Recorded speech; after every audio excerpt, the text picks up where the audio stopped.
Mrs. Dalloway ****. By Virginia Woolf. Fiction. The Voyage Out. Night and Day. Jacob's Room. Mrs. Dalloway to the Lighthouse. Orlando. The Waves. The Years Between the Acts. A Haunted House. Biography. Flush. Roger Fry. Criticism, etc. The Common Reader. The Second Common Reader. A Room of One's Own. 3 Guineas. The Death of the Moth. The Moment and Other Essays. Mrs. Dalloway by Virginia Woolf. HBMC, New York. Harcourt, Brace and World, Inc. Copyright 1925 by Harcourt, Brace and World, Inc. Renewed by Leonard Woolf. All rights reserved, including the right to reproduce this book or portions thereof in any form. 23rd printing. Printed in the United States of America. Mrs. Dalloway said she would buy the flowers herself, for Lucy had her work cut out for her. The doors would be taken off their hinges, Rumpelmayer's men were coming. And then, thought Clarissa Dalloway, what a morning, fresh as if issued to children on a beach. What a lark! What a plunge! For so it had always seemed to her, when, with a little squeak of the hinges, which she could hear now, she had burst open the French windows and plunged at Bourton into the open air. How fresh, how calm, stiller than this of course, the air was in the early morning, like the flap of a wave, the kiss of a wave, chill and sharp, and yet, for a girl of 18 as she then was, solemn, feeling as she did, standing there at the open window, that something awful was about to happen, looking at the flowers, at the trees with the smoke winding off them and the rooks rising, falling, standing and looking until Peter Walsh said, musing among the vegetables, "Was that it? I prefer men to cauliflowers, was that it?" He must have said it at breakfast one morning when she had gone out onto the terrace, Peter Walsh. He would be back from India one of these days, June or July, she forgot which, for his letters were awfully dull. It was his sayings one remembered, his eyes, his pocket knife, his smile, his grumpiness, and, when millions of things had utterly vanished, how strange it was, a few sayings like this about cabbages. She stiffened a little on the curb, waiting for Dirtnell's van to pass.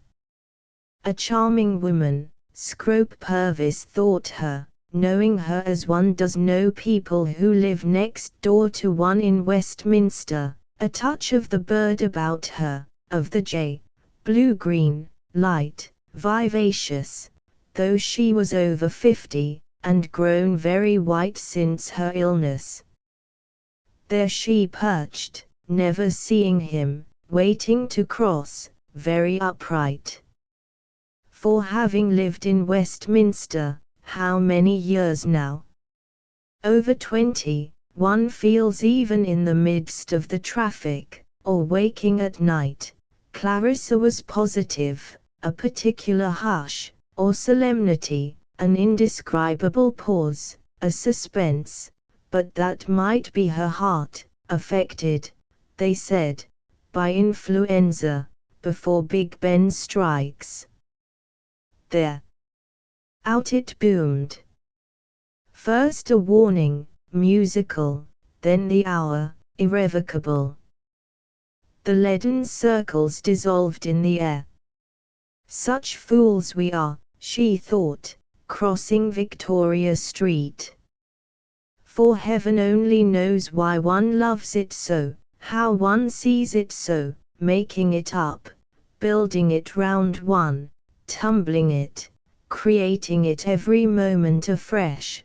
But the veriest frumps, the most dejected of miseries sitting on doorsteps, drink their downfall, do the same, can't be dealt with, she felt positive, by acts of parliament. For that very reason, they love life. In people's eyes, in the swing, tramp, and trudge, in the bellow and the uproar, the carriages, motor cars, omnibuses, vans, sandwich men shuffling and swinging, brass bands, barrel organs, in the triumph and the jingle and the strange high singing of some aeroplane overhead, was what she loved. Life, London, this moment of June. For it was the middle of June. The war was over, except for someone like Mrs. Foxcroft at the embassy last night eating her heart out because that nice boy was killed, and now the old manor house must go to a cousin, or Lady Bexborough, who opened a bazaar, they said, with the telegram in her hand. John, her favourite, killed. But it was over, thank heaven, over. It was June. The King and Queen were at the palace.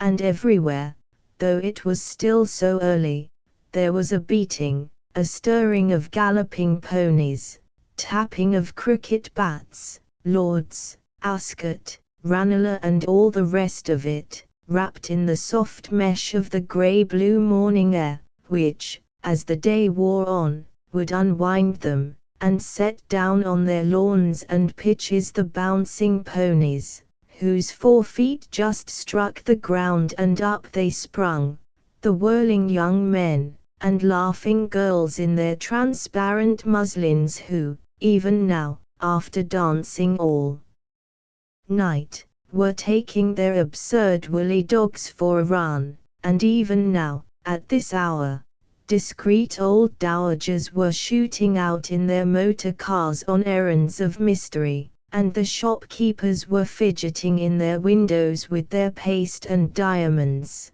their lovely old sea-green brooches in 18th-century settings to tempt Americans.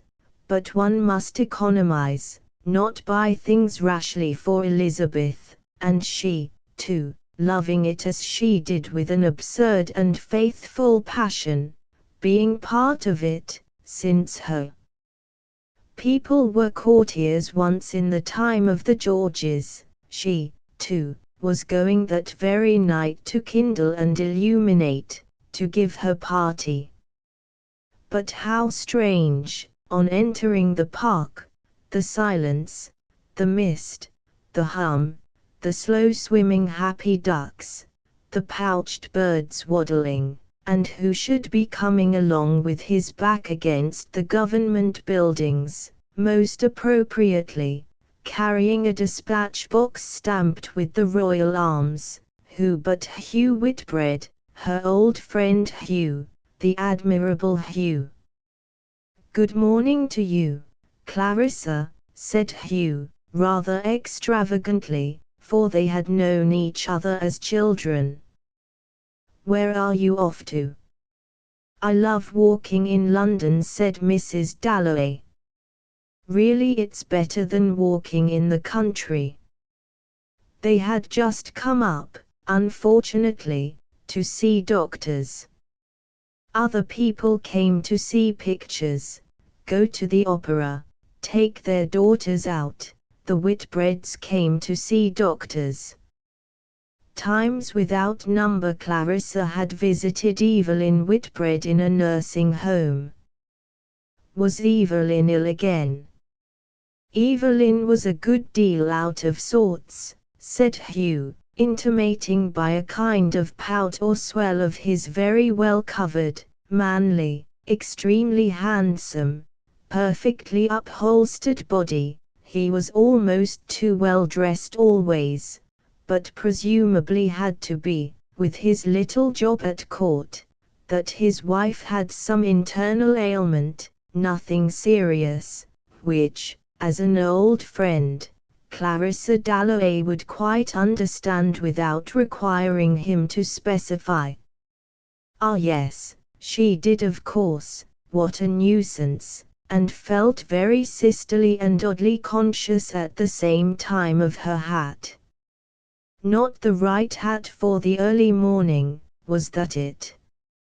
For Hugh always made her feel, as he bustled on, raising his hat rather extravagantly and assuring her that she might be a girl of 18, and of course he was coming to her party tonight. Evelyn absolutely insisted, only a little late he might be after the party at the palace to which he had to take one of Jim's boys. She always felt a little skimpy beside Hugh, schoolgirlish, but attached to him, partly from having known him always, but she did think him a good sort in his own way, though Richard was nearly driven mad by him, and as for Peter Walsh, he had never to this day forgiven her for liking him. She could remember scene after scene at Burton, Peter furious, Hugh not, of course, his match in any way, but still not a positive imbecile as Peter made out, not a mere barber's block. When his old mother wanted him to give up shooting or to take her to Bath, he did it, without a word. He was really unselfish, and as for saying, as Peter did, that he had no heart, no brain, nothing but the manners and breeding of an English gentleman, that was only her dear Peter at his worst, and he could be intolerable, he could be impossible, but adorable to walk with on a morning like this. June had drawn out every leaf on the trees.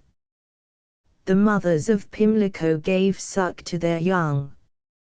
Messages were passing from the Fleet to the Admiralty. Arlington Street and Piccadilly seemed to chafe the very air in the park and lift its leaves hotly, brilliantly, on waves of that divine vitality which Clarissa loved.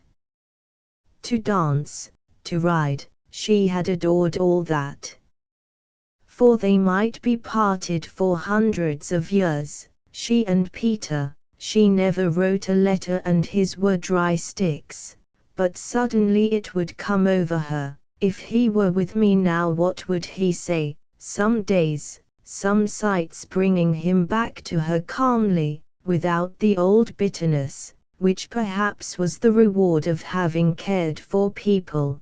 They came back in the middle of St. James's Park on a fine morning, indeed they did. But Peter, however beautiful the day might be, and the trees and the grass, and the little girl in pink, Peter never saw a thing of all that.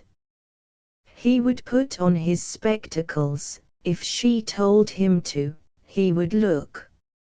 It was the state of the world that interested him, Wagner, Pope's poetry, people's characters eternally, and the defects of her own soul.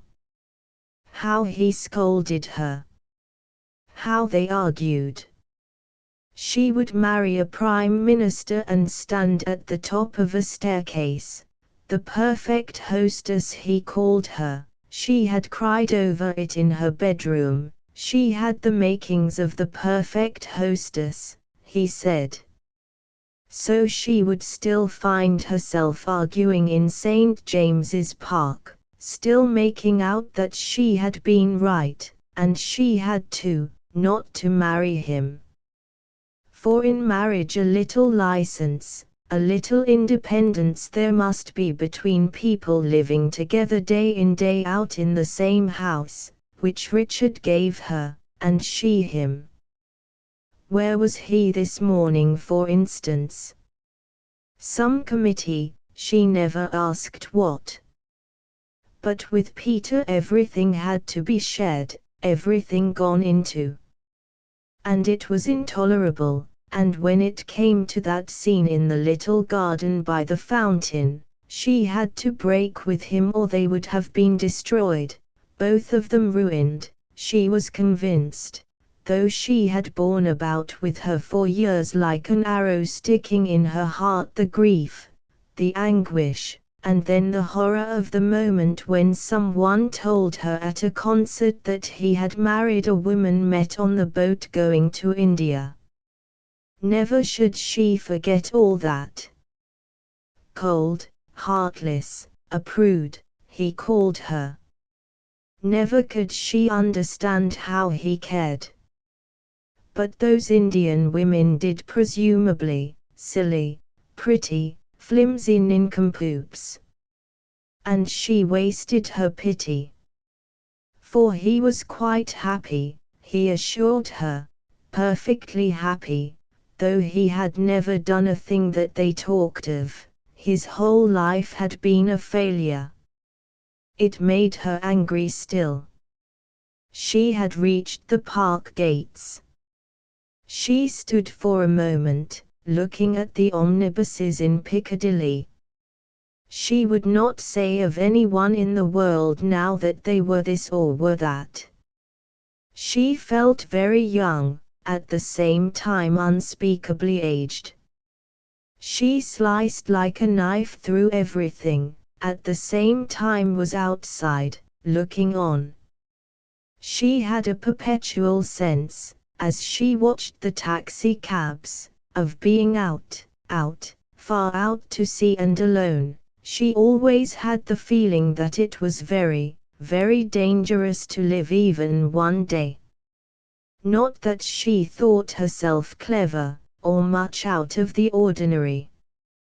How she had got through life on the few twigs of knowledge Fräulein Daniels gave them she could not think.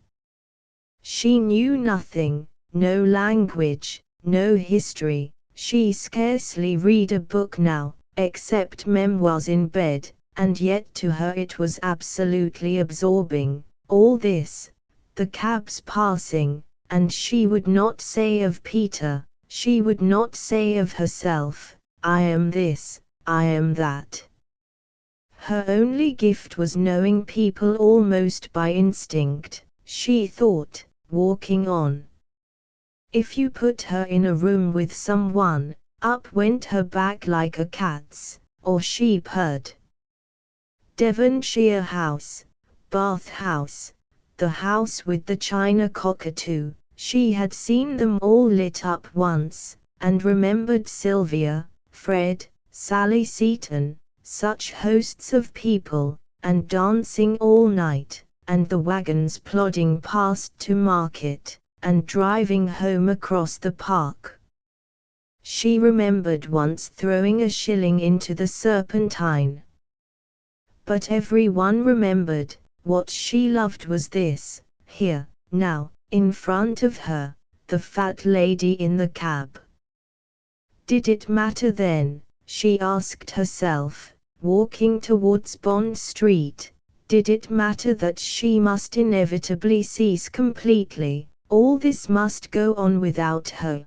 Did she resent it, or did it not become consoling to believe that death ended absolutely? But that somehow in the streets of London, on the ebb and flow of things, here, there, she survived, Peter survived, lived in each other, she being part, she was positive, of the trees at home, of the house there, ugly, rambling all to bits and pieces as it was, part of people she had never met, being laid out like a mist between the people she knew best, who lifted her on their branches as she had seen the trees lift the mist, but it spread ever so far, her life, herself. But what was she dreaming as she looked into Hatchard's shop window? What was she trying to recover? What image of white dawn in the country, as she read in the book spread open, fear no more the heat o' the sun nor the furious winter's rages. This late age of the world's experience had bred in them all men and women, a well of tears. Tears and sorrows, courage and endurance, a perfectly upright and stoical bearing. Think, for example, of the woman she admired most, Lady Bexborough, opening the bazaar. There were Jorrocks jaunts and jollities. There were Soapy Sponge and Mrs. Asquith's memoirs and big game shooting in Nigeria, all spread open. Ever so many books there were, but none that seemed exactly right to take to Evelyn Whitbread in her nursing home. Nothing that would serve to amuse her and make that indescribably dried-up little woman look, as Clarissa came in, just for a moment cordial, before they settled down for the usual interminable talk of women's ailments.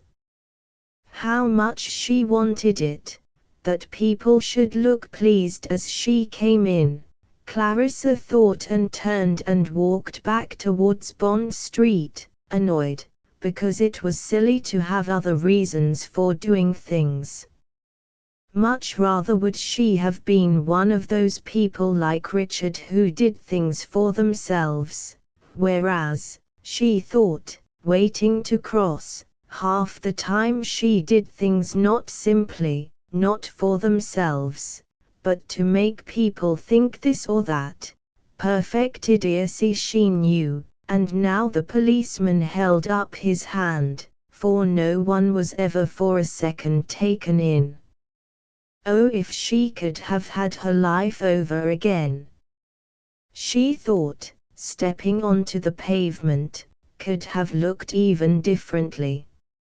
She would have been, in the first place, dark like Lady Bexborough, with a skin of crumpled leather and beautiful eyes.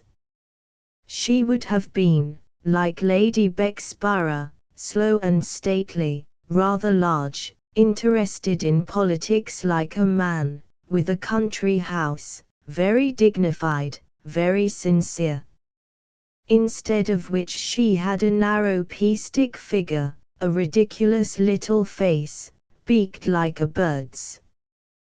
That she held herself well was true, and had nice hands and feet, and dressed well, considering that she spent little. But often now this body she wore, she stopped to look at a Dutch picture.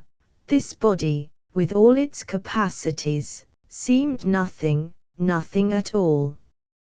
She had the oddest sense of being herself invisible, unseen, unknown, there being no more marrying, no more having of children now, but only this astonishing and rather solemn progress with the rest of them, up Bond Street, this being Mrs. Dalloway, not even Clarissa any more, this being Mrs. Richard Dalloway. Bond Street fascinated her. Bond Street early in the morning in the season, its flags flying, its shops, no splash, no glitter, one roll of tweed in the shop where her father had bought his suits for 50 years, a few pearls, salmon on an ice block. That is all she said, looking at the fishmongers. That is all she repeated, pausing for a moment at the window of a glove shop where, before the war, you could buy almost perfect gloves. And her old Uncle William used to say a lady is known by her shoes and her gloves. He had turned on his bed one morning in the middle of the war. He had said, "I have had enough." Gloves and shoes, she had a passion for gloves, but her own daughter, her Elizabeth, cared not a straw for either of them. Not a straw, she thought, going on up Bond Street to a shop where they kept flowers for her when she gave a party. Elizabeth really cared for her dog most of all. The whole house this morning smelled of tar. Still, better poor Grizzle than Miss Kilman, better distemper and tar and all the rest of it than sitting mute in a stuffy bedroom with a prayer book. Better anything, she was inclined to say. But it might be only a phase, as Richard said, such as all girls go through. It might be falling in love. But why with Miss Kilman? Who had been badly treated, of course, one must make allowances for that, and Richard said she was very able, had a really historical mind.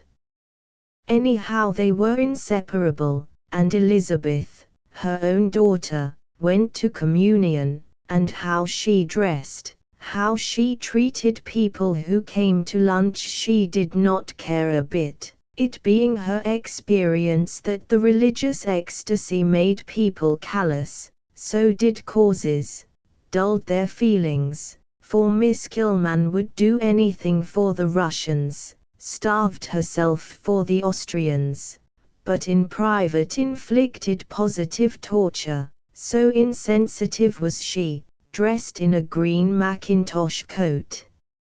Year in year out she wore that coat, she perspired, she was never in the room 5 minutes without making you feel her superiority, your inferiority, how poor she was, how rich you were, how she lived in a slum without a cushion or a bed or a rug or whatever it might be, all her soul rusted with that grievance sticking in it, her dismissal from school during the war, poor embittered unfortunate creature.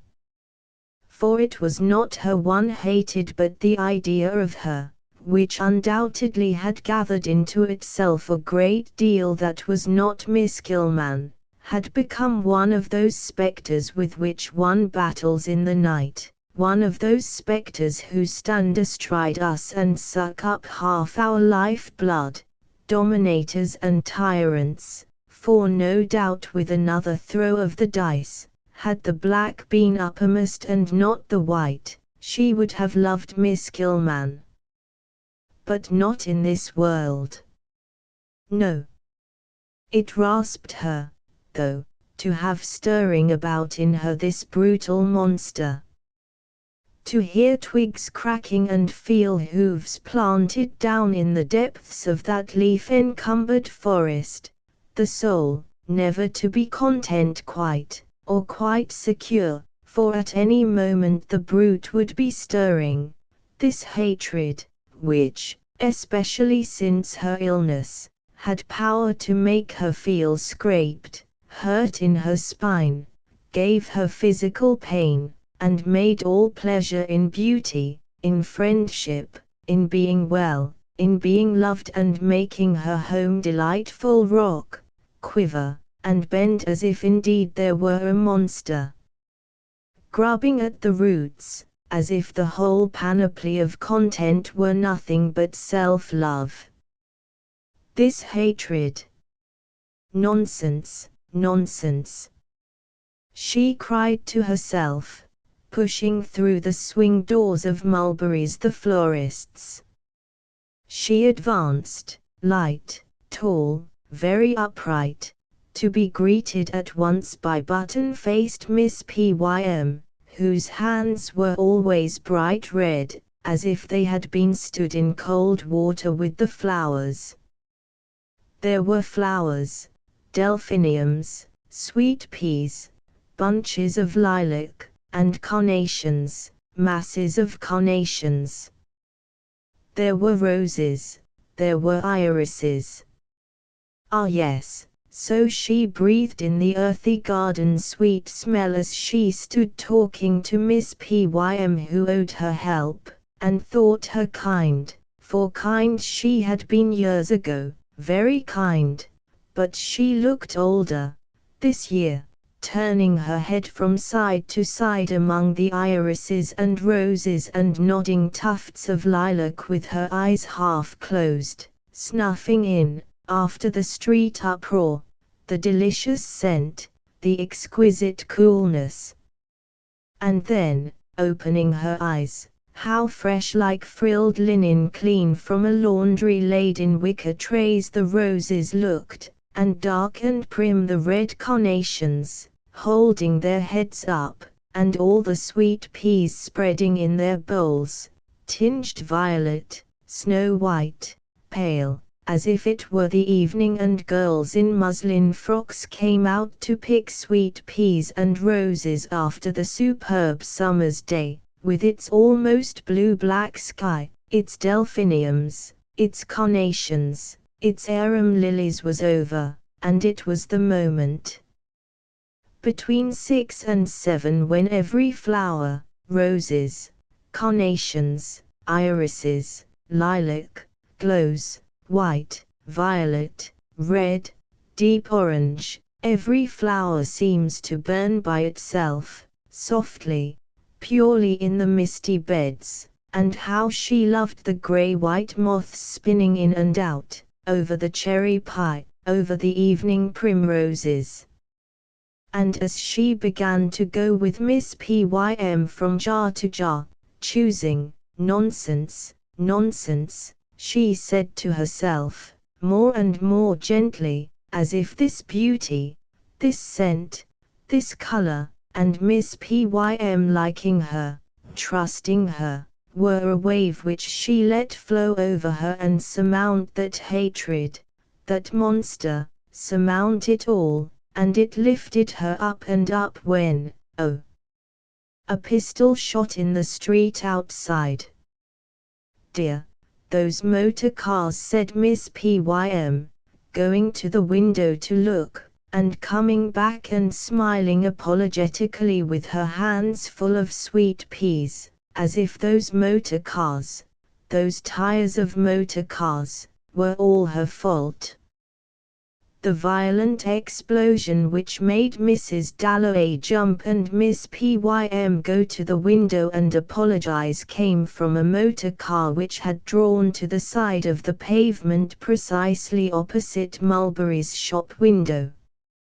Passers-by who, of course, stopped and stared, had just time to see a face of the very greatest importance against the dove-grey upholstery, before a male hand drew the blind and there was nothing to be seen except a square of dove-grey.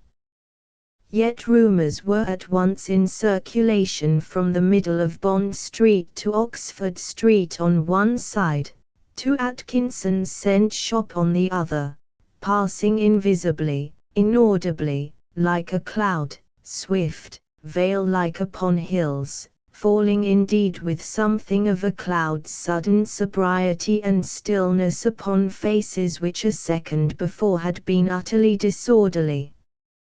But now mystery had brushed them with her wing, they had heard the voice of authority, the spirit of religion was abroad with her eyes bandaged tight and her lips gaping wide. But nobody knew whose face had been seen. Was it the Prince of Wales's, the Queen's, the Prime Minister's? Whose face was it? Nobody knew. Edgar J. Watkiss, with his roll of lead piping round his arm, said audibly, humorously of course, the Prime Minister's cure. Septimus Warren Smith, who found himself unable to pass, heard him. Septimus Warren Smith, aged about 30, pale-faced, beak-nosed, wearing brown shoes and a shabby overcoat, with hazel eyes which had that look of apprehension in them which makes complete strangers apprehensive too. The world has raised its whip, where will it descend? Everything had come to a standstill. The throb of the motor engines sounded like a pulse irregularly drumming through an entire body. The sun became extraordinarily hot because the motor car had stopped outside Mulberry's shop window. Old ladies on the tops of omnibuses spread their black parasols, here a green, here a red parasol opened with a little pop. Mrs. Dalloway, coming to the window with her arms full of sweet peas, looked out with her little pink face pursed in enquiry. Everyone looked at the motor car. Septimus looked. Boys on bicycles sprang off. Traffic accumulated. And there the motor car stood, with drawn blinds, and upon them a curious pattern like a tree, Septimus thought, and this gradual drawing together of everything to one center before his eyes, as if some horror had come almost to the surface and was about to burst into flames, terrified him. The world wavered and quivered and threatened to burst into flames. It is I who am blocking the way, he thought. Was he not being looked at and pointed at? Was he not waited there, rooted to the pavement, for a purpose? But for what purpose? Let us go on, Septimus said. His wife, a little woman, with large eyes in a sallow pointed face, an Italian girl. But Lucrezia herself could not help looking at the motor car and the tree pattern on the blinds. Was it the Queen in there, the Queen going shopping? The chauffeur, who had been opening something, turning something, shutting something, got onto the box. Come on, said Lucrezia. But her husband, for they had been married for 5 years now, jumped, started, and said, all right, angrily, as if she had interrupted him. People must notice, people must see. People, she thought, looking at the crowd staring at the motor car, the English people, with their children and their horses and their clothes, which she admired in a way, but they were people now, because Septimus had said, I will kill myself, an awful thing to say. Suppose they had heard him. She looked at the crowd. Help, help. She wanted to cry out to butchers' boys and women. Help. Only last autumn she and Septimus had stood on the embankment wrapped in the same cloak and, Septimus reading a paper instead of talking, she had snatched it from him and laughed in the old man's face who saw them. But failure one conceals. She must take him away into some park. Now we will cross, she said. She had a right to his arm, though it was without feeling. He would give her, who was so simple, so impulsive, only 24, without friends in England, who had left Italy for his sake, a piece of bone. The motor car with its blinds drawn and an air of inscrutable reserve proceeded towards Piccadilly, still gazed at, still ruffling the faces on both sides of the street with the same dark breath of veneration, whether for Queen, Prince, or Prime Minister nobody knew. The face itself had been seen only once by 3 people for a few seconds. Even the sex was now in dispute. But there could be no doubt that greatness was seated within. Greatness was passing, hidden, down Bond Street, removed only by a hand's breadth from ordinary people who might now, for the first and last time, be within speaking distance of the majesty of England, of the enduring symbol of the state which will be known to curious antiquaries, sifting the ruins of time, when London is a grass-grown path and all those hurrying along the pavement this Wednesday morning are but bones with a few wedding rings mixed up in their dust and the gold stoppings of innumerable decayed teeth. The face in the motor car will then be known.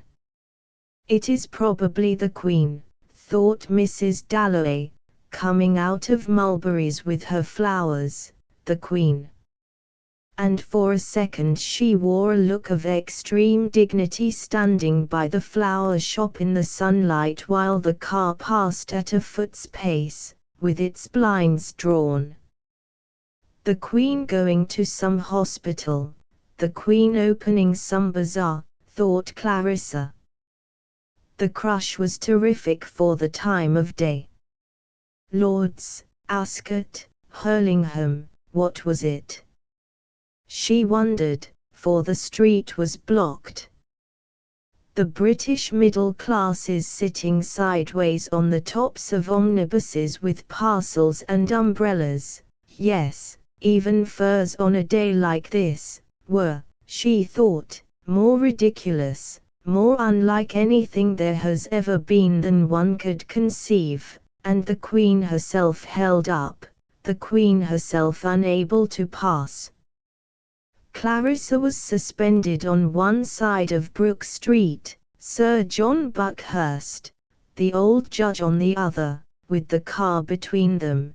Sir John had laid down the law for years and liked a well-dressed woman, when the chauffeur, leaning ever so slightly, said or showed something to the policeman, who saluted and raised his arm and jerked his head and moved the omnibus to the side, and the car passed through. Slowly and very silently it took its way. Clarissa guessed, Clarissa knew of course, she had seen something white, magical, circular, in the footman's hand, a disc inscribed with a name, the Queen's, the Prince of Wales's, the Prime Minister's, which, by force of its own lustre, burnt its way through. Clarissa saw the car diminishing, disappearing, to blaze among candelabras, glittering stars, breasts stiff with oak leaves, Hugh Whitbread and all his colleagues, the gentlemen of England, that night in Buckingham Palace. And Clarissa, too, gave a party. She stiffened a little, so she would stand at the top of her stairs. The car had gone, but it had left a slight ripple which flowed through glove shops and hat shops and tailors' shops on both sides of Bond Street. For 30 seconds all heads were inclined the same way, to the window. Choosing a pair of gloves, should they be to the elbow or above it, lemon or pale grey, ladies stopped. When the sentence was finished something had happened. Something so trifling in single instances that no mathematical instrument, though capable of transmitting shocks in China, could register the vibration, yet in its fullness rather formidable and in its common appeal emotional, for in all the hat shops and tailors' shops strangers looked at each other and thought of the dead, of the flag, of empire. In a public house in a back street a colonial insulted the House of Windsor, which led to words, broken beer glasses, and a general shindy, which echoed strangely across the way in the ears of girls buying white underline threaded with pure white ribbon for their weddings. For the surface agitation of the passing car as it sunk grazed something very profound. Gliding across Piccadilly, the car turned down St. James's Street. Tall men, men of robust physique, well-dressed men with their tailcoats and their white slips and their hair raked back who, for reasons difficult to discriminate, were standing in the bow window of Brooks's with their hands behind the tails of their coats, looking out, perceived instinctively that greatness was passing, and the pale light of the immortal presence fell upon them as it had fallen upon Clarissa Dalloway. At once they stood even straighter, and removed their hands, and seemed ready to attend their sovereign, if need be, to the cannon's mouth, as their ancestors had done before them. The white busts and the little tables in the background covered with copies of the Tatler and siphons of soda water seemed to approve, seemed to indicate the flowing corn and the manor houses of England, and to return the frail hum of the motor wheels as the walls of a whispering gallery return a single voice expanded and made sonorous by the might of a whole cathedral. Shawled Moll Pratt with her flowers on the pavement wished the dear boy well. It was the Prince of Wales for certain, and would have tossed the price of a pot of beer, a bunch of roses, into St. James's Street out of sheer light-heartedness and contempt of poverty had she not seen the constable's eye upon her, discouraging an old Irishwoman's loyalty. The sentries at St. James's saluted, Queen Alexandra's policemen approved. A small crowd meanwhile had gathered at the gates of Buckingham Palace.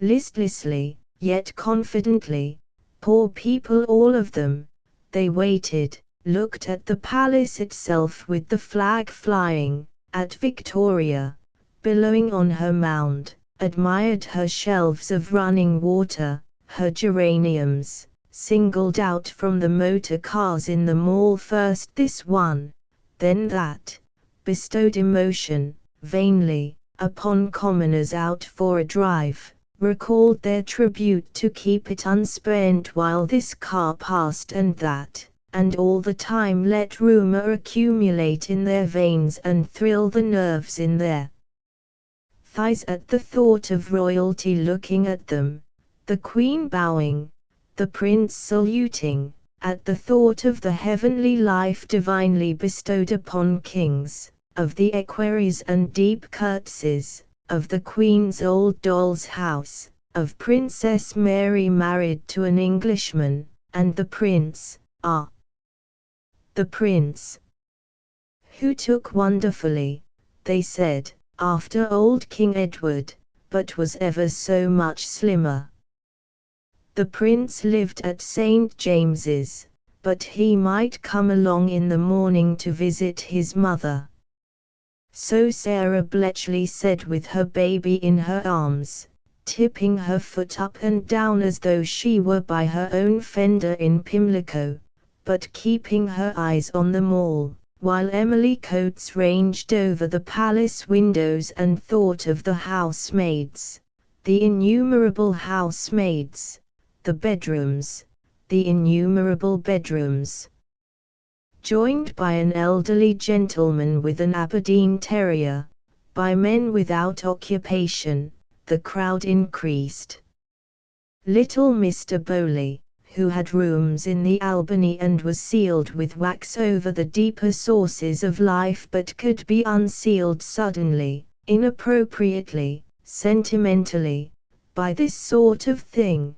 Poor women waiting to see the Queen go past, poor women, nice little children, orphans, widows, the war, tut-tut, actually had tears in his eyes. A breeze flaunting ever so warmly down the Mall through the thin trees, past the bronze heroes, lifted some flag flying in the British breast of Mr. Bowley, and he raised his hat as the car turned into the Mall and held it high as the car approached, and let the poor mothers of Pimlico press close to him, and stood very upright. The car came on. Suddenly Mrs. Coates looked up into the sky. The sound of an aeroplane bored ominously into the ears of the crowd. There it was coming over the trees, letting out white smoke from behind, which curled and twisted, actually writing something. Making letters in the sky. Everyone looked up. Dropping dead down, the aeroplane soared straight up, curved in a loop, raced, sank, rose, and whatever it did, wherever it went, out fluttered behind it a thick ruffled bar of white smoke which curled and wreathed upon the sky in letters. But what letters? A C was it? An E, then an L. Only for a moment did they lie still, then they moved and melted and were rubbed out up in the sky, and the aeroplane shot further away and again, in a fresh space of sky, began writing a K, an E, a Y perhaps. Glaxo, said Mrs. Coates in a strained, awe-stricken voice, gazing straight up, and her baby, lying stiff and white in her arms, gazed straight up. Cremo, murmured Mrs. Bletchley, like a sleepwalker. With his hat held out perfectly still in his hand, Mr. Bowley gazed straight up. All down the mall people were standing and looking up into the sky. As they looked, the whole world became perfectly silent, and a flight of gulls crossed the sky, first one gull leading, then another, and in this extraordinary silence and peace, in this pallor, in this purity, bells struck 11 times, the sound fading up there among the gulls. The aeroplane turned and raced and swooped exactly where it liked, swiftly, freely, like a skater. That's an E, said Mrs. Bletchley, or a dancer. It's toffee, murmured Mr. Bowley, and the car went in at the gates and nobody looked at it, and shutting off the smoke, away and away it rushed, and the smoke faded and assembled itself round the broad white shapes of the clouds. It had gone, it was behind the clouds. There was no sound.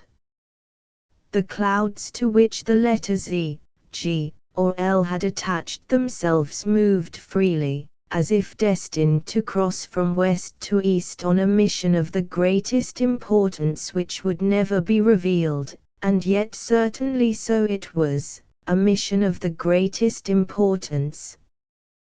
Then suddenly, as a train comes out of a tunnel, the aeroplane rushed out of the clouds again, the sound boring into the ears of all people in the Mall, in the Green Park, in Piccadilly, in Regent Street, in Regent's Park, and the bar of smoke curved behind and it dropped down.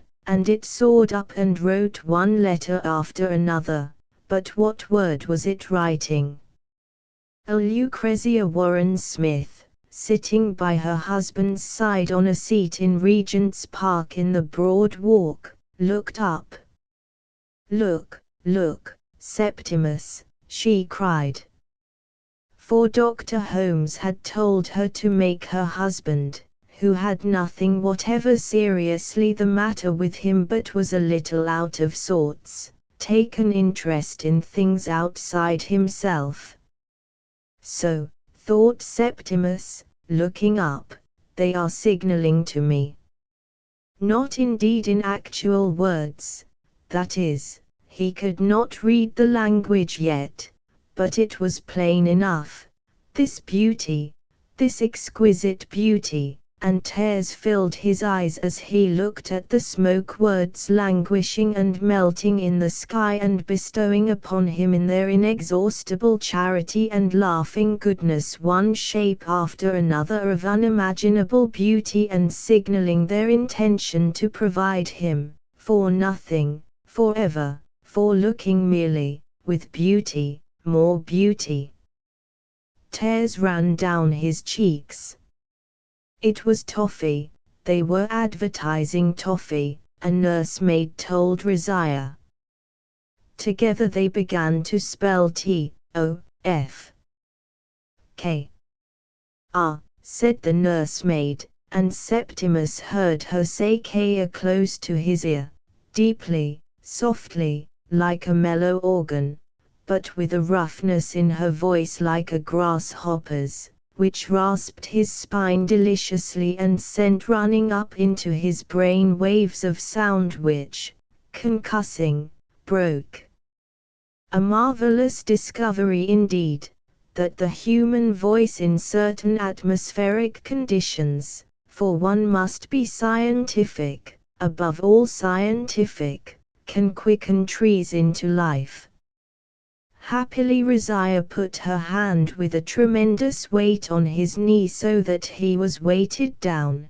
transfixed, or the excitement of the elm trees rising and falling with all their leaves alight and the color thinning and thickening from blue to the green of a hollow wave, like plumes on horses' heads, feathers on ladies, so proudly they rose and fell, so superbly, would have sent him mad. But he would not go mad.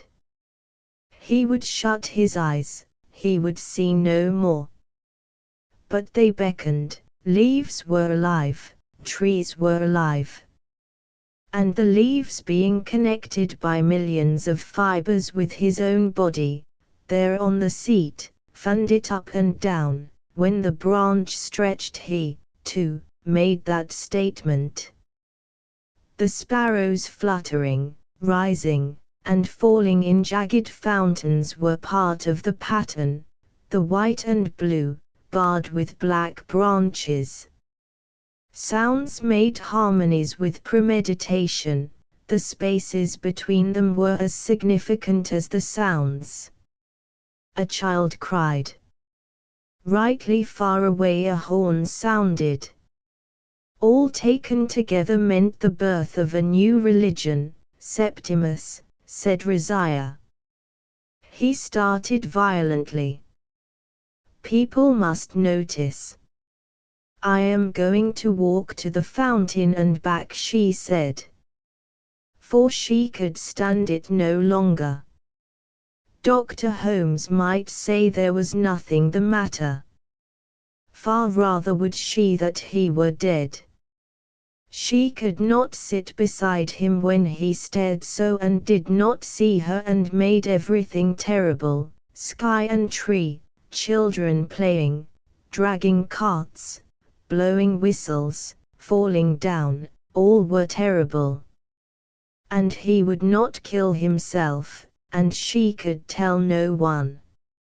Septimus has been working too hard, that was all she could say to her own mother. To love makes one solitary, she thought. She could tell nobody, not even Septimus now, and looking back, she saw him sitting in his shabby overcoat alone, on the seat, hunched up, staring. And it was cowardly for a man to say he would kill himself, but Septimus had fought, he was brave, he was not Septimus now. She put on her lace collar. She put on her new hat and he never noticed, and he was happy without her. Nothing could make her happy without him. Nothing. He was selfish. So men are. For he was not ill. Dr. Holmes said there was nothing the matter with him. She spread her hand before her. Look. Her wedding ring slipped, she had grown so thin. It was she who suffered, but she had nobody to tell. Far was Italy and the white houses and the room where her sisters sat making hats, and the streets crowded every evening with people walking, laughing out loud, not half alive like people here, huddled up in bath chairs, looking at a few ugly flowers stuck in pots. For you should see the Milan gardens, she said aloud. But to whom? There was nobody. Her words faded. So a rocket fades. Its sparks, having grazed their way into the night, surrender to it, dark descends, pours over the outlines of houses and towers, bleak hillsides soften and fall in. But though they are gone, the night is full of them, robbed of color, blank of windows, they exist more ponderously, give out what the frank daylight fails to transmit, the trouble and suspense of things conglomerate there in the darkness, huddled together in the darkness, reft of the relief which dawn brings when, washing the walls white and grey, spotting each window pane, lifting the mist from the fields, showing the red-brown cows peacefully grazing. All is once more decked out to the eye. Exists again. I am alone, I am alone, she cried, by the fountain in Regent's Park, staring at the Indian and his cross, as perhaps at midnight, when all boundaries are lost, the country reverts to its ancient shape, as the Romans saw it, lying cloudy, when they landed, and the hills had no names and rivers wound they knew not where. Such was her darkness, when suddenly, as if a shelf were shot forth and she stood on it, she said how she was his wife, married years ago in Milan, his wife, and would never, never tell that he was mad. Turning, the shelf fell, down, down she dropped. For he was gone, she thought, gone, as he threatened, to kill himself, to throw himself under a cart. But no, there he was, still sitting alone on the seat, in his shabby overcoat, his legs crossed, staring, talking aloud. Men must not cut down trees. There is a God. He noted such revelations on the backs of envelopes. Change the world. No one kills from hatred. Make it known, he wrote it down. He waited. He listened.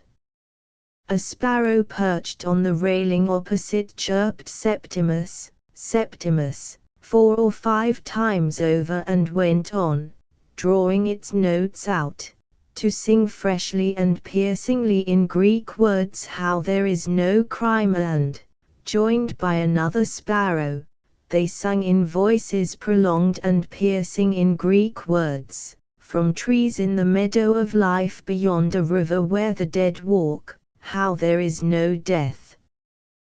There was his hand, there the dead. White things were assembling behind the railings opposite. But he dared not look. Evans was behind the railings. What are you saying? Said Rizia suddenly, sitting down by him. Interrupted again. She was always interrupting.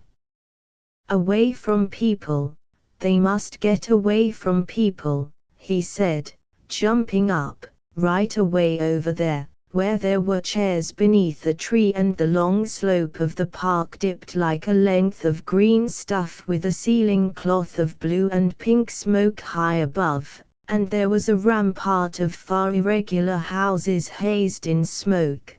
The traffic hummed in a circle, and on the right, dun-colored animals stretched long necks over the zoo palings, barking, howling. There they sat down under a tree. Look, she implored him, pointing at a little troop of boys carrying cricket stumps, and one shuffled, spun round on his heel and shuffled, as if he were acting a clown at the music hall. Look, she implored him, for Dr. Holmes had told her to make him notice real things, go to a music hall, play cricket. That was the very game, Dr. Holmes said, a nice out-of-door game, the very game for her husband. Look, she repeated. Look, the unseen bade him, the voice which now communicated with him who was the greatest of mankind, Septimus, lately taken from life to death, the Lord who had come to renew society, who lay like a coverlay, a snow blanket smitten only by the sun, forever unwasted, suffering forever, the scapegoat, the eternal sufferer. But he did not want it, he moaned, putting from him with a wave of his hand that eternal suffering, that eternal loneliness. Look, she repeated, for he must not talk aloud to himself out of doors. Oh, look, she implored him. But what was there to look at? A few sheep. That was all. The way to Regent's Park Tube Station. Could they tell her the way to Regent's Park Tube Station? Maisie Johnson wanted to know. She was only up from Edinburgh 2 days ago. Not this way, over there. Rizia exclaimed, waving her aside, lest she should see Septimus. Both seemed queer, Maisie Johnson thought. Everything seemed very queer.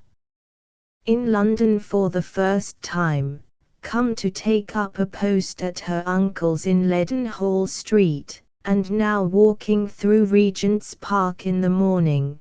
This couple on the chairs gave her quite a turn, the young woman seeming foreign, the man looking queer, so that should she be very old she would still remember and make it jangle again among her memories how she had walked through Regent's Park on a fine summer's morning 50 years ago. For she was only 19 and had got her way at last, to come to London, and now how queer it was, this couple she had asked the way of, and the girl started and jerked her hand. And the man, he seemed awfully odd, quarrelling, perhaps, parting forever, perhaps, something was up, she knew, and now all these people, for she returned to the broad walk, the stone basins, the prim flowers, the old men and women, invalids most of them in bath chairs, all seemed, after Edinburgh, so queer.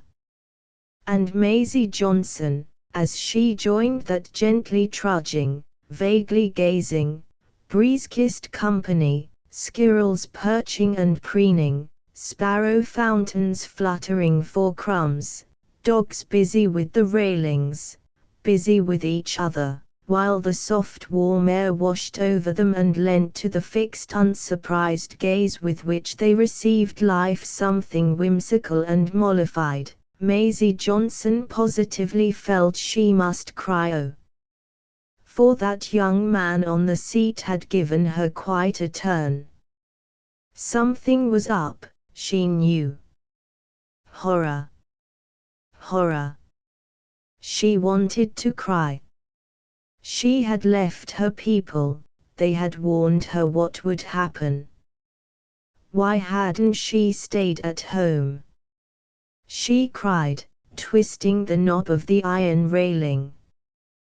That girl, thought Mrs. Dempster, who saved crusts for the squirrels and often ate her lunch in Regent's Park, don't know a thing yet, and really it seemed to her better to be a little stout, a little slack, a little moderate in one's expectations.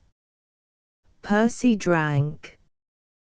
Well, better to have a son, thought Mrs. Dempster. She had had a hard time of it, and couldn't help smiling at a girl like that. You'll get married, for you're pretty enough, thought Mrs. Dempster. Get married, she thought, and then you'll know. Oh, the cooks, and so on. Every man has his ways. But whether I'd have chosen quite like that if I could have known, thought Mrs. Dempster, and could not help wishing to whisper a word to Maisie Johnson, to feel on the creased pouch of her worn old face the kiss of pity. For it's been a hard life, thought Mrs. Dempster. What hadn't she given to it? Roses, figure, her feet too. She drew the knobbed lumps beneath her skirt. Roses, she thought sardonically. All trash, dear. For really, what with eating, drinking, and mating, the bad days and good, life had been no mere matter of roses, and what was more, let me tell you, Carrie Dempster had no wish to change her lot with any woman's in Kentish Town. But, she implored, pity. Pity, for the loss of roses. Pity she asked of Maisie Johnson, standing by the hyacinth beds. Ah, but that aeroplane! Hadn't Mrs. Dempster always longed to see foreign parts? She had a nephew, a missionary. It soared and shot. She always went on the sea at Margate, not out o' sight of land, but she had no patience with women who were afraid of water. It swept and fell. Her stomach was in her mouth. Up again. There's a fine young fella aboard of it, Mrs. Dempster wagered, and away it went, fast and fading, away the aeroplane shot, soaring over Greenwich and all the masts, over the little island of grey churches, St. Paul's and the rest till, on either side of London, fields spread out and dark brown woods where adventurous thrushes hopping boldly, glancing quickly, snatched the snail and tapped him on a stone, once, twice, thrice. Away the aeroplane shot, till it was nothing but a bright spark, an aspiration, a concentration, a symbol, so it seemed to Mr. Bentley, vigorously rolling his strip of turf at Greenwich, of man's soul, of his determination, thought Mr. Bentley, sweeping round the cedar tree, to get outside his body, beyond his house, by means of thought, instinct, speculation, mathematics, the Mendelian theory, away the aeroplane shot.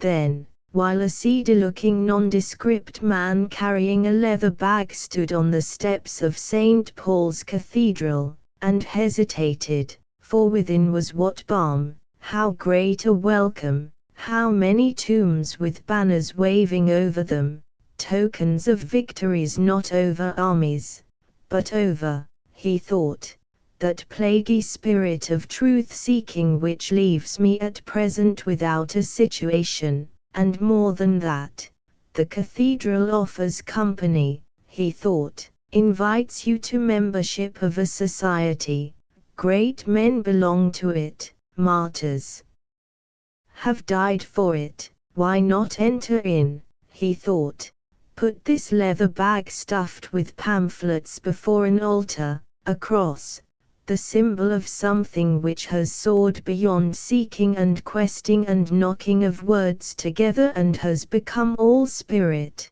disembodied, ghostly, why not enter in? He thought, and while he hesitated out flew the aeroplane over Ludgate Circus. It was strange, it was still. Not a sound was to be heard above the traffic.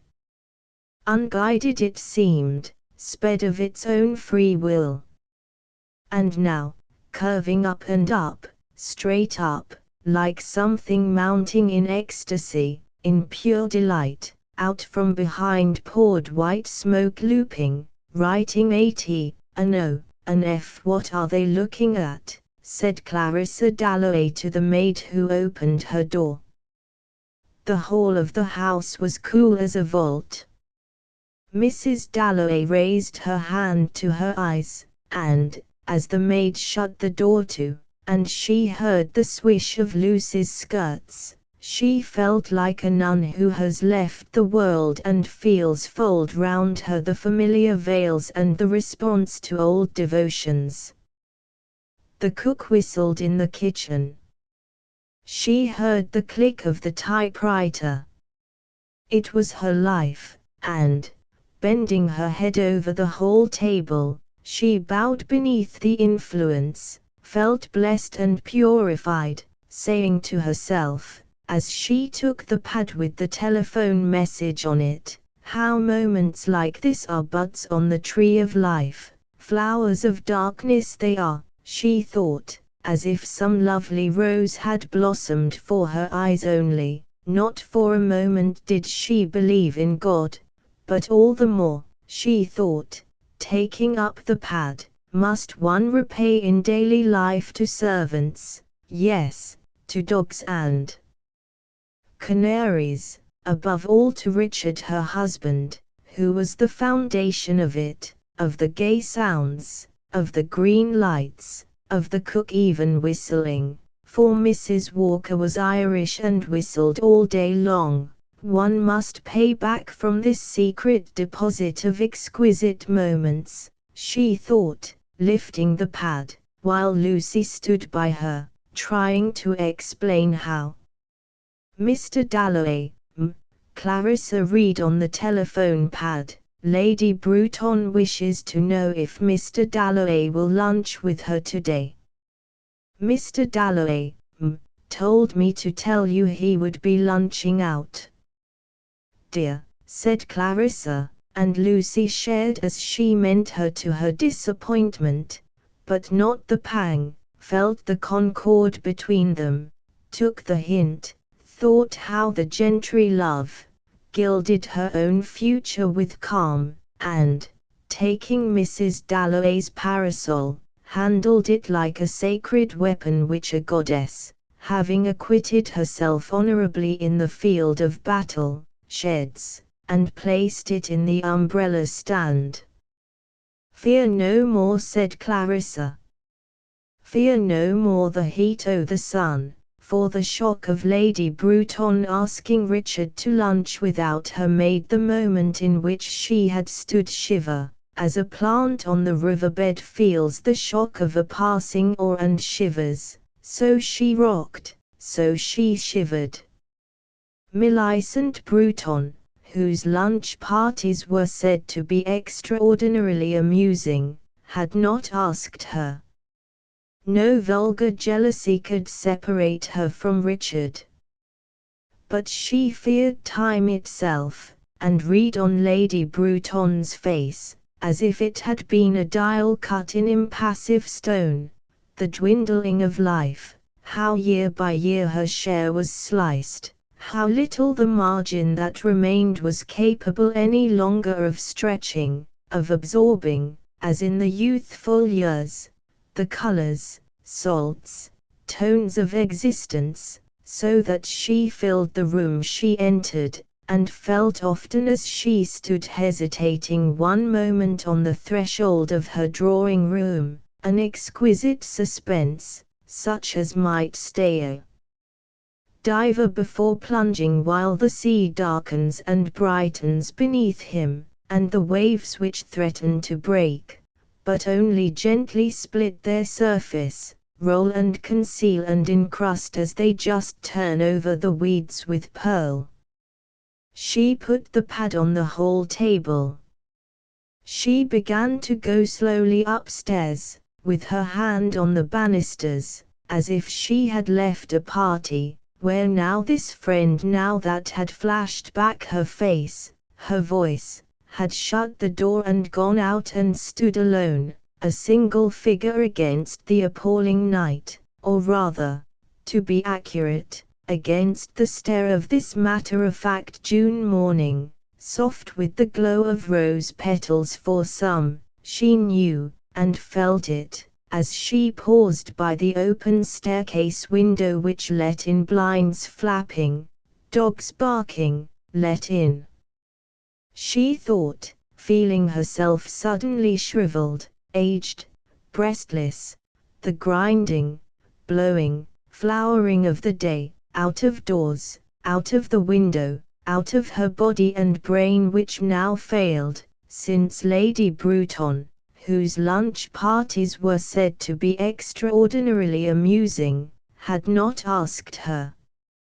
Like a nun withdrawing, or a child exploring a tower, she went upstairs, paused at the window, came to the bathroom. There was the green linoleum and a tap dripping. There was an emptiness about the heart of life, an attic room. Women must put off their rich apparel. At midday they must disrobe. She pierced the pincushion and laid her feathered yellow hat on the bed. The sheets were clean, tight stretched in a broad white band from side to side. Narrower and narrower would her bed be. The candle was half burnt down and she had read deep in Baron Marbert's memoirs. She had read late at night of the retreat from Moscow. For the house sat so long that Richard insisted, after her illness, that she must sleep undisturbed. And really she preferred to read of the retreat from Moscow. He knew it. So the room was an attic, the bed narrow, and lying there reading, for she slept badly, she could not dispel a virginity preserved through childbirth which clung to her like a sheet. Lovely in girlhood, suddenly there came a moment, for example on the river beneath the woods at Clevedon, when, through some contraction of this cold spirit, she had failed him. And then at Constantinople, and again and again. She could see what she lacked. It was not beauty, it was not mind. It was something central which permeated, something warm which broke up surfaces and rippled the cold contact of man and woman, or of women together. For that she could dimly perceive.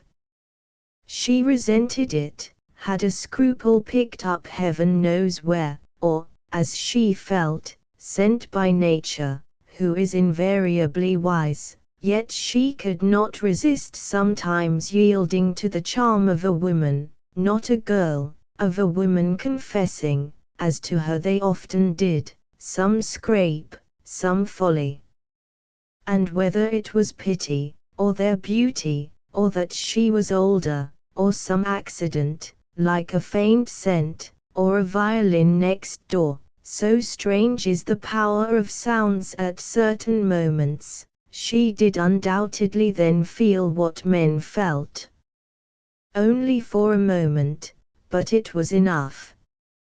It was a sudden revelation, a tinge like a blush which one tried to check and then, as it spread, one yielded to its expansion, and rushed to the farthest verge and there quivered and felt the world come closer, swollen with some astonishing significance, some pressure of rapture, which split its thin skin and gushed and poured with an extraordinary alleviation over the cracks and sores. Then, for that moment, she had seen an illumination, a match burning in a crocus, an inner meaning almost expressed. But the close withdrew, the hard softened. It was over, the moment. Against such moments, with women too, there contrasted, as she laid her hat down, the bed and Baron Marbert and the candle half burnt. Lying awake, the floor creaked, the lit house was suddenly darkened, and if she raised her head she could just hear the click of the handle released as gently as possible by Richard, who slipped upstairs in his socks and then, as often as not, dropped his hot water bottle and swore. How she laughed! But this question of love, she thought, putting her coat away, this falling in love with women. Take Sally Seton, her relation in the old days with Sally Seton. Had not that, after all, been love? She sat on the floor, that was her first impression of Sally, she sat on the floor with her arms round her knees, smoking a cigarette. Where could it have been? The Mannings. The Kinloch Joneses. At some party, where, she could not be certain, for she had a distinct recollection of saying to the man she was with, "Who is that?" And he had told her, and said that Sally's parents did not get on. How that shocked her, that one's parents should quarrel. But all that evening she could not take her eyes off Sally. It was an extraordinary beauty of the kind she most admired, dark, large-eyed, with that quality which, since she hadn't got it herself, she always envied, a sort of abandonment, as if she could say anything, do anything, a quality much commoner in foreigners than in English women. Sally always said she had French blood in her veins. An ancestor had been with Marie Antoinette, had his head cut off, left a ruby ring. Perhaps that summer she came to stay at Bourton, walking in quite unexpectedly without a penny in her pocket, one night after dinner, and upsetting poor Aunt Helena to such an extent that she never forgave her. There had been some quarrel at home. She literally hadn't a penny that night when she came to them, had pawned a brooch to come down. She had rushed off in a passion. They sat up till all hours of the night talking. Sally it was who made her feel, for the first time, how sheltered the life at Bourton was. She knew nothing about sex, nothing about social problems. She had once seen an old man who had dropped dead in a field. She had seen cows just after their calves were born. But Aunt Helena never liked discussion of anything. When Sally gave her William Morris, it had to be wrapped in brown paper. There they sat, hour after hour, talking in her bedroom at the top of the house, talking about life, how they were to reform the world. They meant to found a society to abolish private property, and actually had a letter written, though not sent out. The ideas were Sally's, of course, but very soon she was just as excited. Read Plato in bed before breakfast, read Morris, read Shelley by the hour. Sally's power was amazing, her gift, her personality. There was her way with flowers, for instance. At Bourton they always had stiff little vases all the way down the table. Sally went out, picked hollyhocks, dahlias, all sorts of flowers that had never been seen together, cut their heads off, and made them swim on the top of water in bowls. The effect was extraordinary, coming into dinner in the sunset. Of course Aunt Helena thought it wicked to treat flowers like that. Then she forgot her sponge, and ran along the passage naked. That grim old housemaid, Ellen Atkins, went about grumbling, suppose any of the gentlemen had seen. Indeed she did shock people. She was untidy, Papa said. The strange thing, on looking back, was the purity, the integrity, of her feeling for Sally. It was not like one's feeling for a man. It was completely disinterested, and besides, it had a quality which could only exist between women just grown up. It was protective, on her side, sprang from a sense of being in league together, a presentiment of something that was bound to part them. They spoke of marriage always as a catastrophe, which led to this chivalry, this protective feeling which was much more on her side than Sally's. For in those days she was completely reckless, did the most idiotic things out of bravado, bicycled round the parapet on the terrace, smoked cigars. Absurd, she was, very absurd.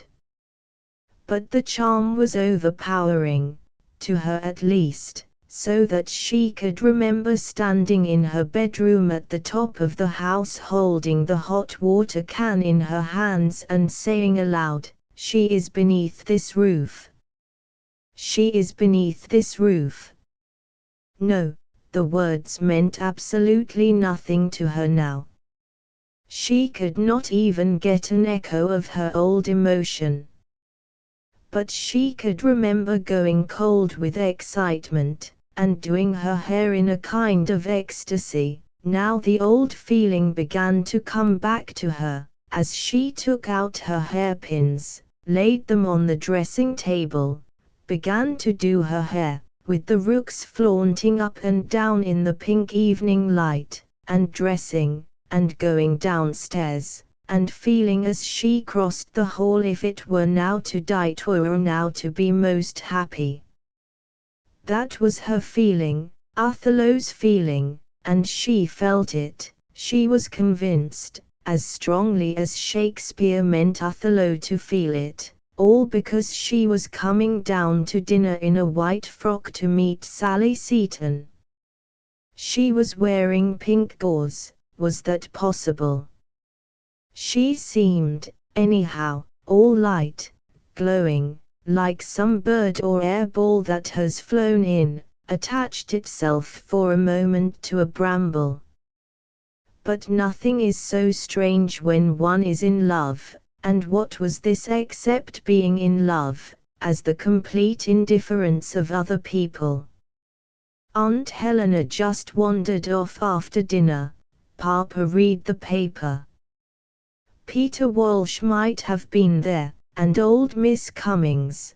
Joseph Briatkopf certainly was, for he came every summer, poor old man, for weeks and weeks, and pretended to read German with her, but really played the piano and sang Brahms without any voice. All this was only a background for Sally.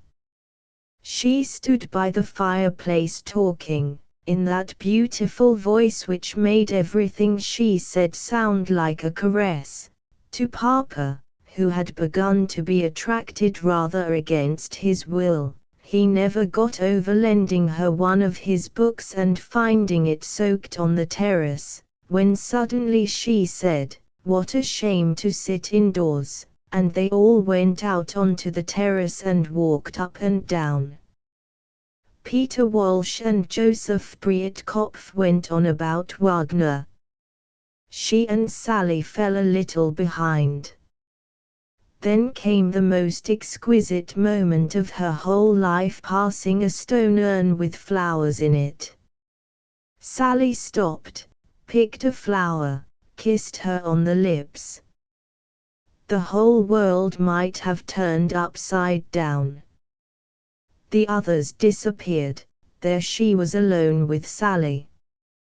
And she felt that she had been given a present, wrapped up, and told just to keep it, not to look at it, a diamond, something infinitely precious, wrapped up, which, as they walked, up and down, she uncovered, or the radiance burned through, the revelation, the religious feeling, when old Joseph and Peter faced them, stargazing, said Peter.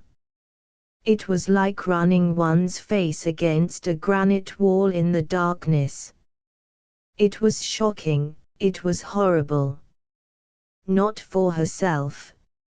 She felt only how Sally was being mauled already, maltreated. She felt his hostility, his jealousy, his determination to break into their companionship.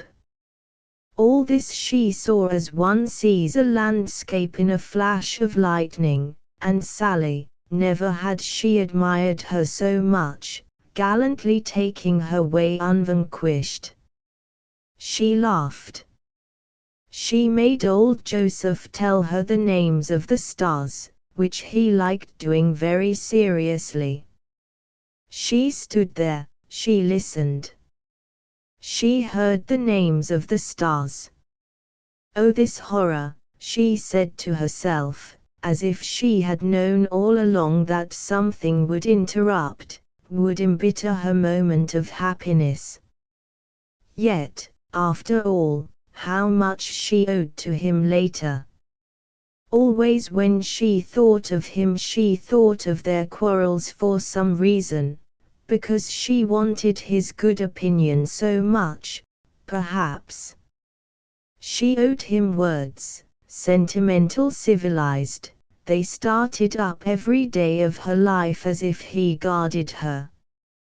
A book was sentimental, an attitude to life sentimental. Sentimental, perhaps she was to be thinking of the past. What would he think, she wondered, when he came back? That she had grown older. Would he say that, or would she see him thinking when he came back, that she had grown older? It was true. Since her illness she had turned almost white.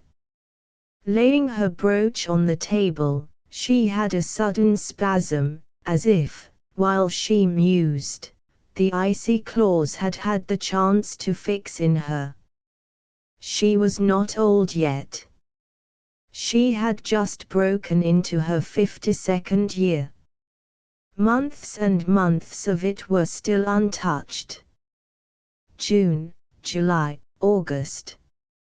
Each still remained almost whole, and, as if to catch the falling drop, Clarissa, crossing to the dressing table, plunged into the very heart of the moment, transfixed it, there, the moment of this June morning on which was the pressure of all the other mornings, seeing the glass, the dressing table, and all the bottles afresh, collecting the whole of her at one point, as she looked into the glass, seeing the delicate pink face of the woman who was that very night to give a party, of Clarissa Dalloway, of herself.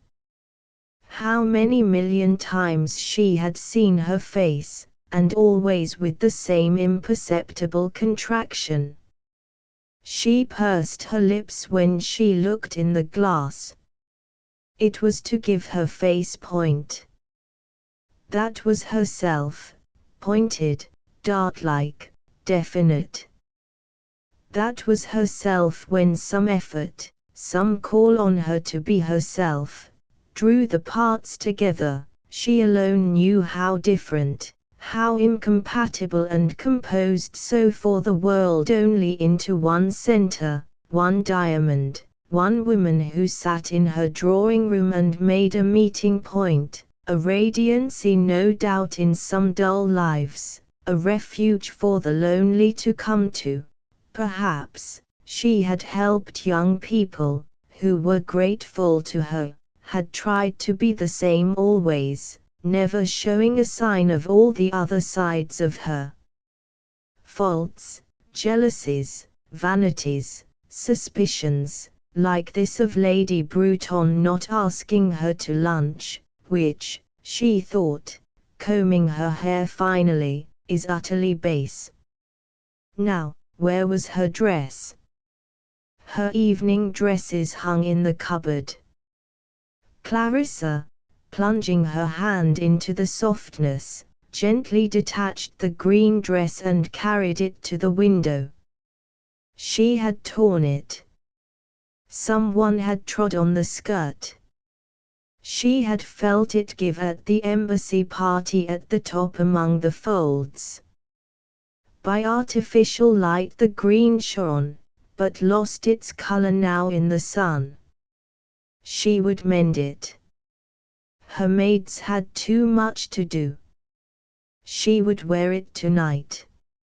She would take her silks, her scissors, what was it, her thimble, of course, down into the drawing room, for she must also write, and see that things generally were more or less in order.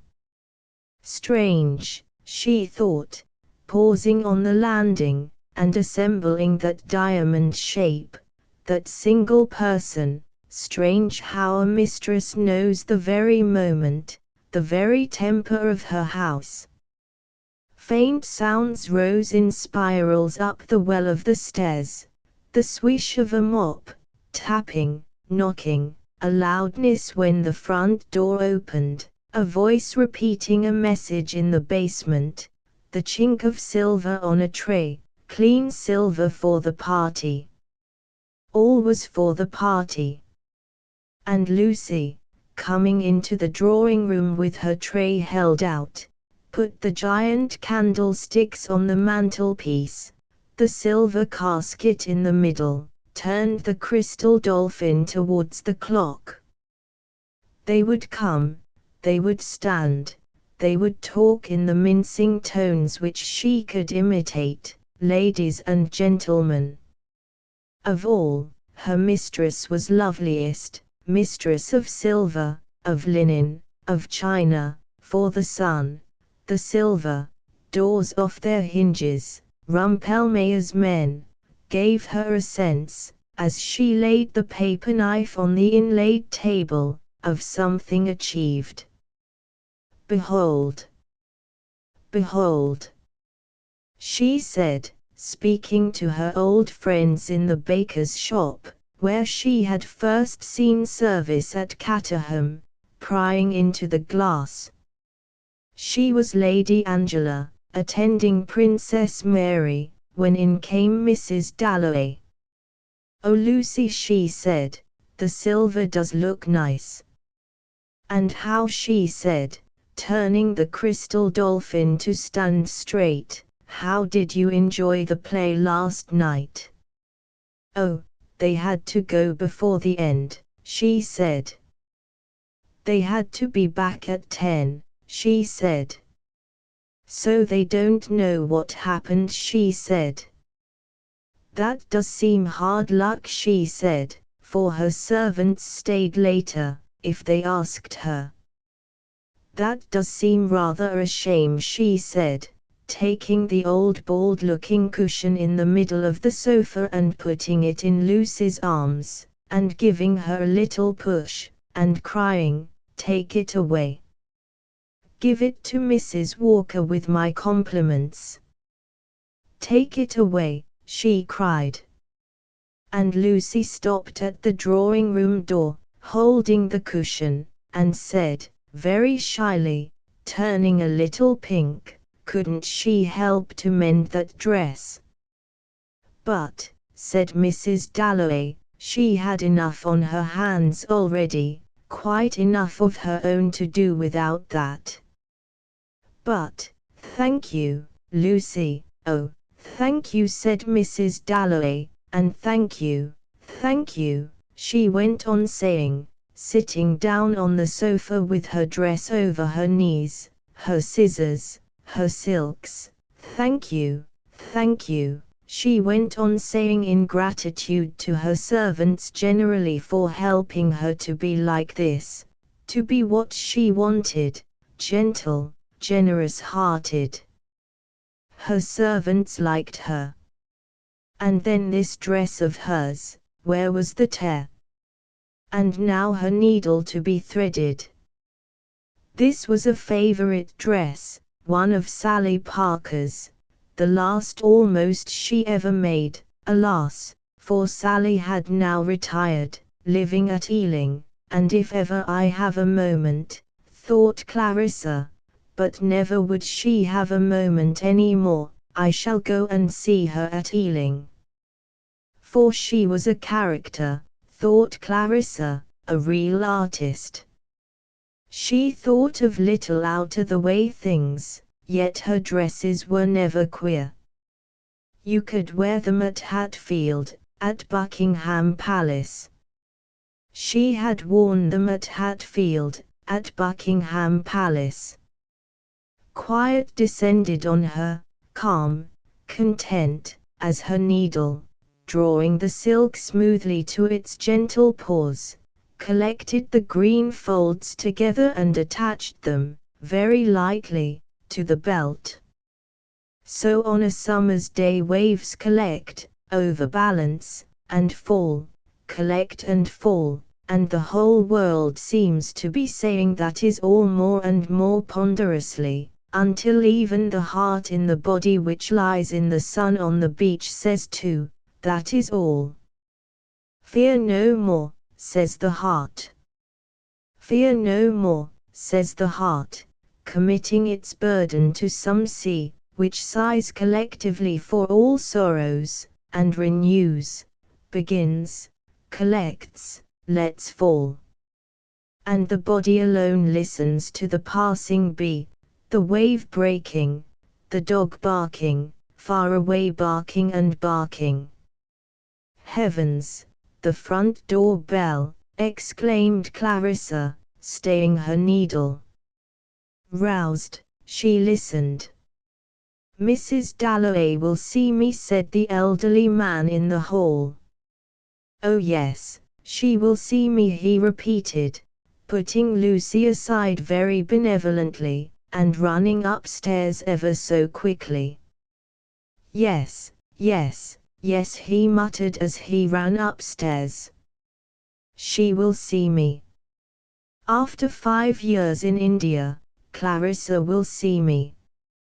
Who can, what can, asked Mrs. Dalloway, thinking it was outrageous to be interrupted at 11 o'clock on the morning of the day she was giving a party, hearing a step on the stairs. She heard a hand upon the door. She made to hide her dress, like a virgin protecting chastity, respecting privacy. Now the brass knob slipped. Now the door opened, and in came, for a single second she could not remember what he was called. So surprised she was to see him, so glad, so shy, so utterly taken aback to have Peter Walsh come to her unexpectedly in the morning. She had not read his letter. "And how are you?" said Peter Walsh, positively trembling, taking both her hands, kissing both her hands. She's grown older, he thought, sitting down. I shan't tell her anything about it, he thought, for she's grown older. She's looking at me, he thought, a sudden embarrassment coming over him, though he had kissed her hands. Putting his hand into his pocket, he took out a large pocket knife and half opened the blade. Exactly the same, thought Clarissa, the same queer look, the same check suit, a little out of the straight his face is, a little thinner, drier, perhaps, but he looks awfully well, and just the same. How heavenly it is to see you again, she exclaimed. He had his knife out. That's so like him, she thought. He had only reached town last night, he said, would have to go down into the country at once, and how was everything, how was everybody, Richard? Elizabeth? And what's all this, he said, tilting his penknife towards her green dress.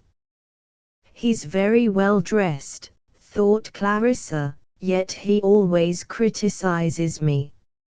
Here she is mending her dress as usual, he thought. Here she's been sitting all the time I've been in India, mending her dress, playing about, going to parties, running to the house and back and all that, he thought, growing more and more irritated, more and more agitated, for there's nothing in the world so bad for some women as marriage, he thought, and politics, and having a conservative husband, like the admirable Richard.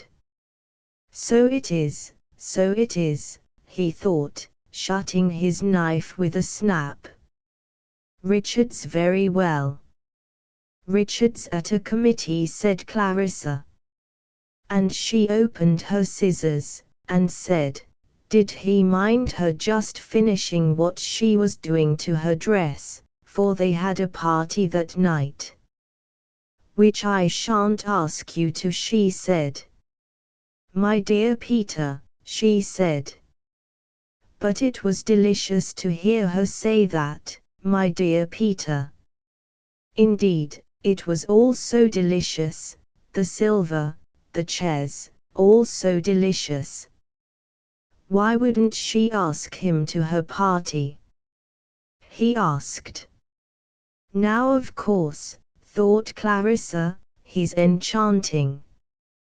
Perfectly enchanting. Now I remember how impossible it was ever to make up my mind, and why did I make up my mind, not to marry him? She wondered, that awful summer.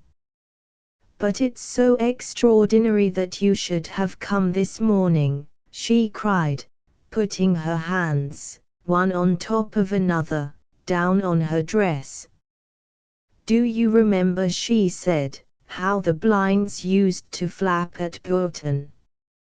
They did, he said, and he remembered breakfasting alone, very awkwardly, with her father, who had died, and he had not written to Clarissa. But he had never got on well with old Parry, that querulous, weak-kneed old man, Clarissa's father, Justin Parry. I often wish I'd got on better with your father, he said.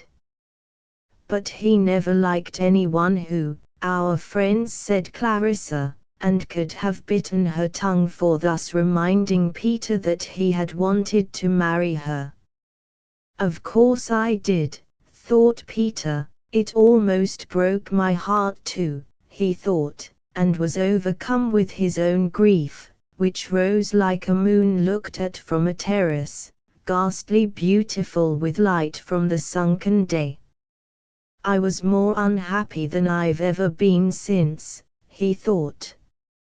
And as if in truth he were sitting there on the terrace, he edged a little towards Clarissa, put his hand out, raised it, let it fall.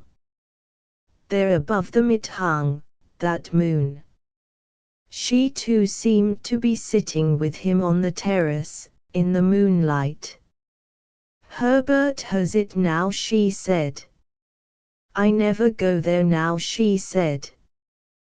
Then, just as happens on a terrace in the moonlight, when one person begins to feel ashamed that he is already bored, and yet as the other sits silent, very quiet, sadly looking at the moon, does not like to speak, moves his foot, clears his throat, notices some iron scroll on a table leg, stirs a leaf, but says nothing, so Peter Walsh did now.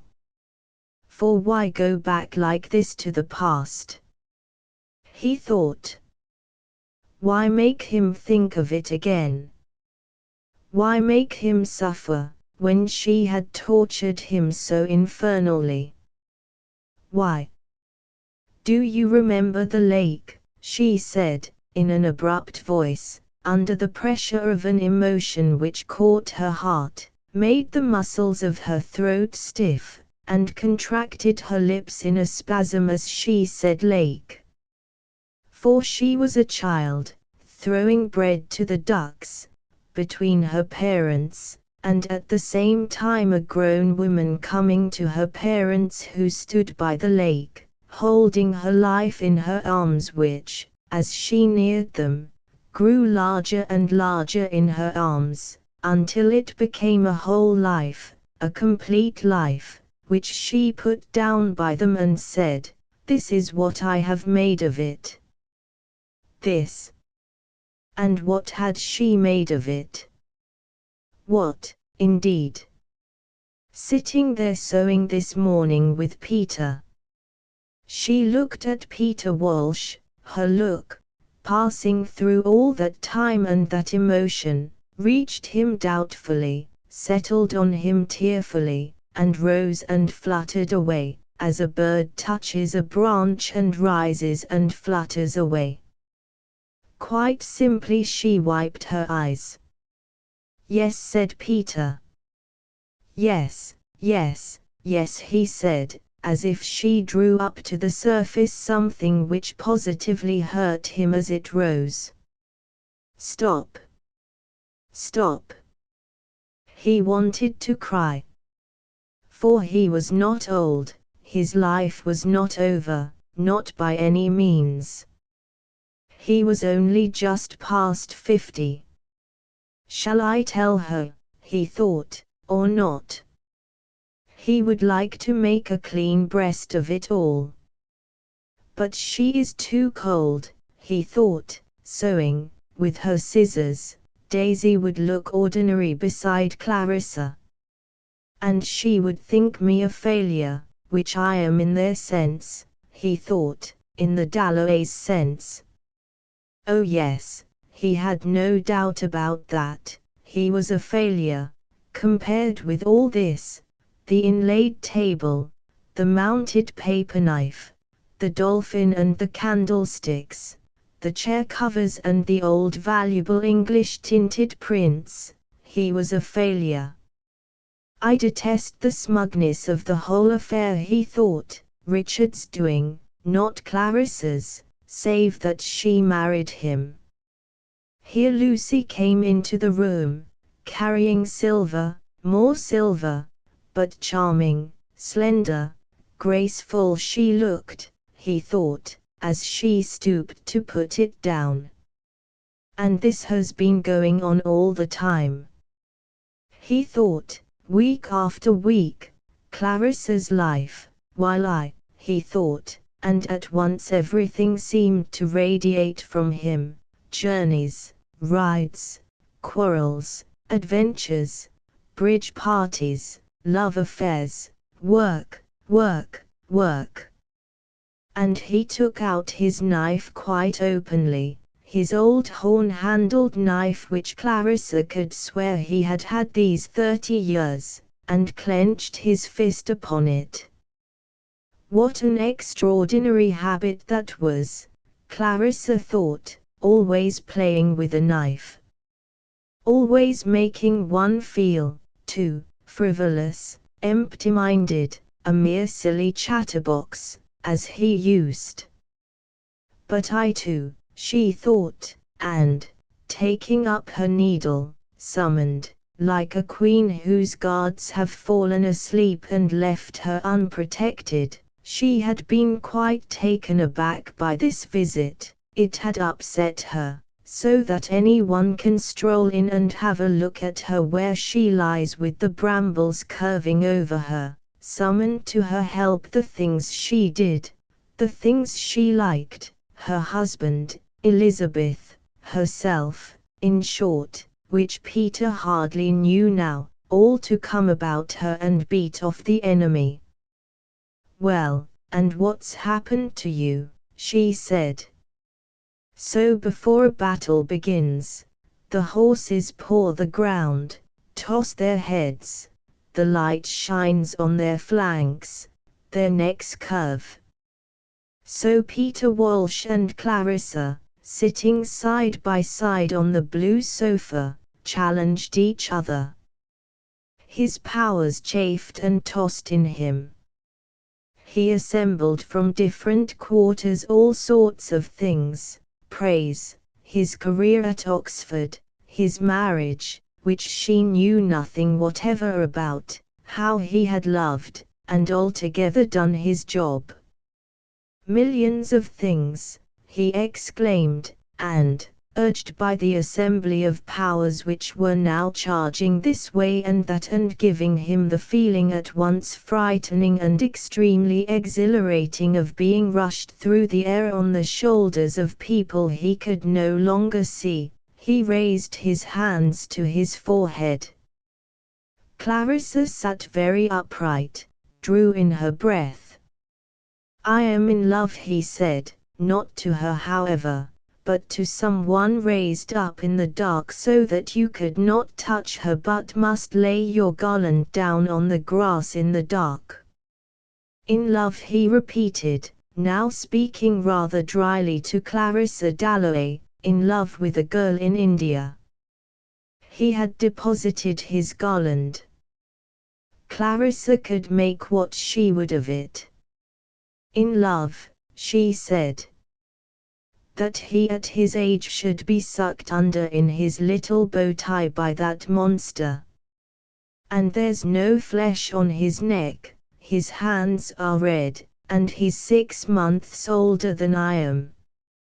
Her eye flashed back to her, but in her heart she felt, all the same, he is in love. He has that, she felt, he is in love. But the indomitable egotism which forever rides down the hosts opposed to it, the river which says on, even though it admits there may be no goal for us whatever, still on. This indomitable egotism charged her cheeks with color, made her look very young, very pink, very bright-eyed as she sat with her dress upon her knee, and her needle held to the end of green silk, trembling a little. He was in love. Not with her. With some younger woman, of course. And who is she? She asked. Now this statue must be brought from its height and set down between them. A married woman, unfortunately, he said, the wife of a major in the Indian Army. And with a curious ironical sweetness he smiled as he placed her in this ridiculous way before Clarissa. All the same, he is in love, thought Clarissa. She has, he continued, very reasonably, 2 small children, a boy and a girl, and I have come over to see my lawyers about the divorce. There they are. He thought. Do what you like with them, Clarissa. There they are. And second by second it seemed to him that the wife of the major in the Indian Army, his Daisy, and her 2 small children became more and more lovely as Clarissa looked at them, as if he had set light to a grey pellet on a plate and there had risen up a lovely tree in the brisk sea-salted air of their intimacy, for in some ways no one understood him, felt with him, as Clarissa did, their exquisite intimacy. She flattered him, she fooled him, thought Clarissa, shaping the woman, the wife of the major in the Indian Army, with 3 strokes of a knife. What a waste! What a folly! All his life long Peter had been fooled like that, first getting sent down from Oxford, next marrying the girl on the boat going out to India, now the wife of a major in the Indian Army. Thank heaven she had refused to marry him. Still, he was in love. Her old friend, her dear Peter, he was in love. But what are you going to do? She asked him. Oh, the lawyers and solicitors, Messrs. Hooper and Gratelli of Lincoln's Inn, they were going to do it, he said. And he actually pared his nails with his pocket knife. For heaven's sake, leave your knife alone. She cried to herself in irrepressible irritation. It was his silly unconventionality, his weakness, his lack of the ghost of a notion what anyone else was feeling that annoyed her, had always annoyed her, and now at his age, how silly.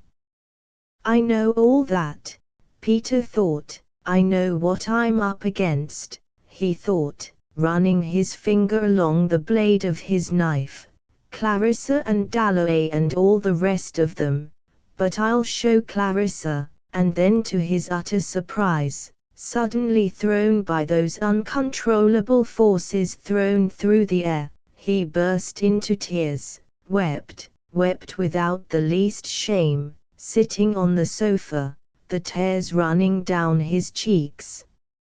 And Clarissa had leant forward, taken his hand, drawn him to her, kissed him, actually had felt his face on hers before she could down the brandishing of silver flashing plumes like pampas grass in a tropic gale in her breast, which, subsiding, left her holding his hand, patting his knee and feeling as she sat back extraordinarily at her ease with him and light-hearted. All in a clap it came over her, if I had married him, this gaiety would have been mine all day. It was all over for her. The sheet was stretched and the bed narrow. She had gone up into the tower alone and left them blackberrying in the sun. The door had shut, and there among the dust of fallen plaster and the litter of birds' nests how distant the view had looked, and the sounds came thin and chill. Once on Lath Hill, she remembered, and Richard. She cried, as a sleeper in the night starts and stretches a hand in the dark for help.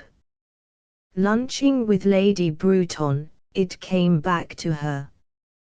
He has left me, I am alone forever, she thought, folding her hands upon her knee. Peter Walsh had got up and crossed to the window and stood with his back to her, flicking a bandana handkerchief from side to side. Masterly and dry and desolate he looked, his thin shoulder blades lifting his coat slightly, blowing his nose violently. Take me with you, Clarissa thought impulsively, as if he were starting directly upon some great voyage, and then, next moment, it was as if the 5 acts of a play that had been very exciting and moving were now over and she had lived a lifetime in them and had run away, had lived with Peter, and it was now over. Now it was time to move, and, as a woman gathers her things together, her cloak, her gloves, her opera glasses, and gets up to go out of the theatre into the street, she rose from the sofa and went to Peter. And it was awfully strange, he thought, how she still had the power, as she came tinkling, rustling, still had the power as she came across the room, to make the moon, which he detested, rise at Burton on the terrace in the summer sky. Tell me, he said, seizing her by the shoulders. Are you happy, Clarissa? Does Richard? The door opened. Here is my Elizabeth, said Clarissa, emotionally, histrionically, perhaps. How do, said Elizabeth, coming forward. The sound of Big Ben striking the half-hour struck out between them with extraordinary vigor, as if a young man, strong, indifferent, inconsiderate, were swinging dumbbells this way and that.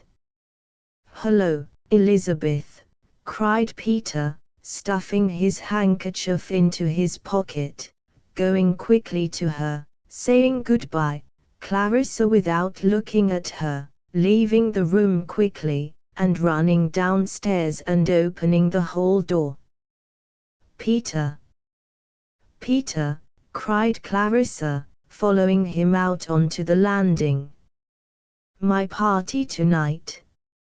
Remember my party tonight, she cried, having to raise her voice against the roar of the open air, and, overwhelmed by the traffic and the sound of all the clocks striking, her voice crying remember my party tonight, sounded frail and thin and very far away as Peter Walsh shut the door. Remember my party, said Peter Walsh as he stepped down the street, speaking to himself rhythmically, in time with the flow of the sound, the direct downright sound of Big Ben striking the half-hour. The leaden circles dissolved in the air. Oh, these parties, he thought, Clarissa's parties. Why does she give these parties, he thought.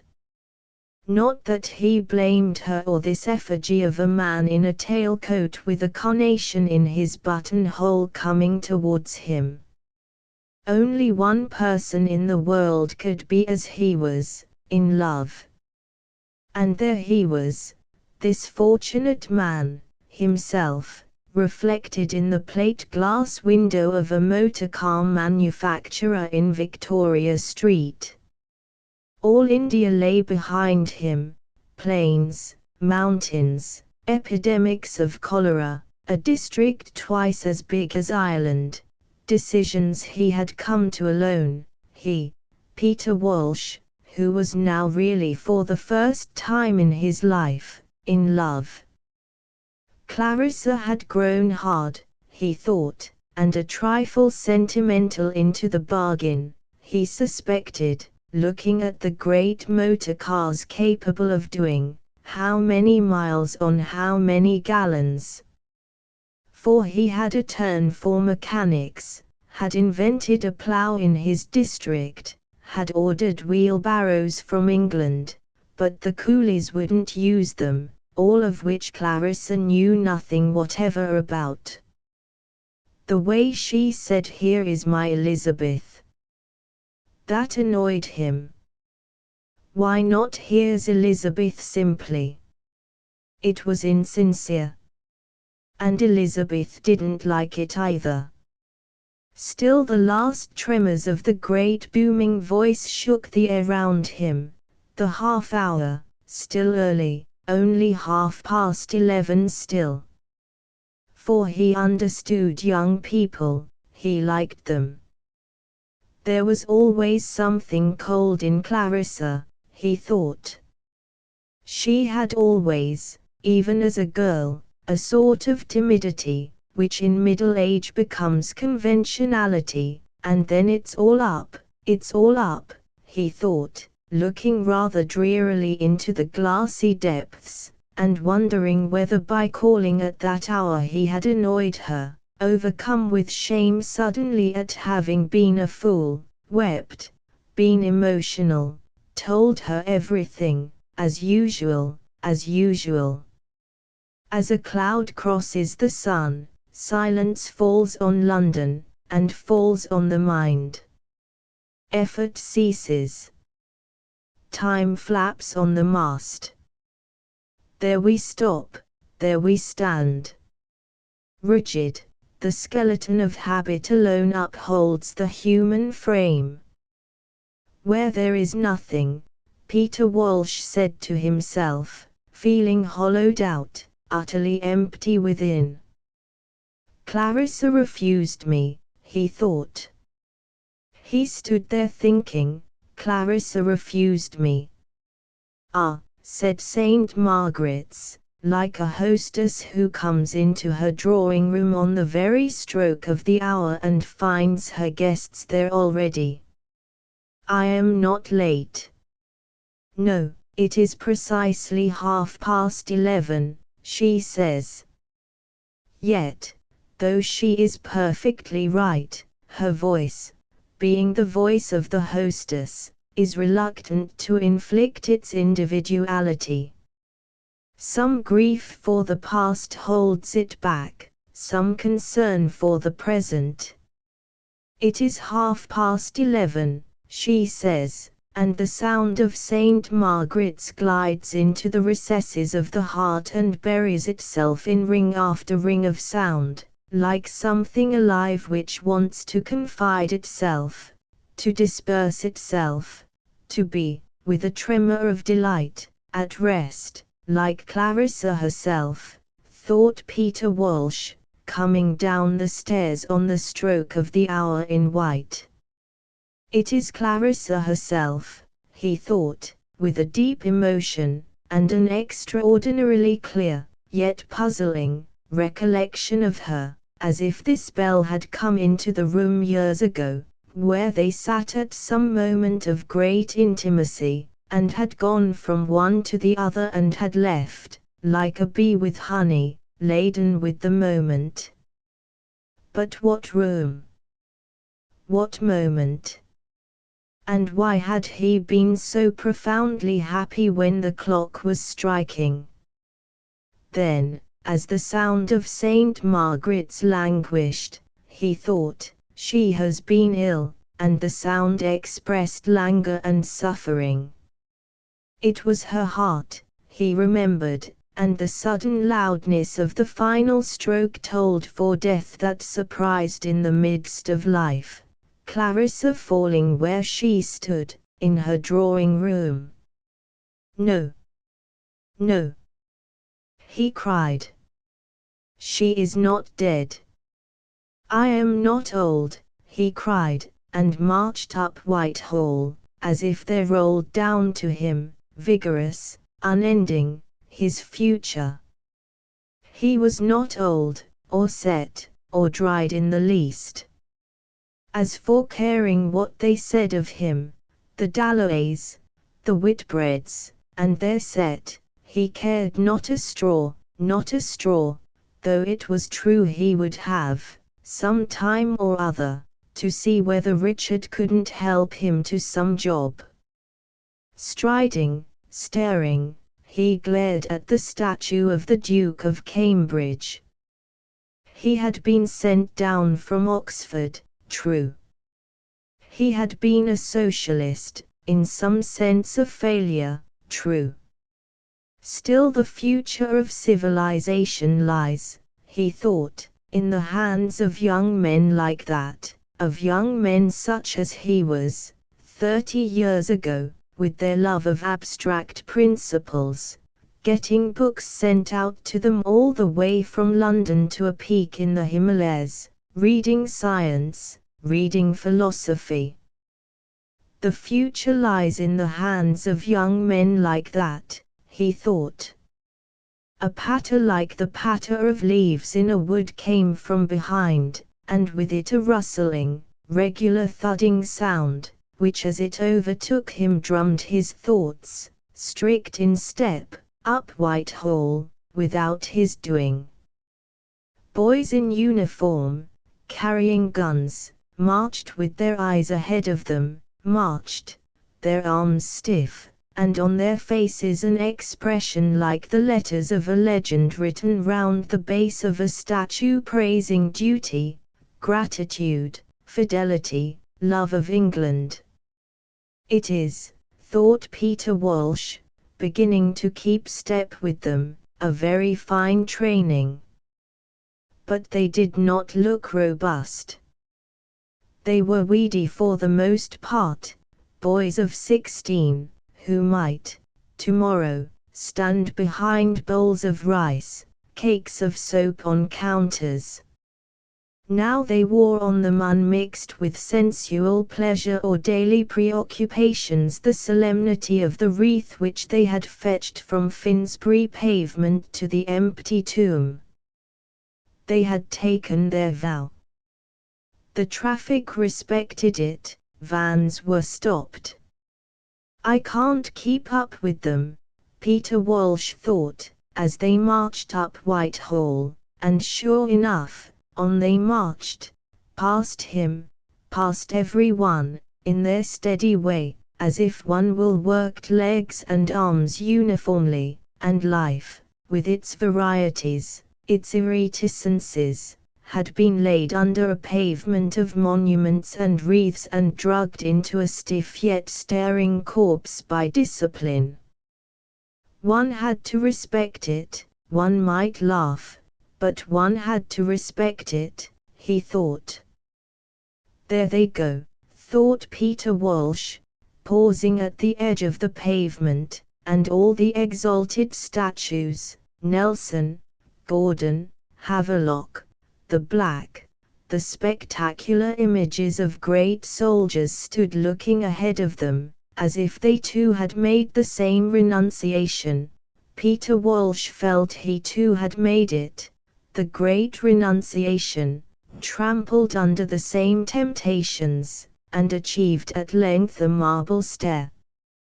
But the stair Peter Walsh did not want for himself in the least, though he could respect it in others. He could respect it in boys. They don't know the troubles of the flesh yet, he thought, as the marching boys disappeared in the direction of the Strand. All that I've been through, he thought, crossing the road, and standing under Gordon's statue, Gordon whom as a boy he had worshipped, Gordon standing lonely with one leg raised and his arms crossed. Poor Gordon, he thought.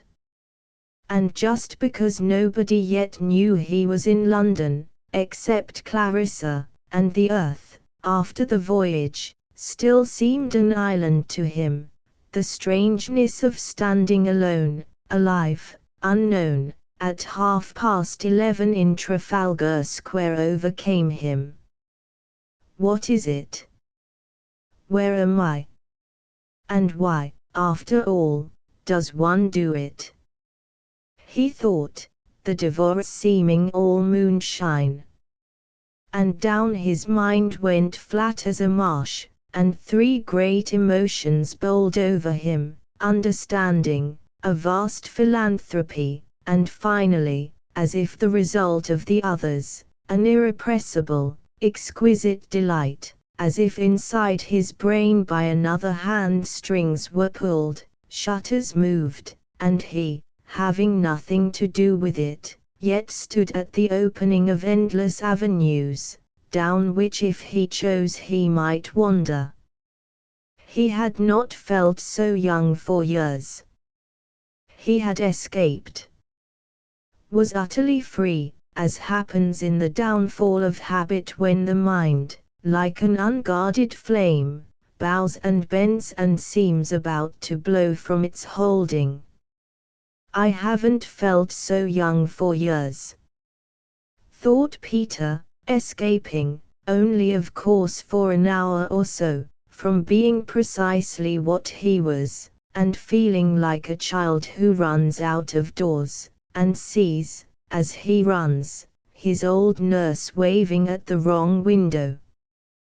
But she's extraordinarily attractive, he thought, as, walking across Trafalgar Square in the direction of the Haymarket, came a young woman who, as she passed Gordon's statue, seemed, Peter Walsh thought, susceptible as he was, to shed veil after veil, until she became the very woman he had always had in mind, young, but stately, merry, but discreet, black, but enchanting. Straightening himself and stealthily fingering his pocket-knife, he started after her to follow this woman. This excitement, which seemed even with its back turned to shed on him a light which connected them, which singled him out, as if the random uproar of the traffic had whispered through hollowed hands his name, not Peter, but his private name which he called himself in his own thoughts. You, she said, only you saying it with her white gloves and her shoulders. Then the thin long cloak which the wind stirred as she walked past Dent's shop in Cockspur Street blew out with an enveloping kindness, a mournful tenderness, as of arms that would open and take the tired. But she's not married, she's young, quite young, thought Peter, the red carnation he had seen her wear as she came across Trafalgar Square burning again in his eyes and making her lips red.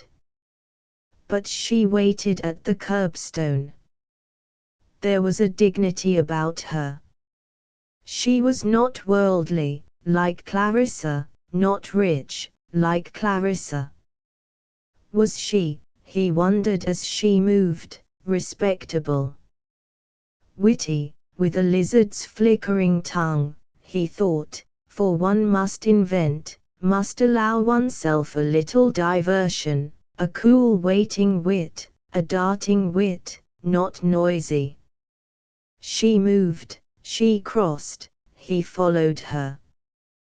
To embarrass her was the last thing he wished. Still, if she stopped, he would say, "Come and have an ice," he would say, and she would answer, perfectly simply, "Oh yes."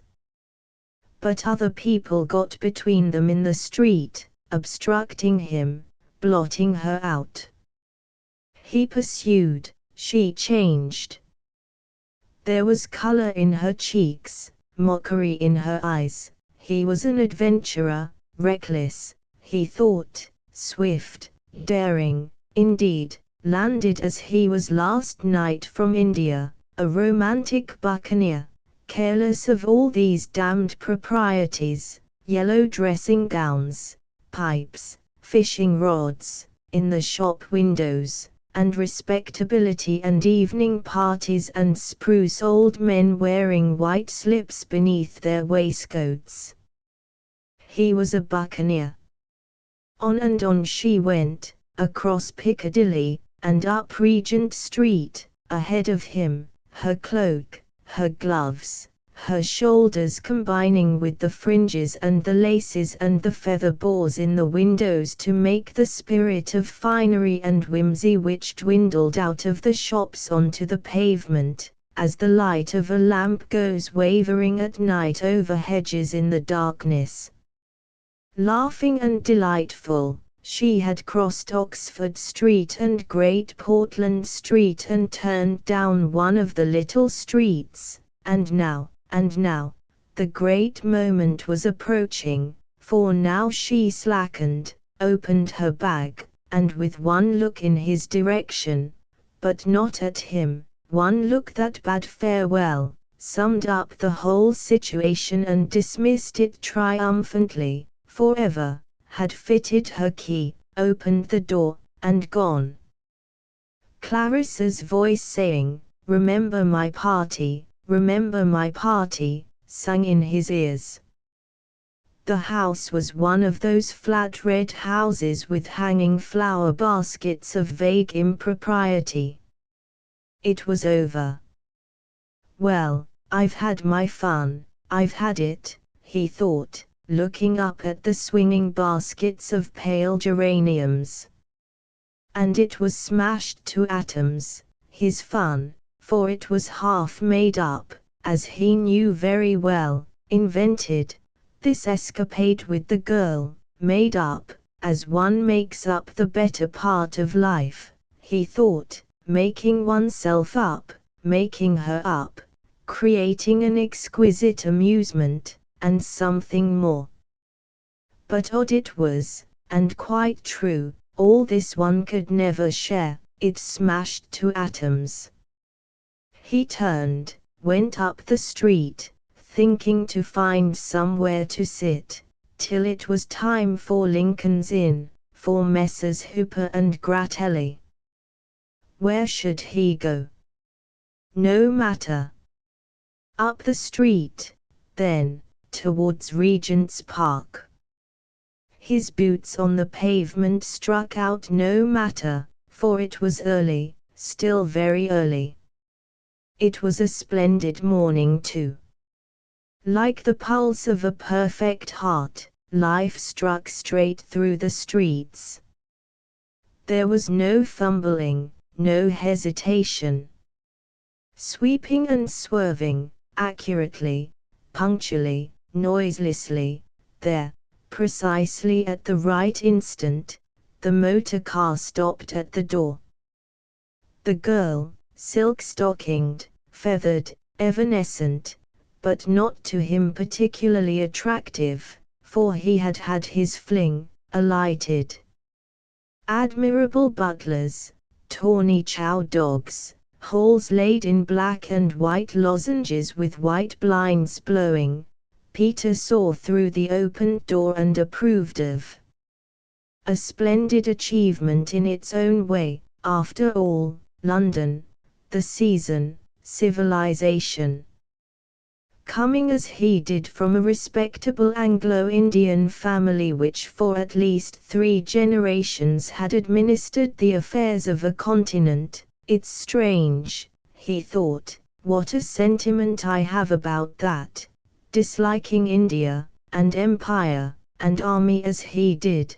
There were moments when civilization, even of this sort, seemed dear to him as a personal possession, moments of pride in England, in butlers, chow dogs, girls in their security. Ridiculous enough, still there it is, he thought. And the doctors and men of business and capable women all going about their business, punctual, alert, robust, seemed to him wholly admirable, good fellows, to whom one would entrust one's life, companions in the art of living, who would see one through. What with one thing and another, the show was really very tolerable, and he would sit down in the shade and smoke. There was Regent's Park. Yes. As a child he had walked in Regent's Park. Odd, he thought, how the thought of childhood keeps coming back to me, the result of seeing Clarissa, perhaps, for women live much more in the past than we do, he thought. They attach themselves to places, and their fathers, a woman's always proud of her father. Bourton was a nice place, a very nice place, but I could never get on with the old man, he thought. There was quite a scene one night, an argument about something or other, what, he could not remember. Politics presumably. Yes, he remembered Regent's Park, the long straight walk, the little house where one bought air balls to the left, an absurd statue with an inscription somewhere or other. He looked for an empty seat. He did not want to be bothered, feeling a little drowsy as he did, by people asking him the time. An elderly grey nurse, with a baby asleep in its perambulator, that was the best he could do for himself, sit down at the far end of the seat by that nurse. She's a queer-looking girl, he thought, suddenly remembering Elizabeth as she came into the room and stood by her mother. Grown big, quite grown up, not exactly pretty, handsome rather, and she can't be more than 18. Probably she doesn't get on with Clarissa. There's my Elizabeth, that sort of thing. Why not? Here's Elizabeth simply, trying to make out, like most mothers, that things are what they are not. She trusts to her charm too much, he thought. She overdoes it. The rich benignant cigar smoke eddied coolly down his throat. He puffed it out again in rings which breasted the air bravely for a moment. Blue, circular. I shall try and get a word alone with Elizabeth tonight, he thought, then began to wobble into hourglass shapes and taper away. Odd shapes they take, he thought. Suddenly he closed his eyes, raised his hand with an effort, and threw away the heavy end of his cigar. A great brush swept smooth across his mind, sweeping across it moving branches, children's voices, the shuffle of feet, and people passing, and humming traffic, rising and falling traffic. Down, down he sank into the plumes and feathers of sleep, sank, and was muffled over. The grey nurse resumed her knitting as Peter Walsh, on the hot seat beside her, began snoring. In her grey dress, moving her hands indefatigably yet quietly, she seemed like the champion of the rights of sleepers, like one of those spectral presences which rise in twilight in woods made of sky and branches.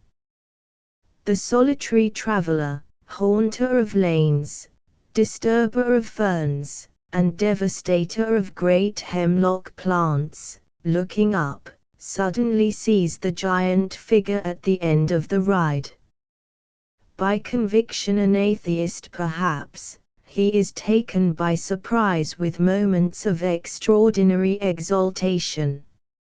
Nothing exists outside us except a state of mind, he thinks, a desire for solace, for relief, for something outside these miserable pygmies, these feeble, these ugly, these craven men and women.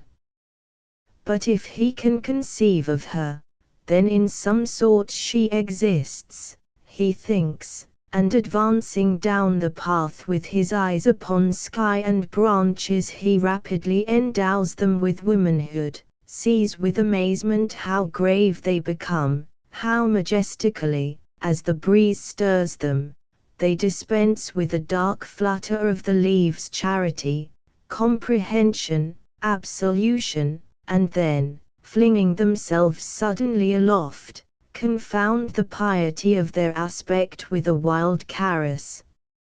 Such are the visions which proffer great cornucopias full of fruit to the solitary traveller, or murmur in his ear like sirens lolloping away on the green sea waves, or are dashed in his face like bunches of roses, or rise to the surface like pale faces which fishermen flounder through floods to embrace.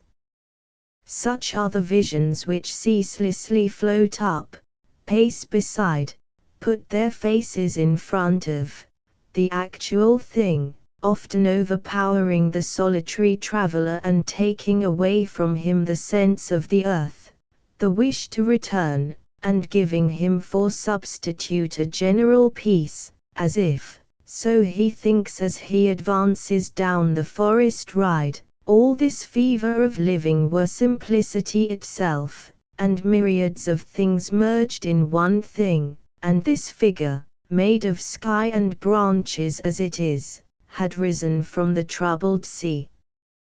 He is elderly, past 50 now, as a shape might be sucked up out of the waves to shower down from her magnificent hands compassion, comprehension, absolution. So, he thinks, may I never go back to the lamplight, to the sitting room, never finish my book, never knock out my pipe, never ring for Mrs. Turner to clear away. Rather let me walk straight on to this great figure, who will, with a toss of her head, mount me on her streamers and let me blow to nothingness with the rest. Such are the visions.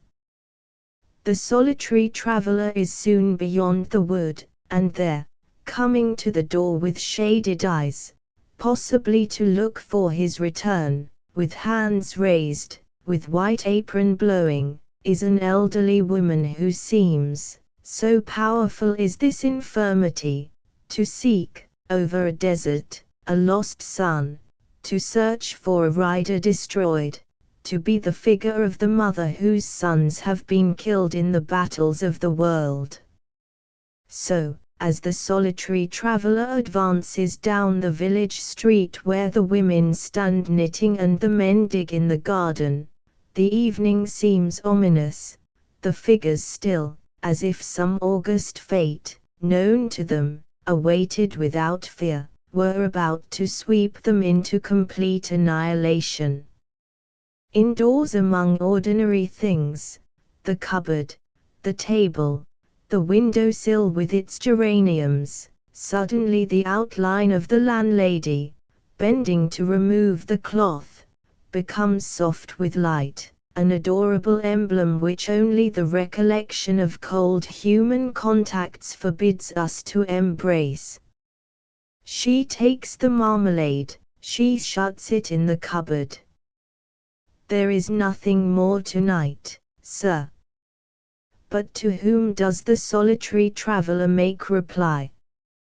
So the elderly nurse knitted over the sleeping baby in Regent's Park. So Peter Walsh snored. He woke with extreme suddenness, saying to himself, "The death of the soul." "Lord, Lord," he said to himself out loud, stretching and opening his eyes. "The death of the soul." The words attached themselves to some scene, to some room, to some past he had been dreaming of. It became clearer, the scene, the room, the past he had been dreaming of. It was at Burton that summer, early in the 90s, when he was so passionately in love with Clarissa. There were a great many people there, laughing and talking, sitting round a table after tea, and the room was bathed in yellow light and full of cigarette smoke. They were talking about a man who had married his housemaid, one of the neighbouring squires. He had forgotten his name. He had married his housemaid, and she had been brought to Burton to call. An awful visit it had been. She was absurdly overdressed, like a cockatoo, Clarissa had said, imitating her, and she never stopped talking. On and on she went, on and on. Clarissa imitated her. Then somebody said, Sally Seton it was, did it make any real difference to one's feelings to know that before they'd married she had had a baby? In those days, in mixed company, it was a bold thing to say. He could see Clarissa now, turning bright pink, somehow contracting, and saying, "Oh, I shall never be able to speak to her again." Whereupon the whole party sitting round the tea table seemed to wobble. It was very uncomfortable. He hadn't blamed her for minding the fact, since in those days a girl brought up as she was, knew nothing, but it was her manner that annoyed him, timid, hard, something arrogant, unimaginative, prudish. The death of the soul. He had said that instinctively, ticketing the moment as he used to do, the death of her soul. Everyone wobbled, everyone seemed to bow, as she spoke, and then to stand up different. He could see Sally Seton, like a child who has been in mischief, leaning forward, rather flushed, wanting to talk, but afraid, and Clarissa did frighten people. She was Clarissa's greatest friend, always about the place, totally unlike her, an attractive creature, handsome, dark, with the reputation in those days of great daring, and he used to give her cigars, which she smoked in her bedroom. She had either been engaged to somebody or quarrelled with her family, and old Parry disliked them both equally, which was a great bond. Then Clarissa, still with an air of being offended with them all, got up, made some excuse, and went off, alone. As she opened the door, in came that great shaggy dog which ran after sheep. She flung herself upon him, went into raptures. It was as if she said to Peter, it was all aimed at him, he knew, "I know you thought me absurd about that woman just now, but see how extraordinarily sympathetic I am, see how I love my Rob." They had always this queer power of communicating without words. She knew directly he criticized her. Then she would do something quite obvious to defend herself, like this fuss with the dog, but it never took him in, he always saw through Clarissa. Not that he said anything, of course, just sat looking glum. It was the way their quarrels often began. She shut the door. At once he became extremely depressed. It all seemed useless, going on being in love, going on quarreling, going on making it up, and he wandered off alone, among outhouses, stables, looking at the horses. The place was quite a humble one. The Parrys were never very well off, but there were always grooms and stable boys about. Clarissa loved riding, and an old coachman, what was his name, an old nurse, old Moody, old Goody, some such name they called her, whom one was taken to visit in a little room with lots of photographs, lots of bird cages. It was an awful evening. He grew more and more gloomy, not about that only, about everything.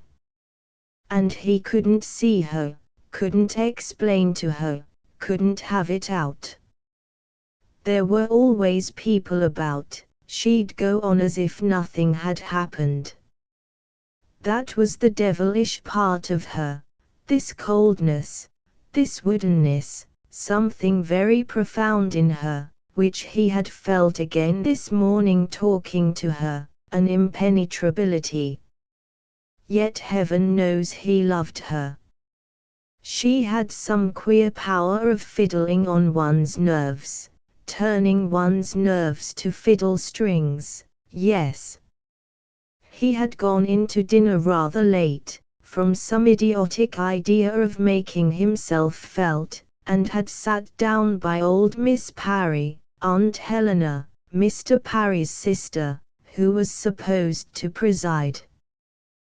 There she sat in her white cashmere shawl, with her head against the window, a formidable old lady, but kind to him, for he had found her some rare flower, and she was a great botanist, marching off in thick boots with a black collecting box slung between her shoulders.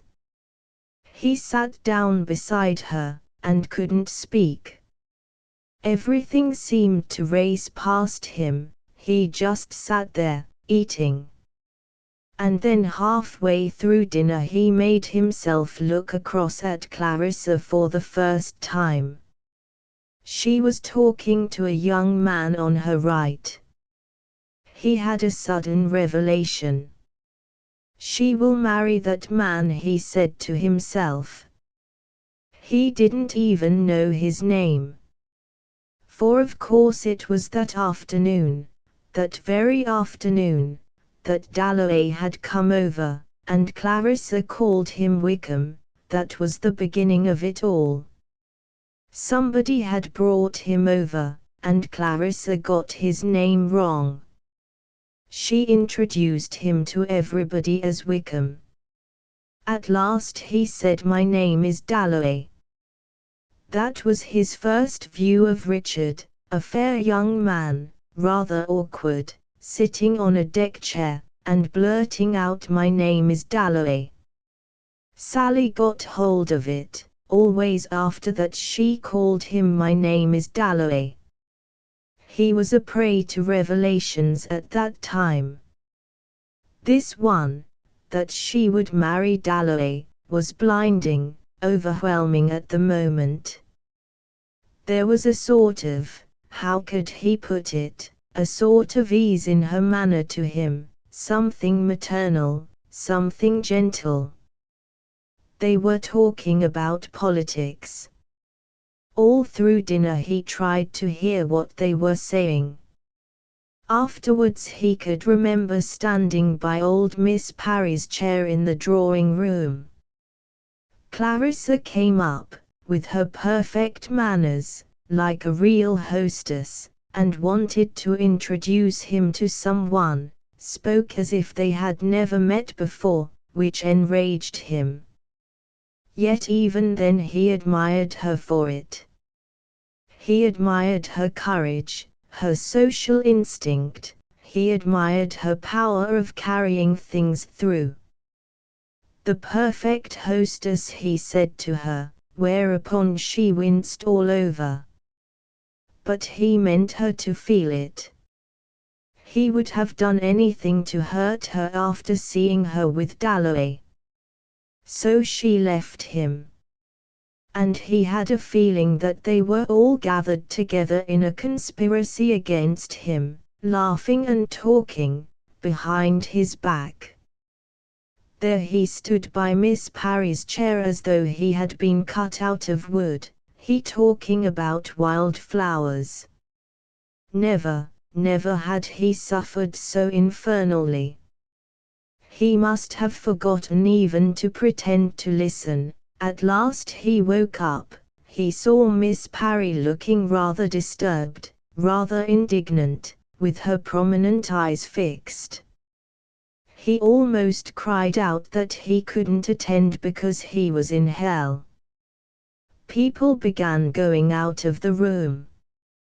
He heard them talking about fetching cloaks, about its being cold on the water, and so on.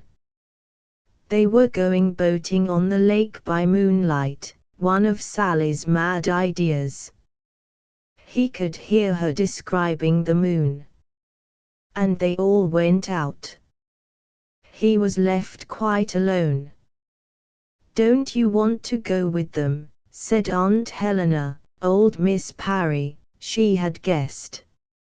And he turned round and there was Clarissa again.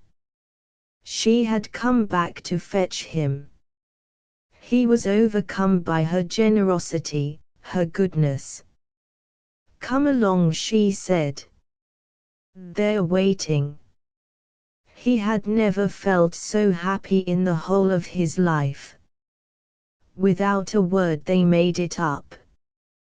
They walked down to the lake. He had 20 minutes of perfect happiness. Her voice, her laugh, her dress, something floating, white, crimson, her spirit, her adventurousness. She made them all disembark and explore the island. She startled a hen, she laughed, she sang. And all the time, he knew perfectly well, Dalloway was falling in love with her, she was falling in love with Dalloway, but it didn't seem to matter. Nothing mattered. They sat on the ground and talked, he and Clarissa.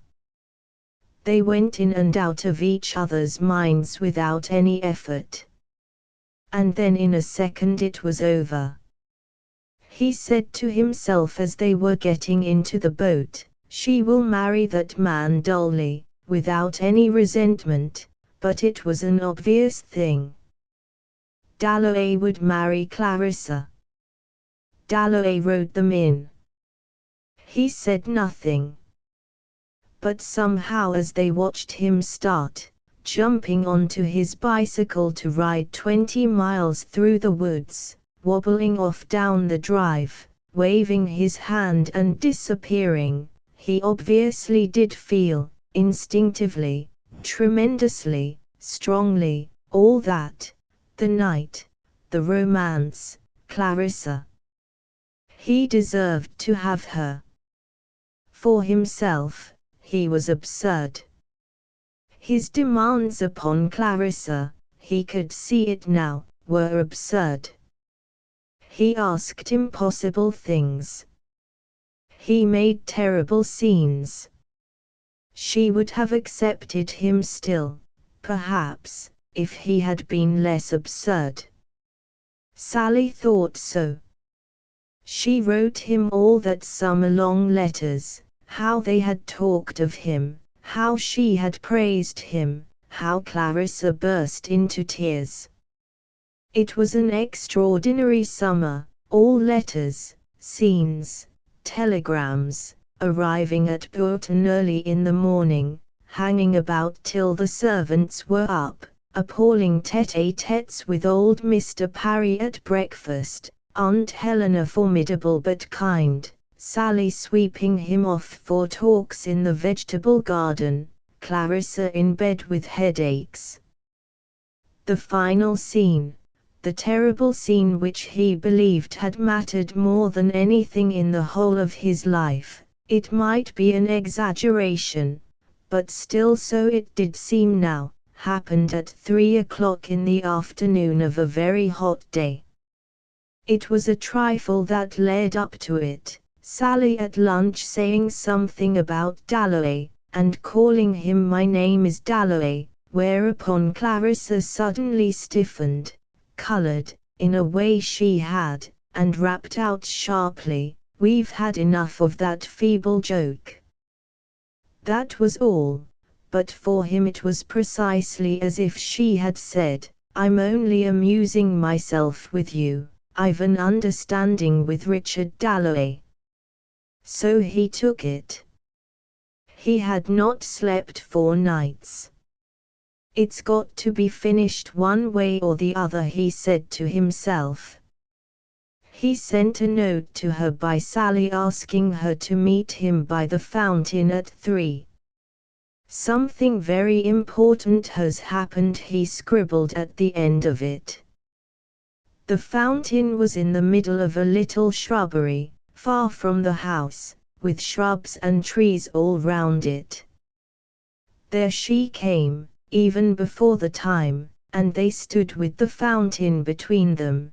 The spout, it was broken, dribbling water incessantly. How sights fix themselves upon the mind! For example, the vivid green moss. She did not move. "Tell me the truth, tell me the truth," he kept on saying. He felt as if his forehead would burst. She seemed contracted, petrified. She did not move. "Tell me the truth," he repeated, when suddenly that old man Breitkopf popped his head in carrying the Times, stared at them, gaped, and went away. They neither of them moved. "Tell me the truth," he repeated. He felt that he was grinding against something physically hard. She was unyielding. She was like iron, like flint, rigid up the backbone.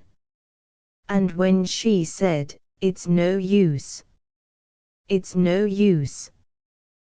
This is the end," after he had spoken for hours, it seemed, with the tears running down his cheeks, it was as if she had hit him in the face. She turned, she left him, went away. "Clarissa," he cried. "Clarissa." But she never came back. It was over. He went away that night. He never saw her again. It was awful, he cried, awful, awful. Still, the sun was hot. Still, one got over things. Still, life had a way of adding day to day. Still, he thought, yawning and beginning to take notice, Regent's Park had changed very little since he was a boy, except for the squirrels. Still, presumably there were compensations. When little Elise Mitchell, who had been picking up pebbles to add to the pebble collection which she and her brother were making on the nursery mantelpiece, plumped her handful down on the nurse's knee and scudded off again full tilt into a lady's legs. Peter Walsh laughed out. But Lucrezia Warren Smith was saying to herself, "It's wicked, why should I suffer?" She was asking, as she walked down the broad path. "No, I can't stand it any longer," she was saying, having left Septimus, who wasn't Septimus any longer, to say hard, cruel, wicked things, to talk to himself, to talk to a dead man, on the seat over there, when the child ran full tilt into her, fell flat, and burst out crying. That was comforting rather. She stood her upright, dusted her frock, kissed her. But for herself she had done nothing wrong. She had loved Septimus, she had been happy, she had had a beautiful home, and there her sisters lived still, making hats.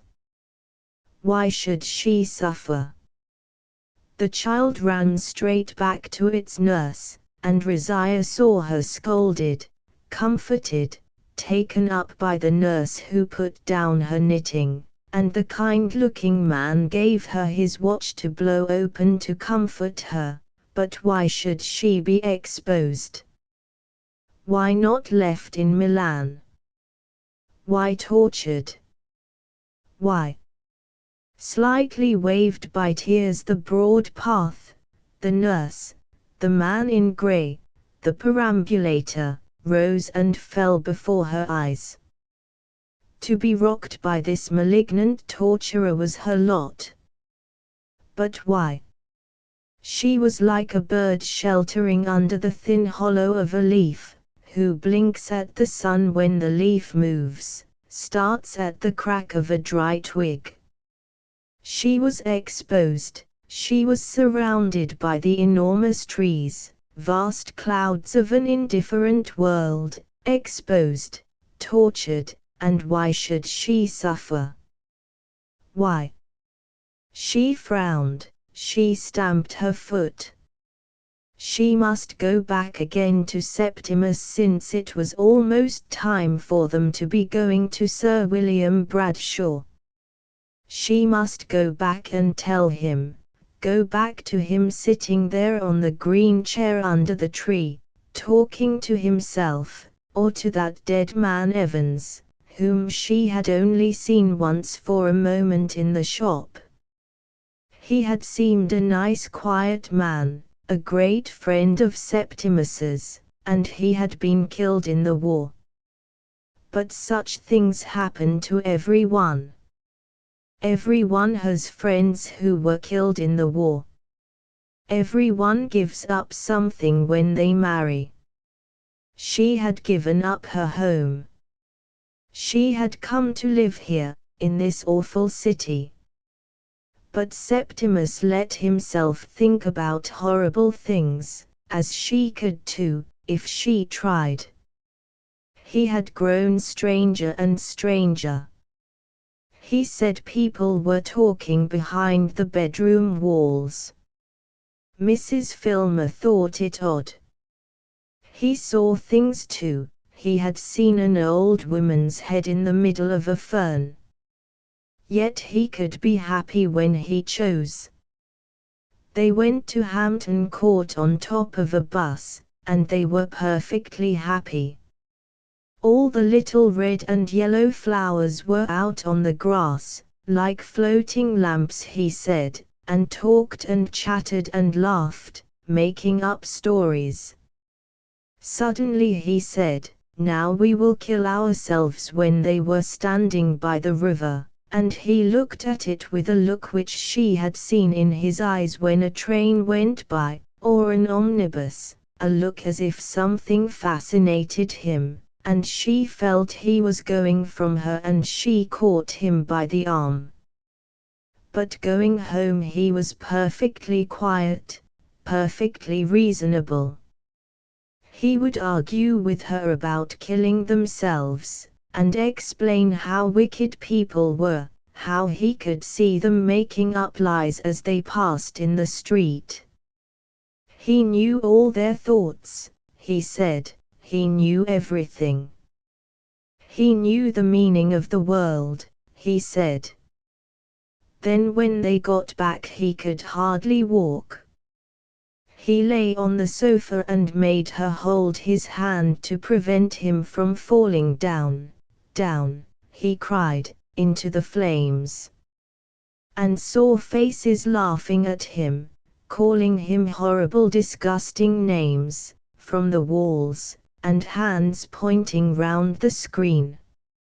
Yet they were quite alone. But he began to talk aloud, answering people, arguing, laughing, crying, getting very excited and making her write things down. Perfect nonsense it was, about death, about Mrs. Abel Pole. She could stand it no longer.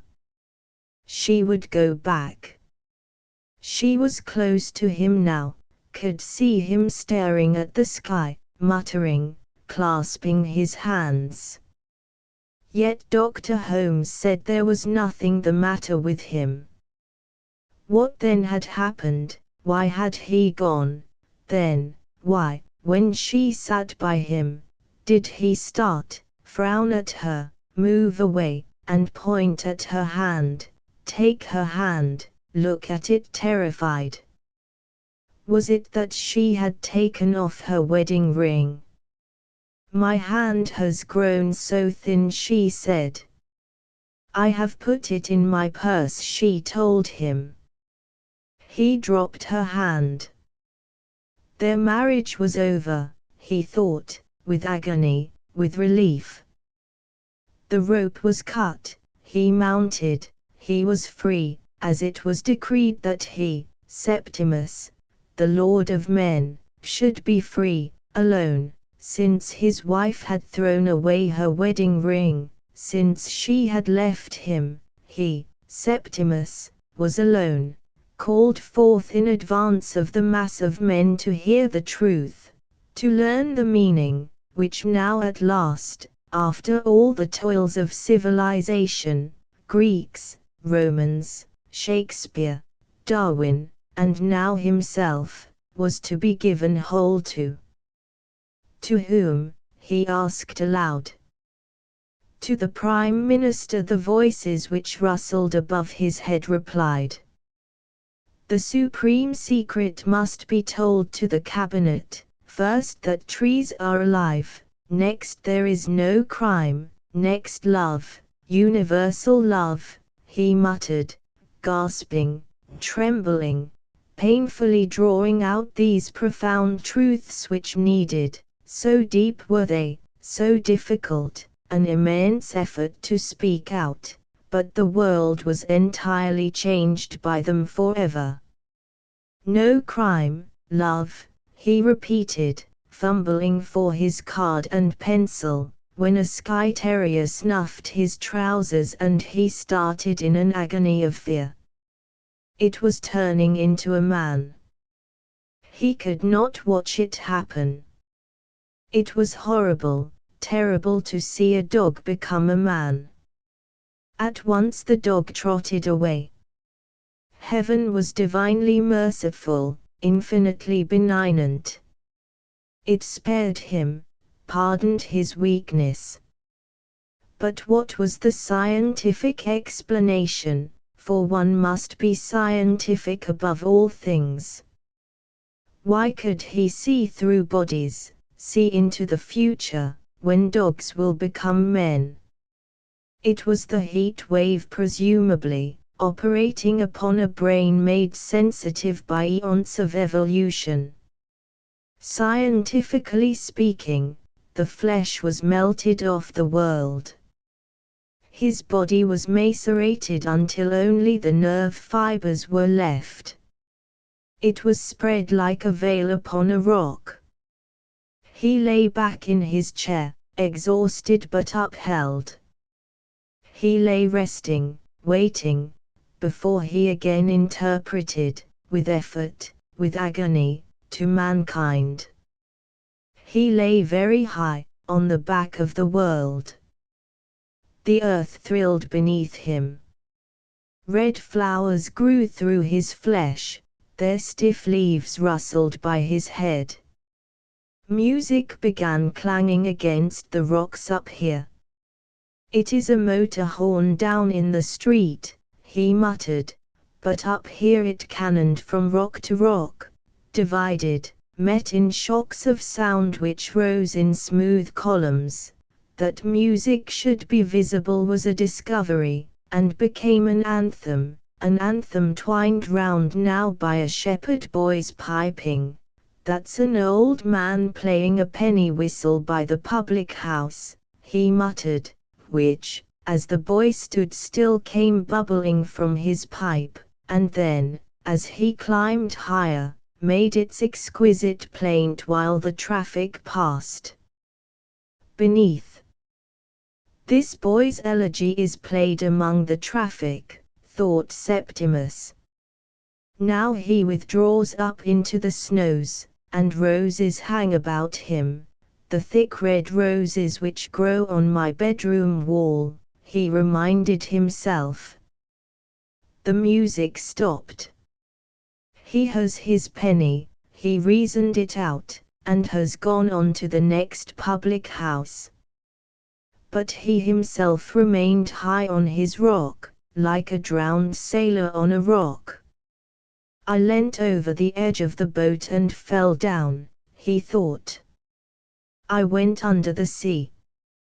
I have been dead, and yet am now alive, but let me rest still, he begged. He was talking to himself again. It was awful, awful, and as, before waking, the voices of birds and the sound of wheels chime and chatter in a queer harmony, grow louder and louder, and the sleeper feels himself drawing to the shores of life, so he felt himself drawing towards life, the sun growing hotter, cries sounding louder, something tremendous about to happen. He had only to open his eyes, but a weight was on them, a fear. He strained, he pushed, he looked, he saw Regent's Park before him. Long streamers of sunlight fawned at his feet. The trees waved, brandished. We welcome, the world seemed to say, we accept, we create. Beauty, the world seemed to say. And as if to prove it, scientifically, wherever he looked, at the houses, at the railings, at the antelopes stretching over the palings, beauty sprang instantly. To watch a leaf quivering in the rush of air was an exquisite joy. Up in the sky swallows swooping, swerving, flinging themselves in and out, round and round, yet always with perfect control, as if elastics held them, and the flies rising and falling, and the sun spotting now this leaf, now that, in mockery, dazzling it with soft gold in pure good temper, and now and again some chime, it might be a motor horn, tinkling divinely on the grass stalks. All of this, calm and reasonable as it was, made out of ordinary things as it was the truth now. Beauty, that was the truth now. Beauty was everywhere. It is time, said Rosiah. The word time split its husk, poured its riches over him, and from his lips fell like shells, like shavings from a plane, without his making them, hard, white, imperishable words, and flew to attach themselves to their places in an ode to time, an immortal ode to time. He sang. Evans answered from behind the tree. The dead were in Thessaly, Evans sang, among the orchids. There they waited till the war was over, and now the dead, now Evans himself, for God's sake don't come. Septimus cried out. For he could not look upon the dead. But the branches parted. A man in grey was actually walking towards them. It was Evans. But no mud was on him, no wounds, he was not changed. I must tell the whole world, Septimus cried, raising his hand, as the dead man in the grey suit came nearer, raising his hand like some colossal figure who has lamented the fate of man for ages in the desert alone, with his hands pressed to his forehead, furrows of despair on his cheeks, and now sees light on the desert's edge which broadens and strikes the iron-black figure, and Septimus half rose from his chair, and with legions of men prostrate behind him he, the giant mourner, receives for one moment on his face the whole. "But I am so unhappy," Septimus said, Resiah trying to make him sit down. The millions lamented, for ages they had sorrowed. He would turn round, he would tell them in a few moments, only a few moments more, of this relief, of this joy, of this astonishing revelation. "The time," Septimus Resiah repeated. "What is the time?" He was talking, he was starting, this man must notice him. He was looking at them. "I will tell you the time," said Septimus, very slowly, very drowsily, smiling mysteriously. As he sat smiling at the dead man in the grey suit, the quarter struck, the 11:45. "And that is being young," Peter Walsh thought as he passed them. "To be having an awful scene." The poor girl looked absolutely desperate, in the middle of the morning. But what was it about, he wondered? What had the young man in the overcoat been saying to her to make her look like that? What awful fix had they got themselves into, both to look so desperate as that on a fine summer morning? The amusing thing about coming back to England, after 5 years, was the way it made, anyhow the first days, things stand out as if one had never seen them before. Lovers squabbling under a tree, the domestic family life of the parks. Never had he seen London look so enchanting, the softness of the distances, the richness, the greenness, the civilization. After India, he thought, strolling across the grass. This susceptibility to impressions had been his undoing, no doubt.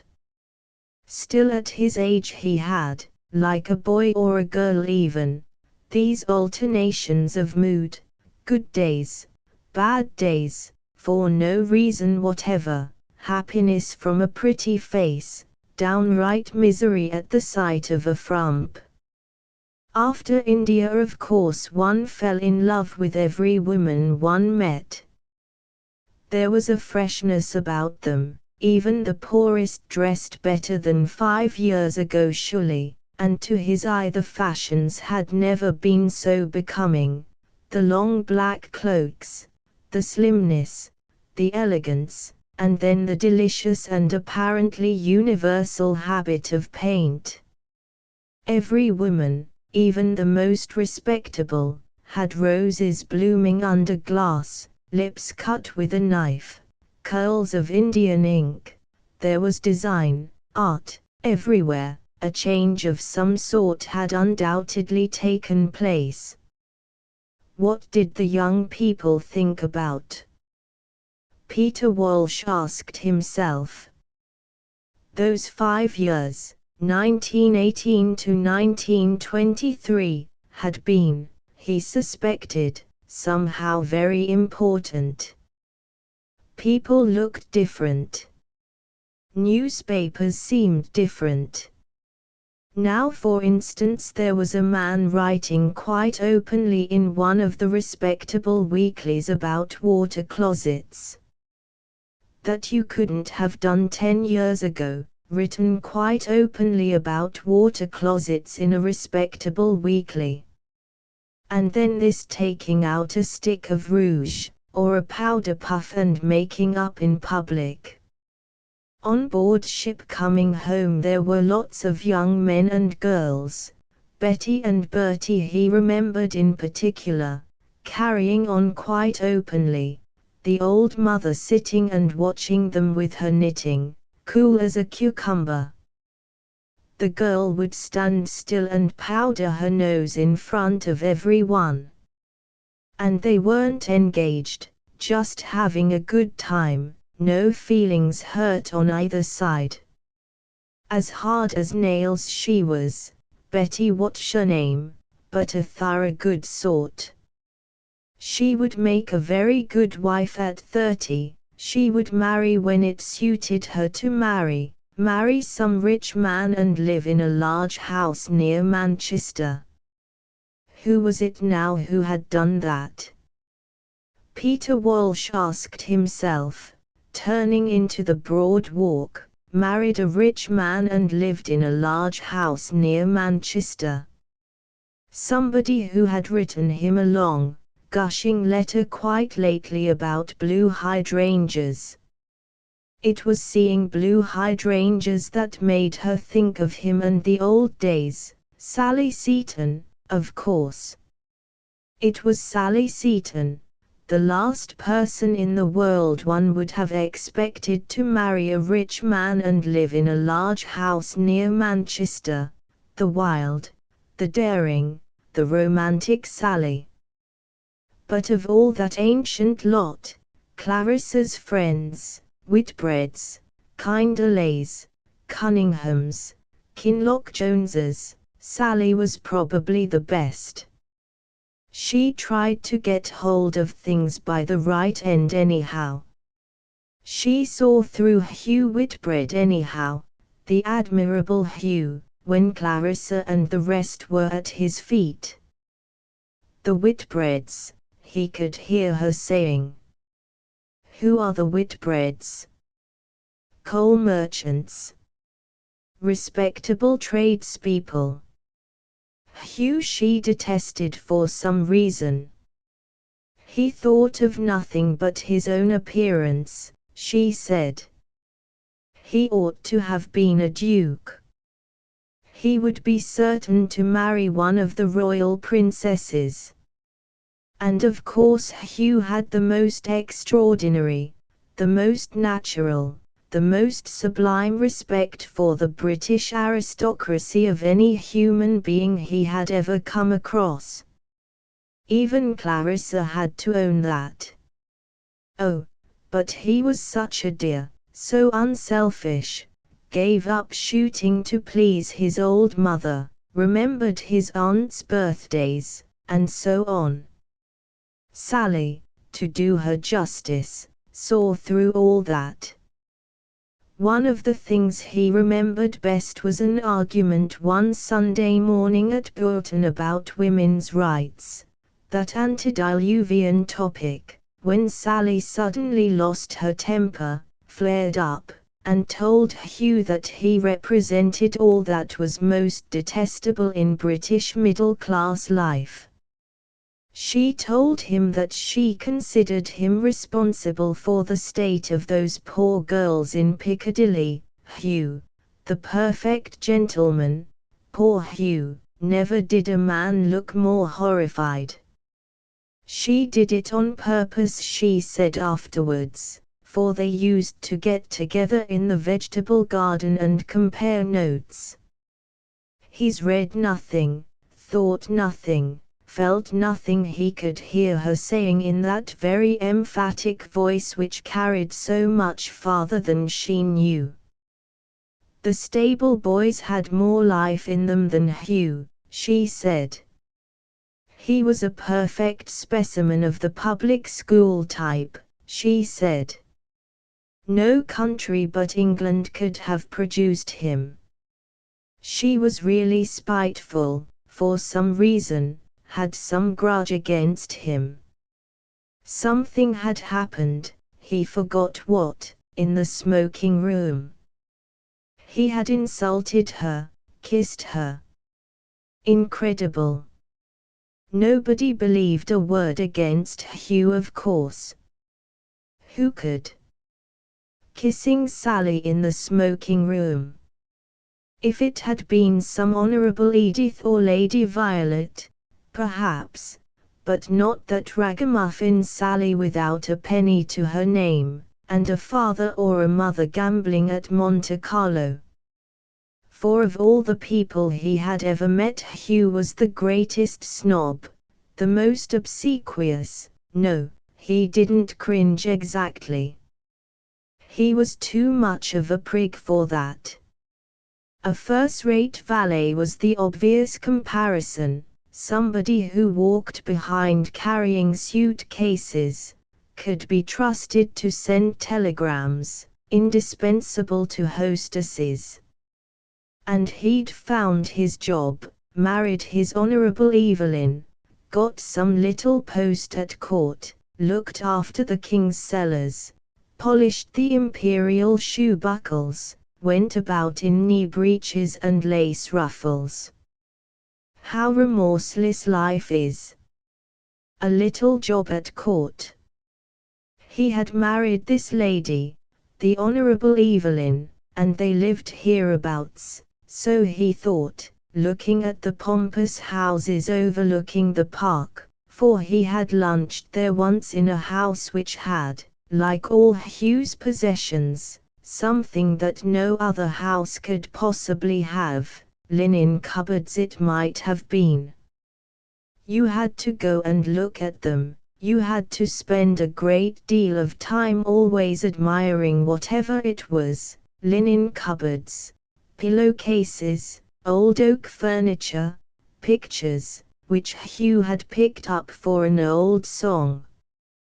But Mrs. Hugh sometimes gave the show away. She was one of those obscure mouse-like little women who admire big men. She was almost negligible. Then suddenly she would say something quite unexpected, something sharp. She had the relics of the grand manner perhaps. The steam coal was a little too strong for her, it made the atmosphere thick. And so there they lived, with their linen cupboards and their old masters and their pillowcases fringed with real lace at the rate of 5,000 or 10,000 a year presumably, while he, who was 2 years older than Hugh, catched for a job.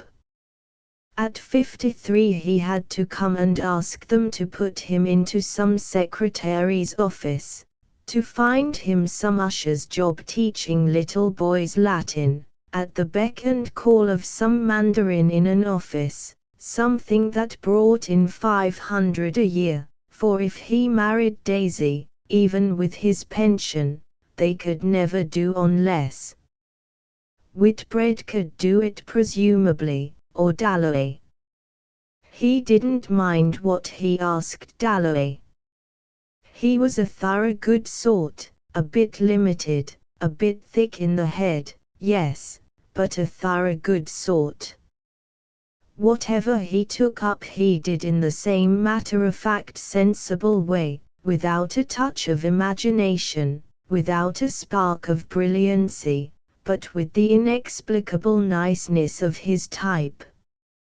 He ought to have been a country gentleman, he was wasted on politics.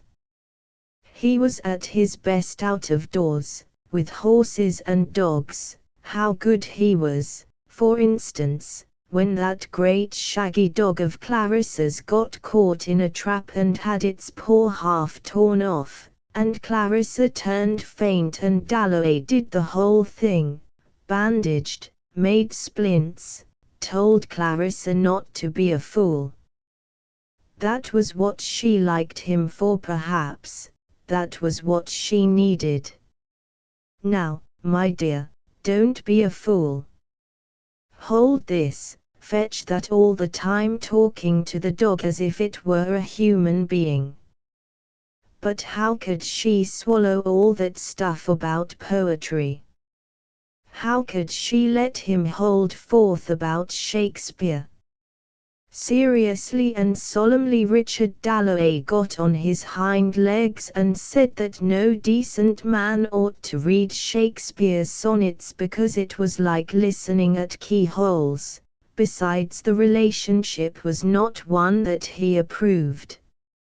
No decent man ought to let his wife visit a deceased wife's sister. Incredible.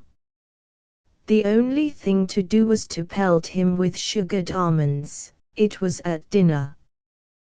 But Clarissa sucked it all in, thought it so honest of him, so independent of him. Heaven knows if she didn't think him the most original mind she'd ever met. That was one of the bonds between Sally and himself.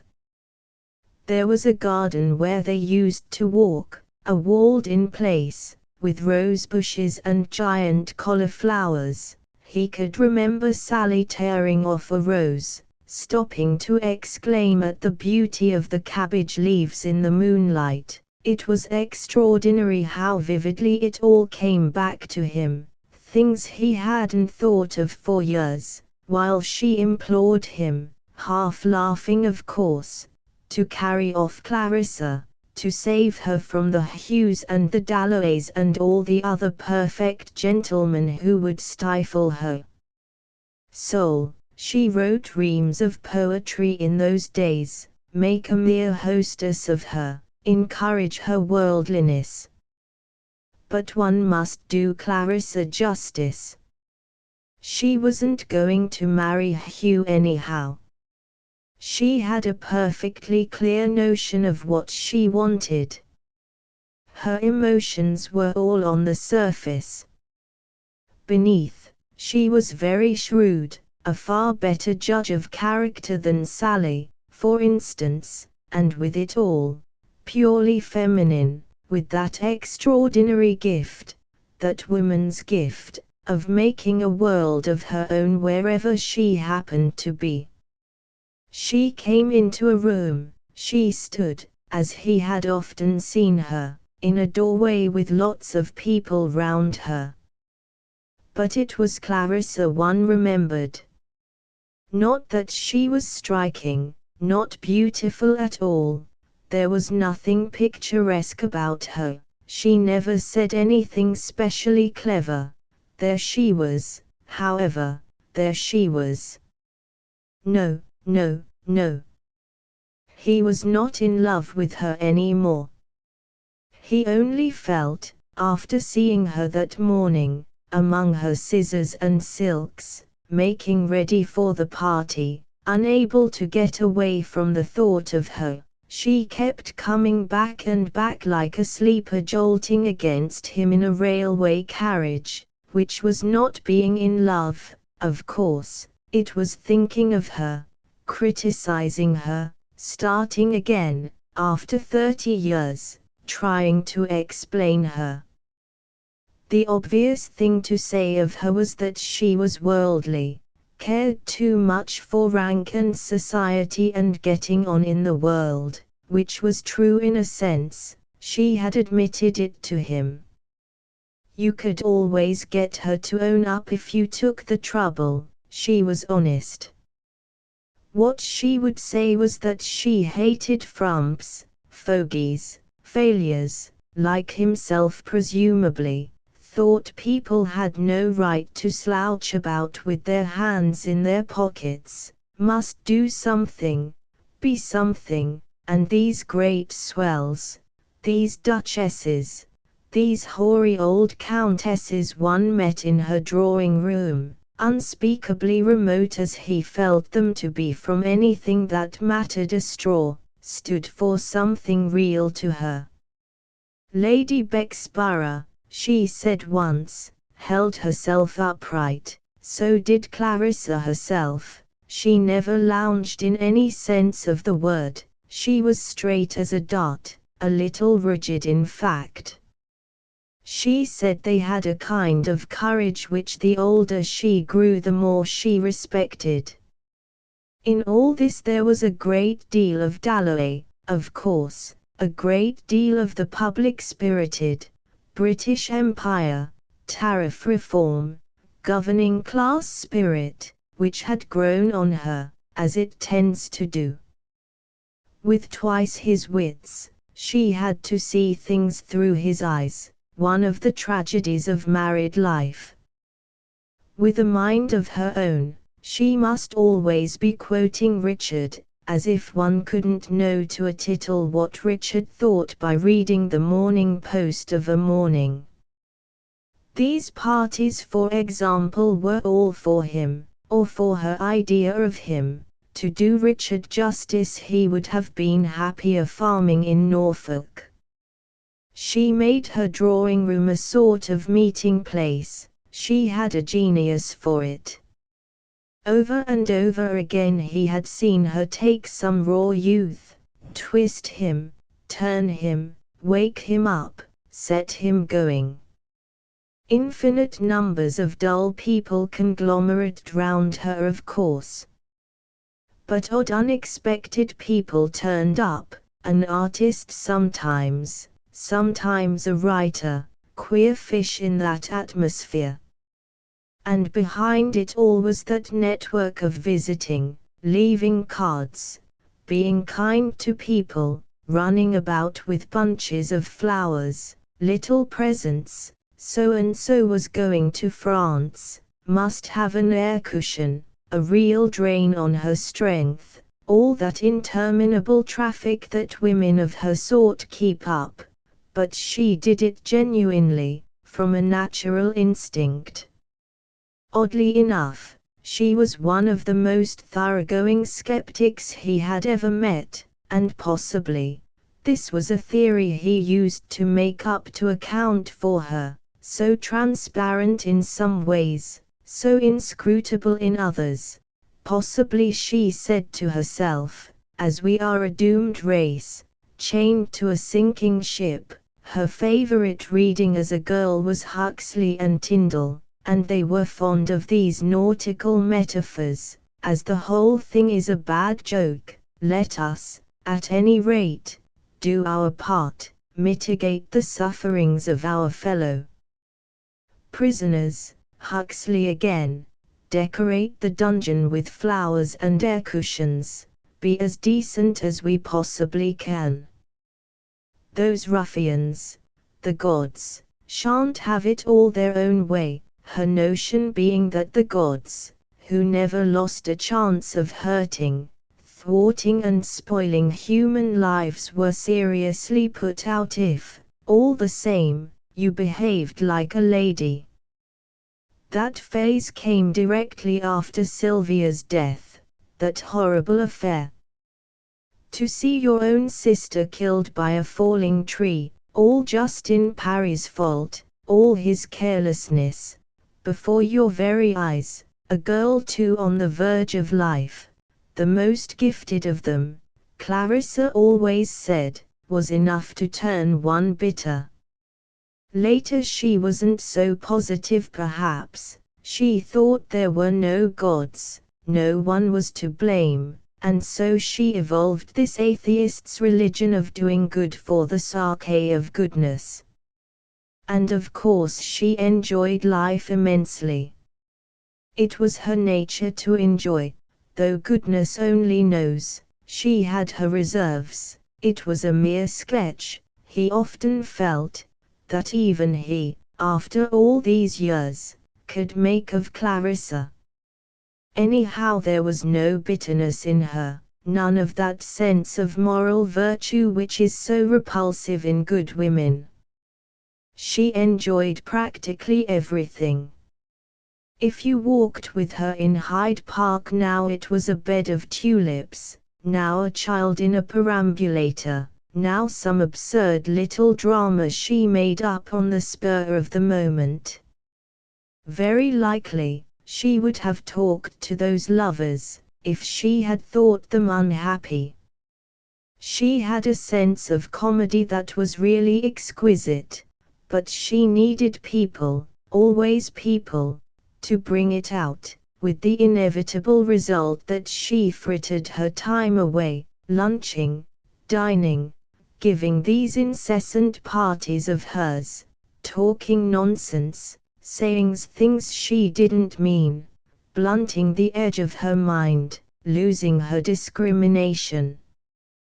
There she would sit at the head of the table taking infinite pains with some old buffer who might be useful to Dalloway. They knew the most appalling bores in Europe, or in came Elizabeth, and everything must give way to her. She was at a high school, at the inarticulate stage last time he was over, a round-eyed, pale-faced girl, with nothing of her mother in her, a silent stolid creature, who took it all as a matter of course, let her mother make a fuss of her, and then said, "May I go now?" like a child of 4, going off, Clarissa explained, with that mixture of amusement and pride which Dalloway himself seemed to rouse in her, to play hockey. And now Elizabeth was out presumably, thought him an old fogey, laughed at her mother's friends. Ah well, so be it.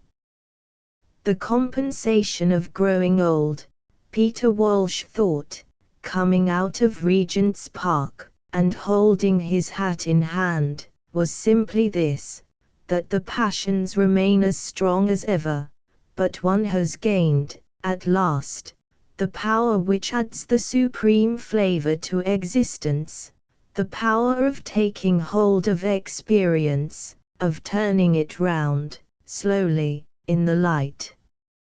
A terrible confession it was. He put his hat on again, but now, at the age of 53, one scarcely needed people any more.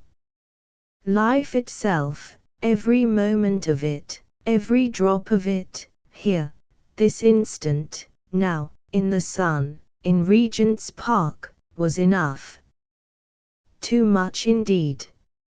A whole lifetime was too short to bring out, now that one had acquired the power, the full flavor, to extract every ounce of pleasure, every shade of meaning, which both were so much more solid than they used to be, so much less personal. It was impossible that he should ever suffer again as Clarissa had made him suffer. 4 hours at a time. Pray God that one might say these things without being overheard. 4 hours and days he never thought of Daisy. Could it be that he was in love with her then, remembering the misery, the torture, the extraordinary passion of those days? It was a different thing altogether, a much pleasanter thing, the truth being, of course, that now she was in love with him. And that perhaps was the reason why, when the ship actually sailed, he felt an extraordinary relief, wanted nothing so much as to be alone, was annoyed to find all her little attentions, cigars, notes, a rug for the voyage, in his cabin.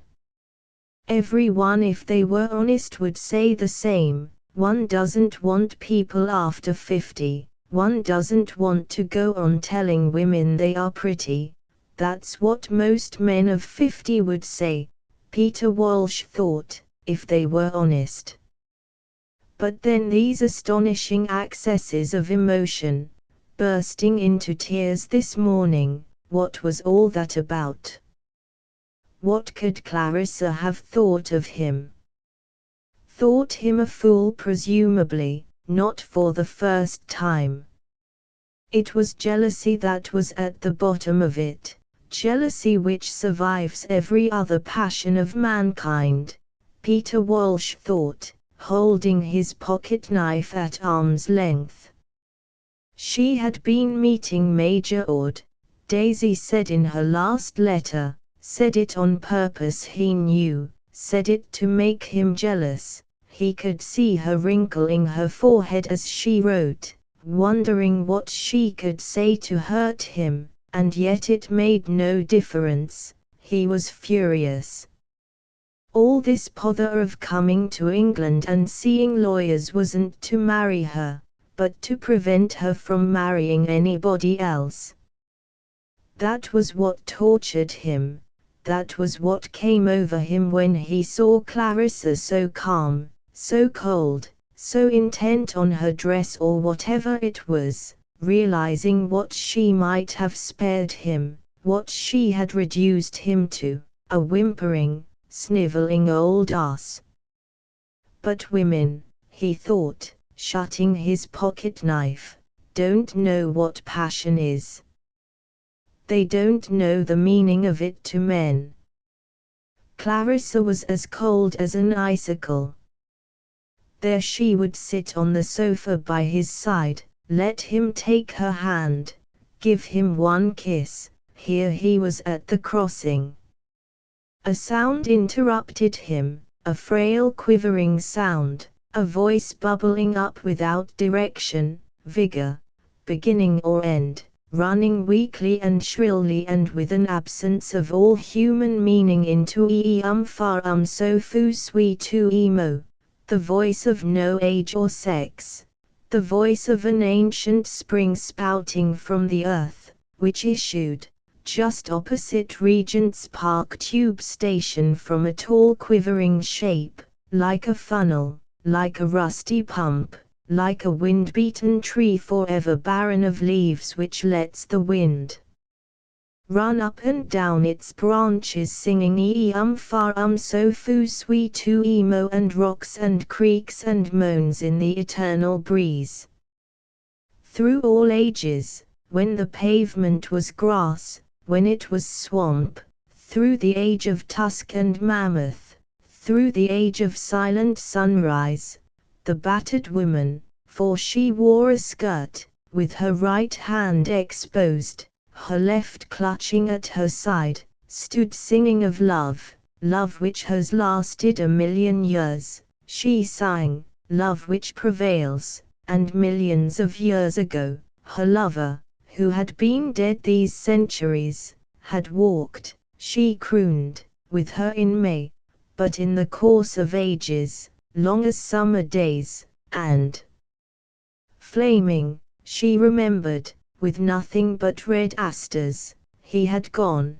Death's enormous sickle had swept those tremendous hills, and when at last she laid her hoary and immensely aged head on the earth, now become a mere cinder of ice, she implored the gods to lay by her side a bunch of purple heather, there on her high burial place which the last rays of the last sun caressed, for then the pageant of the universe would be over. As the ancient song bubbled up opposite Regent's Park Tube Station, still the earth seemed green and flowery, still, though it issued from so rude a mouth, a mere hole in the earth, muddy too, matted with root fibers and tangled grasses, still the old burbling song, soaking through the knotted roots of infinite ages, and skeletons and treasure, streamed away in rivulets over the pavement and all along the Marylebone Road, and down towards Euston, fertilizing, leaving a damp stain. Still remembering how once in some primeval May she had walked with her lover, this rusty pump, this battered old woman with one hand exposed for coppers, the other clutching her side, would still be there in 10,000,000 years, remembering how once she had walked in May, where the sea flows now, with whom it did not matter, he was a man, oh yes, a man who had loved her. But the passage of ages had blurred the clarity of that ancient May day. The bright petaled flowers were hoar and silver frosted, and she no longer saw, when she implored him, as she did now quite clearly, look in my eyes with thy sweet eyes intently. She no longer saw brown eyes, black whiskers or sunburnt face, but only a looming shape, a shadow shape, to which, with the bird-like freshness of the very aged, she still twittered, "Give me your hand and let me press it gently." Peter Walsh couldn't help giving the poor creature a coin as he stepped into his taxi, and if someone should see, what matter they, she demanded, and her fist clutched at her side, and she smiled, pocketing her shilling, and all peering inquisitive eyes seemed blotted out, and the passing generations. The pavement was crowded with bustling middle-class people, vanished, like leaves, to be trodden under. to be soaked and steeped and made mold of by that eternal spring, far so fu sui tu emo. Poor old woman, said Rosiah Warren Smith, waiting to cross. Oh, poor old wretch. Suppose it was a wet night. Suppose one's father, or somebody who had known one in better days had happened to pass, and saw one standing there in the gutter. And where did she sleep at night? Cheerfully, almost gaily, the invincible thread of sound wound up into the air like the smoke from a cottage chimney, winding up clean beech trees and issuing in a tuft of blue smoke among the topmost leaves. And if someone should see, what matter they? Since she was so unhappy, for weeks and weeks now, Rosiah had given meanings to things that happened, almost felt sometimes that she must stop people in the street, if they looked good, kind people, just to say to them I am unhappy, and this old woman singing in the street if someone should see, what matter they, made her suddenly quite sure that everything was going to be right. They were going to Sir William Bradshaw, she thought his name sounded nice, he would cure Septimus at once. And then there was a brewer's cart, and the grey horses had upright bristles of straw in their tails, there were newspaper placards. It was a silly, silly dream, being unhappy. So they crossed, Mr. and Mrs. Septimus Warren Smith, and was there, after all, anything to draw attention to them, anything to make a passerby suspect here is a young man who carries in him the greatest message in the world, and is, moreover, the happiest man in the world, and the most miserable. Perhaps they walked more slowly than other people, and there was something hesitating, trailing, in the man's walk, but what more natural for a clerk, who has not been in the West End on a weekday at this hour for years, than to keep looking at the sky, looking at this, that and the other, as if Portland Place were a room he had come into when the family are away, the chandeliers being hung in Holland bags, and the caretaker, as she lets in long shafts of dusty light upon deserted, queer-looking armchairs, lifting one corner of the long blinds, explains to the visitors what a wonderful place it is, how wonderful, but at the same time, he thinks, as he looks at chairs and tables, how strange. To look at, he might have been a clerk, but of the better sort, for he wore brown boots, his hands were educated, so, too, his profile, his angular, big-nosed, intelligent, sensitive profile, but not his lips altogether, for they were loose, and his eyes, as eyes tend to be, eyes merely, hazel, large, so that he was, on the whole, a border case, neither one thing nor the other, might end with a house at Purley and a motor car, or continue renting apartments in back streets all his life, one of those half-educated, self-educated men whose education is all learned from books borrowed from public libraries, read in the evening after the day's work, on the advice of well-known authors consulted by letter. As for the other experiences, the solitary ones, which people go through alone, in their bedrooms, in their offices, walking the fields and the streets of London, he had them, had left home, a mere boy, because of his mother, she lied, because he came down to tea for the 50th time with his hands unwashed, because he could see no future for a poet in Stroud, and so, making a confidant of his little sister, had gone to London, leaving an absurd note behind him, such as great men have written. And the world has read later when the story of their struggles has become famous. London has swallowed up many millions of young men called Smith, thought nothing of fantastic Christian names like Septimus with which their parents have thought to distinguish them.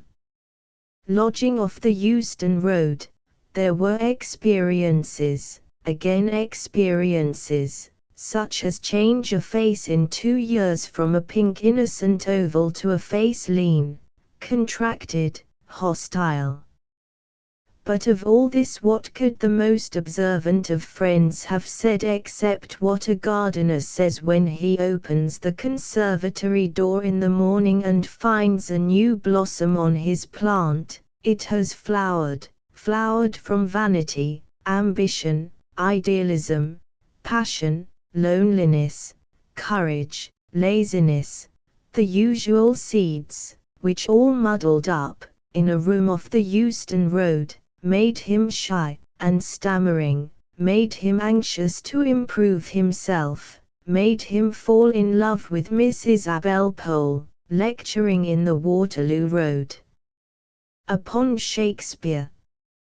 Was he not like Keats? She asked, and reflected how she might give him a taste of Antony and Cleopatra and the rest, lent him books, wrote him scraps of letters, and lit in him such a fire as burns only once in a lifetime, without heat, flickering a red-gold flame infinitely ethereal and insubstantial over Miss Pole, Antony and Cleopatra, and the Waterloo Road. He thought her beautiful, believed her impeccable wise, dreamed of her, wrote poems to her, which, ignoring the subject, she corrected in red ink. He saw her, one summer evening, walking in a green dress in a square. It has flowered, the gardener might have said, had he opened the door, had he come in, that is to say, any night about this time, and found him writing, found him tearing up his writing, found him finishing a masterpiece at 3 o'clock in the morning and running out to pace the streets, and visiting churches, and fasting one day, drinking another, devouring Shakespeare, Darwin, the history of civilization, and Bernard Shaw.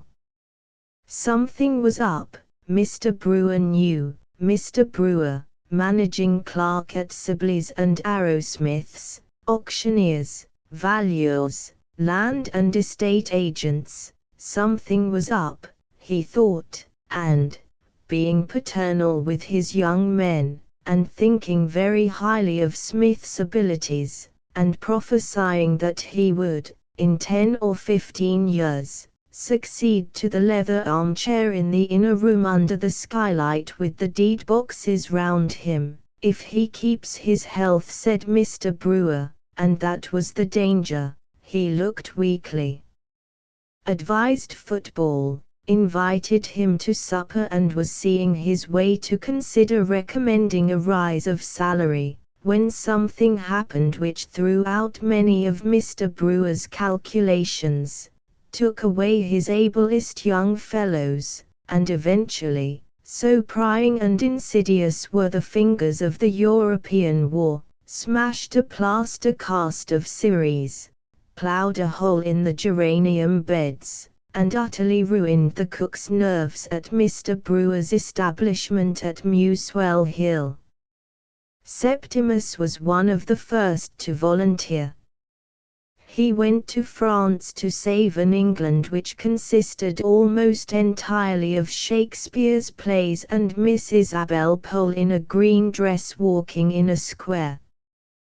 There in the trenches the change which Mr. Brewer desired when he advised football was produced instantly. He developed manliness, he was promoted, he drew the attention, indeed the affection of his officer, Evans by name.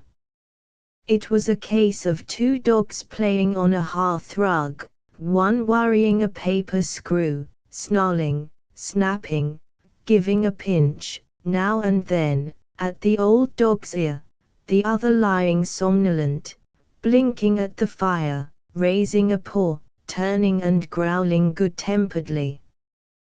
They had to be together, share with each other, fight with each other, quarrel with each other. But when Evans, Rosiah, who had only seen him once, called him a quiet man, a sturdy red-haired man, undemonstrative in the company of women, when Evans was killed, just before the armistice, in Italy, Septimus, far from showing any emotion or recognizing that here was the end of a friendship, congratulated himself upon feeling very little and very reasonably. The war had taught him. It was sublime. He had gone through the whole show: friendship, European war, death, had won promotion, was still under 30 and was bound to survive. He was right there. The last shells missed him. He watched them explode with indifference. When peace came, he was in Milan, billeted in the house of an innkeeper with a courtyard, flowers in tubs, little tables in the open, daughters making hats, and to Lucrezia, the younger daughter, he became engaged one evening when the panic was on him, that he could not feel. For now that it was all over, truce signed, and the dead buried, he had, especially in the evening, these sudden thunderclaps of fear. He could not feel. As he opened the door of the room where the Italian girls sat making hats, he could see them, could hear them. They were rubbing wires among colored beads in saucers. They were turning buckram shapes this way and that. The table was all strewn with feathers, spangles, silks, ribbons. Scissors were rapping on the table, but something failed him. He could not feel. Still, scissors rapping, girls laughing, hats being made protected him. He was assured of safety. He had a refuge. But he could not sit there all night. There were moments of waking in the early morning. The bed was falling, he was falling. Oh, for the scissors and the lamplight and the buckram shapes! He asked Lucrezia to marry him, the younger of the two, the gay, the frivolous, with those little artist's fingers that she would hold up and say it is all in them. Silk, feathers, what not were alive to them. It is the hat that matters most, she would say, when they walked out together. Every hat that passed, she would examine, and the cloak and the dress and the way the woman held herself. Ill-dressing, overdressing she stigmatized, not savagely, rather with impatient movements of the hands, like those of a painter who puts from him some obvious well-meant glaring imposture, and then, generously, but always critically, she would welcome a shop girl who had turned her little bit of stuff gallantly, or praise, wholly, with enthusiastic and professional understanding, a French lady descending from her carriage, in chinchilla, robes, pearls. Beautiful, she would murmur, nudging Septimus, that he might see. But beauty was behind a pane of glass. Even taste, Rosiah liked ices, chocolates, sweet things, had no relish to him. He put down his cup on the little marble table. He looked at people outside, happy they seemed, collecting in the middle of the street, shouting, laughing, squabbling over nothing. But he could not taste, he could not feel. In the tea shop among the tables and the chattering waiters the appalling fear came over him. He could not feel. He could reason, he could read, Dante for example, quite easily. Septimus, do put down your book, said Rosiah, gently shutting the Inferno. He could add up his bill, his brain was perfect. It must be the fault of the world then, that he could not feel. The English are so silent, Rosiah said. She liked it, she said.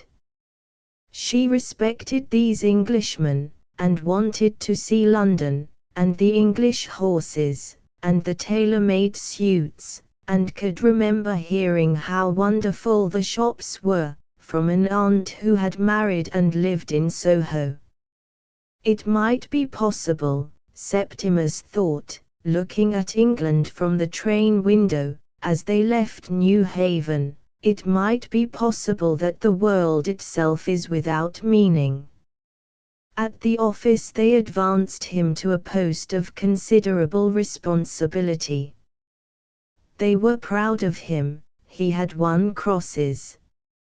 You have done your duty, it is up to us, began Mr. Brewer, and could not finish, so pleasurable was his emotion. They took admirable lodgings off the Tottenham Court Road. Here he opened Shakespeare once more. That boy's business of the intoxication of language, Antony and Cleopatra, had shriveled utterly. How Shakespeare loathed humanity, the putting on of clothes, the getting of children, the sordidity of the mouth and the belly. This was now revealed to Septimus, the message hidden in the beauty of words. The secret signal which one generation passes, under disguise, to the next is loathing, hatred, despair. Dante the same. Aeschylus, translated, the same. There Isaiah sat at the table trimming hats. She trimmed hats for Mrs. Filmer's friends, she trimmed hats by the hour. She looked pale, mysterious, like a lily, drowned, under water, he thought. The English are so serious, she would say, putting her arms round Septimus, her cheek against his.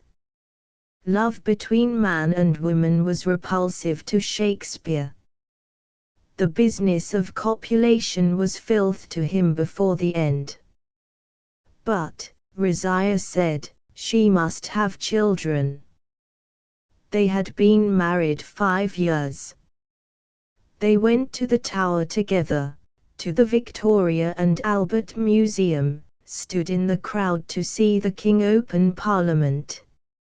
And there were the shops, hat shops, dress shops, shops with leather bags in the window, where she would stand staring. But she must have a boy.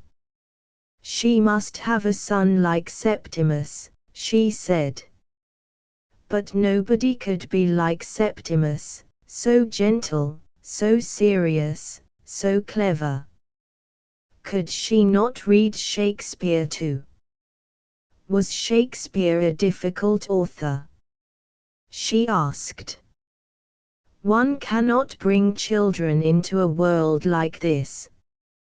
One cannot perpetuate suffering, or increase the breed of these lustful animals, who have no lasting emotions, but only whims and vanities, eddying them now this way, now that.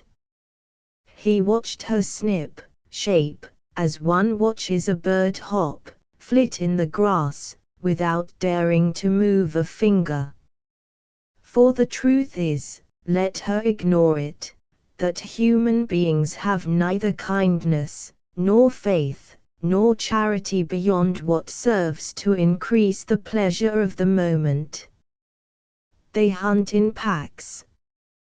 Their packs scour the desert and vanish screaming into the wilderness. They desert the fallen. They are plastered over with grimaces. There was Brewer at the office, with his waxed moustache, coral tie pin, white slip, and pleasurable emotions, all coldness and clamminess within, his geraniums ruined in the war, his cook's nerves destroyed, or Amelia what's her name, handing round cups of tea punctually at 5, a leering, sneering obscene little harpy, and the Toms and Berties in their starched shirt fronts oozing thick drops of vice.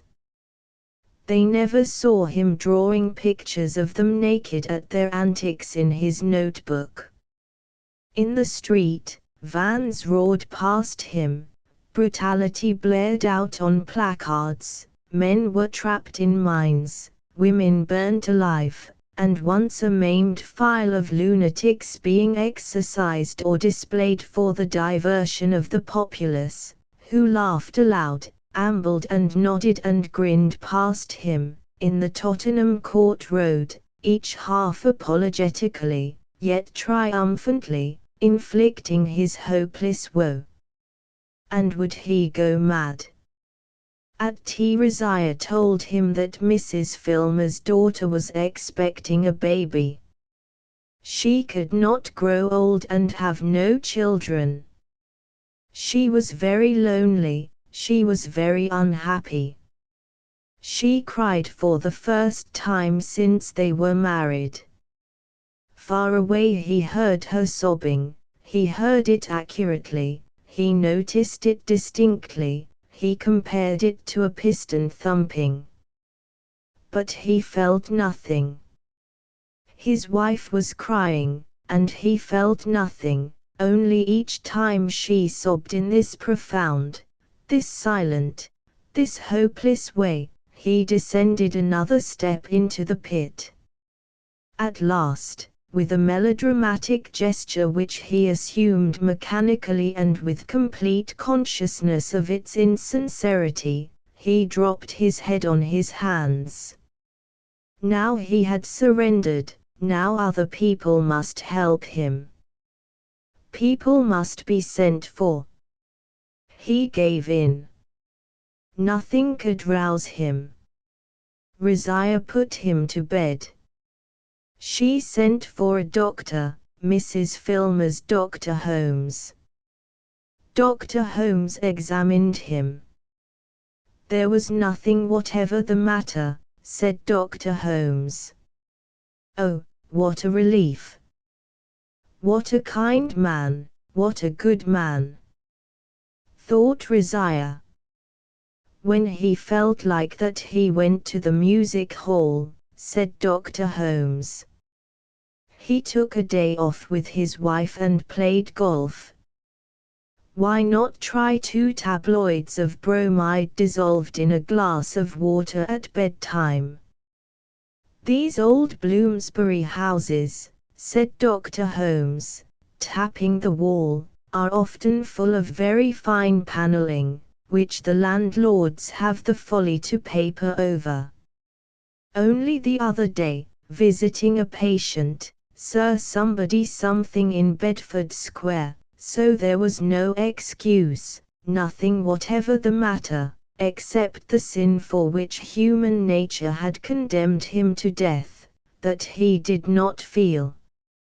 He had not cared when Evans was killed, that was worst. But all the other crimes raised their heads and shook their fingers and jeered and sneered over the rail of the bed in the early hours of the morning at the prostrate body which lay realizing its degradation, how he had married his wife without loving her, had lied to her, seduced her, outraged Mrs. Abel Pole, and was so pocked and marked with vice that women shuddered when they saw him in the street. The verdict of human nature on such a wretch was death. Dr. Holmes came again. Large, fresh-colored, handsome, flicking his boots, looking in the glass. He brushed it all aside: headaches, sleeplessness, fears, dreams, nerve symptoms, and nothing more, he said. If Dr. Holmes found himself even half a pound below 11 stone 6, he asked his wife for another plate of porridge at breakfast. Rizia would learn to cook porridge. But, he continued, health is largely a matter in our own control. Throw yourself into outside interests, take up some hobby. He opened Shakespeare, Antony and Cleopatra, pushed Shakespeare aside. Some hobby, said Dr. Holmes, for did he not owe his own excellent health, and he worked as hard as any man in London, to the fact that he could always switch off from his patients onto old furniture. And what a very pretty comb, if he might say so, Mrs. Warren Smith was wearing. When the damned fool came again, Septimus refused to see him. Did he indeed? Said Dr. Holmes, smiling agreeably. Really, he had to give that charming little lady, Mrs. Smith, a friendly push before he could get past her into her husband's bedroom. So you're in a funk, he said agreeably, sitting down by his patient's side. He had actually talked of killing himself to his wife. Quite a girl, a foreigner, wasn't she? Didn't that give her a very odd idea of English husbands? Didn't one owe perhaps a duty to one's wife? Wouldn't it be better to do something instead of lying in bed? For he had had 40 years' experience behind him, and Septimus could take Dr. Holmes's word for it, there was nothing whatever the matter with him. And next time Dr. Holmes came, he hoped to find Smith out of bed and not making that charming little lady, his wife, anxious about him. Human nature, in short, was on him, the repulsive brute, with the blood-red nostrils. Holmes was on him. Dr. Holmes came quite regularly every day. Once you stumble, Septimus wrote on the back of a postcard, human nature is on you. Holmes is on you. Their only chance was to escape, without letting Holmes know, to Italy, anywhere, away from Dr. Holmes. But Rizia could not understand him. Dr. Holmes was such a kind man. He was so interested in Septimus. He only wanted to help them, he said. He had 4 little children and he had asked her to tea, she told Septimus. So he was deserted. The whole world was clamoring, kill yourself, for our sakes. But why should he kill himself for their sakes? Food was pleasant, the sun hot, and this killing oneself, how does one set about it, with a table knife, uglily, with floods of blood, by sucking a gas pipe? He was too weak, he could scarcely raise his hand. Besides, now that he was quite alone, condemned, deserted, as those who are about to die are alone, there was a luxury in it, an isolation full of sublimity, a freedom which the attached can never know. Holmes had one, of course, the brute with the red nostrils had one.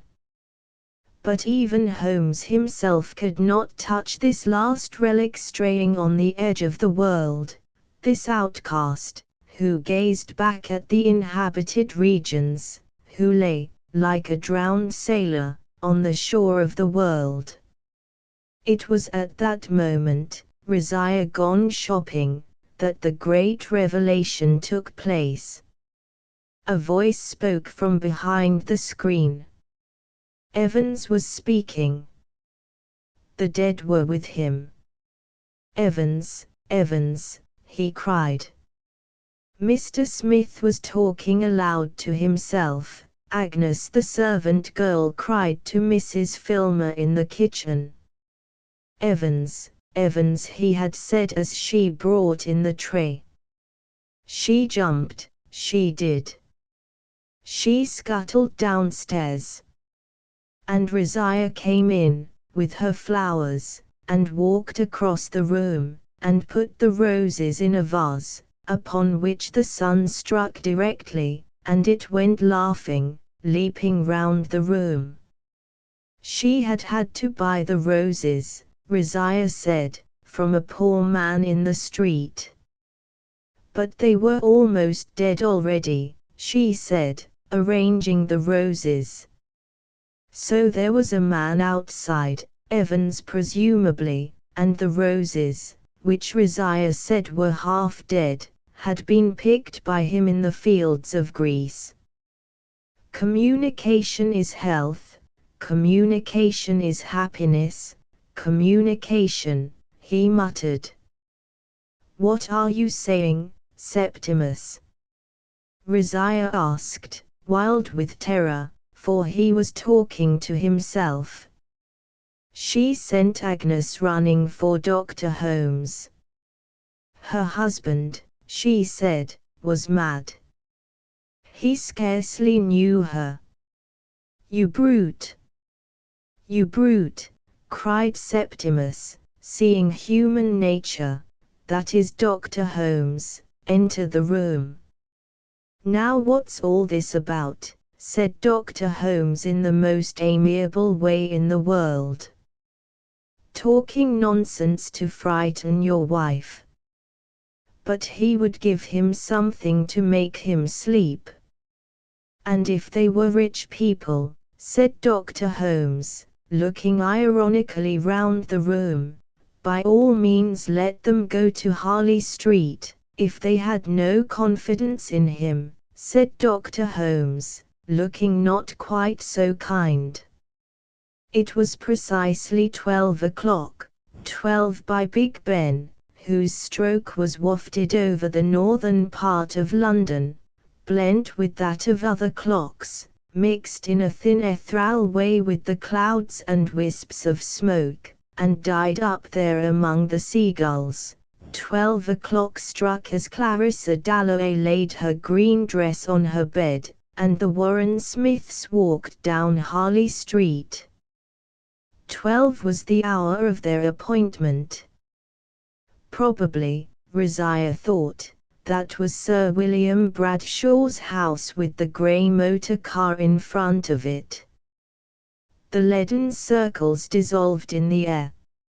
Indeed it was Sir William Bradshaw's motor car, low, powerful, grey with plain initials interlocked on the panel, as if the pomps of heraldry were incongruous, this man being the ghostly helper, the priest of science, and, as the motor car was grey, so to match its sober suavity, grey furs, silver grey rugs were heaped in it, to keep her ladyship warm while she waited. For often Sir William would travel 60 miles or more down into the country to visit the rich, the afflicted, who could afford the very large fee which Sir William very properly charged for his advice. Her ladyship waited with the rugs about her knees an hour or more, leaning back, thinking sometimes of the patient, sometimes, excusably, of the wall of gold, mounting minute by minute while she waited, the wall of gold that was mounting between them and all shifts and anxieties. She had borne them bravely, they had had their struggles, until she felt wedged on a calm ocean, where only spice winds blow, respected, admired, envied, with scarcely anything left to wish for, though she regretted her stoutness. Large dinner parties every Thursday night to the profession, an occasional bazaar to be opened, royalty greeted, too little time, alas, with her husband, whose work grew and grew, a boy doing well at Eton. She would have liked a daughter too. Interests she had, however, in plenty: child welfare, the aftercare of the epileptic, and photography, so that if there was a church building, or a church decaying, she bribed the sexton, got the key and took photographs, which were scarcely to be distinguished from the work of professionals, while she waited. Sir William himself was no longer young. He had worked very hard. He had won his position by sheer ability, being the son of a shopkeeper, loved his profession, made a fine figurehead at ceremonies and spoke well, all of which had by the time he was knighted given him a heavy look, a weary look, the stream of patients being so incessant, the responsibilities and privileges of his profession so onerous, which weariness, together with his grey hairs, increased the extraordinary distinction of his presence and gave him the reputation of the utmost importance in dealing with nerve cases, not merely of lightning skill, and almost infallible accuracy in diagnosis, but of sympathy, tact, understanding of the human soul. He could see the first moment they came into the room, the Warren Smiths they were called.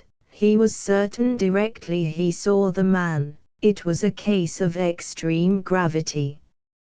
It was a case of complete breakdown, complete physical and nervous breakdown, with every symptom in an advanced stage. He ascertained in 2 or 3 minutes, writing answers to questions, murmured discreetly, on a pink card. How long had Dr. Holmes been attending him? 6 weeks. Prescribed a little bromide. Said there was nothing the matter. Ah yes, those general practitioners, thought Sir William. It took half his time to undo their blunders. Some were irreparable. You served with great distinction in the war. The patient repeated the word war interrogatively. He was attaching meanings to words of a symbolical kind. A serious symptom, to be noted on the card. The war, the patient asked. The European war, that little shindy of schoolboys with gunpowder. Had he served with distinction? He really forgot. In the war itself he had failed. Yes, he served with the greatest distinction, Rizia assured the doctor. He was promoted. And they have the very highest opinion of you at your office. Sir William murmured, glancing at Mr. Brewer's very generously worded letter. So that you have nothing to worry you, no financial anxiety, nothing. He had committed an appalling crime and been condemned to death by human nature. I have, he began, committed a crime. He has done nothing wrong whatever, Rizia assured the doctor. If Mr. Smith would wait, said Sir William, he would speak to Mrs. Smith in the next room. Her husband was very seriously ill, Sir William said. Did he threaten to kill himself? Oh, he did, she cried. But he did not mean it, she said. Of course not. It was merely a question of rest, said Sir William, of rest, rest, rest, a long rest in bed. There was a delightful home down in the country where her husband would be perfectly looked after. Away from her? She asked. Unfortunately, yes, the people we care for most are not good for us when we are ill. But he was not mad, was he? Sir William said he never spoke of madness, he called it not having a sense of proportion. But her husband did not like doctors. He would refuse to go there. Shortly and kindly Sir William explained to her the state of the case. He had threatened to kill himself. There was no alternative. It was a question of law. He would lie in bed in a beautiful house in the country. The nurses were admirable. Sir William would visit him once a week. If Mrs. Warren Smith was quite sure she had no more questions to ask, he never hurried his patients, they would return to her husband. She had nothing more to ask, not of Sir William. So they returned to the most exalted of mankind, the criminal who faced his judges, the victim exposed on the heights, the fugitive, the drowned sailor, the poet of the immortal ode, the lord who had gone from life to death, to Septimus Warren Smith, who sat in the armchair under the skylight staring at a photograph of Lady Bradshaw in court dress, muttering messages about beauty. "We have had our little talk," said Sir William. "He says you are very, very ill," Rizia cried. "We have been arranging that you should go into a home," said Sir William. "One of Holmes's homes," sneered Septimus. The fellow made a distasteful impression. For there was in Sir William, whose father had been a tradesman, a natural respect for breeding and clothing, which shabbiness nettled, again, more profoundly. There was in Sir William, who had never had time for reading, a grudge, deeply buried, against cultivated people who came into his room and intimated that doctors, whose profession is a constant strain upon all the highest faculties, are not educated men. "One of my homes, Mr. Warren Smith," he said, "where we will teach you to rest." And there was just one thing more. He was quite certain that when Mr. Warren Smith was well he was the last man in the world to frighten his wife. But he had talked of killing himself. "We all have our moments of depression," said Sir William. "Once you fall," Septimus repeated to himself, "human nature is on you. Holmes and Bradshaw are on you. They scour the desert. They fly screaming into the wilderness. The rack and the thumbscrew are applied. Human nature is remorseless." Impulses came upon him sometimes. Sir William asked, with his pencil on a pink card. "That was his own affair," said Septimus. "Nobody lives for himself alone," said Sir William, glancing at the photograph of his wife in court dress. "And you have a brilliant career before you," said Sir William. There was Mr. Brewer's letter on the table. An exceptionally brilliant career. But if he confessed? If he communicated? Would they let him off then, his torturers? I, he stammered. But what was his crime? He could not remember it. Yes. Sir William encouraged him. but it was growing late. Love, trees, there is no crime. What was his message? He could not remember it. Septimus stammered. Try to think as little about yourself as possible, said Sir William kindly. Really, he was not fit to be about. Was there anything else they wished to ask him? Sir William would make all arrangements, he murmured to Rizia, and he would let her know between 5 and 6 that evening, he murmured. Trust everything to me, he said, and dismissed them. Never had Rizia felt such agony in her life. She had asked for help and been deserted. He had failed them. Sir William Bradshaw was not a nice man. The upkeep of that motor car alone must cost him quite a lot, said Septimus, when they got out into the street. She clung to his arm.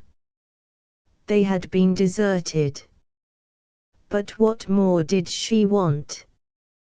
To his patience he gave 3/4 of an hour, and if in this exacting science which has to do with what, after all, we know nothing about, the nervous system, the human brain, a doctor loses his sense of proportion, as a doctor he fails. Health we must have, and health is proportion, so that when a man comes into your room and says he is Christ, a common delusion, and has a message, as they mostly have, and threatens, as they often do, to kill himself, you invoke proportion, order rest in bed, rest in solitude, silence and rest, rest without friends, without books, without messages, 6 months rest, until a man who went in weighing 7 stone 6 comes out weighing 12. Proportion, divine proportion, Sir William's goddess, was acquired by Sir William walking hospitals, catching salmon, begetting one son in Harley Street by Lady Bradshaw, who caught salmon herself and took photographs scarcely to be distinguished from the work of professionals.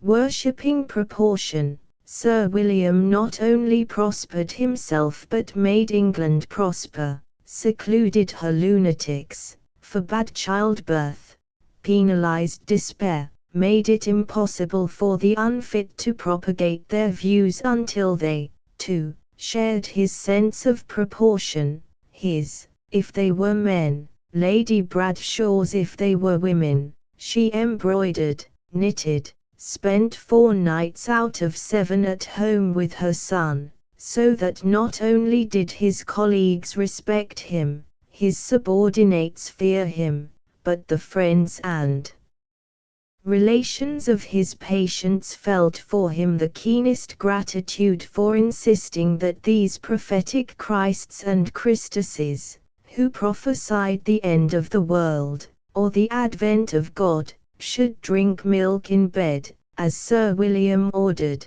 Sir William, with his 30 years' experience of these kinds of cases, and his infallible instinct, this is madness, this sense, in fact, his sense of proportion.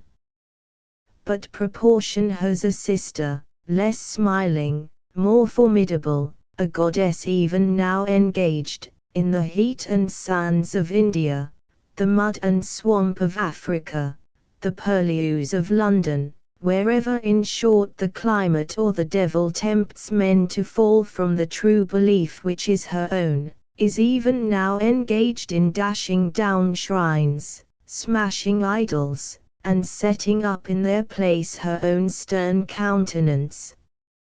Conversion is her name, and she feasts on the wills of the weakly, loving to impress, to impose, adoring her own features stamped on the face of the populace.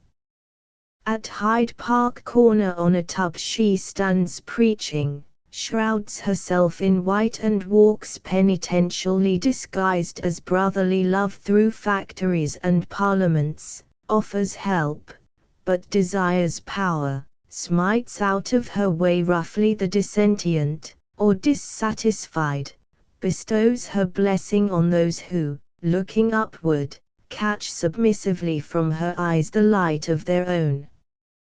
This lady too, Rosiah Warren Smith divined it, had her dwelling in Sir William's heart, though concealed, as she mostly is, under some plausible disguise, some venerable name, love, duty, self-sacrifice. How he would work, how toil to raise funds, propagate reforms, initiate institutions. But conversion, fastidious goddess, loves blood better than brick, and feasts most subtly on the human will. For example, Lady Bradshaw. 15 years ago she had gone under. It was nothing you could put your finger on, there had been no scene, no snap, only the slow sinking, waterlogged, of her will into his. Sweet was her smile, swift her submission, dinner in Harley Street, numbering 8 or 9 courses, feeding 10 or 15 guests of the professional classes, was smooth and urbane. Only as the evening wore on a very slight dullness, or uneasiness perhaps, a nervous twitch, fumble, stumble and confusion indicated, what it was really painful to believe, that the poor lady lied.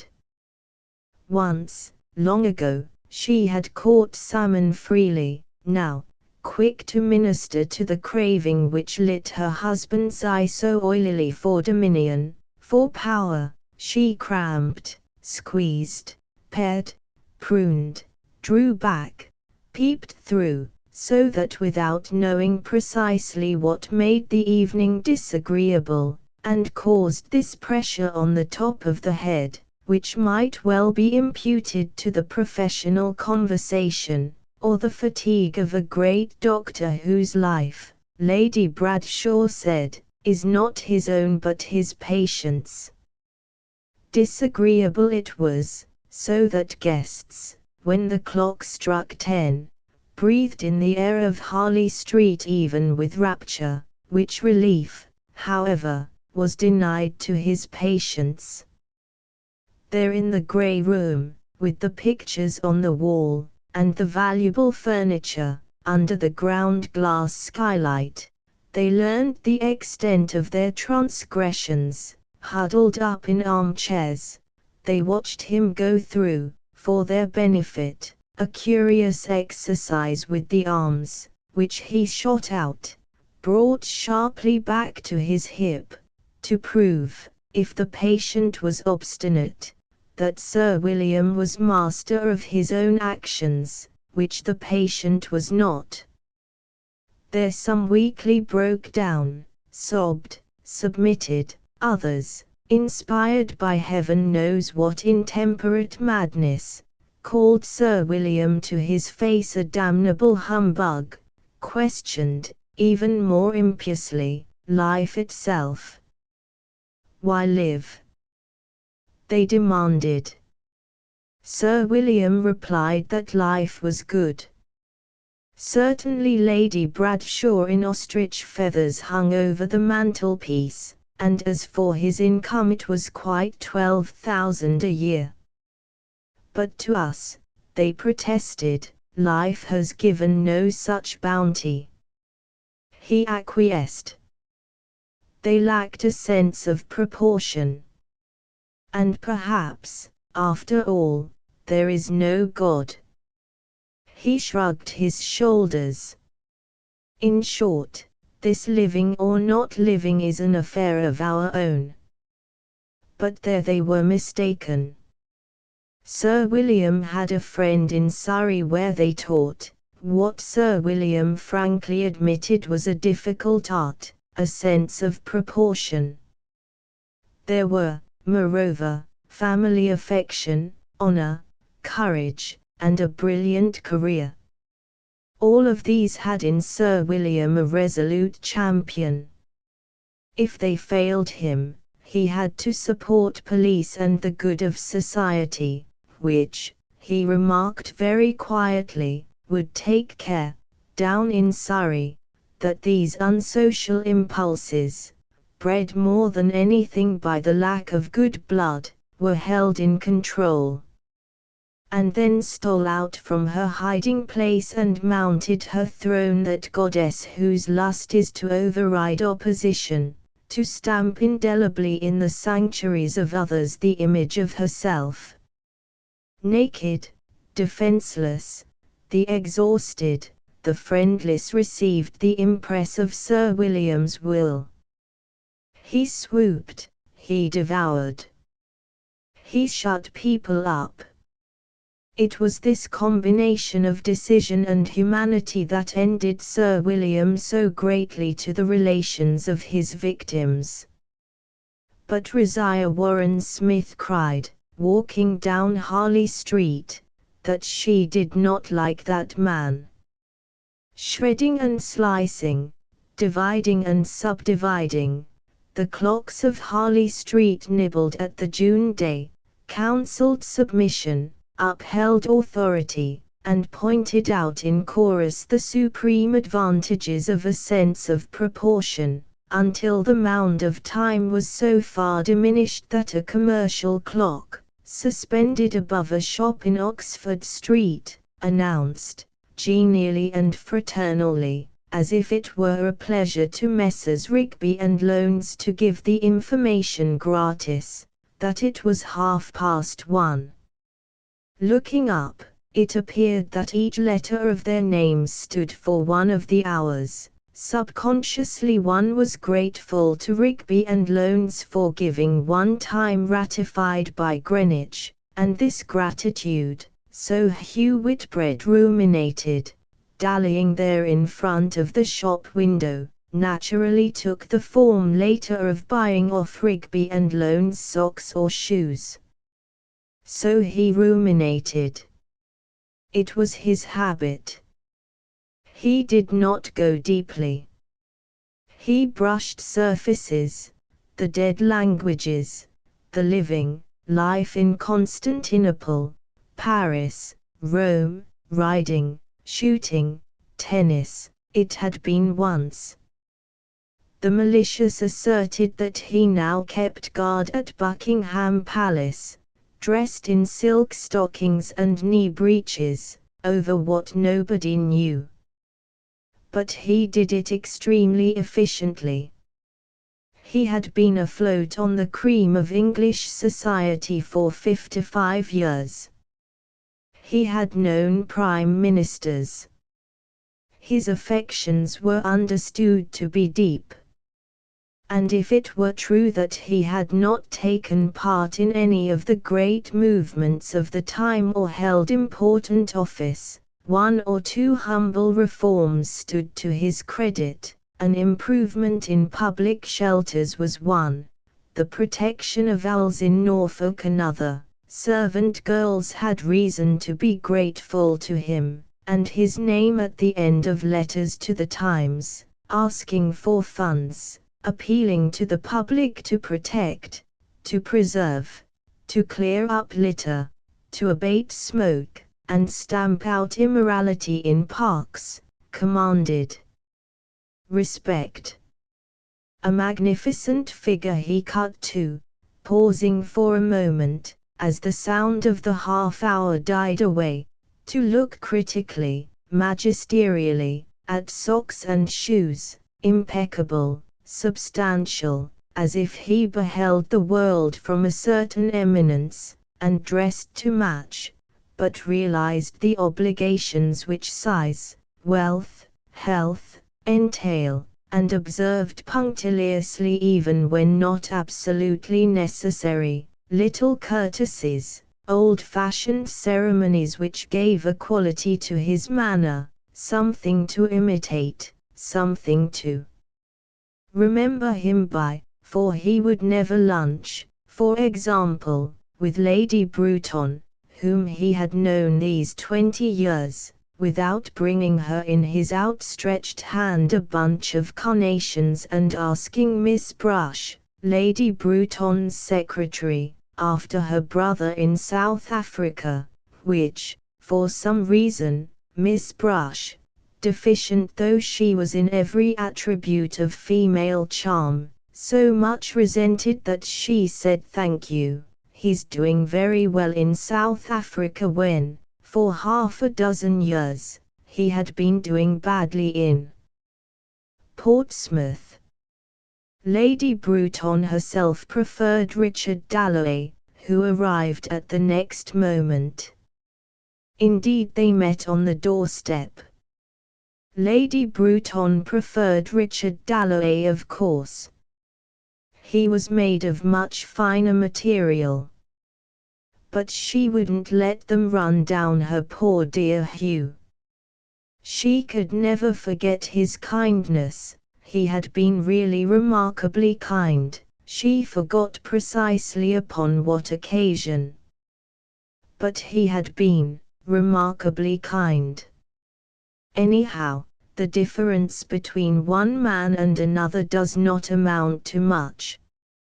She had never seen the sense of cutting people up, as Clarissa Dalloway did, cutting them up and sticking them together again, not at any rate when one was 62.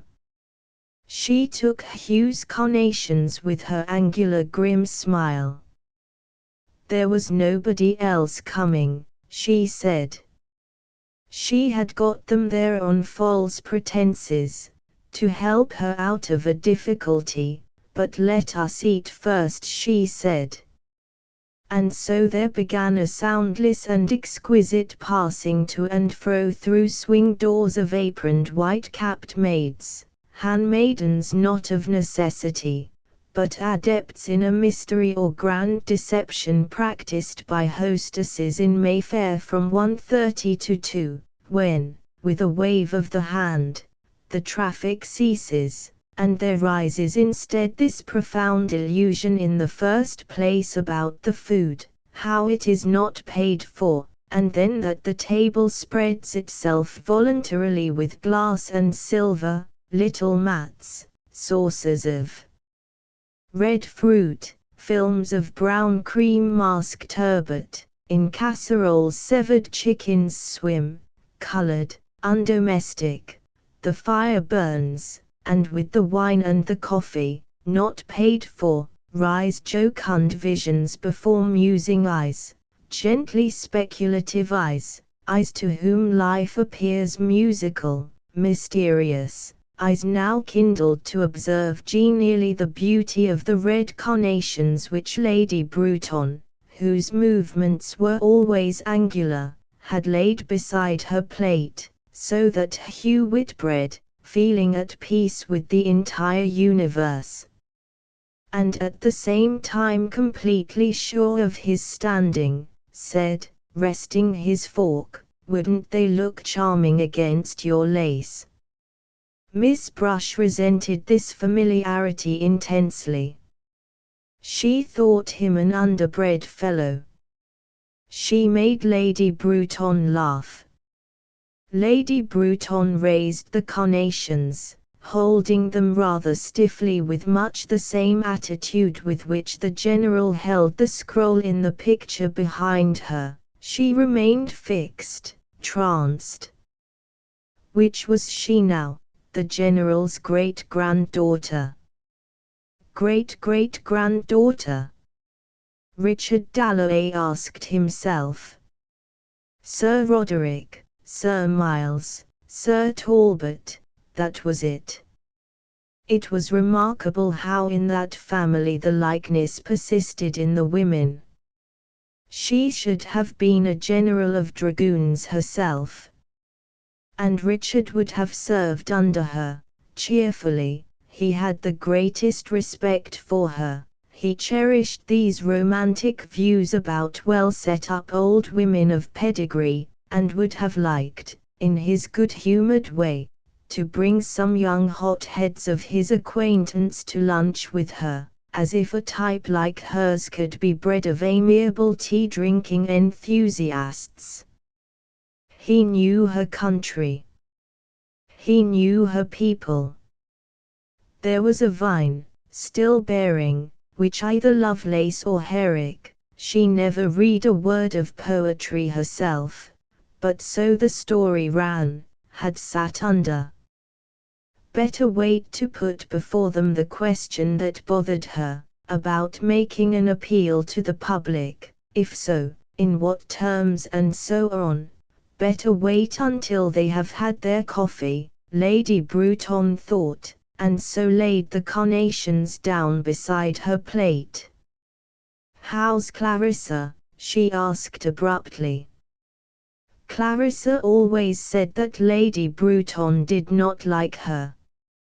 Indeed, Lady Bruton had the reputation of being more interested in politics than people, of talking like a man, of having had a finger in some notorious intrigue of the 80s, which was now beginning to be mentioned in memoirs.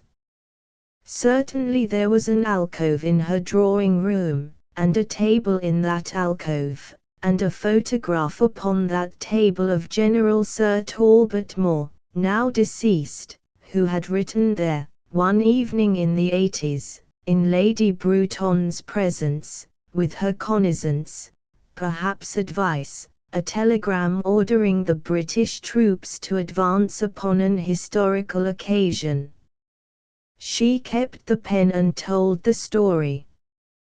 Thus, when she said in her offhand way, "How's Clarissa?" husbands had difficulty in persuading their wives, and indeed, however devoted, were secretly doubtful themselves, of her interest in women who often got in their husbands' way, prevented them from accepting posts abroad, and had to be taken to the seaside in the middle of the session to recover from influenza. Nevertheless her inquiry, "How's Clarissa?" was known by women infallibly, to be a signal from a well-wisher, from an almost silent companion, whose utterances, half a dozen perhaps in the course of a lifetime, signified recognition of some feminine comradeship which went beneath masculine lunch parties and united Lady Bruton and Mrs. Dalloway, who seldom met, and appeared when they did meet indifferent and even hostile, in a singular bond.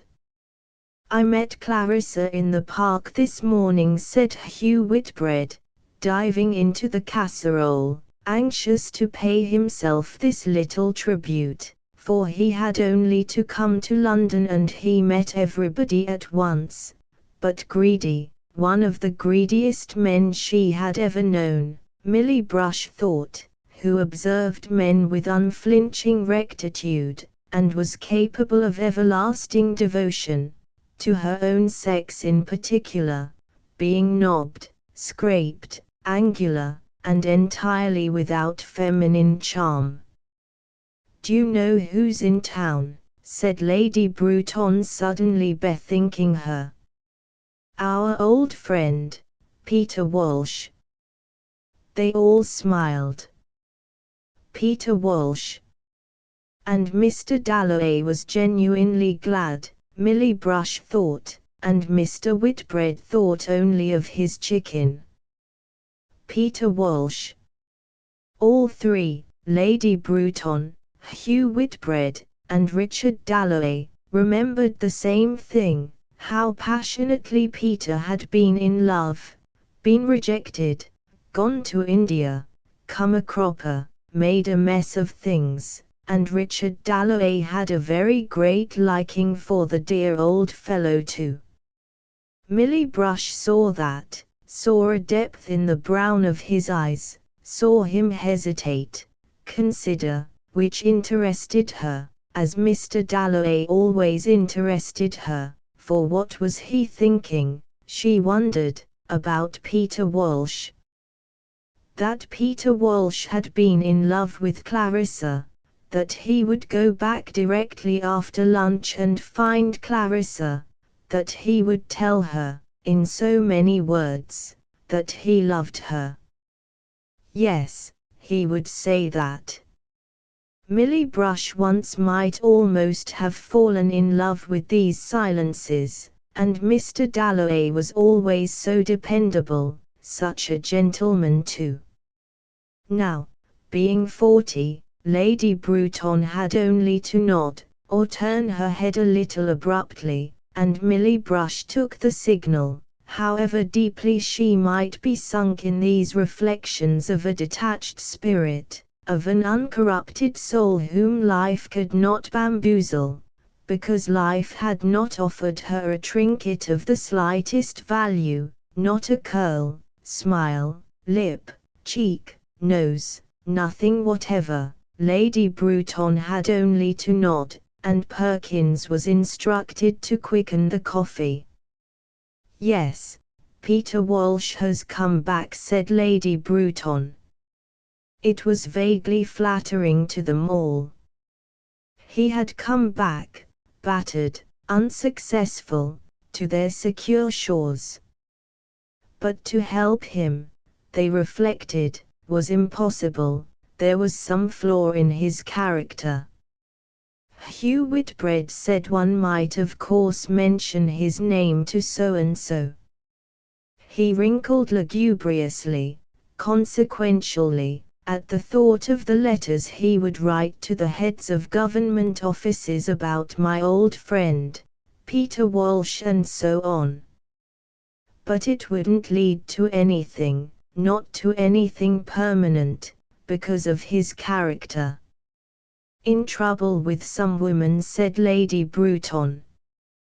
They had all guessed that that was at the bottom of it. "However," said Lady Bruton, anxious to leave the subject, "we shall hear the whole story from Peter himself." The coffee was very slow in coming.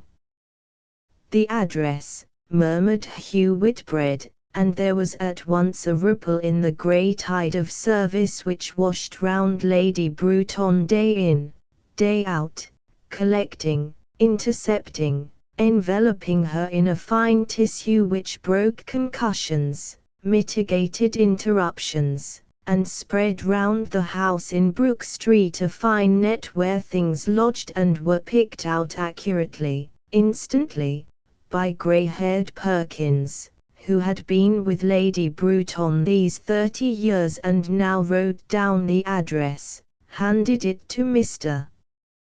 Whitbread, who took out his pocket-book, raised his eyebrows, and slipping it in among documents of the highest importance, said that he would get Evelyn to ask him to lunch.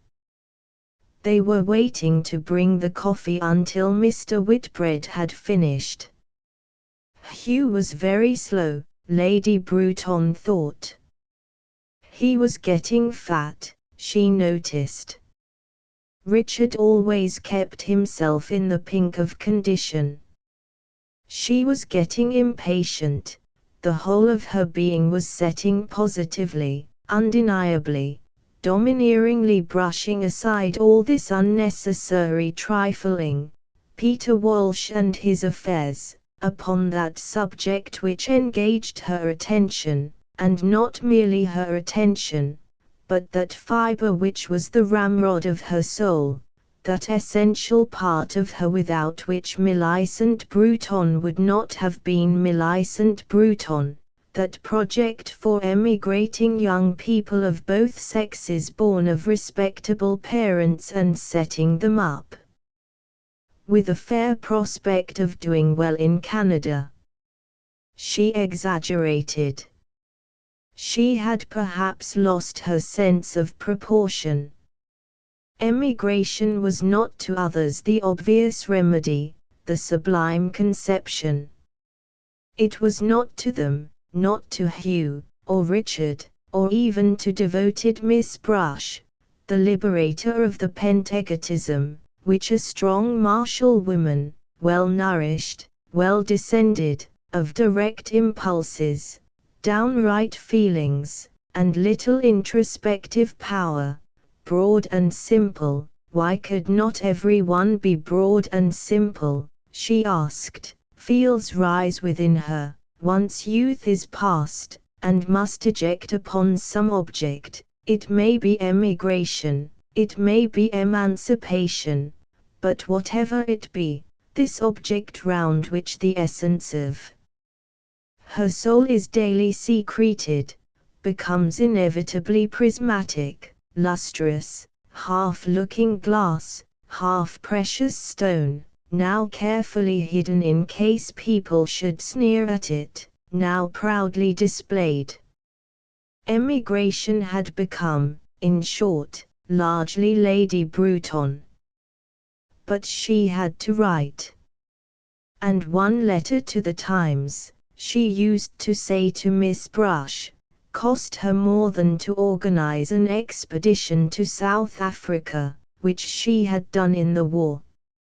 After a morning's battle beginning, tearing up, beginning again, she used to feel the futility of her own womanhood as she felt it on no other occasion, and would turn gratefully to the thought of Hugh Whitbread, who possessed, no one could doubt it, the art of writing letters to the Times. A being so differently constituted from herself, with such a command of language, able to put things as editors like them put, had passions which one could not call simply greed.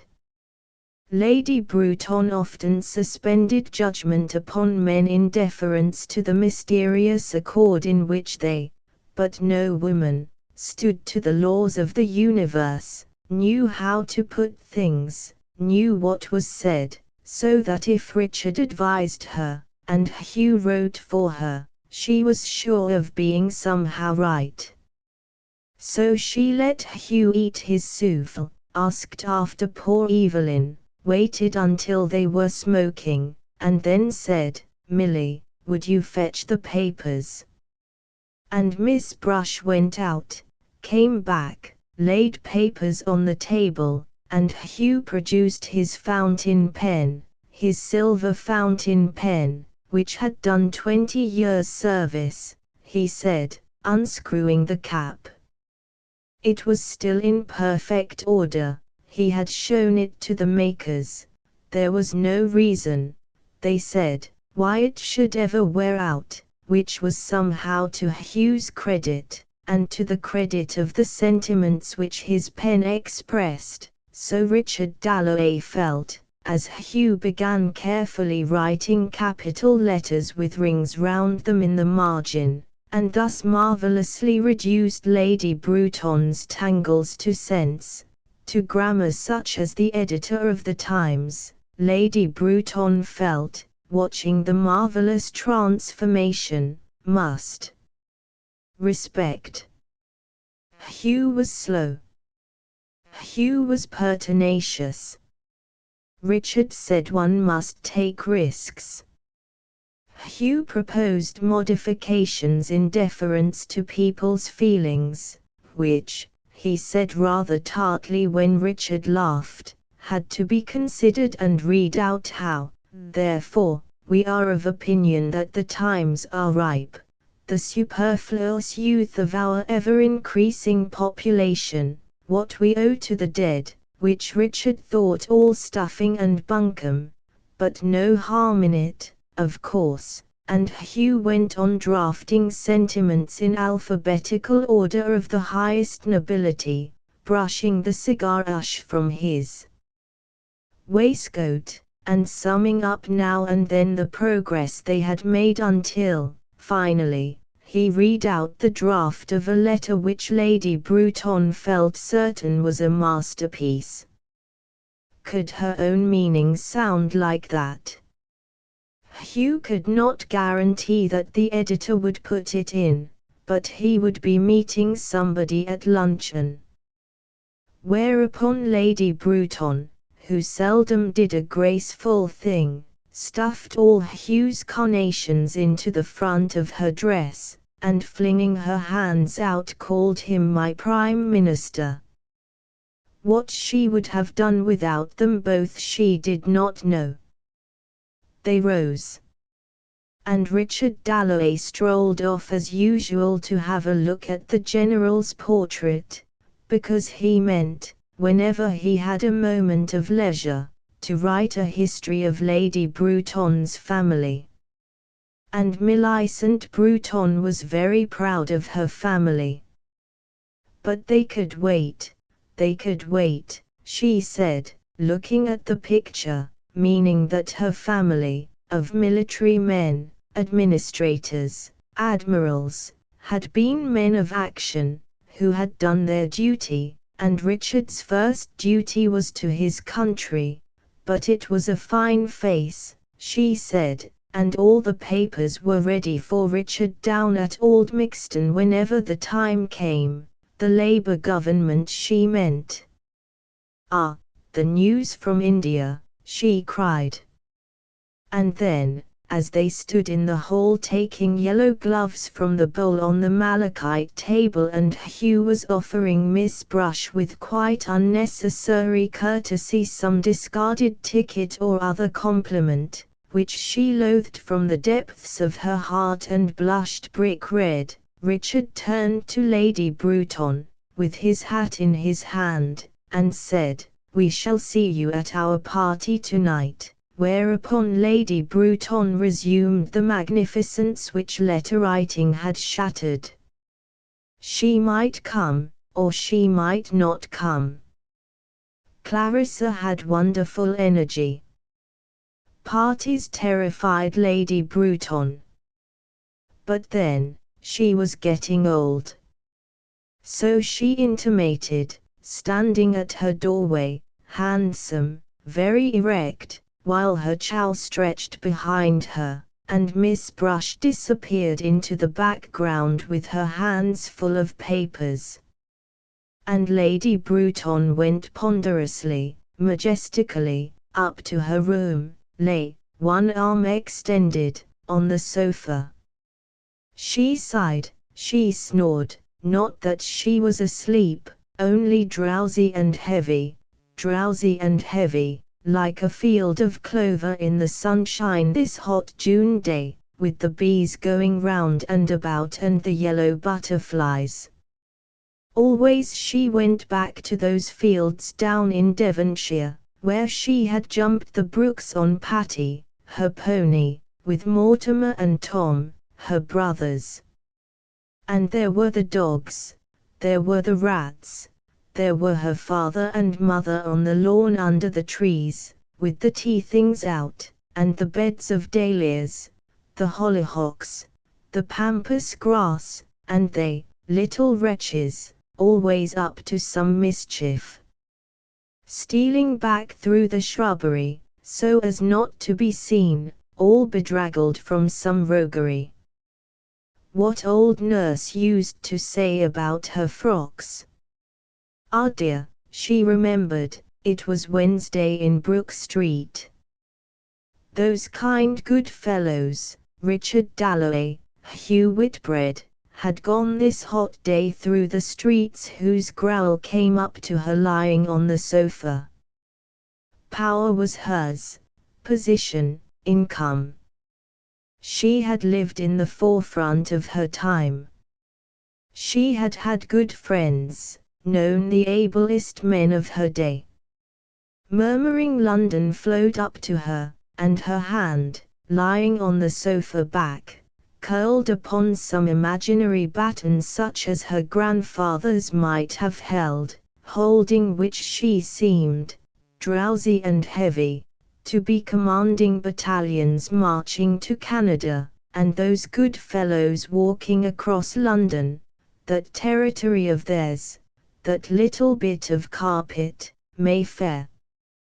And they went further and further from her, being attached to her by a thin thread, since they had lunched with her, which would stretch and stretch, get thinner and thinner as they walked across London, as if one's friends were attached to one's body, after lunching with them, by a thin thread, which, as she dozed there, became hazy with the sound of bells, striking the hour or ringing to service, as a single spider's thread is blotted with raindrops, and, burdened, sags down. So she slept.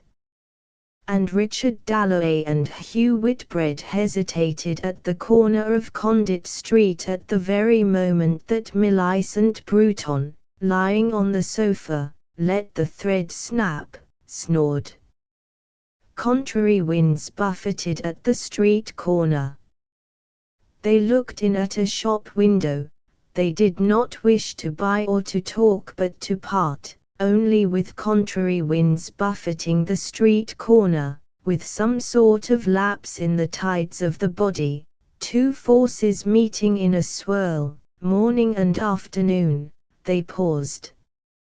Some newspaper placard went up in the air, gallantly, like a kite at first, then paused, swooped, fluttered, and a lady's veil hung.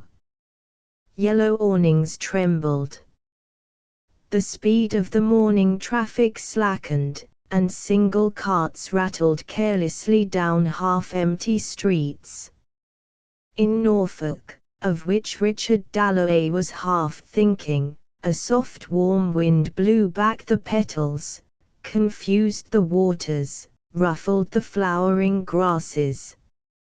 Haymakers, who had pitched beneath hedges to sleep away the morning toil, parted curtains of green blades, moved trembling globes of cow parsley to see the sky, the blue, the steadfast, the blazing summer sky.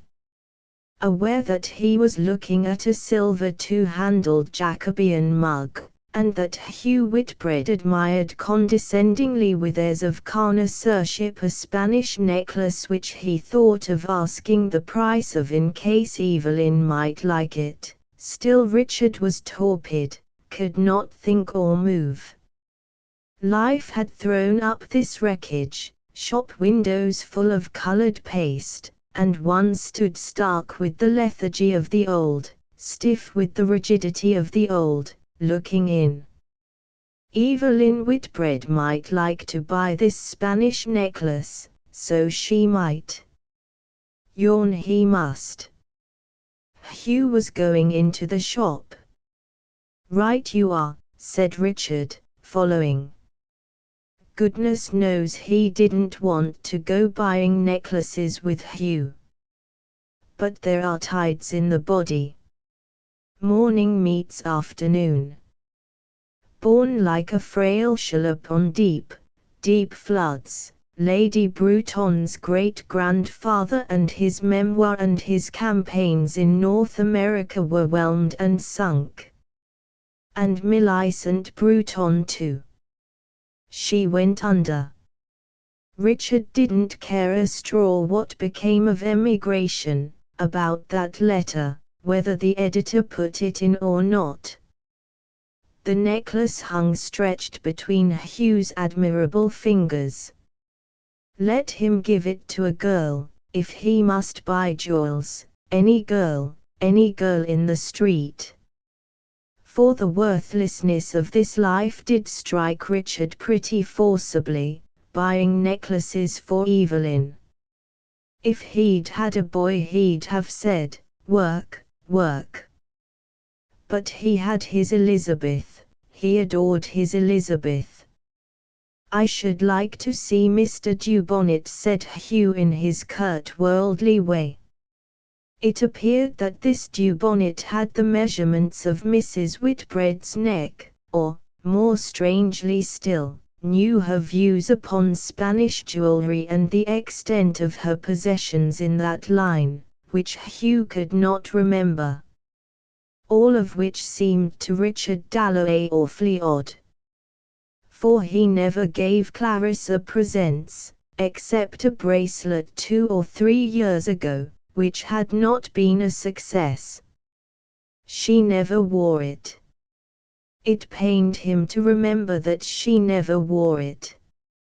And as a single spider's thread after wavering here and there attaches itself to the point of a leaf, So Richard's mind, recovering from its lethargy, set now on his wife, Clarissa, whom Peter Walsh had loved so passionately, and Richard had had a sudden vision of her there at luncheon, of himself and Clarissa, of their life together, and he drew the tray of old jewels towards him, and taking up first this brooch then that ring, "How much is that?" he asked, but doubted his own taste.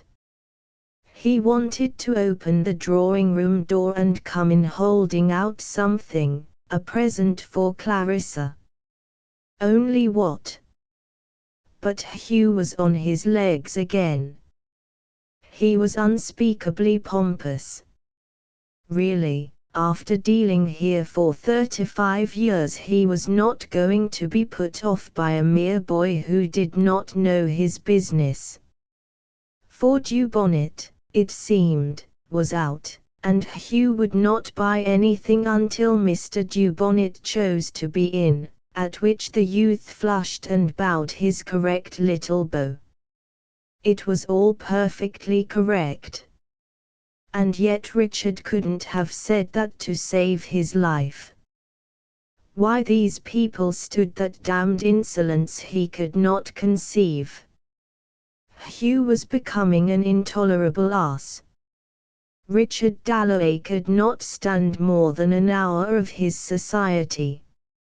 And, flicking his bowler hat by way of farewell, Richard turned at the corner of Conduit Street eager, yes, very eager, to travel that spider's thread of attachment between himself and Clarissa. He would go straight to her, in Westminster. But he wanted to come in holding something. Flowers.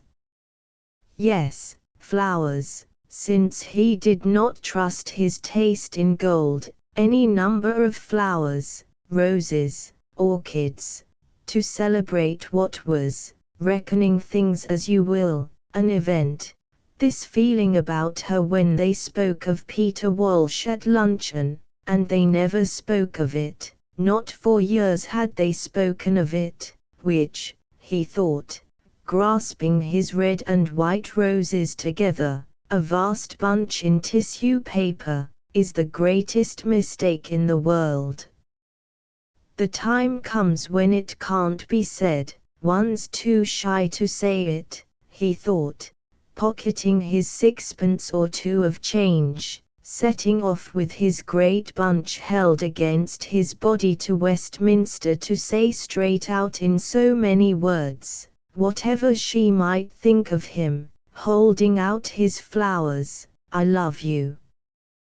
Why not? Really, it was a miracle, thinking of the war, and thousands of poor chaps, with all their lives before them, shovelled together, already half forgotten. It was a miracle. Here he was walking across London to say to Clarissa in so many words that he loved her. Which one never does say, he thought. Partly one's lazy, partly one's shy. And Clarissa, it was difficult to think of her, except in starts, as at luncheon, when he saw her quite distinctly, their whole life. He stopped at the crossing, and repeated, being simple by nature, and undebauched, because he had tramped, and shot, being pertinacious and dogged, having championed the downtrodden and followed his instincts in the House of Commons, being preserved in his simplicity yet at the same time grown rather speechless, rather stiff. He repeated that it was a miracle that he should have married Clarissa, a miracle, his life had been a miracle, he thought, hesitating to cross. But it did make his blood boil to see little creatures of 5 or 6 crossing Piccadilly alone. The police ought to have stopped the traffic at once. He had no illusions about the London police. Indeed, he was collecting evidence of their malpractices, and those costermongers, not allowed to stand their barrows in the streets, and prostitutes. Good Lord, the fault wasn't in them, nor in young men either, but in our detestable social system and so forth, all of which he considered, could be seen considering, grey, dogged, dapper, clean, as he walked across the park to tell his wife that he loved her. For he would say it in so many words, when he came into the room. Because it is 1,000 pities never to say what one feels, he thought, crossing the green park and observing with pleasure how in the shade of the trees whole families, poor families, were sprawling, children kicking up their legs, sucking milk, paper bags thrown about, which could easily be picked up, if people objected, by one of those fat gentlemen in livery, for he was of opinion that every park, and every square, during the summer months should be open to children. The grass of the park, flushed and faded, lighting up the poor mothers of Westminster and their crawling babies, as if a yellow lamp were moved beneath. But what could be done for female vagrants like that poor creature, stretched on her elbow, as if she had flung herself on the earth, rid of all ties, to observe curiously, to speculate boldly, to consider the whys and the wherefores, impudent, loose-lipped, humorous, he did not know. Bearing his flowers like a weapon, Richard Dalloway approached her, intent he passed her, still there was time for a spark between them. She laughed at the sight of him, he smiled good-humoredly, considering the problem of the female vagrant, not that they would ever speak. But he would tell Clarissa that he loved her, in so many words. He had, once upon a time, been jealous of Peter Walsh, jealous of him and Clarissa. But she had often said to him that she had been right not to marry Peter Walsh, which, knowing Clarissa, was obviously true. She wanted support. Not that she was weak, but she wanted support. As for Buckingham Palace, like an old prima donna facing the audience all in white, you can't deny it a certain dignity, he considered, nor despise what does, after all, stand to millions of people. A little crowd was waiting at the gate to see the king drive out, for a symbol, absurd though it is, a child with a box of bricks could have done better, he thought, looking at the memorial to Queen Victoria, whom he could remember in her horn spectacles driving through Kensington, its white mound, its billowing motherliness. But he liked being ruled by the descendant of Horsa, he liked continuity, and the sense of handing on the traditions of the past. It was a great age in which to have lived.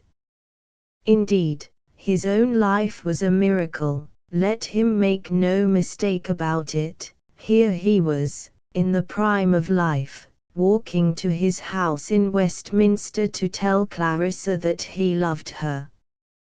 Happiness is this, he thought. It is this, he said, as he entered Dean's Yard. Big Ben was beginning to strike, first the warning, musical, then the hour, irrevocable. Lunch parties waste the entire afternoon, he thought, approaching his door. The sound of Big Ben flooded Clarissa's drawing room, where she sat, ever so annoyed, at her writing table, worried, annoyed. It was perfectly true that she had not asked Ellie Henderson to her party, but she had done it on purpose. Now Mrs. Marsham wrote she had told Ellie Henderson she would ask Clarissa. Ellie so much wanted to come. But why should she invite all the dull women in London to her parties? Why should Mrs. Marsham interfere? And there was Elizabeth closeted all this time with Doris Gilman. Anything more nauseating she could not conceive. Prayer at this hour with that woman. And the sound of the bell flooded the room with its melancholy wave, which receded, and gathered itself together to fall once more, when she heard, distractingly, something fumbling, something scratching at the door. Who at this hour? 3, good heavens! 3 already! For with overpowering directness and dignity the clock struck 3, and she heard nothing else, but the door handle slipped round and in came Richard. What a surprise! In came Richard, holding out flowers. She had failed him, once at Constantinople, and Lady Bruton, whose lunch parties were said to be extraordinarily amusing, had not asked her. He was holding out flowers, roses, red and white roses. But he could not bring himself to say he loved her, not in so many words. But how lovely, she said, taking his flowers. She understood without his speaking, his Clarissa. She put them in vases on the mantelpiece. How lovely they looked, she said. And was it amusing, she asked. Had Lady Bruton asked after her? Peter Walsh was back. Mrs. Marsham had written. Must she ask Ellie Henderson? That woman Gilman was upstairs. But let us sit down for 5 minutes, said Richard. It all looked so empty. All the chairs were against the wall. What had they been doing? Oh, it was for the party. No, he had not forgotten, the party. Peter Walsh was back. Oh yes, she had had him. And he was going to get a divorce, and he was in love with some woman out there. And he hadn't changed in the slightest. There she was, mending her dress. Thinking of Burton, she said. Hugh was at lunch, said Richard. She had met him too. Well, he was getting absolutely intolerable. Buying Evelyn necklaces, fatter than ever, an intolerable ass.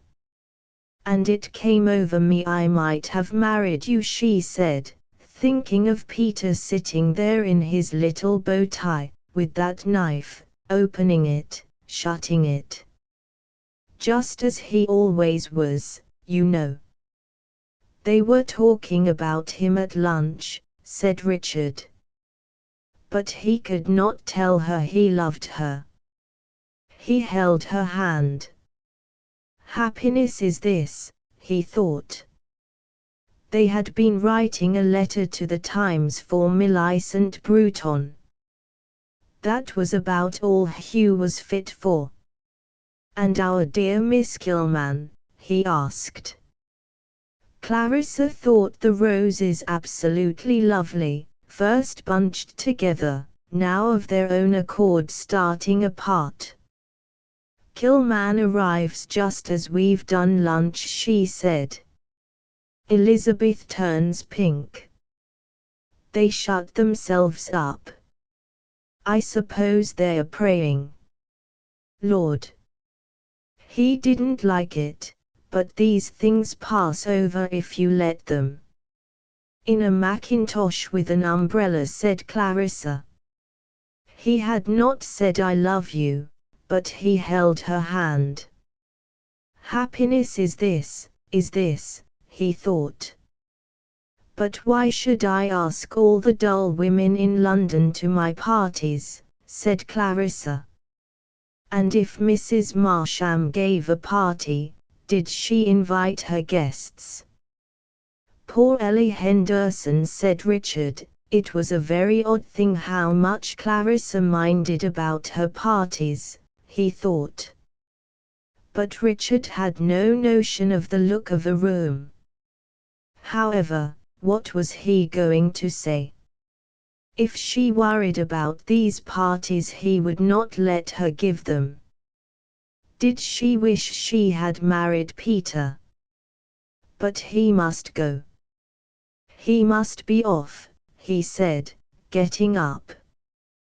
But he stood for a moment as if he were about to say something, and she wondered what. Why?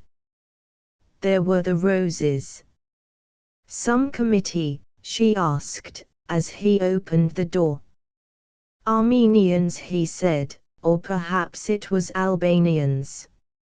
And there is a dignity in people, a solitude, even between husband and wife or gulf, and that one must respect, thought Clarissa, watching him open the door, for one would not part with it oneself, or take it, against his will, from one's husband, without losing one's independence, one's self-respect, something, after all, priceless.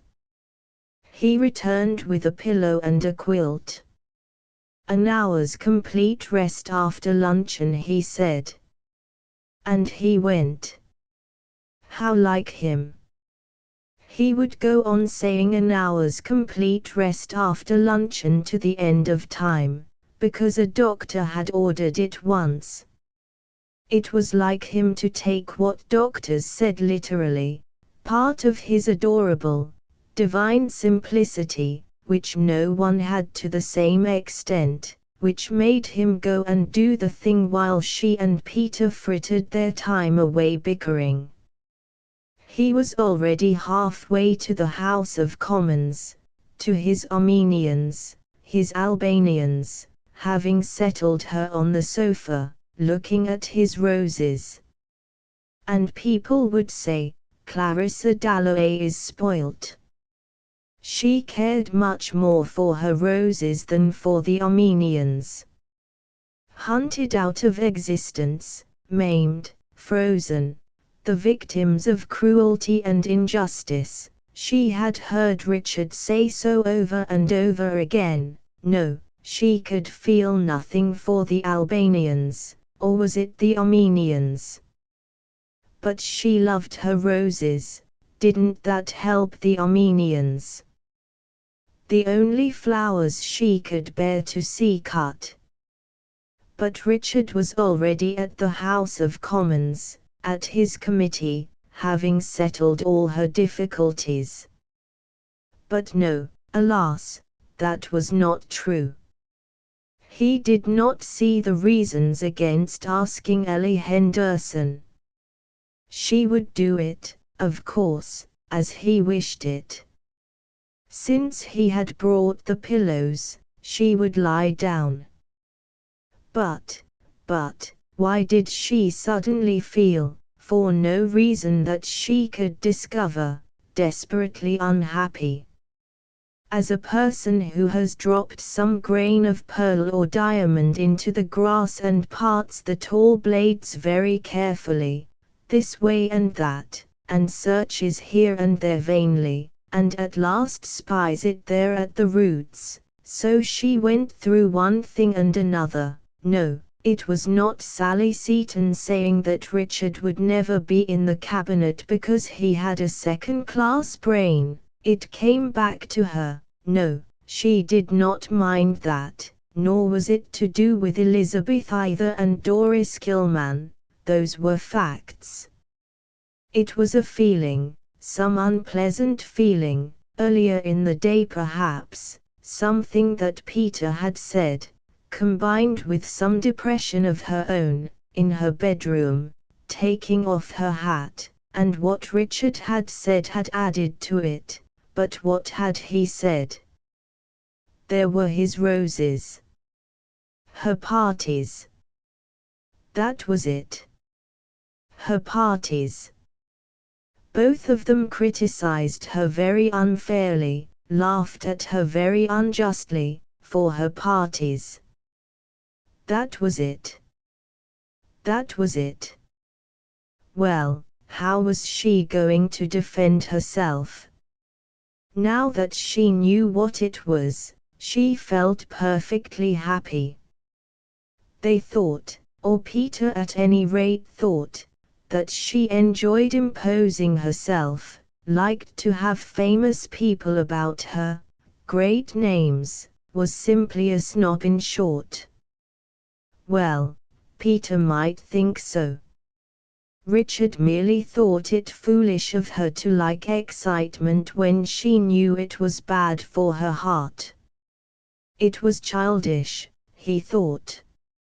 And both were quite wrong. What she liked was simply life.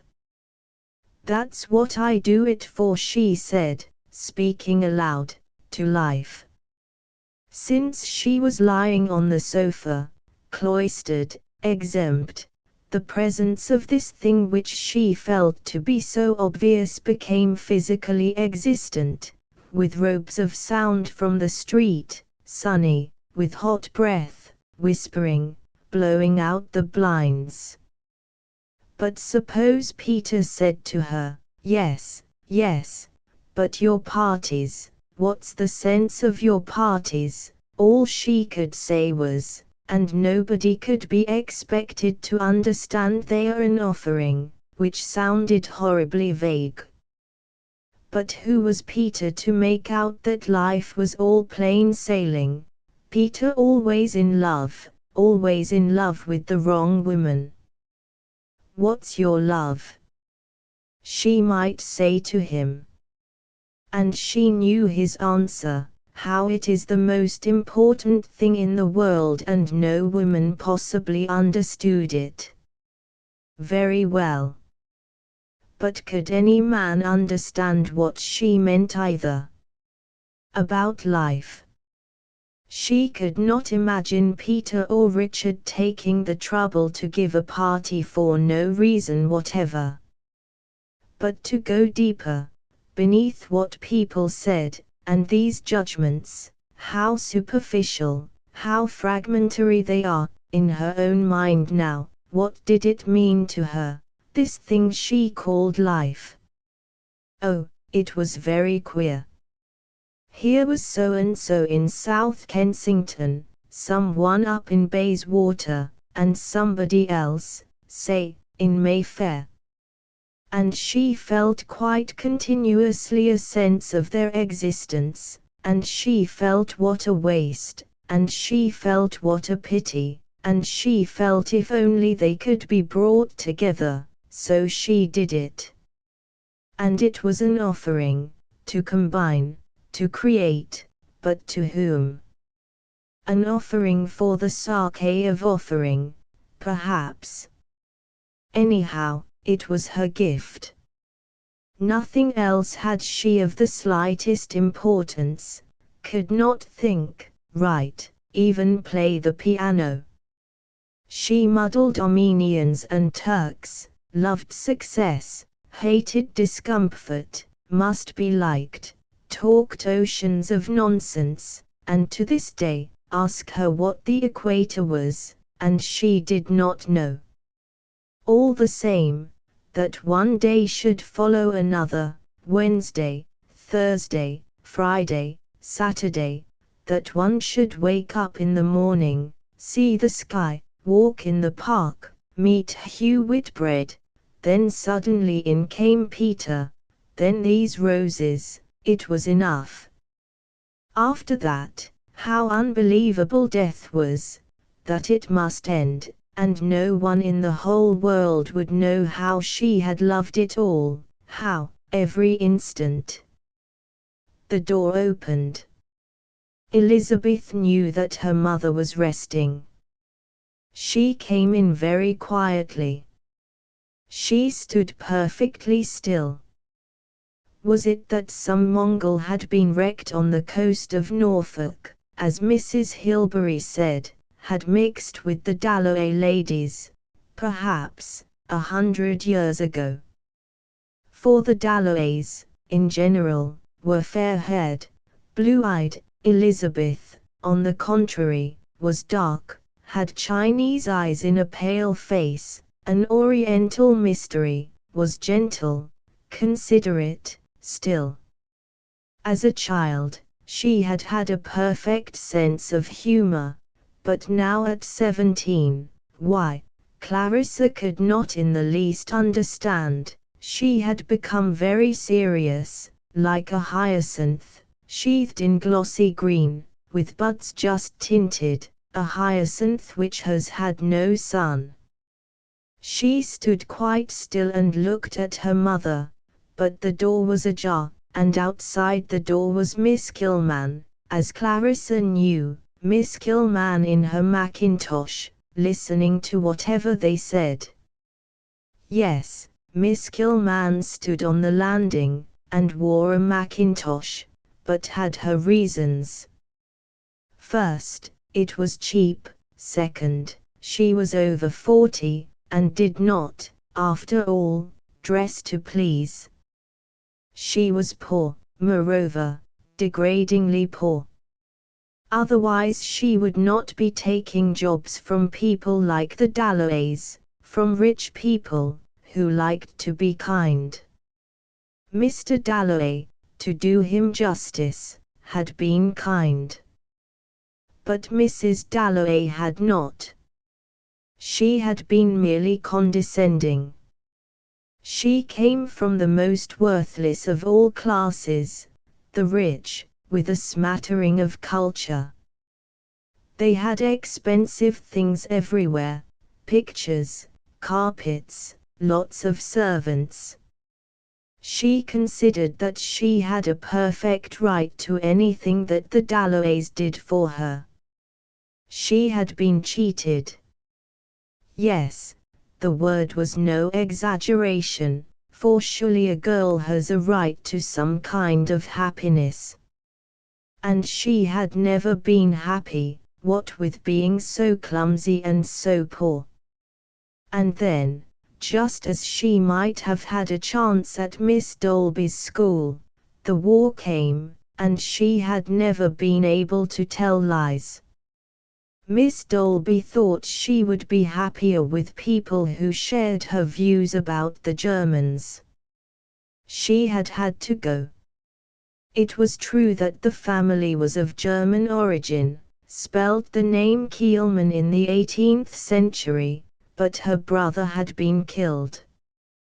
They turned her out because she would not pretend that the Germans were all villains, when she had German friends, when the only happy days of her life had been spent in Germany. And after all, she could read history. She had had to take whatever she could get. Mr. Dalloway had come across her working for the Friends. He had allowed her, and that was really generous of him, to teach his daughter history. Also she did a little extension lecturing and so on. Then our Lord had come to her, and here she always bowed her head. She had seen the light 2 years and 3 months ago. Now she did not envy women like Clarissa Dalloway, she pitied them. She pitied and despised them from the bottom of her heart, as she stood on the soft carpet, looking at the old engraving of a little girl with a muff. With all this luxury going on, what hope was there for a better state of things? Instead of lying on a sofa, "My mother is resting," Elizabeth had said, she should have been in a factory, behind a counter, Mrs. Dalloway and all the other fine ladies. Bitter and burning, Miss Gilman had turned into a church 2 years 3 months ago. She had heard the Reverend Edward Whittaker preach, the boys sing, had seen the solemn lights descend, and whether it was the music, or the voices, she herself when alone in the evening found comfort in a violin, but the sound was excruciating, she had no ear. The hot and turbulent feelings which boiled and surged in her had been assuaged as she sat there, and she had wept copiously, and gone to call on Mr. Whittaker at his private house in Kensington. It was the hand of God, he said. The Lord had shown her the way. So now, whenever the hot and painful feelings boiled within her, this hatred of Mrs. Dalloway, this grudge against the world, she thought of God. She thought of Mr. Whittaker. Rage was succeeded by calm. A sweet savour filled her veins, her lips parted, and, standing formidable upon the landing in her mackintosh, she looked with steady and sinister serenity at Mrs. Dalloway, who came out with her daughter. Elizabeth said she had forgotten her gloves. That was because Miss Gilman and her mother hated each other. She could not bear to see them together. She ran upstairs to find her gloves. But Miss Gilman did not hate Mrs. Dalloway. Turning her large gooseberry-coloured eyes upon Clarissa, observing her small pink face, her delicate body, her air of freshness and fashion, Miss Gilman felt, fool, simpleton. You who have known neither sorrow nor pleasure, who have trifled your life away. And there rose in her an overmastering desire to overcome her, to unmask her. If she could have felled her it would have eased her.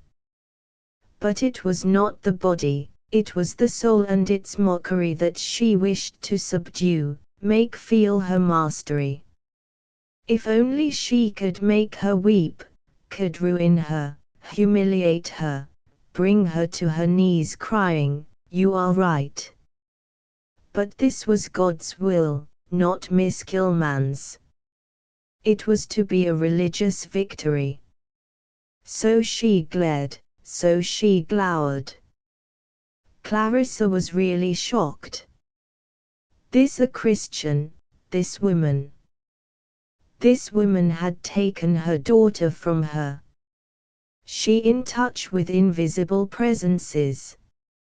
Heavy, ugly, commonplace, without kindness or grace, she know the meaning of life.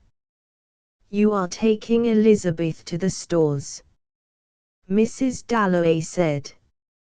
Miss Gilman said she was. They stood there.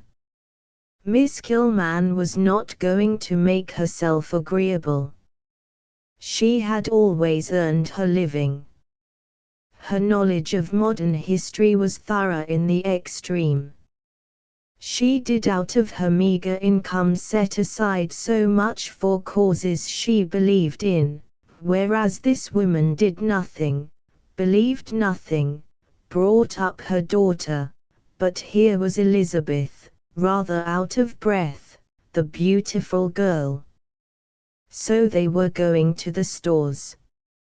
Odd it was, as Miss Gilman stood there, and stand she did, with the power and taciturnity of some prehistoric monster armored for primeval warfare, how, second by second, the idea of her diminished, how hatred, which was for ideas, not people, crumbled, how she lost her malignity, her size, became second by second merely Miss Gilman, in a mackintosh, whom heaven knows Clarissa would have liked to help. At this dwindling of the monster, Clarissa laughed. Saying goodbye, she laughed. Off they went together, Miss Kilman and Elizabeth, downstairs. With a sudden impulse, with a violent anguish, for this woman was taking her daughter from her, Clarissa leant over the banisters and cried out, "Remember the party! Remember our party tonight!" But Elizabeth had already opened the front door. There was a van passing. She did not answer. Love and religion, thought Clarissa, going back into the drawing-room, tingling all over. How detestable they are! For now that the body of Miss Kilman was not before her, it overwhelmed her, the idea. The cruelest things in the world, she thought, seeing them clumsy, hot, domineering, hypocritical, eavesdropping, jealous, infinitely cruel and unscrupulous, dressed in a mackintosh coat, on the landing, love and religion. Had she ever tried to convert anyone herself? Did she not wish everybody merely to be themselves? And she watched out of the window the old lady opposite climbing upstairs. Let her climb upstairs if she wanted to, let her stop, then let her, as Clarissa had often seen her, gain her bedroom, part her curtains, and disappear again into the background. Somehow one respected that old woman looking out of the window, quite unconscious that she was being watched. There was something solemn in it. But love and religion would destroy that, whatever it was, the privacy of the soul. The odious Kilman would destroy it. Yet it was a sight that made her want to cry. Love destroyed too. Everything that was fine, everything that was true went. Take Peter Walsh now. There was a man, charming, clever, with ideas about everything. If you wanted to know about Pope, say, or Addison, or just to talk nonsense, what people were like, what things meant, Peter knew better than anyone. It was Peter who had helped her, Peter who had lent her books. But look at the women he loved, vulgar, trivial, commonplace. Think of Peter in love. He came to see her after all these years, and what did he talk about? Himself. Horrible passion. She thought. Degrading passion. She thought, thinking of Kilman and her Elizabeth walking to the Army and Navy stores. Big Ben struck the half-hour. How extraordinary it was, strange, yes, touching, to see the old lady, they had been neighbors ever so many years, move away from the window, as if she were attached to that sound, that string. Gigantic as it was, it had something to do with her. Down, down, into the midst of ordinary things the finger fell, making the moment solemn. She was forced, so Clarissa imagined, by that sound, to move, to go, but where? Clarissa tried to follow her as she turned and disappeared, and could still just see her white cap moving at the back of the bedroom. She was still there, moving about at the other end of the room. Why creeds and prayers and mackintoshs? When, thought Clarissa, that's the miracle, that's the mystery, that old lady, she meant, whom she could see going from chest of drawers to dressing table. She could still see her. And the supreme mystery which Kilman might say she had solved, or Peter might say he had solved, but Clarissa didn't believe either of them had the ghost of an idea of solving. Was simply this: here was one room, there another. Did religion solve that, or love? Love. But here the other clock, the clock which always struck 2 minutes after Big Ben, came shuffling in with its lap full of odds and ends, which it dumped down as if Big Ben were all very well with His Majesty laying down the law, so solemn, so just. But she must remember all sorts of little things besides: Mrs. Marsham, Ellie Henderson, glasses for ices. All sorts of little things came flooding and lapping and dancing in on the wake of that solemn stroke which lay flat like a bar of gold on the sea. Mrs. Marsham, Ellie Henderson, glasses for ices. She must telephone now at once. Volubly, troublessly, the late clock sounded, coming in on the wake of Big Ben, with its lap full of trifles. Beaten up, broken up by the assault of carriages, the brutality of vans, the eager advance of myriads of angular men, of flaunting women, the domes and spires of offices and hospitals. The last relics of this lap full of odds and ends seemed to break, like the spray of an exhausted wave, upon the body of Miss Gilman standing still in the street for a moment to mutter, "It is the flesh." It was the flesh that she must control. Clarissa Dalloway had insulted her. That she expected. But she had not triumphed, she had not mastered the flesh. Ugly, clumsy, Clarissa Dalloway had laughed at her for being that, and had revived the fleshly desires, for she minded looking as she did beside Clarissa. Nor could she talk as she did. But why wish to resemble her? Why? She despised Mrs. Dalloway from the bottom of her heart. She was not serious. She was not good. Her life was a tissue of vanity and deceit. Yet Doris Gilman had been overcome.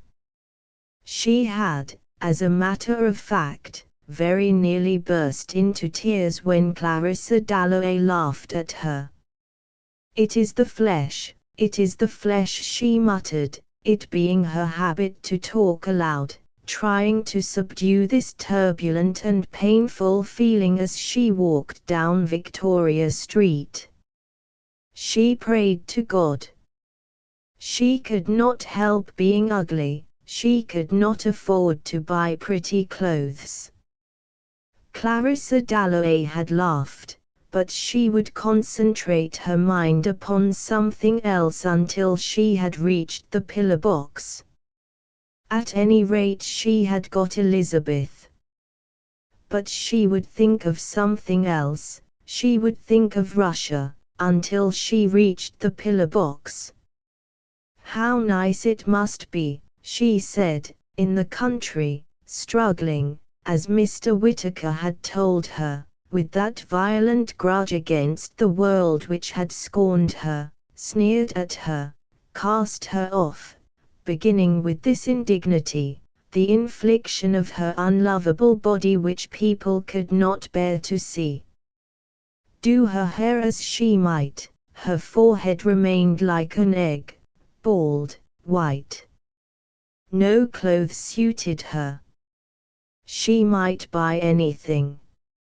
And for a woman, of course, that meant never meeting the opposite sex. Never would she come first with anyone.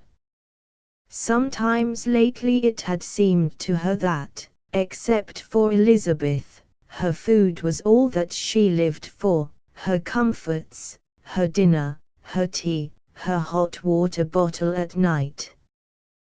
But one must fight, vanquish, have faith in God. Mr. Whittaker had said she was there for a purpose. But no one knew the agony. He said, pointing to the crucifix, that God knew. But why should she have to suffer when other women, like Clarissa Dalloway, escaped? Knowledge comes through suffering, said Mr. Whittaker. She had passed the pillar box, and Elizabeth had turned into the cool brown tobacco department of the Army and Navy stores while she was still muttering to herself what Mr. Whittaker had said about knowledge coming through suffering and the flesh. The flesh, she muttered. What department did she want?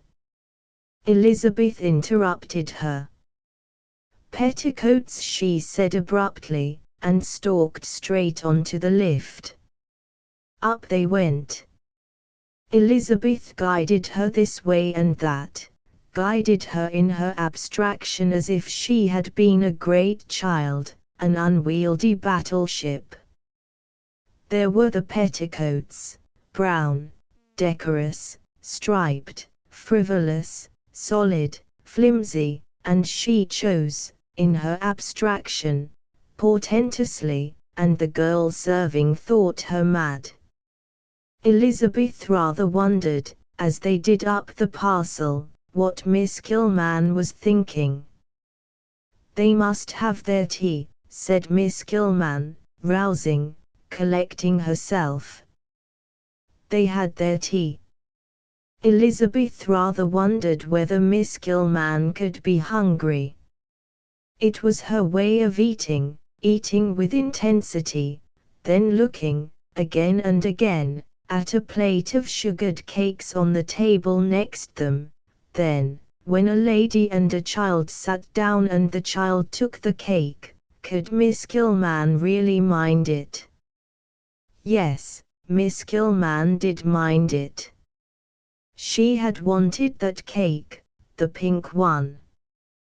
The pleasure of eating was almost the only pure pleasure left her, and then to be baffled even in that.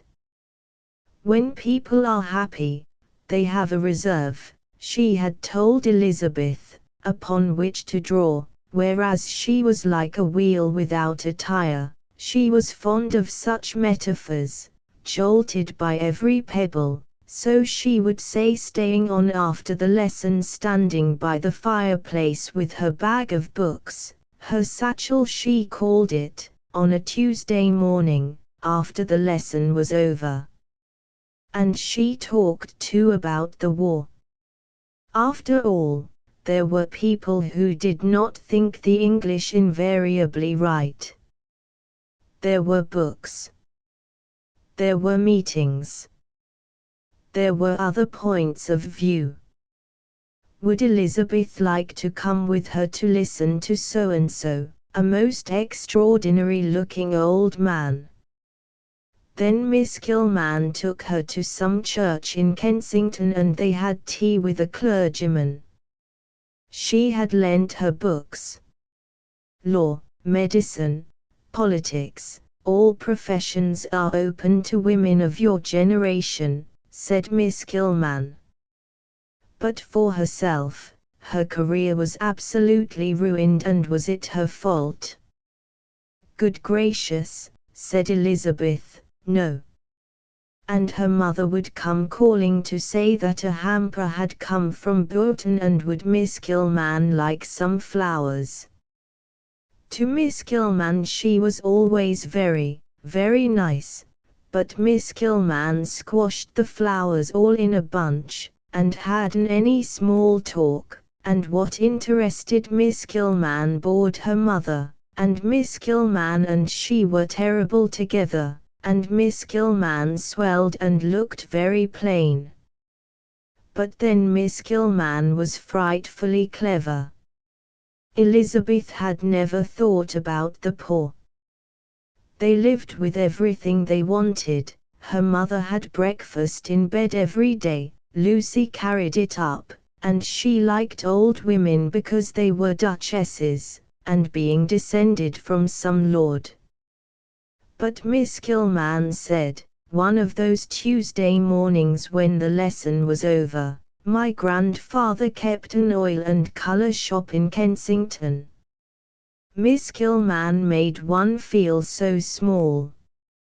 Miss Kilman took another cup of tea. Elizabeth, with her oriental bearing, her inscrutable mystery, sat perfectly upright. No, she did not want anything more. She looked for her gloves, her white gloves. They were under the table. Ah, but she must not go. Miss Kilman could not let her go. This youth, that was so beautiful, this girl, whom she genuinely loved. Her large hand opened and shut on the table. But perhaps it was a little flat somehow, Elizabeth felt. And really she would like to go. But said Miss Kilman, I've not quite finished yet. Of course, then, Elizabeth would wait. But it was rather stuffy in here. Are you going to the party tonight? Miss Kilman said. Elizabeth supposed she was going, her mother wanted her to go. She must not let parties absorb her, Miss Kilman said, fingering the last 2 inches of a chocolate eclair. She did not much like parties, Elizabeth said. Miss Kilman opened her mouth, slightly projected her chin, and swallowed down the last inches of the chocolate eclair, then wiped her fingers, and washed the tea round in her cup. She was about to split asunder, she felt. The agony was so terrific. If she could grasp her, if she could clasp her, if she could make her hers absolutely and forever and then die, that was all she wanted. But to sit here, unable to think of anything to say, to see Elizabeth turning against her, to be felt repulsive even by her, it was too much, she could not stand it. The thick fingers curled inwards. I never go to parties, said Miss Kilman, just to keep Elizabeth from going. People don't ask me to parties, and she knew as she said it that it was this egotism that was her undoing. Mr. Whittaker had warned her, but she could not help it. She had suffered so horribly. Why should they ask me, she said. I'm plain, I'm unhappy. She knew it was idiotic. But it was all those people passing, people with parcels who despised her, who made her say it. However, she was Doris Kilman. She had her degree.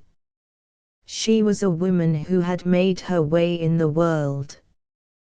Her knowledge of modern history was more than respectable. I don't pity myself, she said. I pity, she meant to say your mother, but no, she could not to Elizabeth. I pity other people, she said, more. Like some dumb creature who has been brought up to a gate for an unknown purpose, and stands there longing to gallop away. Elizabeth Dalloway sat silent. Was Miss Kilman going to say anything more? Don't quite forget me, said Doris Kilman, her voice quivered. Right away to the end of the field the dumb creature galloped in terror. The great hand opened and shut. Elizabeth turned her head. The waitress came. One had to pay at the desk, Elizabeth said, and went off, drawing out, so Miss Kilman felt, the very entrails in her body, stretching them as she crossed the room, and then, with a final twist, bowing her head very politely, She went. She had gone. Miss Kilman sat at the marble table among the éclairs, stricken once, twice, thrice by shocks of suffering. She had gone. Mrs. Dalloway had triumphed. Elizabeth had gone. Beauty had gone, youth had gone. So she sat.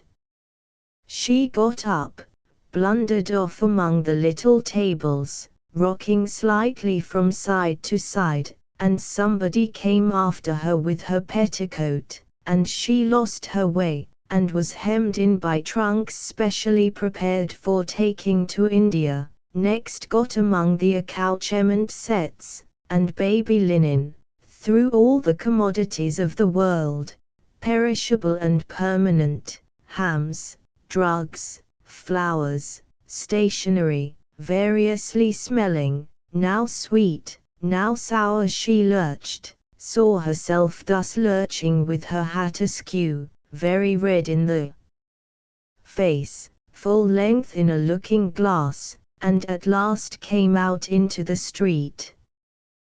The tower of Westminster Cathedral rose in front of her, the habitation of God. In the midst of the traffic, there was the habitation of God. Doggedly she set off with her parcel to that other sanctuary, the Abbey, where, raising her hands in a tent before her face, she sat beside those driven into shelter too, the variously assorted worshippers, now divested of social rank, almost of sex, as they raised their hands before their faces, but once they removed them, instantly reverent, middle class, English men and women, some of them desirous of seeing the waxworks. But Miss Kilman held her tent before her face. Now she was deserted, now rejoined. New worshippers came in from the street to replace the strollers, and still, as people gazed round and shuffled past the tomb of the unknown warrior, still she barred her eyes with her fingers and tried in this double darkness, for the light in the abbey was bodiless, to aspire above the vanities, the desires, the commodities, to rid herself both of hatred and of love. Her hands twitched. She seemed to struggle. Yet to others God was accessible and the path to him smooth.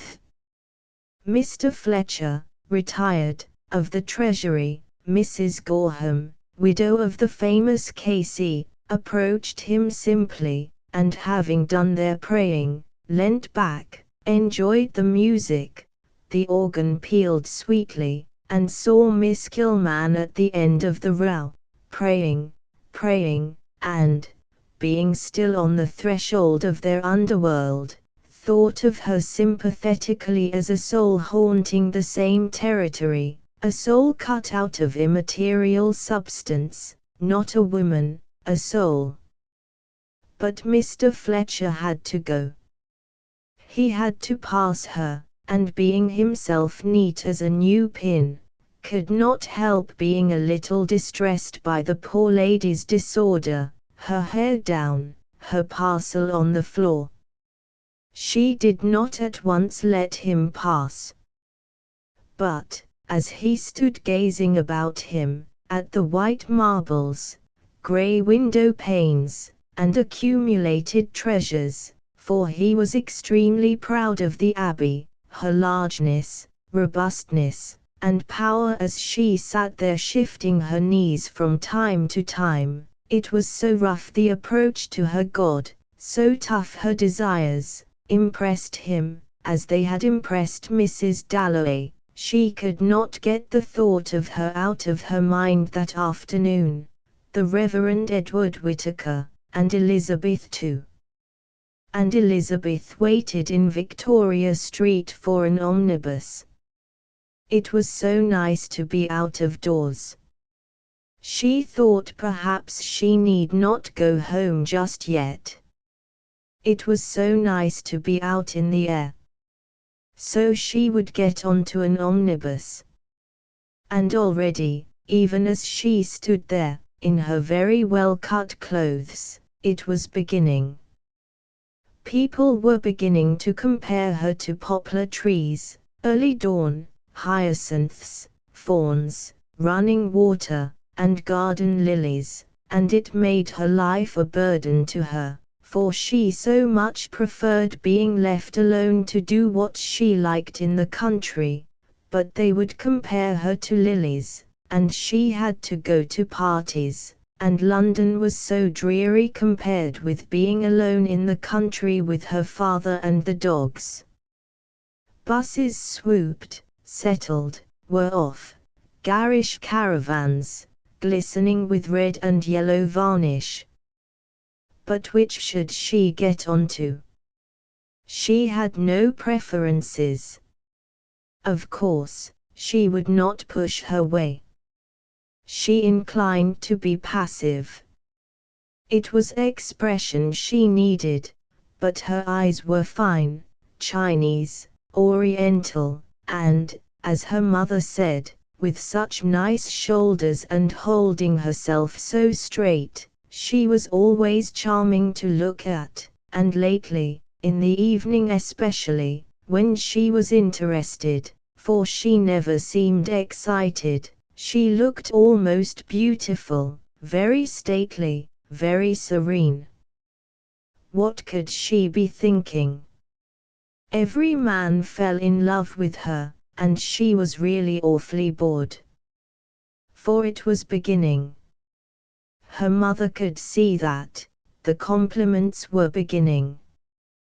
That she did not care more about it, for instance for her clothes, sometimes worried Clarissa, but perhaps it was as well with all those puppies and guinea pigs about having distemper, and it gave her a charm. And now there was this odd friendship with Miss Gilman. Well, thought Clarissa about 3 o'clock in the morning, reading Baron Marbot, for she could not sleep, it proves she has a heart. Suddenly Elizabeth stepped forward and most competently boarded the omnibus, in front of everybody. She took a seat on top. The impetuous creature, a pirate, started forward, sprang away. She had to hold the rail to steady herself, for a pirate it was, reckless, unscrupulous, bearing down ruthlessly, circumventing dangerously, boldly snatching a passenger, or ignoring a passenger, squeezing eel-like and arrogant in between, and then rushing insolently, all sails spread up Whitehall. And did Elizabeth give one thought to poor Miss Gilman, who loved her without jealousy, to whom she had been a fawn in the open, a moon in a glade? She was delighted to be free. The fresh air was so delicious. It had been so stuffy in the Army and Navy stores. And now it was like riding, to be rushing up Whitehall, and to each movement of the omnibus the beautiful body in the fawn-coloured coat responded freely like a rider, like the figurehead of a ship, for the breeze slightly disarrayed her, the heat gave her cheeks the pallor of white painted wood, and her fine eyes, having no eyes to meet, gazed ahead, blank, bright, with the staring incredible innocence of sculpture. It was always talking about her own sufferings that made Miss Gilman so difficult. And was she right? If it was being on committees and giving up hours and hours every day, she hardly ever saw him in London, that helped the poor. Her father did that, goodness knows, if that was what Miss Gilman meant about being a Christian, but it was so difficult to say. Oh, she would like to go a little further. Another penny was it to the Strand. Here was another penny then. She would go up the Strand. She liked people who were ill. And every profession is open to the women of your generation, said Miss Kilman. So she might be a doctor. She might be a farmer. Animals are often ill. She might own 1,000 acres and have people under her. She would go and see them in their cottages. This was Somerset House. One might be a very good farmer, and that, strangely enough though Miss Kilman had her share in it, was almost entirely due to Somerset House. It looked so splendid, so serious, that great grey building. And she liked the feeling of people working. She liked those churches, like shapes of grey paper, breasting the stream of the Strand. It was quite different here from Westminster, she thought, getting off at Chancery Lane. It was so serious, it was so busy. In short, she would like to have a profession. She would become a doctor, a farmer, possibly go into Parliament, if she found it necessary, all because of the Strand. The feet of those people busy about their activities, hands putting stone to stone, minds eternally occupied not with trivial chatterings, comparing women to poplars, which was rather exciting, of course, but very silly, but with thoughts of ships, of business, of law, of administration, and with it all so stately. She was in the Temple, gay, there was the river, pious, there was the church, made her quite determined, whatever her mother might say, to become either a farmer or a doctor. But she was, of course, rather lazy.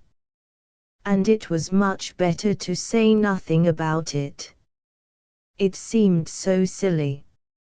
It was the sort of thing that did sometimes happen, when one was alone, buildings without architects' names, crowds of people coming back from the city having more power than single clergymen in Kensington, than any of the books Miss Kilman had lent her, to stimulate what lay slumberous, clumsy, and shy on the mind's Sunday floor to break surface, as a child suddenly stretches its arms. It was just that, perhaps, a sigh, a stretch of the arms, an impulse, a revelation, which has its effects for ever, and then down again it went to the Sunday floor. She must go home. She must dress for dinner. But what was the time? Where was a clock? She looked up Fleet Street. She walked just a little way towards St. Paul's, shyly, like someone penetrating on tiptoe, exploring a strange house by night with a candle, on edge lest the owner should suddenly fling wide his bedroom door and ask her business. Nor did she dare wander off into queer alleys, tempting by streets, any more than in a strange house open doors which might be bedroom doors, or sitting-room doors, or lead straight to the larder. For no Dalloways came down the Strand daily. She was a pioneer, a stray, venturing, trusting. In many ways, her mother felt, she was extremely immature, like a child still, attached to dolls, to old slippers, a perfect baby, and that was charming. But then, of course, there was in the Dalloway family the tradition of public service. Abbesses, principals, headmistresses, dignitaries, in the Republic of Women, without being brilliant, any of them, they were that. She penetrated a little further in the direction of St. Paul's. She liked the geniality, sisterhood, motherhood, brotherhood of this uproar. It seemed to her good. The noise was tremendous, and suddenly there were trumpets, the unemployed, blaring, rattling about in the uproar, military music, as if people were marching, yet had they been dying, had some woman breathed her last, and whoever was watching, opening the window of the room where she had just brought off that act of supreme dignity, looked down on Fleet Street, that uproar, that military music would have come triumphing up to him, consolatory, indifferent. It was not conscious. There was no recognition in it of one fortune, or fate, and for that very reason even to those dazed with watching for the last shivers of consciousness on the faces of the dying, consoling forgetfulness in people might wound, their ingratitude corrode, but this voice, pouring endlessly, year in year out, would take whatever it might be, this vow, this van, this life, this procession, would wrap them all about and carry them on, as in the rough stream of a glacier the ice holds a splinter of bone, a blue petal, some oak trees, and rolls them on. But it was later than she thought. Her mother would not like her to be wandering off alone like this. She turned back down the Strand. A puff of wind, in spite of the heat, there was quite a wind, blew a thin black veil over the sun and over the Strand. The faces faded, the omnibuses suddenly lost their glow. For although the clouds were of mountainous white so that one could fancy hacking hard chips off with a hatchet, with broad golden slopes, lawns of celestial pleasure gardens, on their flanks, and had all the appearance of settled habitations assembled for the conference of gods above the world, there was a perpetual movement among them. Signs were interchanged, when, as if to fulfill some scheme arranged already, now a summit dwindled, now a whole block of pyramidal size which had kept its station inalterably advanced into the midst or gravely led the procession to fresh anchorage. Fixed though they seemed at their posts, at rest in perfect unanimity, nothing could be fresher, freer, more sensitive superficially than the snow-white or gold-kindled surface. To change, to go, to dismantle the solemn assemblage was immediately possible, and in spite of the grave fixity, the accumulated robustness and solidity, now they struck light to the earth, now darkness. Calmly and competently, Elizabeth Dalloway mounted the Westminster omnibus. Going and coming, beckoning, signalling, so the light and shadow which now made the wall grey, now the bananas bright yellow, now made the Strand grey, now made the omnibuses bright yellow, seemed to Septimus Warren Smith lying on the sofa in the sitting-room, watching the watery gold glow and fade with the astonishing sensibility of some live creature on the roses, on the wall-paper. Outside the trees dragged their leaves like nets through the depths of the air, the sound of water was in the room and through the waves came the voices of birds singing. Every power poured its treasures on his head, and his hand lay there on the back of the sofa, as he had seen his hand lie when he was bathing, floating, on the top of the waves, while far away on shore he heard dogs barking and barking far away. "Fear no more," says the heart in the body, "fear no more." He was not afraid. At every moment nature signified by some laughing hint like that gold spot which went round the wall, there, her determination to show, by brandishing her plumes, shaking her tresses, flinging her mantle this way and that, beautifully, always beautifully, and standing close up to breathe through her hollowed hands Shakespeare's words, her meaning. Rosiah, sitting at the table twisting a hat in her hands, watched him, saw him smiling. He was happy then. But she could not bear to see him smiling. It was not marriage, it was not being one's husband to look strange like that, always to be starting, laughing, sitting hour after hour silent, or clutching her and telling her to write. The table drawer was full of those writings, about war, about Shakespeare, about great discoveries, how there is no death. Lately he had become excited suddenly for no reason, and both Dr. Holmes and Sir William Bradshaw said excitement was the worst thing for him, and waved his hands and cried out that he knew the truth. He knew everything. That man, his friend who was killed, Evans, had come, he said. He was singing behind the screen. She wrote it down just as he spoke it. Some things were very beautiful, others sheer nonsense. And he was always stopping in the middle, changing his mind, wanting to add something, hearing something new, listening with his hand up. But she heard nothing.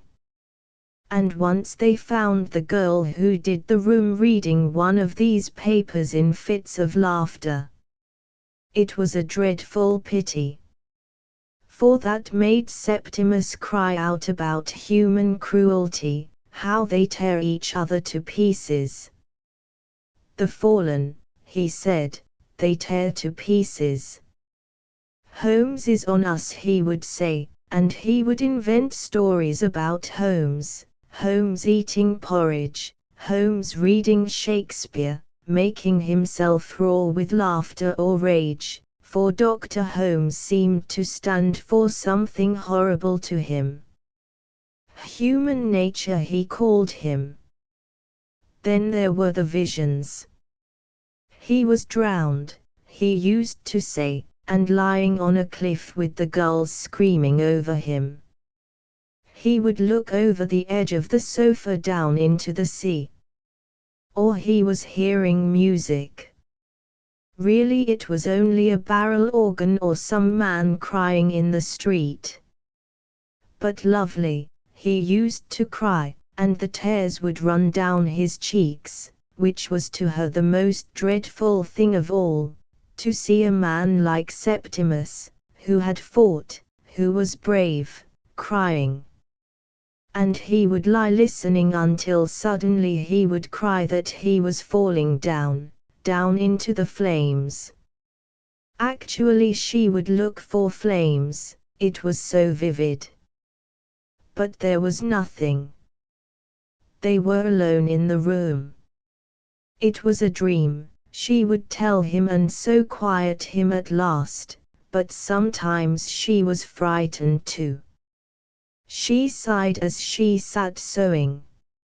Her sigh was tender and enchanting, like the wind outside a wood in the evening.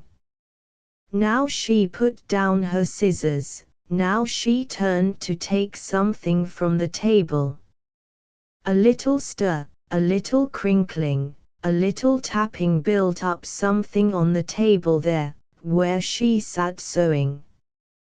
Through his eyelashes he could see her blurred outline, her little black body, her face and hands, her turning movements at the table. As she took up a reel, or looked, she was apt to lose things, for her silk.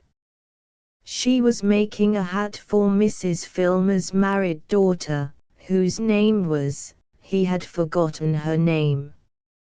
"What is the name of Mrs. Filmer's married daughter?" he asked.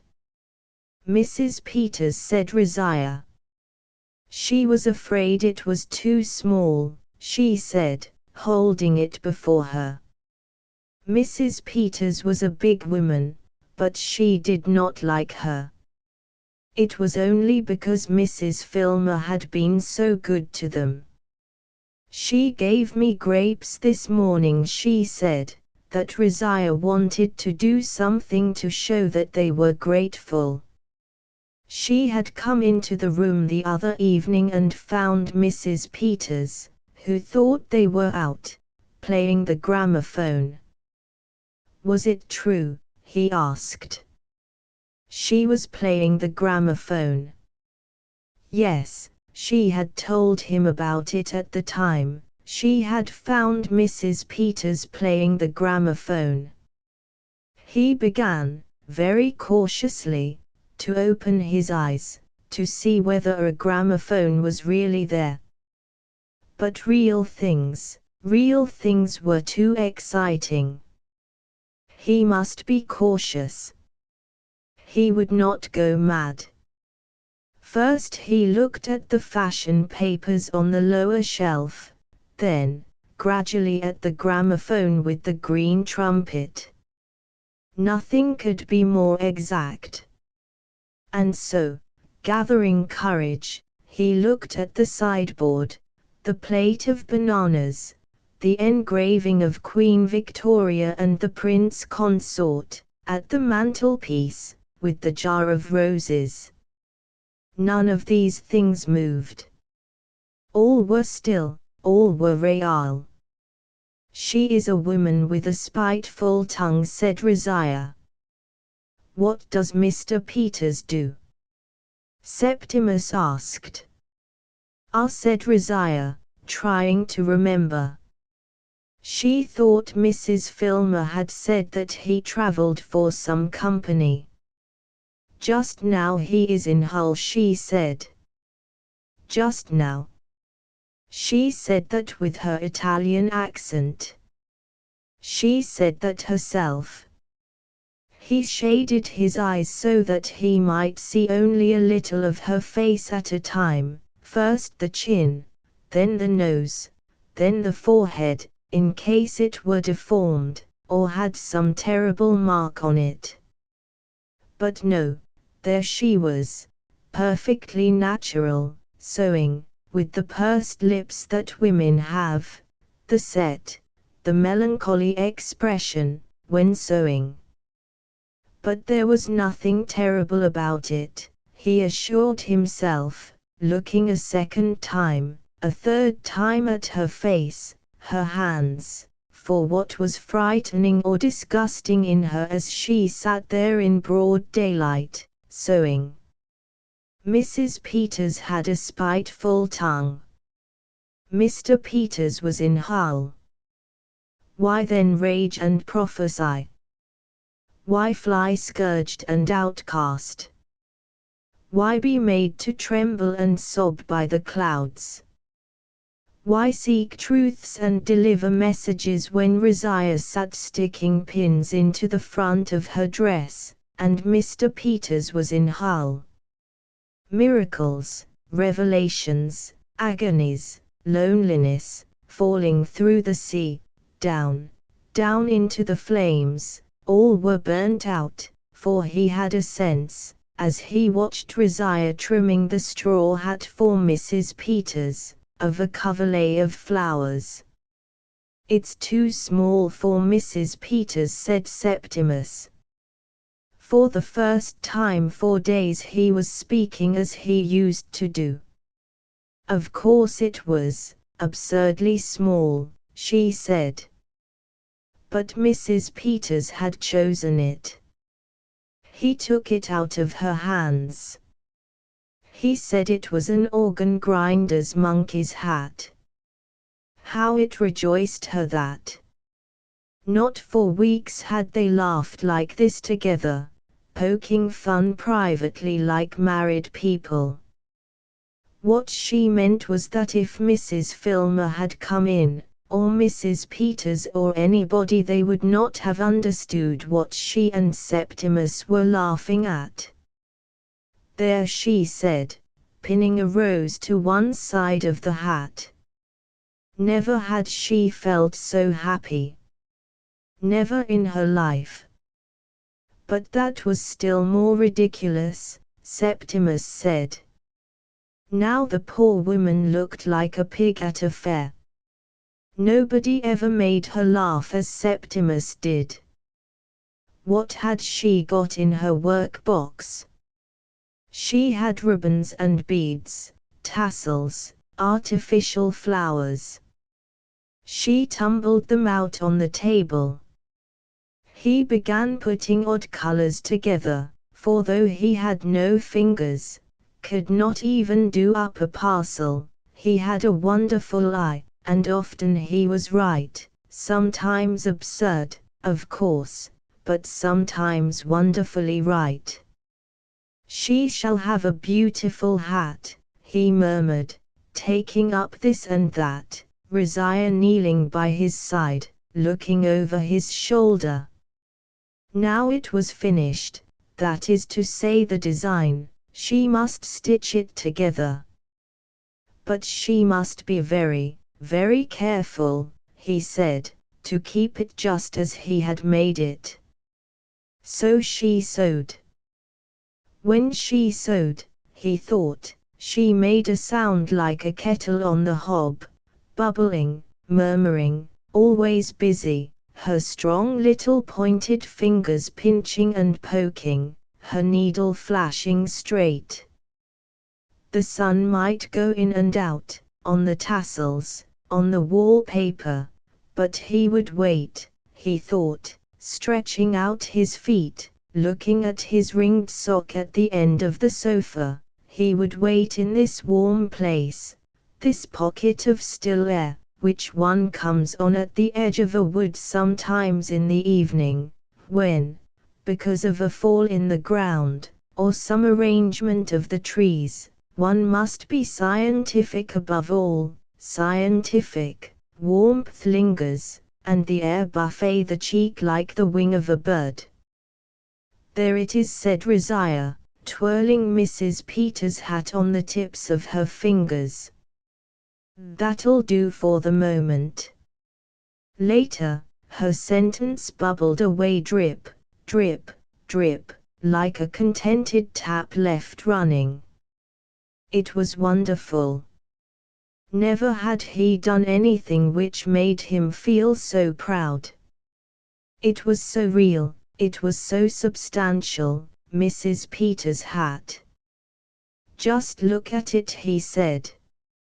Yes, it would always make her happy to see that hat. He had become himself then, he had laughed then. They had been alone together. Always she would like that hat. He told her to try it on. But I must look so queer, she cried, running over to the glass and looking first this side then that. Then she snatched it off again, for there was a tap at the door. Could it be Sir William Bradshaw? Had he sent already? No. It was only the small girl with the evening paper. What always happened, then happened, what happened every night of their lives. The small girl sucked her thumb at the door, Rizia went down on her knees, Rizia cooed and kissed, Rizia got a bag of sweets out of the table drawer. For so it always happened. First one thing, then another. So she built it up, first one thing and then another. Dancing, skipping, round and round the room they went. He took the paper. Surrey was all out, he read. There was a heat wave. Rizia repeated, Surrey was all out. There was a heat wave, making it part of the game she was playing with Mrs. Filmer's grandchild, both of them laughing, chattering at the same time, at their game. He was very tired. He was very happy. He would sleep. He shut his eyes. But directly he saw nothing, the sounds of the game became fainter and stranger and sounded like the cries of people seeking and not finding, and passing further and further away. They had lost him. He started up in terror. What did he see? The plate of bananas on the sideboard. Nobody was there. Rizia had taken the child to its mother. It was bedtime. That was it, to be alone forever. That was the doom pronounced in Milan when he came into the room and saw them cutting out buckram shapes with their scissors, to be alone forever. He was alone with the sideboard and the bananas. He was alone, exposed on this bleak eminence, stretched out, but not on a hilltop, not on a crag, on Mrs. Filmer's sitting room sofa.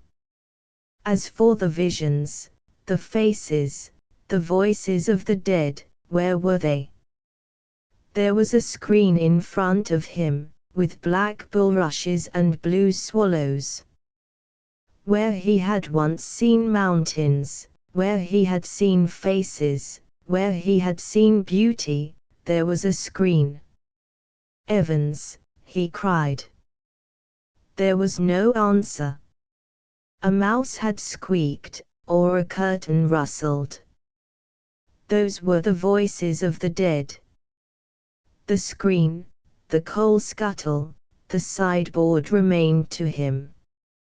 Let him then face the screen, the coal scuttle and the sideboard, but Rizia burst into the room chattering. Some letter had come. Everybody's plans were changed. Mrs. Filmer would not be able to go to Brighton after all.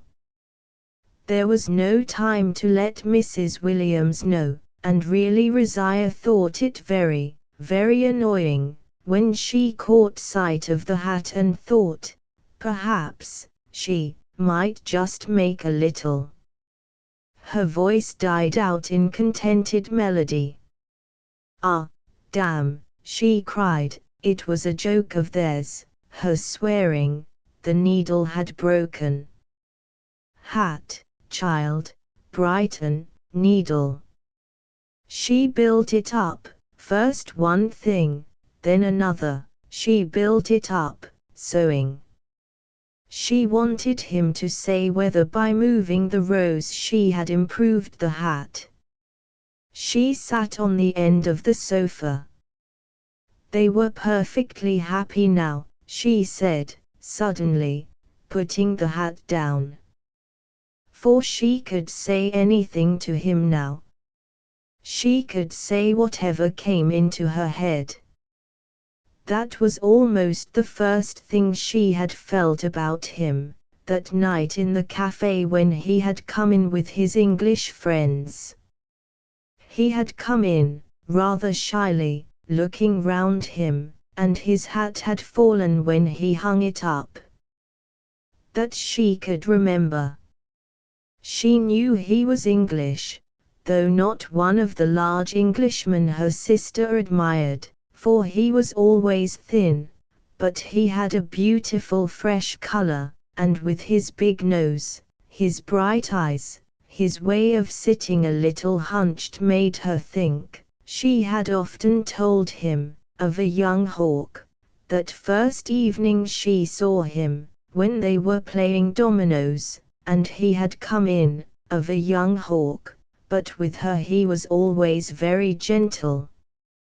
She had never seen him wild or drunk, only suffering sometimes through this terrible war, but even so, when she came in, he would put it all away, anything in the whole world, any little bother with her work, anything that struck her to say she would tell him, and he understood at once. Her own family even were not the same. Being older than she was and being so clever, how serious he was, wanting her to read Shakespeare before she could even read a child's story in English, being so much more experienced, he could help her. And she too could help him. But this had now. And then, it was getting late, Sir William Bradshaw. She held her hands to her head, waiting for him to say did he like the hat or not, and as she sat there, waiting, looking down, he could feel her mind, like a bird, falling from branch to branch, and always alighting. Quite rightly, he could follow her mind, as she sat there in one of those loose lax poses that came to her naturally, and, if he should say anything, at once she smiled, like a bird alighting with all its claws firm upon the bough. But he remembered Bradshaw said, "The people we are most fond of are not good for us when we are ill." Bradshaw said, he must be taught to rest. Bradshaw said they must be separated. Must, why must? What power had Bradshaw over him? What right has Bradshaw to say must to me? He demanded. It is because you talked of killing yourself, said Rosiah. Mercifully, she could now say anything to Septimus. So he was in their power. Holmes and Bradshaw were on him. The brute with the red nostrils was snuffing into every secret place. Must it could say. Where were his papers? The things he had written. She brought him his papers, the things he had written, things she had written for him. She tumbled them out onto the sofa. They looked at them together. Diagrams, designs, little men and women brandishing sticks for arms, with wings, were they, on their backs, circles traced round shillings and sixpences, the suns and stars, zigzagging precipices with mountaineers ascending roped together, exactly like knives and forks, sea pieces with little faces laughing out of what might perhaps be waves, the map of the world. Burn them! He cried. Now for his writings, how the dead sing behind rhododendron bushes, odes to time, conversations with Shakespeare, Evans, Evans, Evans, his messages from the dead, do not cut down trees, tell the Prime Minister. Universal love, the meaning of the world. Burn them! He cried. But Rosiah laid her hands on them. Some were very beautiful, she thought. She would tie them up, for she had no envelope, with a piece of silk. Even if they took him, she said, she would go with him. They could not separate them against their wills, she said. Shuffling the edges straight, she did up the papers, and tied the parcel almost without looking, sitting beside him, he thought, as if all her petals were about her. She was a flowering tree, and through her branches looked out the face of a lawgiver, who had reached a sanctuary where she feared no one, not Holmes, not Bradshaw, a miracle, a triumph, the last and greatest. Staggering he saw her mount the appalling staircase, laden with Holmes and Bradshaw, men who never weighed less than 11 stone 6, who sent their wives to court, men who made 10,000 a year and talked of proportion, who different in their verdicts, for Holmes said one thing, Bradshaw another, yet judges they were, who mixed the vision and the sideboard, saw nothing clear, yet ruled, yet inflicted. Must they said. Over them she triumphed. There, she said. The papers were tied up. No one should get at them. She would put them away. And, she said, nothing should separate them. She sat down beside him and called him by the name of that hawk or crow which being malicious and a great destroyer of crops was precisely like him. No one could separate them, she said. Then she got up to go into the bedroom to pack their things, but hearing voices downstairs and thinking that Dr. Holmes had perhaps called, ran down to prevent him coming up. Septimus could hear her talking to Holmes on the staircase. "My dear lady, I have come as a friend," Holmes was saying. "No, I will not allow you to see my husband," she said. He could see her, like a little hen, with her wings spread barring his passage. But Holmes persevered. "My dear lady, allow me," Holmes said, putting her aside. Holmes was a powerfully built man. Holmes was coming upstairs. Holmes would burst open the door. Holmes would say in a funk, "Eh?" Holmes would get him. But no, not Holmes, not Bradshaw. Getting up rather unsteadily, hopping indeed from foot to foot, he considered Mrs. Filmer's nice clean bread knife with bread carved on the handle. Ah, but one mustn't spoil that. The gas fire. But it was too late now.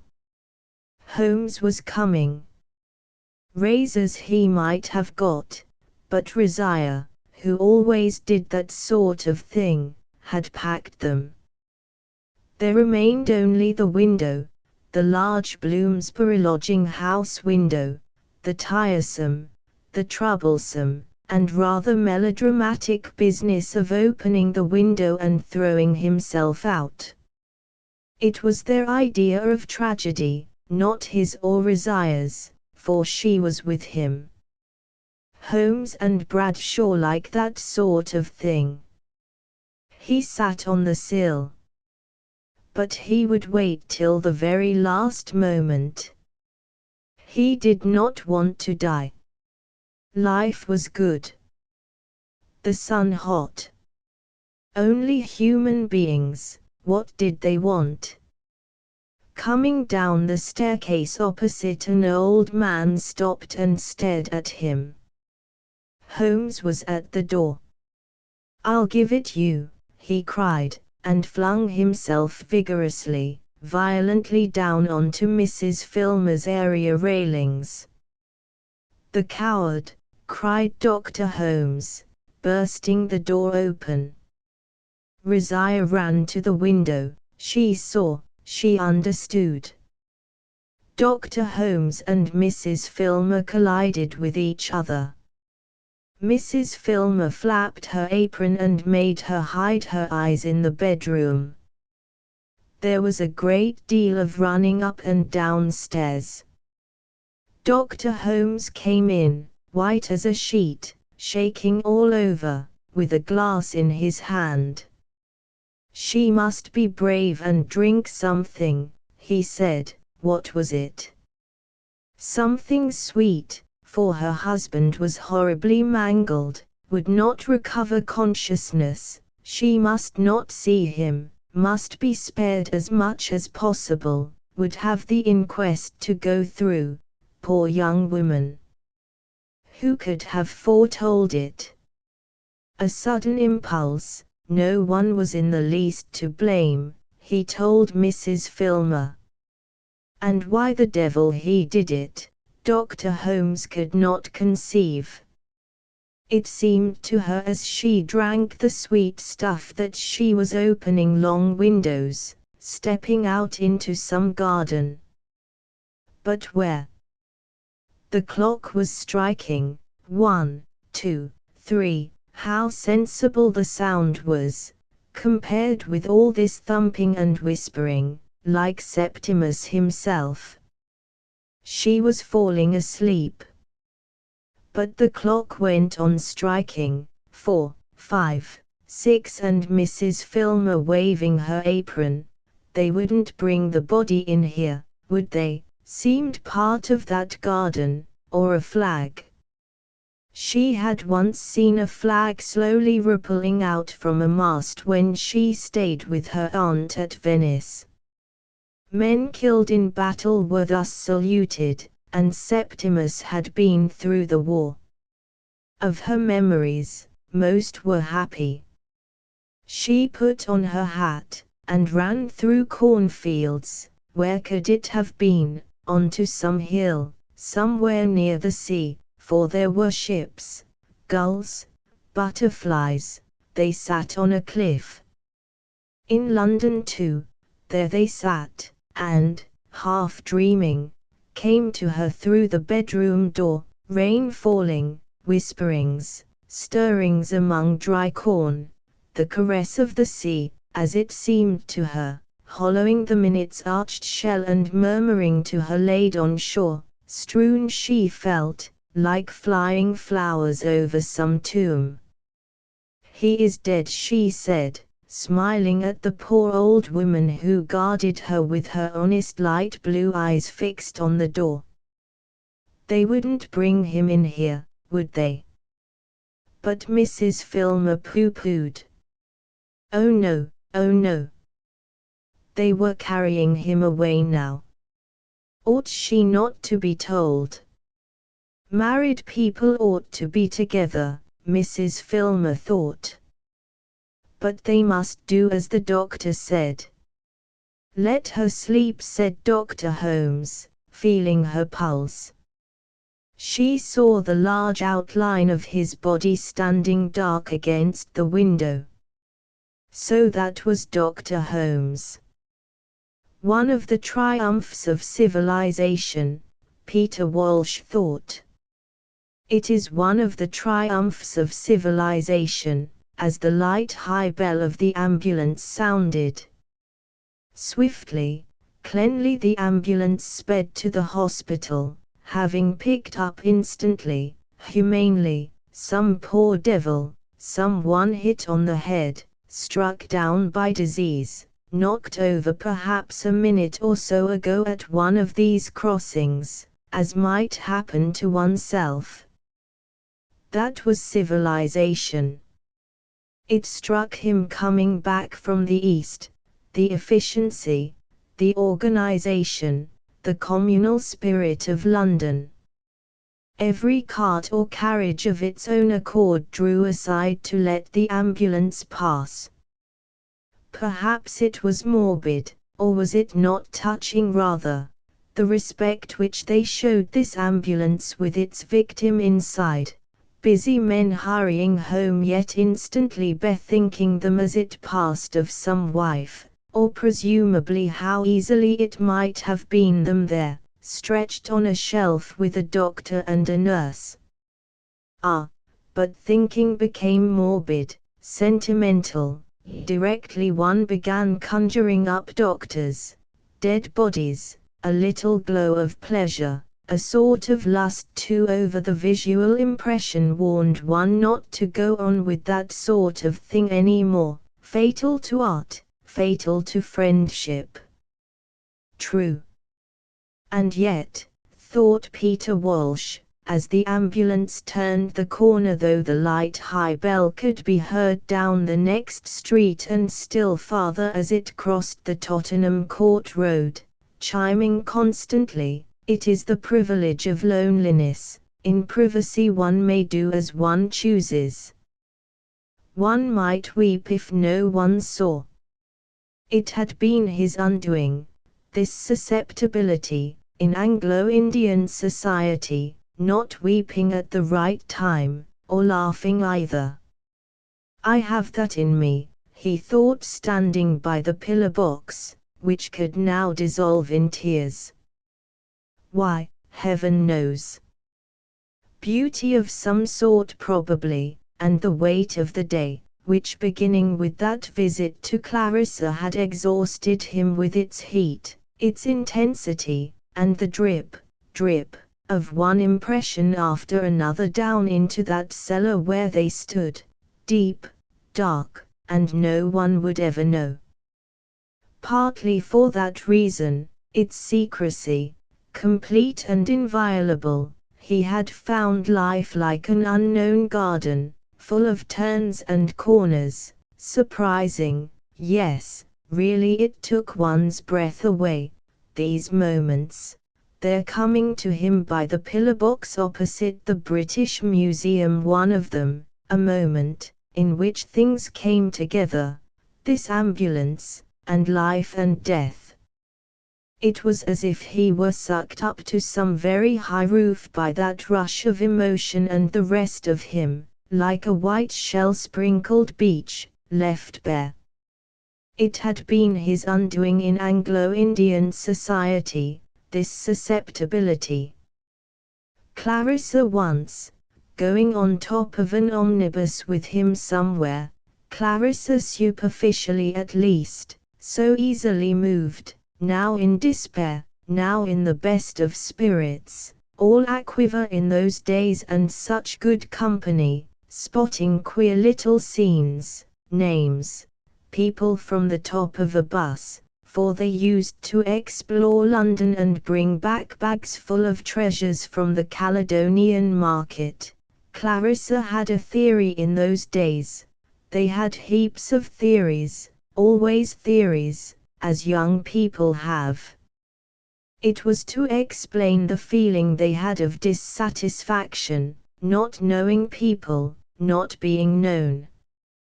For how could they know each other? You met every day, then not for 6 months, or years.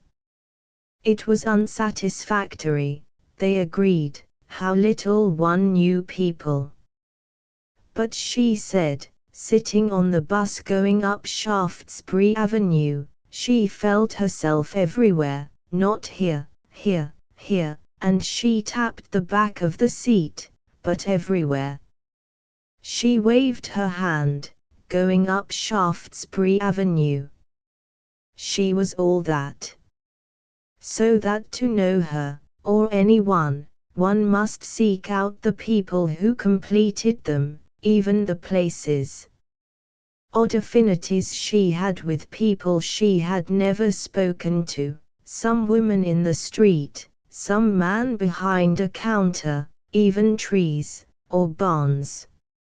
It ended in a transcendental theory which, with her horror of death, allowed her to believe, or say that she believed, for all her skepticism, that since our apparitions, the part of us which appears, are so momentary compared with the other, the unseen part of us, which spreads wide, the unseen might survive, be recovered somehow attached to this person or that, or even haunting certain places after death, perhaps.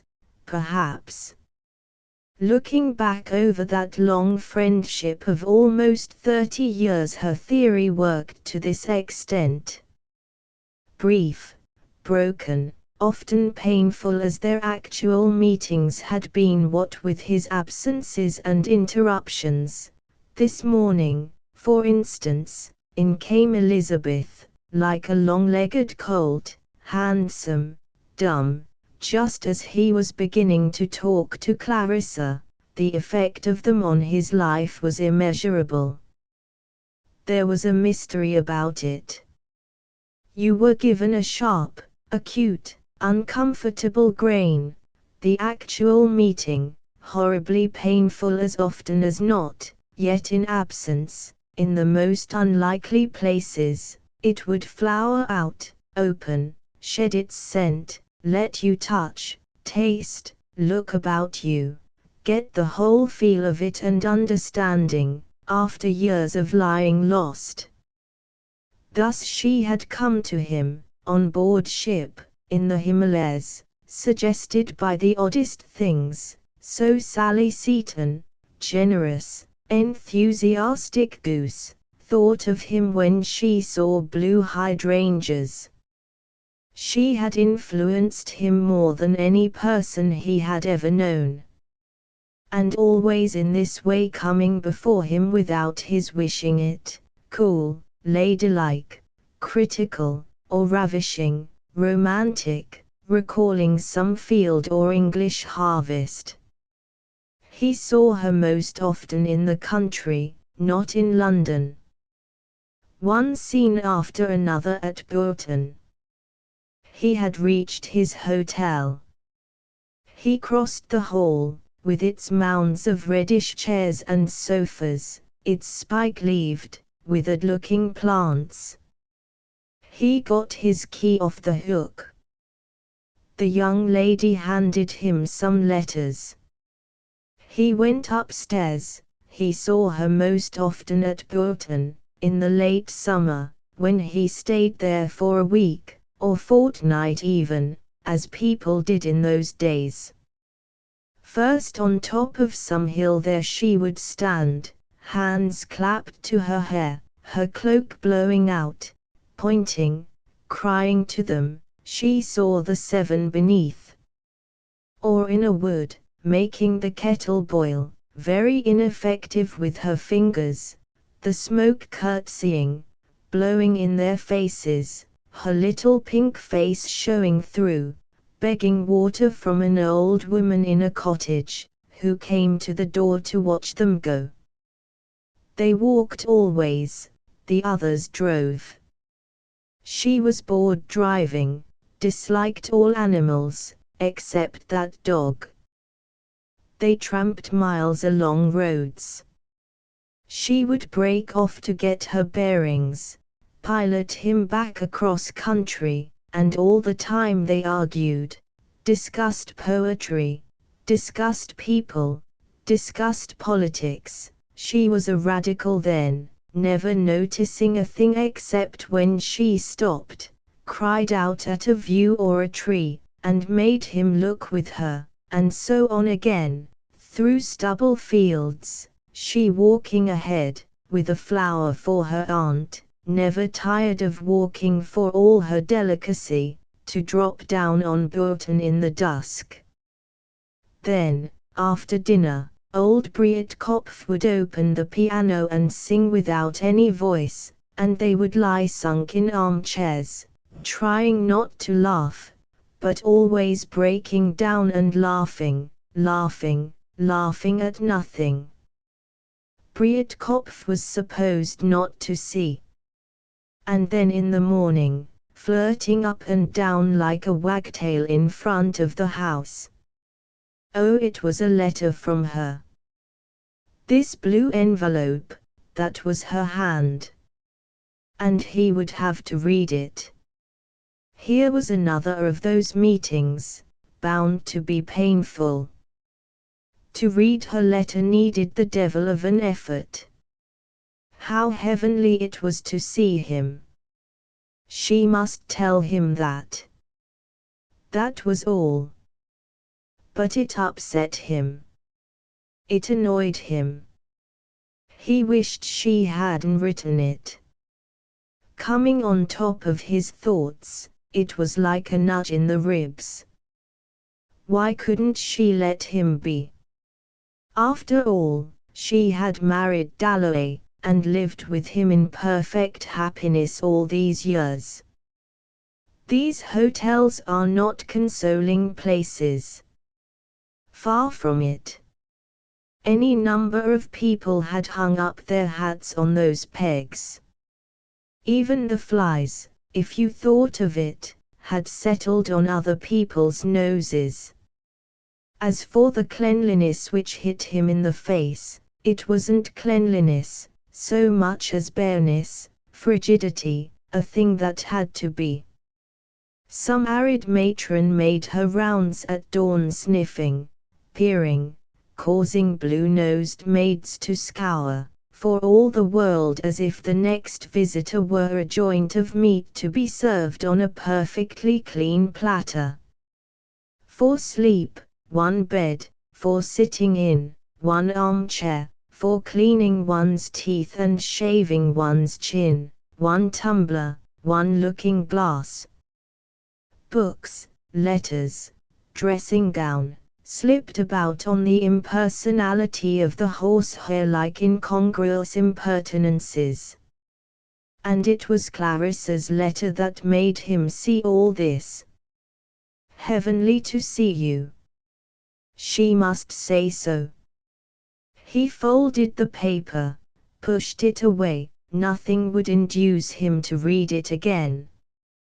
To get that letter to him by 6 o'clock she must have sat down and written it directly he left her, stamped it, sent somebody to the post.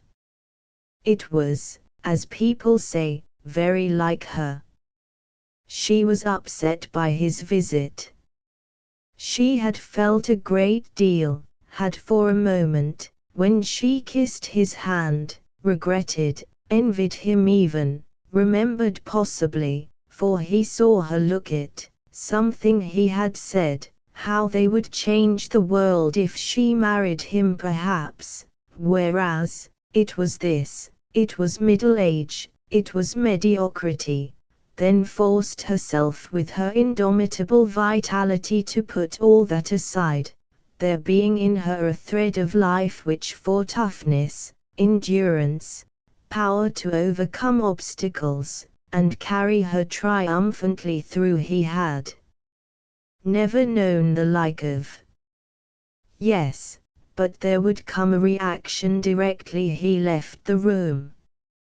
She would be frightfully sorry for him, she would think what in the world she could do to give him pleasure, short always of the one thing. And he could see her with the tears running down her cheeks going to her writing table and dashing off that one line which he was to find greeting him. Heavenly to see you. And she meant it. Peter Walsh had now unlaced his boots. But it would not have been a success, their marriage. The other thing, after all, came so much more naturally. It was odd, it was true, lots of people felt it.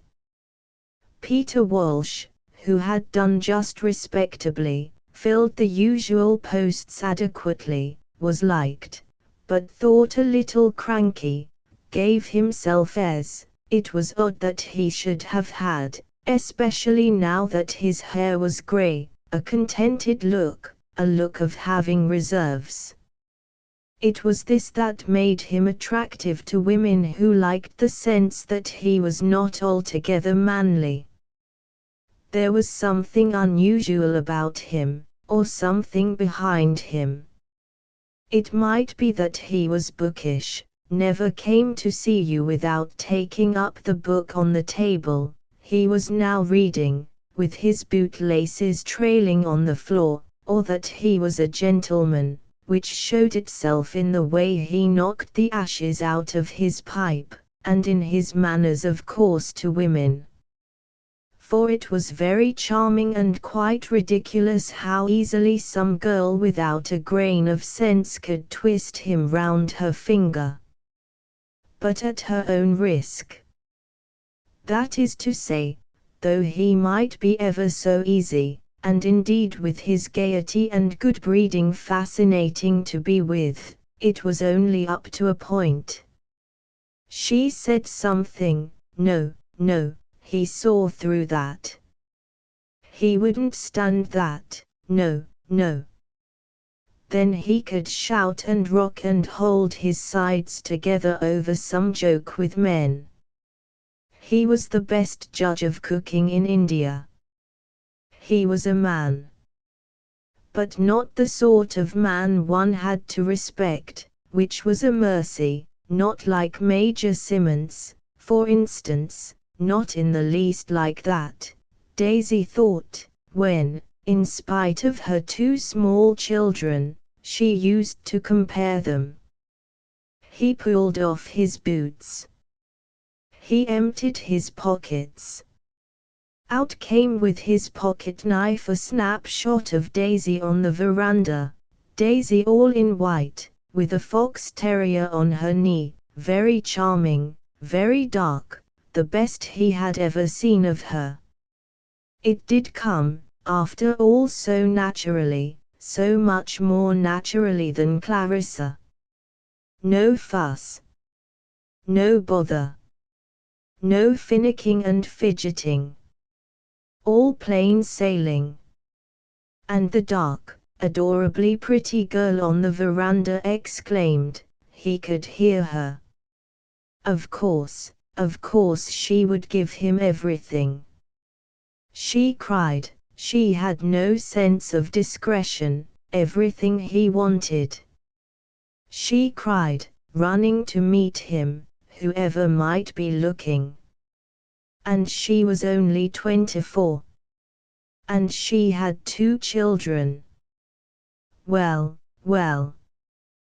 indeed, he had got himself into a mess at his age. And it came over him when he woke in the night pretty forcibly. Suppose they did marry.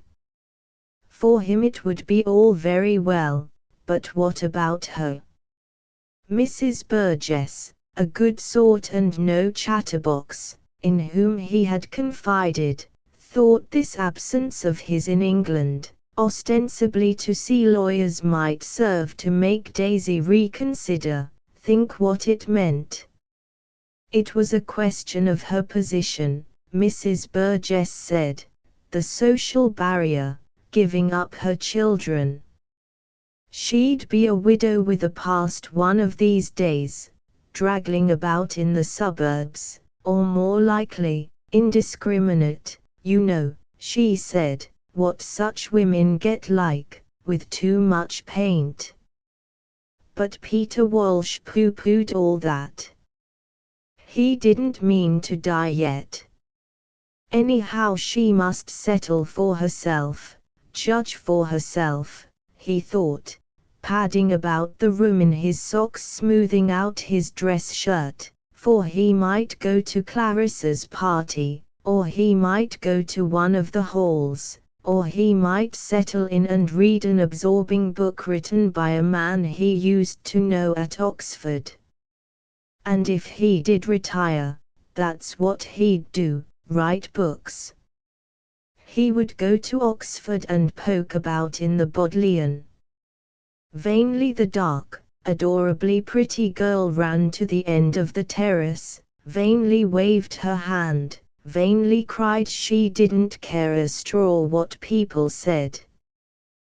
There he was, the man she thought the world of, the perfect gentleman, the fascinating, the distinguished, and his age made not the least difference to her, padding about a room in an hotel in Bloomsbury, shaving, washing, continuing, as he took up cans, put down razors, to poke about in the Bodleian, and get at the truth about 1 or 2 little matters that interested him.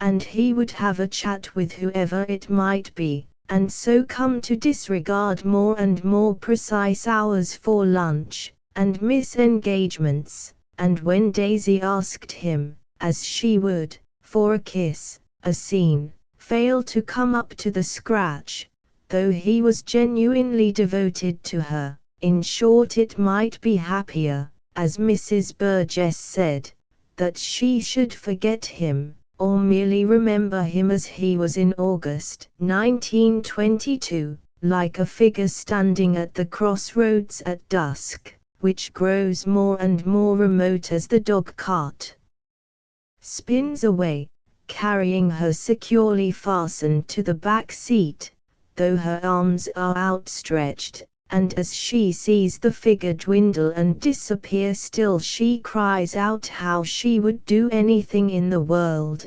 anything, anything, anything. He never knew what people thought. It became more and more difficult for him to concentrate.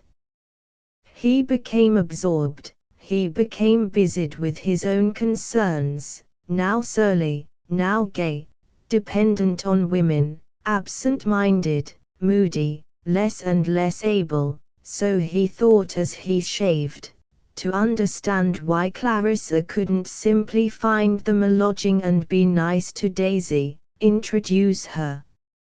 And then he could just do what? Just haunt and hover. He was at the moment actually engaged in sorting out various keys, papers, swoop and taste, be alone, in short, sufficient to himself, and yet nobody of course was more dependent upon others. He buttoned his waistcoat, it had been his undoing. He could not keep out of smoking rooms, liked colonels, liked golf, liked bridge, and above all women's society, and the fineness of their companionship, and their faithfulness and audacity and greatness in loving which though it had its drawbacks seemed to him, and the dark, adorably pretty face was on top of the envelopes, so wholly admirable, so splendid a flower to grow on the crest of human life, and yet he could not come up to the scratch, being always apt to see round things. Clarissa had sapped something in him permanently, and to tire very easily of mute devotion and to want variety in love, though it would make him furious if Daisy loved anybody else, furious. For he was jealous, uncontrollably jealous by temperament. He suffered tortures. But where was his knife, his watch, his seals, his note case, and Clarissa's letter which he would not read again but liked to think of, and Daisy's photograph? And now for dinner. They were eating. Sitting at little tables round vases, dressed or not dressed, with their shawls and bags laid beside them, with their air of false composure, for they were not used to so many courses at dinner, and confidence, for they were able to pay for it, and strain, for they had been running about London all day shopping, sightseeing, and their natural curiosity, for they looked round and up as the nice-looking gentleman in horn-rimmed spectacles came in, and their good nature, for they would have been glad to do any little service, such as lend a timetable or impart useful information, and their desire, pulsing in them, tugging at them subterraneously, somehow to establish connections if it were only a birthplace, Liverpool, for example, in common or friends of the same name, with their furtive glances, odd silences, and sudden withdrawals into family jocularity and isolation.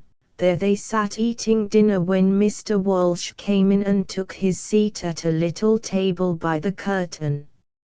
It was not that he said anything, for being solitary he could only address himself to the waiter. It was his way of looking at the menu, of pointing his forefinger to a particular wine, of hitching himself up to the table, of addressing himself seriously, not gluttonously to dinner, that won him their respect, which, having to remain unexpressed for the greater part of the meal, flared up at the table where the Morrises sat when Mr. Walsh was heard to say at the end of the meal, "Bartlett, Pez."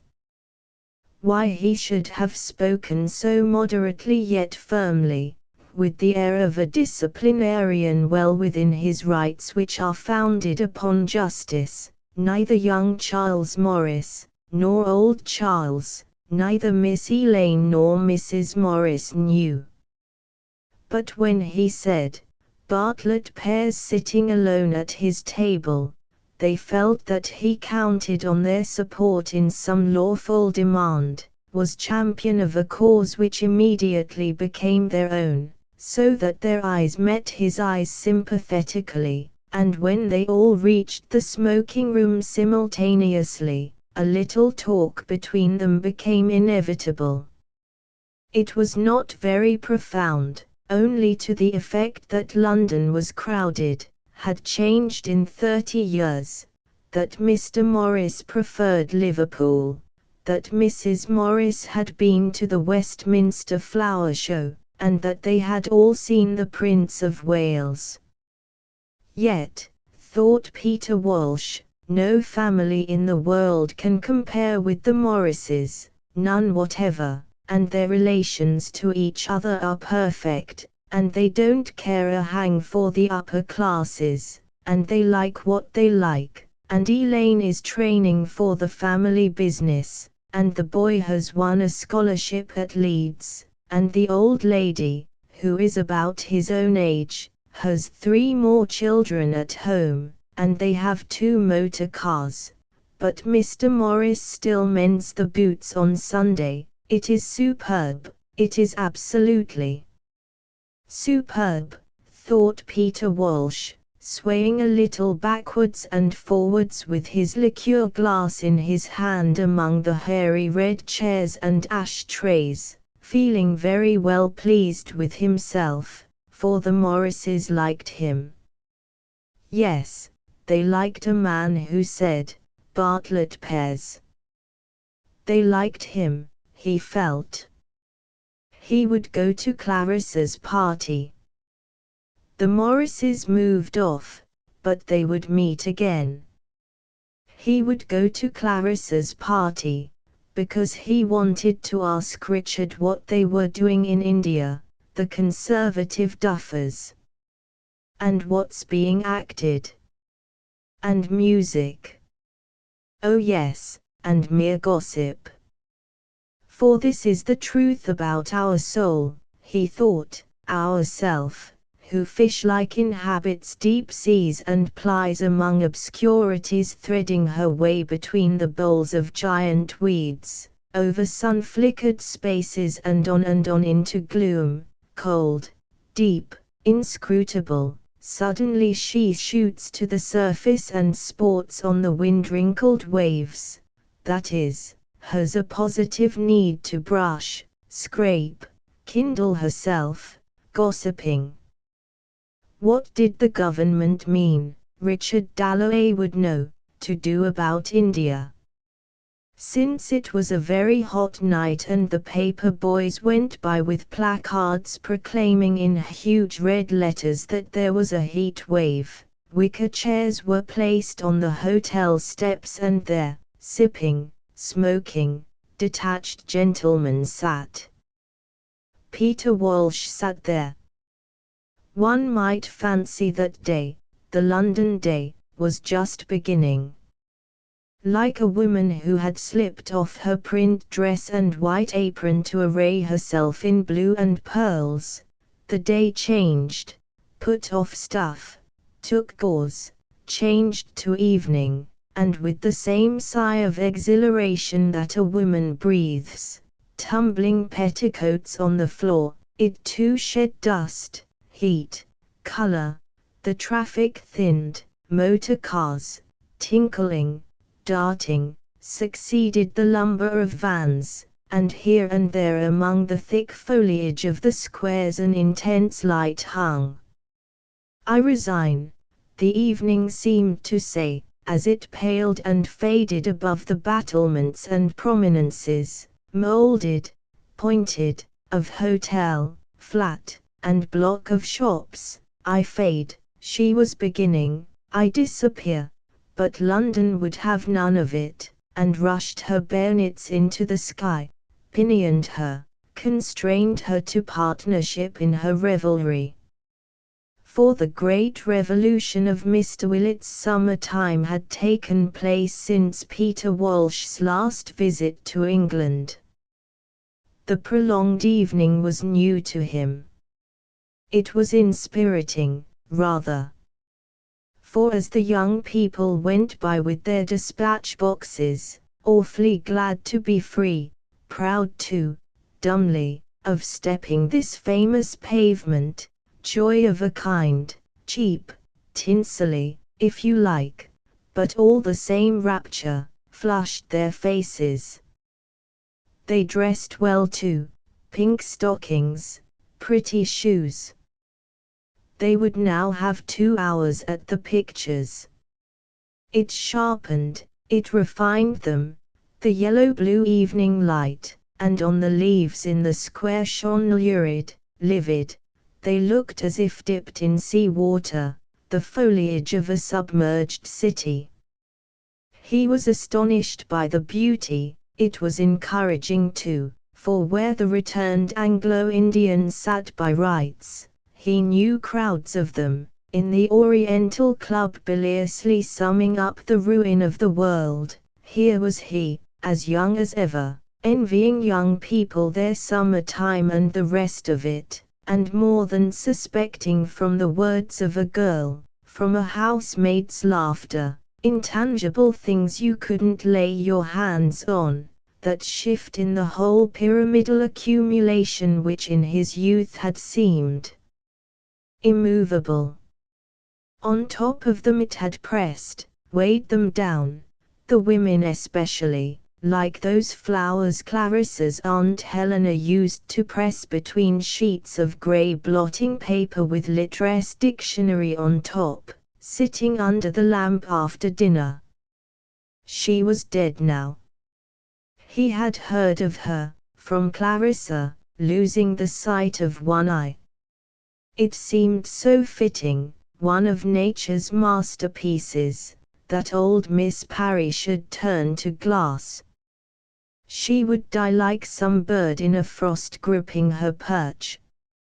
She belonged to a different age, but being so entire, so complete, would always stand up on the horizon, stone-white, eminent, like a lighthouse marking some past stage on this adventurous, long voyage, this interminable. He felt for a copper to buy a paper and read about Surrey and Yorkshire. He had held out that copper millions of times. Surrey was all out once more, this interminable life. But cricket was no mere game. Cricket was important. He could never help reading about cricket. He read the scores in the stop press first, then how it was a hot day, then about a murder case.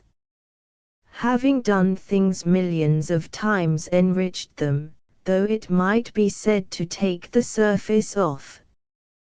The past enriched, and experience, and having cared for one or two people, and so having acquired the power which the young lack, of cutting short, doing what one likes, not caring a rap what people say and coming and going without any very great expectations, he left his paper on the table and moved off, which however, and he looked for his hat and coat, was not altogether true of him. Not tonight, for here he was starting to go to a party, at his age, with the belief upon him that he was about to have an experience.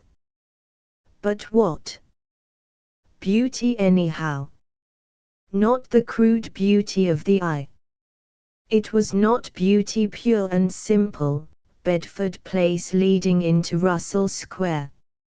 It was straightness and emptiness of course, the symmetry of a corridor, but it was also windows lit up, a piano, a gramophone sounding, a sense of pleasure-making hidden, but now and again emerging when, through the uncurtained window, the window left open, one saw parties sitting over tables, young people slowly circling, conversations between men and women, maids idly looking out, a strange comment theirs, when work was done, stockings drying on top ledges, a parrot, a few plants.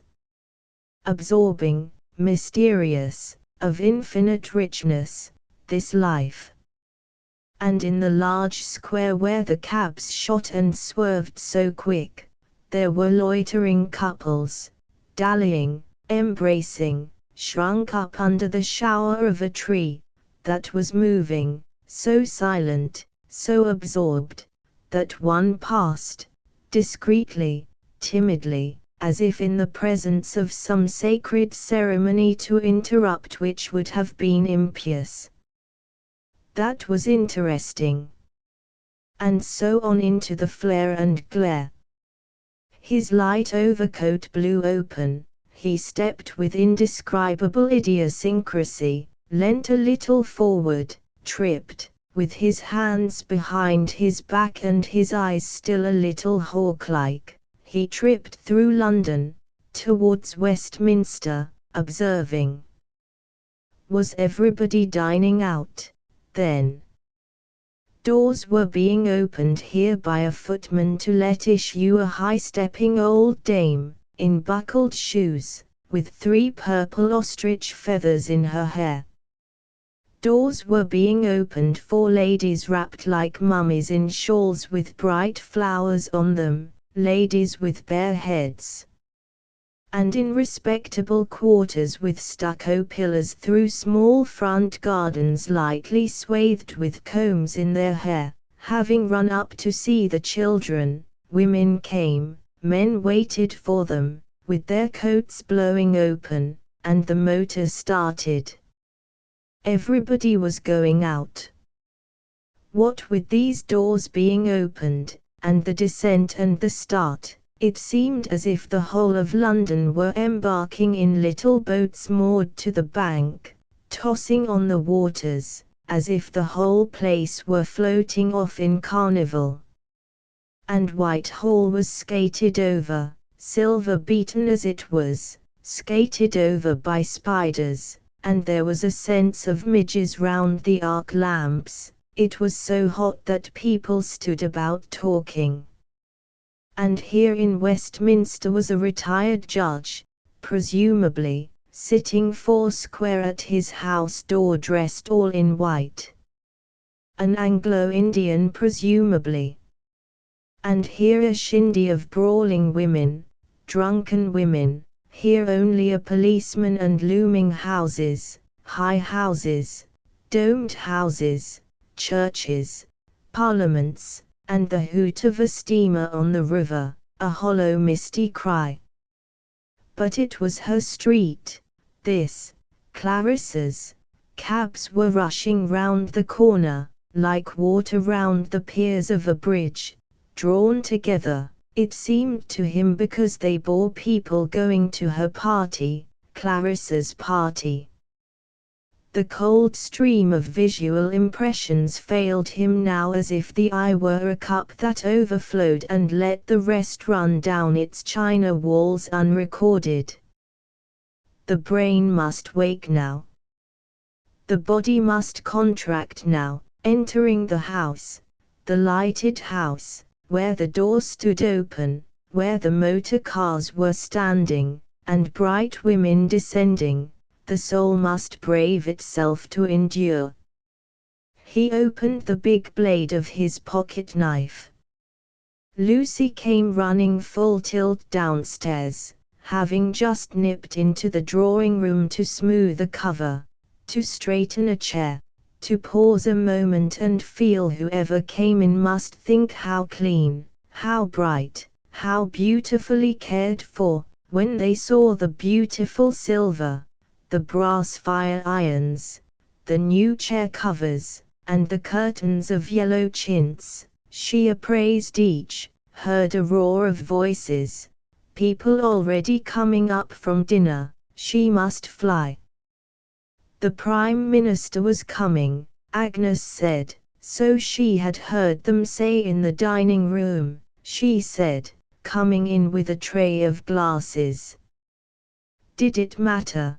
Did it matter in the least, one prime minister more or less? It made no difference at this hour of the night to Mrs. Walker. Among the plates, saucepans, colanders, frying pans, chicken in aspic, ice cream freezers, pared crusts of bread, lemons, soup tureens, and pudding basins which, however hard they washed up in the scullery, seemed to be all on top of her, on the kitchen table, on chairs, while the fire blared and roared, the electric lights glared, and still supper had to be laid. All she felt was, one prime minister more or less made not a scrap of difference to Mrs. Walker. "The ladies were going upstairs already," said Lucy. The ladies were going up, one by one, Mrs. Dalloway walking last and almost always sending back some message to the kitchen, "My love to Mrs. Walker." That was it one night. Next morning they would go over the dishes. The soup, the salmon. Mrs. Walker knew, as usual, underdone, for she always got nervous about the pudding and left it to Jenny. So it happened, the salmon was always underdone.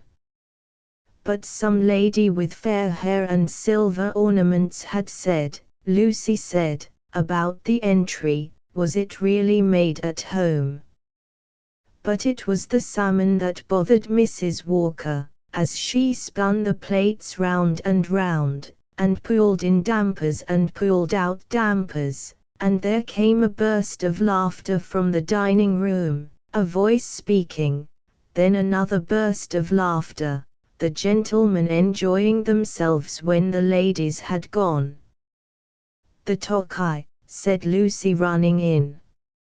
Mr. Dalloway had sent for the Tokai, from the Emperor's cellars, the Imperial Tokai. It was borne through the kitchen.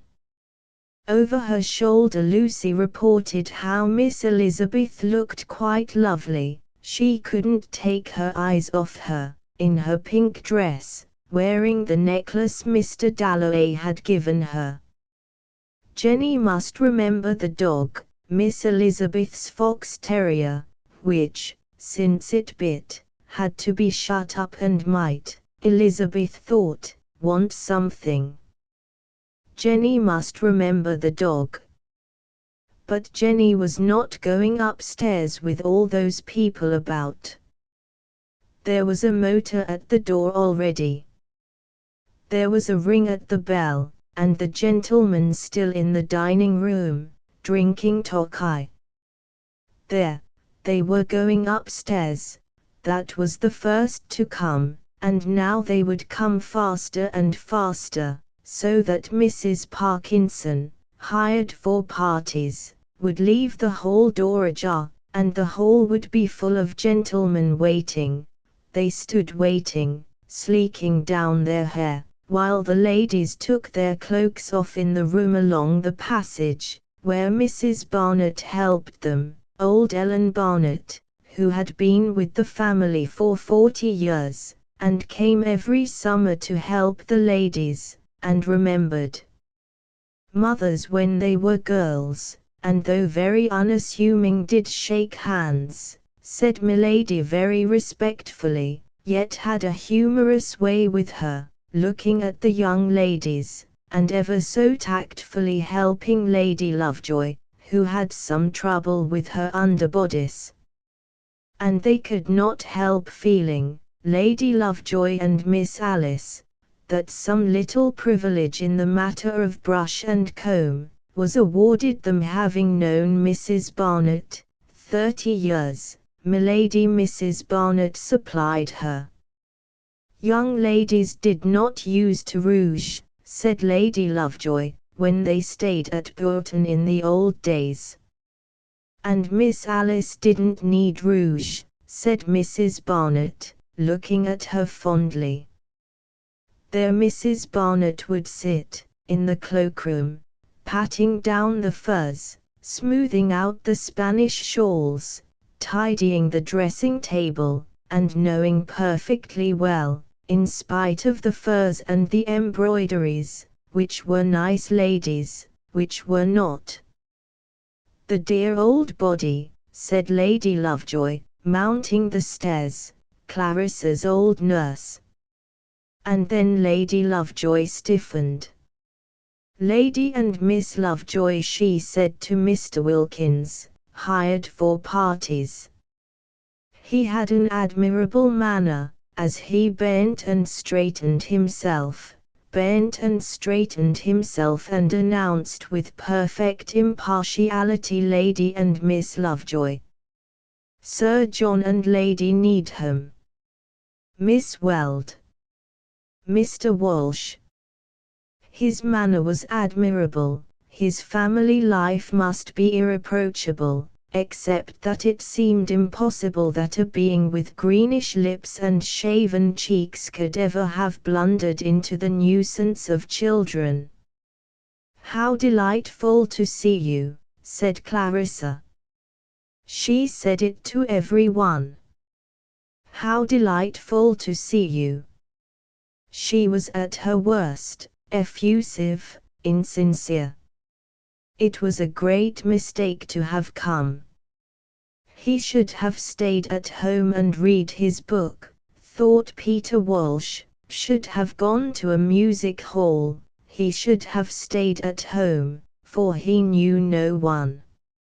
Oh dear, it was going to be a failure, a complete failure. Clarissa felt it in her bones as dear old Lord Lexham stood there apologizing for his wife who had caught cold at the Buckingham Palace garden party. She could see Peter out of the tail of her eye, criticizing her, there, in that corner. Why, after all, did she do these things? Why seek pinnacles and stand drenched in fire? Might it consume her anyhow? Burn her to cinders? Better anything, better brandish one's torch and hurl it to earth than taper and dwindle away like some Ellie Henderson. It was extraordinary how Peter put her into these states just by coming and standing in a corner. He made her see herself, exaggerate. It was idiotic. But why did he come, then, merely to criticize? Why always take, never give? Why not risk one's one little point of view? There he was wandering off, and she must speak to him. But she would not get the chance. Life was that, humiliation, renunciation. What Lord Lexham was saying was that his wife would not wear her furs at the garden party because, my dear, you ladies are all alike, Lady Lexham being 75 at least.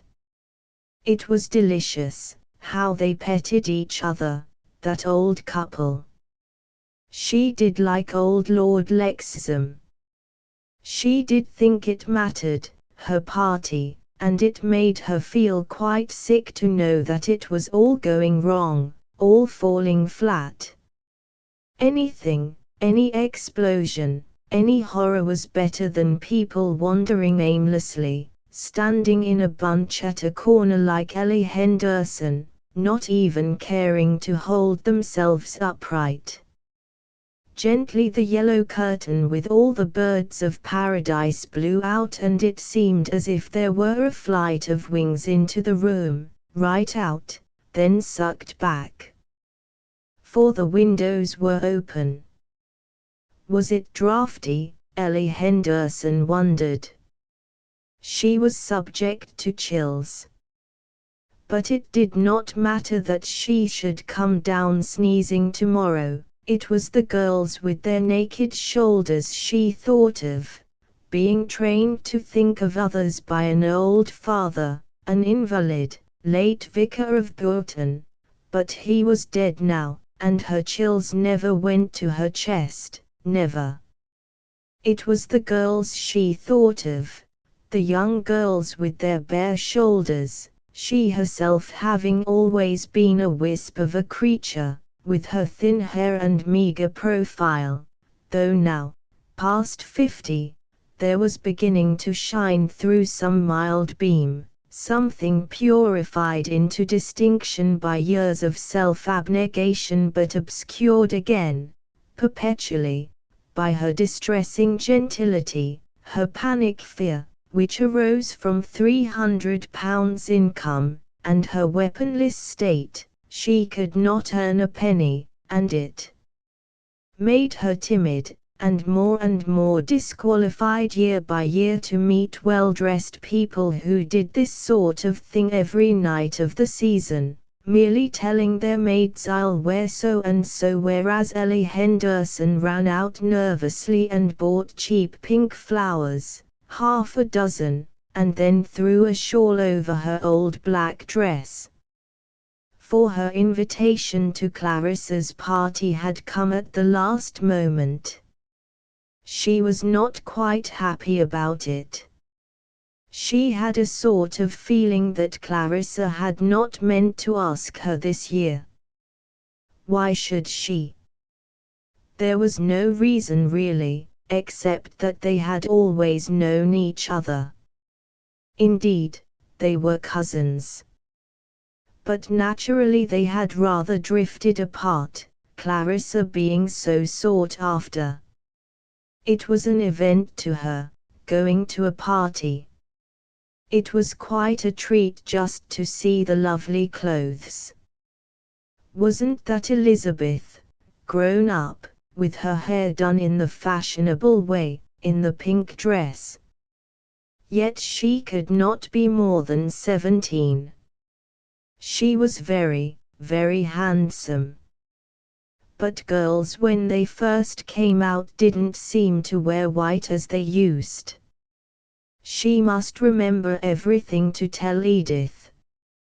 Girls wore straight frocks, perfectly tight, with skirts well above the ankles. It was not becoming, she thought. So, with her weak eyesight, Ellie Henderson craned rather forward, and it wasn't so much she who minded not having anyone to talk to. She hardly knew anybody there, for she felt that they were all such interesting people to watch. Politicians presumably, Richard Dalloway's friends. But it was Richard himself who felt that he could not let the poor creature go on standing there all the evening by herself. "Well, Ellie, and how's the world treating you?" he said in his genial way, and Ellie Henderson, getting nervous and flushing and feeling that it was extraordinarily nice of him to come and talk to her, said that many people really felt the heat more than the cold. "Yes, they do," said Richard Dalloway. "Yes. But what more did one say?" "Hello," Richard said somebody, taking him by the elbow, and, good Lord, there was old Peter Walsh. He was delighted to see him, ever so pleased to see him. He hadn't changed a bit. And off they went together, walking right across the room, giving each other little pats, as if they hadn't met for a long time. Ellie Henderson thought, watching them go, certain she knew that man's face. A tall man, middle-aged, rather fine eyes, dark, wearing spectacles, with a look of John Burroughs. Edith would be sure to know. The curtain with its flight of birds of paradise blew out again. And Clarissa saw Ralph Leon beat it back, and go on talking. So it wasn't a failure after all. It was going to be all right now, her party. It had begun. It had started. but it was still touch and go. She must stand there for the present. People seemed to come in a rush. Colonel and Mrs. Garrod, Mr. Hugh Whitbread, Mr. Bowley, Mrs. Hilbery, Lady Mary Maddox, Mr. Quinn, intoned Wilkin. She had 6 or 7 words with each, and they went on. They went into the rooms, into something now, not nothing, since Ralph Leon had beat back the curtain. And yet for her own part, it was too much of an effort. She was not enjoying it. It was too much like being just anybody, standing there. Anybody could do it, yet this anybody she did a little admire, couldn't help feeling that she had, anyhow, made this happen, that it marked a stage, this post that she felt herself to have become, for oddly enough she had quite forgotten what she looked like, but felt herself a stake driven in at the top of her stairs. Every time she gave a party she had this feeling of being something not herself, and that everyone was unreal in one way, much more real in another. It was, she thought, partly their clothes, partly being taken out of their ordinary ways, partly the background. It was possible to say things you couldn't say anyhow else, things that needed an effort, possible to go much deeper. But not for her, not yet anyhow. "How delightful to see you," she said. Dear old Sir Harry. He would know everyone. And what was so odd about it was the sense one had as they came up the stairs one after another, Mrs. Mount and Celia, Herbert Ainsty, Mrs. Dacres, oh, and Lady Bruton. "How awfully good of you to come," she said, and she meant it. It was odd how standing there one felt them going on, some quite old, some. What name? Lady Rossiter. But who on earth was Lady Rossiter? Clarissa. That voice. It was Sally Seton. Sally Seton. After all these years. She loomed through a mist.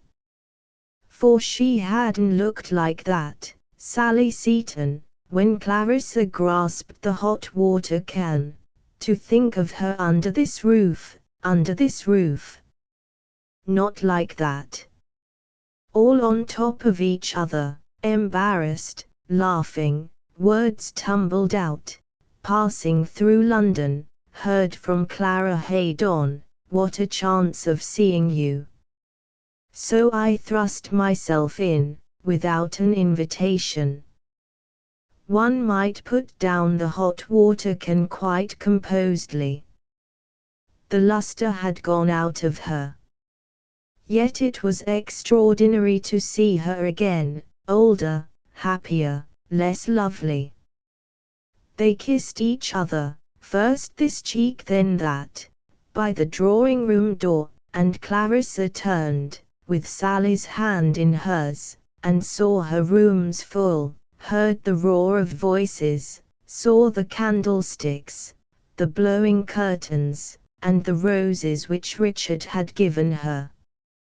"I have 5 enormous boys," said Sally. She had the simplest egotism, the most open desire to be thought first always, and Clarissa loved her for being still like that. "I can't believe it," she cried, kindling all over with pleasure at the thought of the past. But alas, Wilkins wanted her. Wilkins was emitting in a voice of commanding authority as if the whole company must be admonished and the hostess reclaimed from frivolity, one name, The Prime Minister, said Peter Walsh. The Prime Minister. Was it really?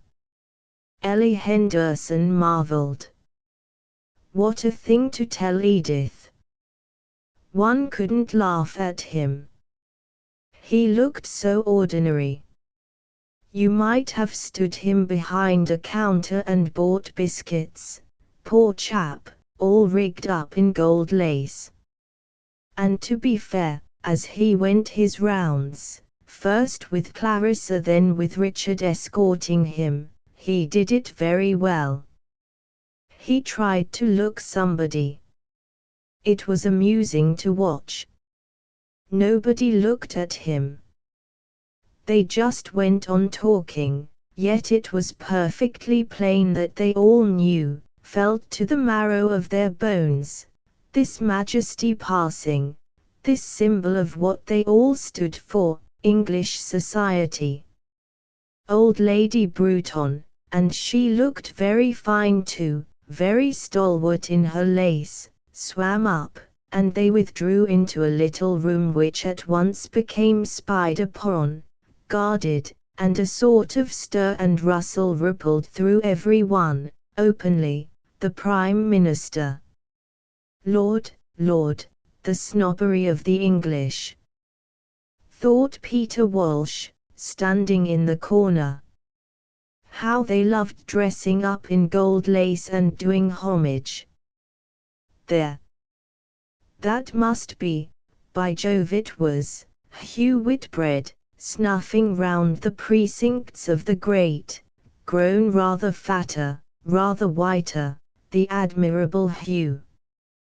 He looked always as if he were on duty, thought Peter, a privileged, but secretive being, hoarding secrets which he would die to defend, though it was only some little piece of tittle-tattle dropped by a court footman, which would be in all the papers tomorrow.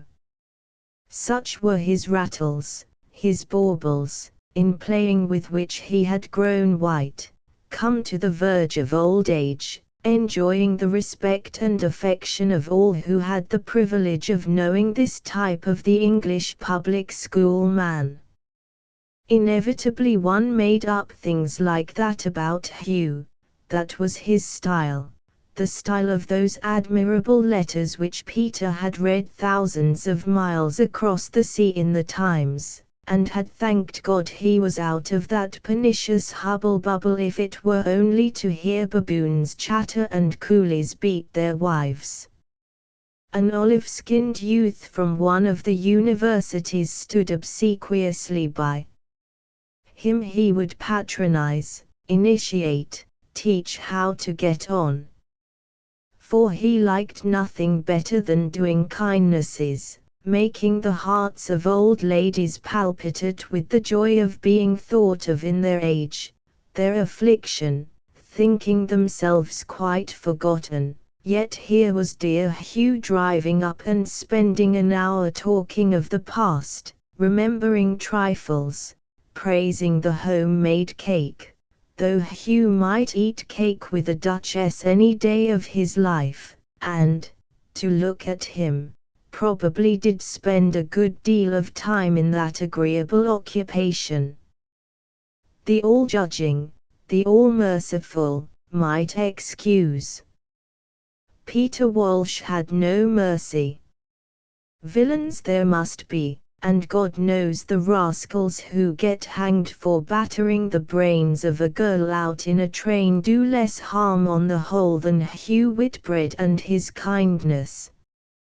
Look at him now, on tiptoe, dancing forward, bowing and scraping, as the Prime Minister and Lady Bruton emerged, intimating for all the world to see that he was privileged to say something private, to Lady Bruton as she passed. She stopped. She wagged her fine old head. She was thanking him presumably for some piece of servility. She had her toadies, minor officials in government offices who ran about putting through little jobs on her behalf, in return for which she gave them luncheon. But she derived from the 18th century. She was all right. And now Clarissa escorted her Prime Minister down the room, prancing, sparkling, with the stateliness of her grey hair. She wore earrings, and a silver-green mermaid's dress. Lolloping on the waves and braiding her tresses, she seemed, having that gift still, to be, to exist, to sum it all up in the moment as she passed, turned, caught her scarf in some other woman's dress, unhitched it, laughed, all with the most perfect ease and air of a creature floating in its element. But age had brushed her, even as a mermaid might behold in her glass the setting sun on some very clear evening over the waves. There was a breath of tenderness, her severity, her prudery, her woodenness were all warmed through now, and she had about her as she said goodbye to the thick gold-laced man who was doing his best, and good luck to him, to look important, an inexpressible dignity, an exquisite cordiality, as if she wished the whole world well, and must now, being on the very verge and rim of things, take her leave. So she made him think. But he was not in love. Indeed, Clarissa felt, the Prime Minister had been good to come.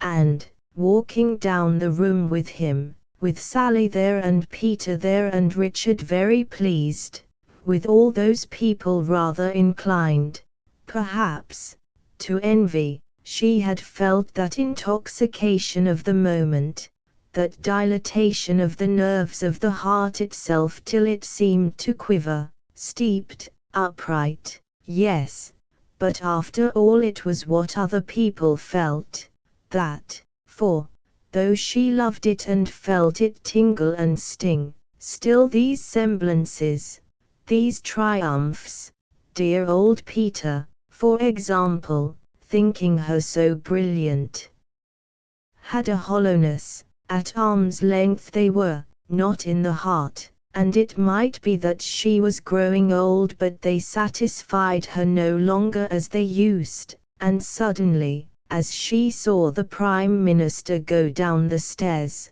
the gilt rim of the Sir Joshua picture of the little girl with a muff brought back Kilman with a rush, Kilman her enemy.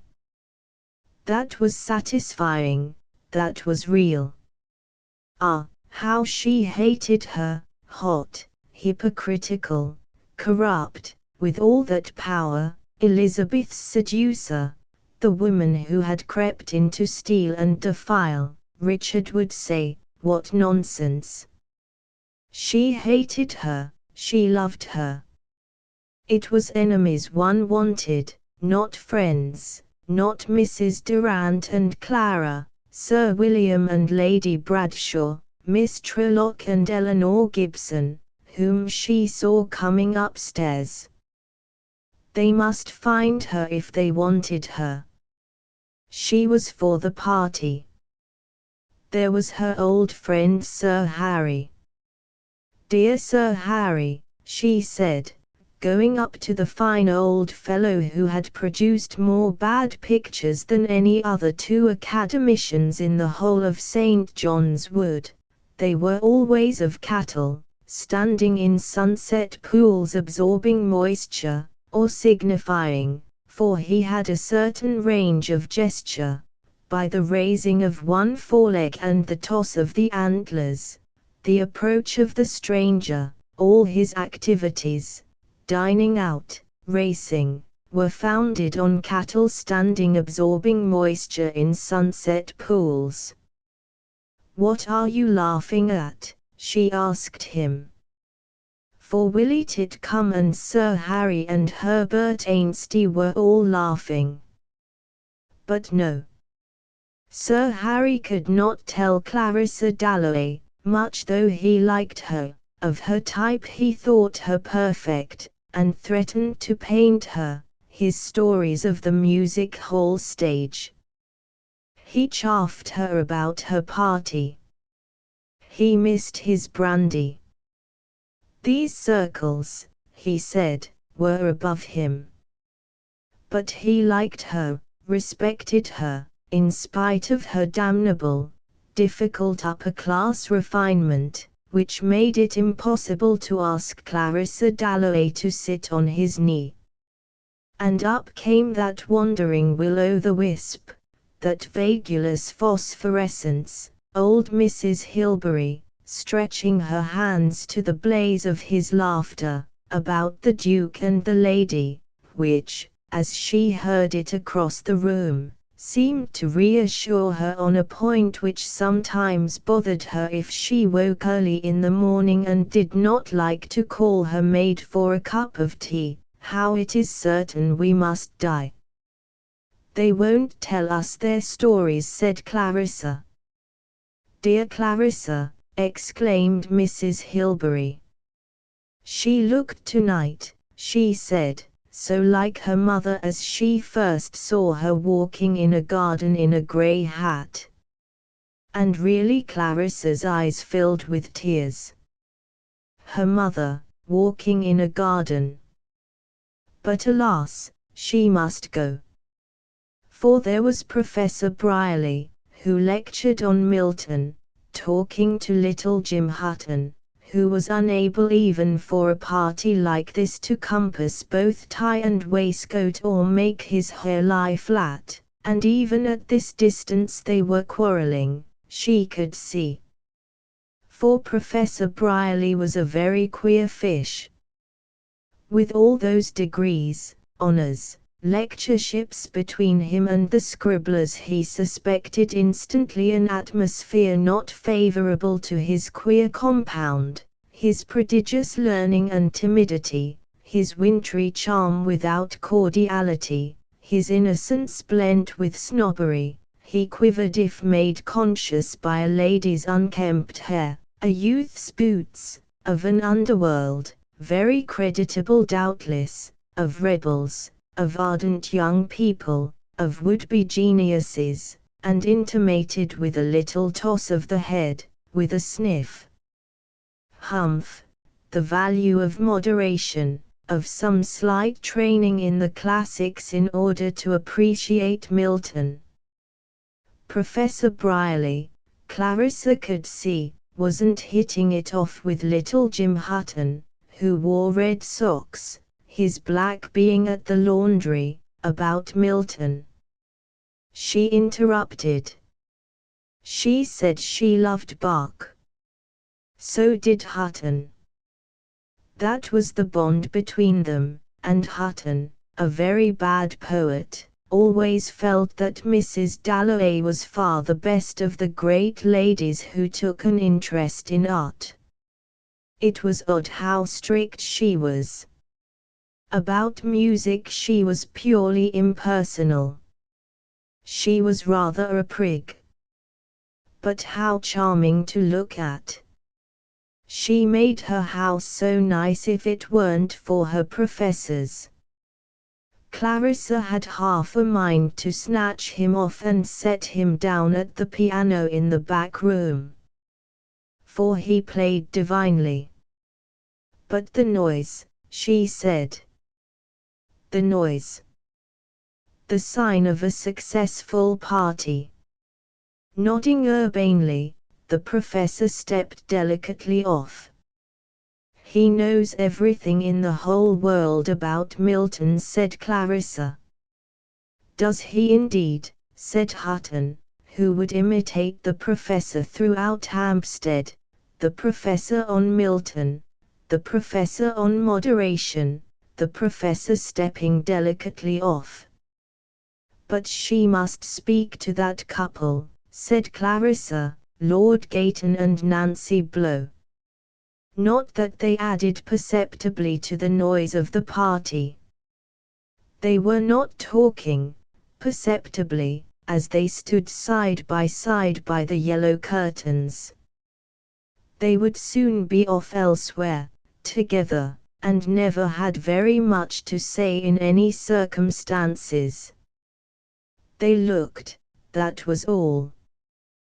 That was enough. They looked so clean, so sound, she with an apricot bloom of powder and paint, but he scrubbed, rinsed, with the eyes of a bird, so that no ball could pass him or stroke surprise him. He struck, he leapt, accurately, on the spot.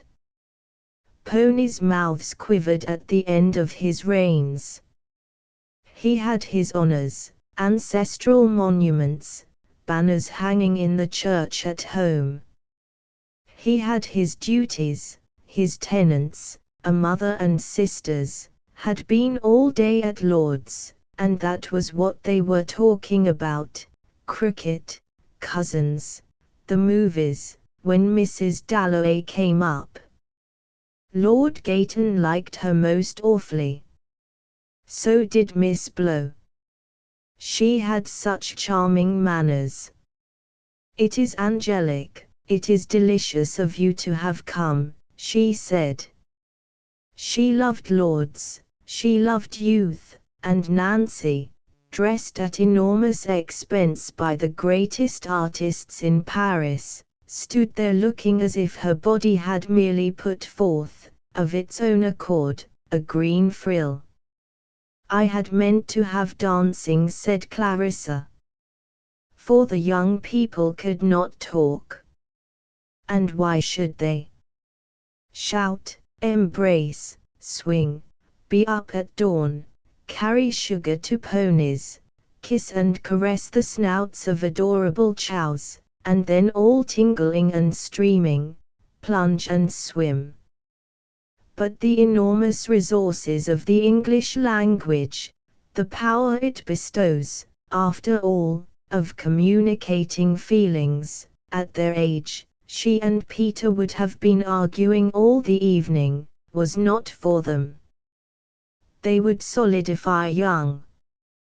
They would be good beyond measure to the people on the estate, but alone, perhaps, rather dull. "What a pity," she said. "I had hoped to have dancing. It was so extraordinarily nice of them to have come. But talk of dancing. The rooms were packed. There was old Aunt Helena in her shawl. Alas, she must leave them, Lord Gayton and Nancy Blow. There was old Miss Parry, her aunt. For Miss Helena Parry was not dead, Miss Parry was alive. She was past 80. She ascended staircases slowly with a stick. She was placed in a chair, Richard had seen to it. People who had known Burma in the 70s were always led up to her. Where had Peter got to? They used to be such friends. For at the mention of India, or even Ceylon, her eyes, only one was glass, slowly deepened, became blue, beheld, not human beings. She had no tender memories, no proud illusions about viceroys, generals, mutinies. It was orchids she saw, and mountain passes, and herself carried on the backs of coolies in the 60s over solitary peaks, or descending to uproot orchids, startling blossoms, never beheld before, which she painted in watercolor, an indomitable Englishwoman, fretful if disturbed by the war, say, which dropped a bomb at her very door. From her deep meditation over orchids and her own figure journeying in the 60s in India, but here was Peter. "Come and talk to Aunt Helena about Burma," said Clarissa. And yet he had not had a word with her all the evening. "We will talk later," said Clarissa, leading him up to Aunt Helena, in her white shawl, with her stick. "Peter Walsh," said Clarissa. That meant nothing. Clarissa had asked her. It was tiring, it was noisy, but Clarissa had asked her. So she had come. It was a pity that they lived in London, Richard and Clarissa. If only for Clarissa's health it would have been better to live in the country. But Clarissa had always been fond of society.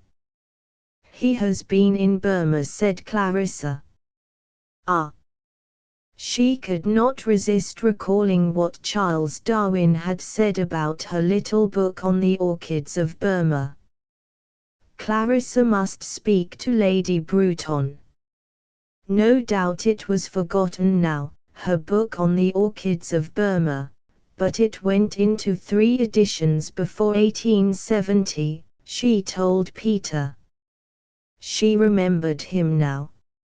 He had been at Burton, and he had left her, Peter Walsh remembered, without a word in the drawing-room that night when Clarissa had asked him to come boating. "Richard so much enjoyed his lunch party," said Clarissa to Lady Bruton. "Richard was the greatest possible help," Lady Bruton replied. "He helped me to write a letter." "And how are you?" "Oh, perfectly well," said Clarissa. Lady Bruton detested illness in the wives of politicians.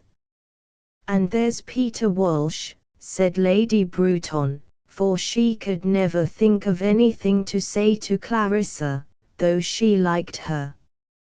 She had lots of fine qualities, but they had nothing in common, she and Clarissa. It might have been better if Richard had married a woman with less charm, who would have helped him more in his work. He had lost his chance of the cabinet. "There's Peter Walsh," she said, shaking hands with that agreeable sinner, that very able fellow who should have made a name for himself but hadn't, always in difficulties with women, and, of course, old Miss Parry. Wonderful old lady. Lady Bruton stood by Miss Parry's chair, a spectral grenadier, draped in black, inviting Peter Walsh to lunch, cordial, but without small talk, remembering nothing whatever about the flora or fauna of India. She had been there, of course, had stayed with 3 viceroys, thought some of the Indian civilians uncommonly fine fellows, but what a tragedy it was, the state of India. The Prime Minister had just been telling her. Old Miss Parry, huddled up in her shawl, did not care what the Prime Minister had just been telling her, and Lady Bruton would like to have Peter Walsh's opinion, he being fresh from the centre, and she would get Sir Sampson to meet him, for really it prevented her from sleeping at night, the folly of it, the wickedness she might say, being a soldier's daughter. She was an old woman now, not good for much. But her house, her servants, her good friend Millie Brush, did he remember her, were all there, only asking to be used if they could be of help, in short.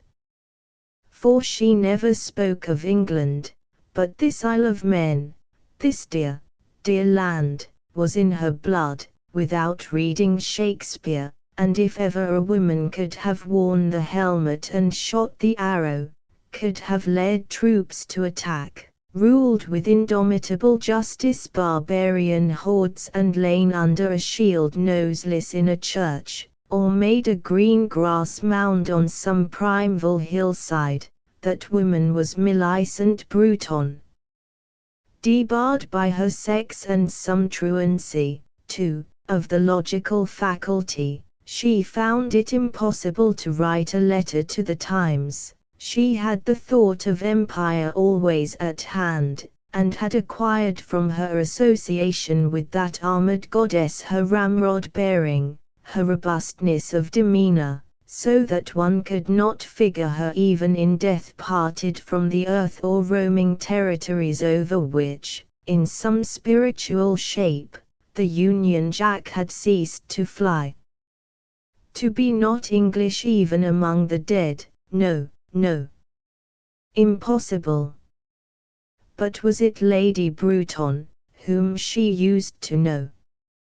Was it Peter Walsh grown grey? Lady Rossiter asked herself, who had been Sally Seton? It was old Miss Parry certainly, the old aunt who used to be so cross when she stayed at Burton. Never should she forget running along the passage naked, and being sent for by Miss Parry. And Clarissa. Oh, Clarissa! Sally caught her by the arm. Clarissa stopped beside them. "But I can't stay," she said. "I shall come later." "Wait," she said, looking at Peter and Sally. They must wait, she meant, until all these people had gone. "I shall come back," she said, looking at her old friends, Sally and Peter, who were shaking hands, and Sally, remembering the past no doubt, was laughing. But her voice was wrung of its old ravishing richness, her eyes not aglow as they used to be, when she smoked cigars, when she ran down the passage to fetch her sponge bag, without a stitch of clothing on her, and Ellen Atkins asked, what if the gentleman had met her? But everybody forgave her. She stole a chicken from the larder because she was hungry in the night, she smoked cigars in her bedroom, she left a priceless book in the punt.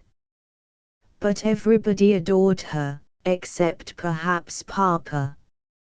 It was her warmth, her vitality. She would paint, she would write. Old women in the village never to this day forgot to ask after your friend in the red cloak who seemed so bright. She accused Hugh Whitbread, of all people, and there he was, her old friend Hugh, talking to the Portuguese ambassador, of kissing her in the smoking room to punish her for saying that women should have votes. Vulgar men did, she said. And Clarissa remembered having to persuade her not to denounce him at family prayers, which she was capable of doing with her daring, her recklessness, her melodramatic love of being the center of everything and creating scenes, and it was bound, Clarissa used to think, to end in some awful tragedy, her death, her martyrdom, instead of which she had married, quite unexpectedly, a bald man with a large buttonhole who owned, it was said, cotton mills at Manchester. And she had 5 boys. She and Peter had settled down together. They were talking, it seemed so familiar, that they should be talking. They would discuss the past. With the two of them, more even than with Richard, she shared her past, the garden, the trees, old Joseph Prietkopf singing Brahms without any voice, the drawing room wallpaper, the smell of the mats. A part of this Sally must always be, Peter must always be. But she must leave them. There were the Bradshaws, whom she disliked. She must go up to Lady Bradshaw, in grey and silver, balancing like a sea lion at the edge of its tank, barking for invitations, duchesses, the typical successful man's wife, she must go up to Lady Bradshaw and say. But Lady Bradshaw anticipated her. "We are shockingly late, dear Mrs. Dalloway, we hardly dared to come in," she said.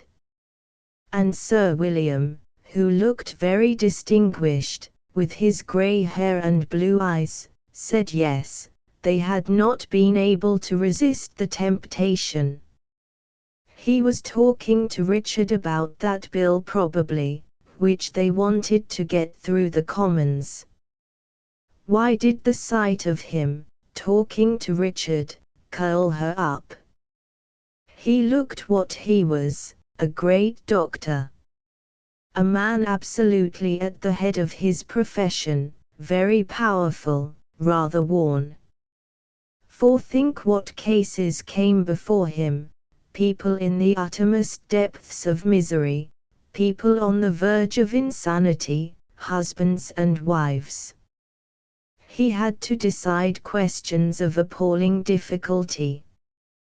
Yet, what she felt was, one wouldn't like Sir William to see one unhappy.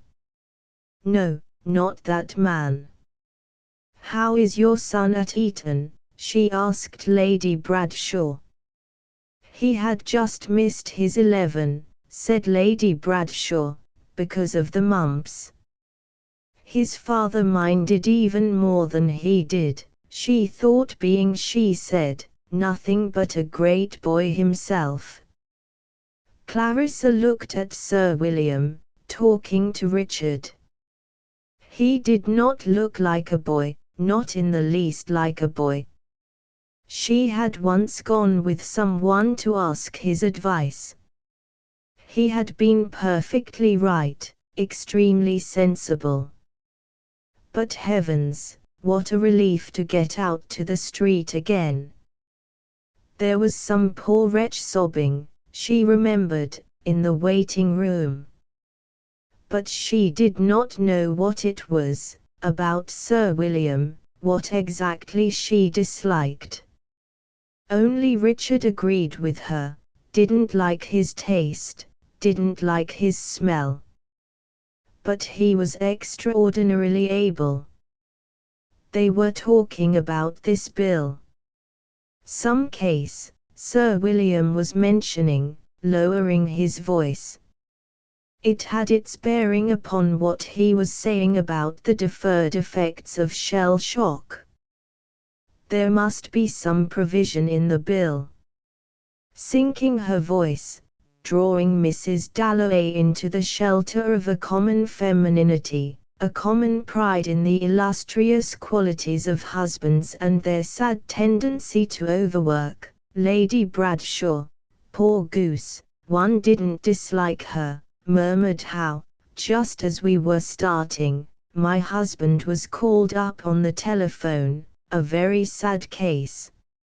A young man, that is what Sir William is telling Mr. Dalloway, had killed himself. He had been in the army. Oh! Thought Clarissa, in the middle of my party, here's death, she thought. She went on, into the little room where the Prime Minister had gone with Lady Bruton. Perhaps there was somebody there. But there was nobody. The chairs still kept the impress of the Prime Minister and Lady Bruton. She turned deferentially, he sitting foursquare, authoritatively. They had been talking about India. There was nobody. The party's splendor fell to the floor, so strange it was to come in alone in her finery. What business had the Bradshaws to talk of death at her party? A young man had killed himself. And they talked of it at her party, the Bradshaws talked of death. He had killed himself, but how? Always her body went through it first, when she was told, suddenly, of an accident, her dress flamed, her body burnt. He had thrown himself from a window. Up had flashed the ground, through him, blundering, bruising, went the rusty spikes. There he lay with a thud, thud, thud in his brain, and then a suffocation of blackness. So she saw it. But why had he done it? And the Bradshaws talked of it at her party. She had once thrown a shilling into the Serpentine, never anything more. But he had flung it away. They went on living. She would have to go back. The rooms were still crowded. People kept on coming. All day she had been thinking of Burton, of Peter, of Sally. They would grow old. A thing there was that mattered, a thing, wreathed about with chatter, defaced, obscured in her own life, let drop every day in corruption, lies, chatter. This he had preserved. Death was defiance. Death was an attempt to communicate, people feeling the impossibility of reaching the center which, mystically, evaded them. Closeness drew apart, rapture faded, one was alone. There was an embrace in death. But this young man who had killed himself, had he plunged holding his treasure? If it were now to die, 'twere now to be most happy, she had said to herself once, coming down in white. Or there were the poets and thinkers. Suppose he had had that passion, and had gone to Sir William Bradshaw, a great doctor yet to her obscurely evil, without sex or lust, extremely polite to women, but capable of some indescribable outrage, forcing your soul. That was it. If this young man had gone to him, and Sir William had impressed him, like that, with his power, might he not then have said, indeed she felt it now, life is made intolerable, they make life intolerable, men like that. Then, she had felt it only this morning, there was the terror, the overwhelming incapacity, one's parents giving it into one's hands, this life, to be lived to the end, to be walked with serenely. There was in the depths of her heart an awful fear.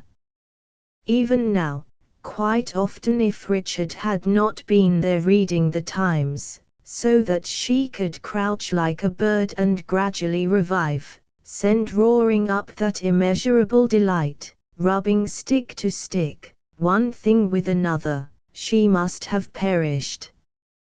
But that young man had killed himself. Somehow it was her disaster, her disgrace. It was her punishment to see sink and disappear here a man, there a woman, in this profound darkness, and she forced to stand here in her evening dress. She had schemed, she had pilfered. She was never wholly admirable. She had wanted success. Lady Bexborough and the rest of it. And once she had walked on the terrace at Burton. It was due to Richard, she had never been so happy. Nothing could be slow enough, nothing last too long. No pleasure could equal, she thought, straightening the chairs, pushing in one book on the shelf. This having done with the triumphs of youth, lost herself in the process of living, to find it, with a shock of delight, as the sun rose, as the day sank. Many a time had she gone, at Burton when they were all talking, to look at the sky, or seen it between people's shoulders at dinner, seen it in London when she could not sleep. She walked to the window. It held, foolish as the idea was, something of her own in it, this country sky, this sky above Westminster. She parted the curtains, she looked. Oh, but how surprising! In the room opposite the old lady stared straight at her. She was going to bed. And the sky. It will be a solemn sky, she had thought, it will be a dusky sky, turning away its cheek in beauty. But there it was, ashen pale, raced over quickly by tapering vast clouds. It was new to her. The wind must have risen. She was going to bed, in the room opposite. It was fascinating to watch her, moving about, that old lady, crossing the room, coming to the window. Could she see her? It was fascinating, with people still laughing and shouting in the drawing room, to watch that old woman, quite quietly, going to bed. She pulled the blind now. The clock began striking. The young man had killed himself, but she did not pity him, with the clock striking the hour, 1, 2, 3, she did not pity him, with all this going on. There. The old lady had put out her light. The whole house was dark now with this going on, she repeated, and the words came to her, fear no more the heat of the sun. She must go back to them. But what an extraordinary night! She felt somehow very like him, the young man who had killed himself. She felt glad that he had done it, thrown it away. The clock was striking. The leaden circles dissolved in the air. He made her feel the beauty, made her feel the fun. But she must go back. She must assemble. She must find Sally and Peter. And she came in from the little room. But where is Clarissa? Said Peter. He was sitting on the sofa with Sally. After all these years he really could not call her Lady Rossiter. Where's the woman gone to? He asked. Where's Clarissa? Sally supposed, and so did Peter for the matter of that, that there were people of importance, politicians, whom neither of them knew unless by sight in the picture papers, whom Clarissa had to be nice to, had to talk to. She was with them. Yet there was Richard Dalloway not in the cabinet. He hadn't been a success, Sally supposed. For herself, she scarcely ever read the papers. She sometimes saw his name mentioned. But then, well, she lived a very solitary life, in the wilds, Clarissa would say, among great merchants, great manufacturers, men, after all, who did things. She had done things too. I have 5 sons, she told him. Lord, Lord, what a change had come over her. The softness of motherhood, its egotism too.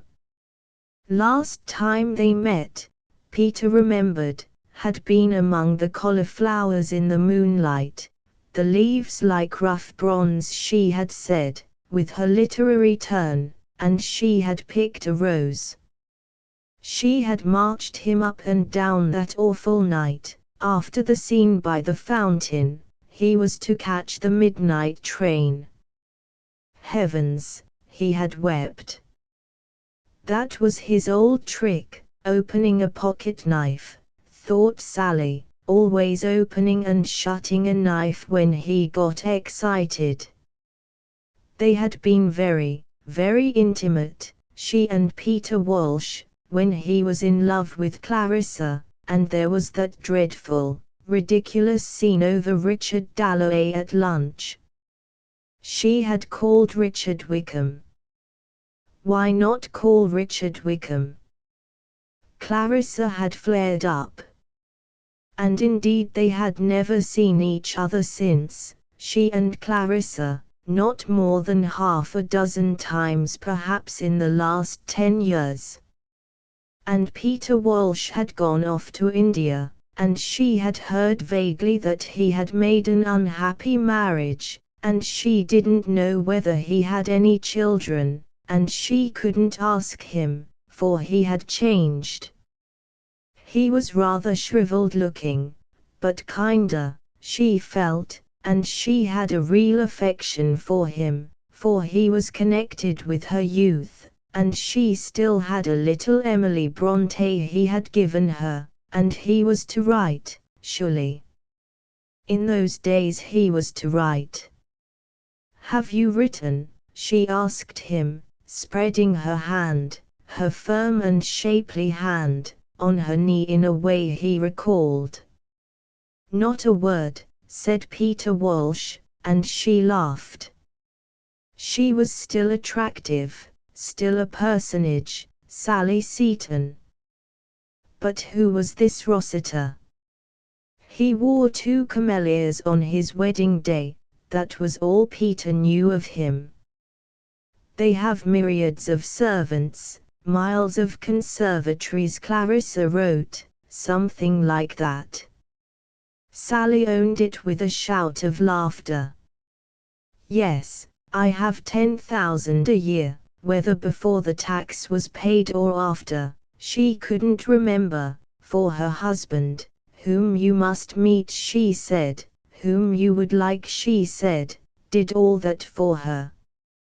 And Sally used to be in rags and tatters. She had pawned her grandmother's ring which Marie Antoinette had given her great-grandfather to come to Burton. Oh yes, Sally remembered, she had it still, a ruby ring which Marie Antoinette had given her great-grandfather. She never had a penny to her name in those days, and going to Burton always meant some frightful pinch. But going to Burton had meant so much to her, had kept her sane, she believed, so unhappy had she been at home. But that was all a thing of the past, all over now, she said. And Mr. Parry was dead, and Miss Parry was still alive. Never had he had such a shock in his life, said Peter. He had been quite certain she was dead. And the marriage had been, Sally supposed, a success. And that very handsome, very self-possessed young woman was Elizabeth, over there, by the curtains, in red. She was like a poplar, she was like a river, she was like a hyacinth, Willie Titcombe was thinking. Oh, how much nicer to be in the country and do what she liked. She could hear her poor dog howling, Elizabeth was certain. She was not a bit like Clarissa, Peter Walsh said. Oh, Clarissa, said Sally. What Sally felt was simply this. She had owed Clarissa an enormous amount. They had been friends, not acquaintances, friends, and she still saw Clarissa all in white going about the house with her hands full of flowers. To this day tobacco plants made her think of Burton. But, did Peter understand, she lacked something. Lacked what was it? She had charm, she had extraordinary charm. But to be frank, and she felt that Peter was an old friend, a real friend, did absence matter, did distance matter? She had often wanted to write to him, but torn it up, yet felt he understood, for people understand without things being said, as one realizes growing old, and old she was, had been that afternoon to see her sons at Eton, where they had the mumps. To be quite frank then, how could Clarissa have done it, married Richard Dalloway? A sportsman, a man who cared only for dogs. Literally, when he came into the room he smelled of the stables. And then all this. She waved her hand. Hugh Whitbread it was, strolling past in his white waistcoat, dim, fat, blind, past everything he looked, except self-esteem and comfort. "He's not going to recognize us," said Sally, and really she hadn't the courage, so that was Hugh. The admirable Hugh. "And what does he do?" she asked Peter. "He blacked the king's boots or counted bottles at Windsor," Peter told her. Peter kept his sharp tongue still. "But Sally must be frank," Peter said. "That kiss now, Hugh's." On the lips, she assured him, in the smoking room one evening. She went straight to Clarissa in a rage. "Hugh didn't do such things," Clarissa said, "the admirable Hugh." Hugh's socks were without exception the most beautiful she had ever seen, and now his evening dress. Perfect. And had he children? "Everybody in the room has 6 sons at Eton," Peter told her, "except himself. He, thank God, had none. No sons, no daughters, no wife." "Well, he didn't seem to mind," said Sally. "He looked younger, she thought, than any of them. But it had been a silly thing to do, in many ways," Peter said, "to marry like that. A perfect goose she was," he said, "but," he said, "we had a splendid time of it." But how could that be? Sally wondered, what did he mean? And how odd it was to know him and yet not know a single thing that had happened to him. And did he say it out of pride? Very likely, for after all it must be galling for him, though he was an oddity, a sort of sprite, not at all an ordinary man. It must be lonely at his age to have no home, nowhere to go to. But he must stay with them for weeks and weeks. Of course he would love to stay with them, and that was how it came out. All these years the Dalloways had never been once. Time after time they had asked them.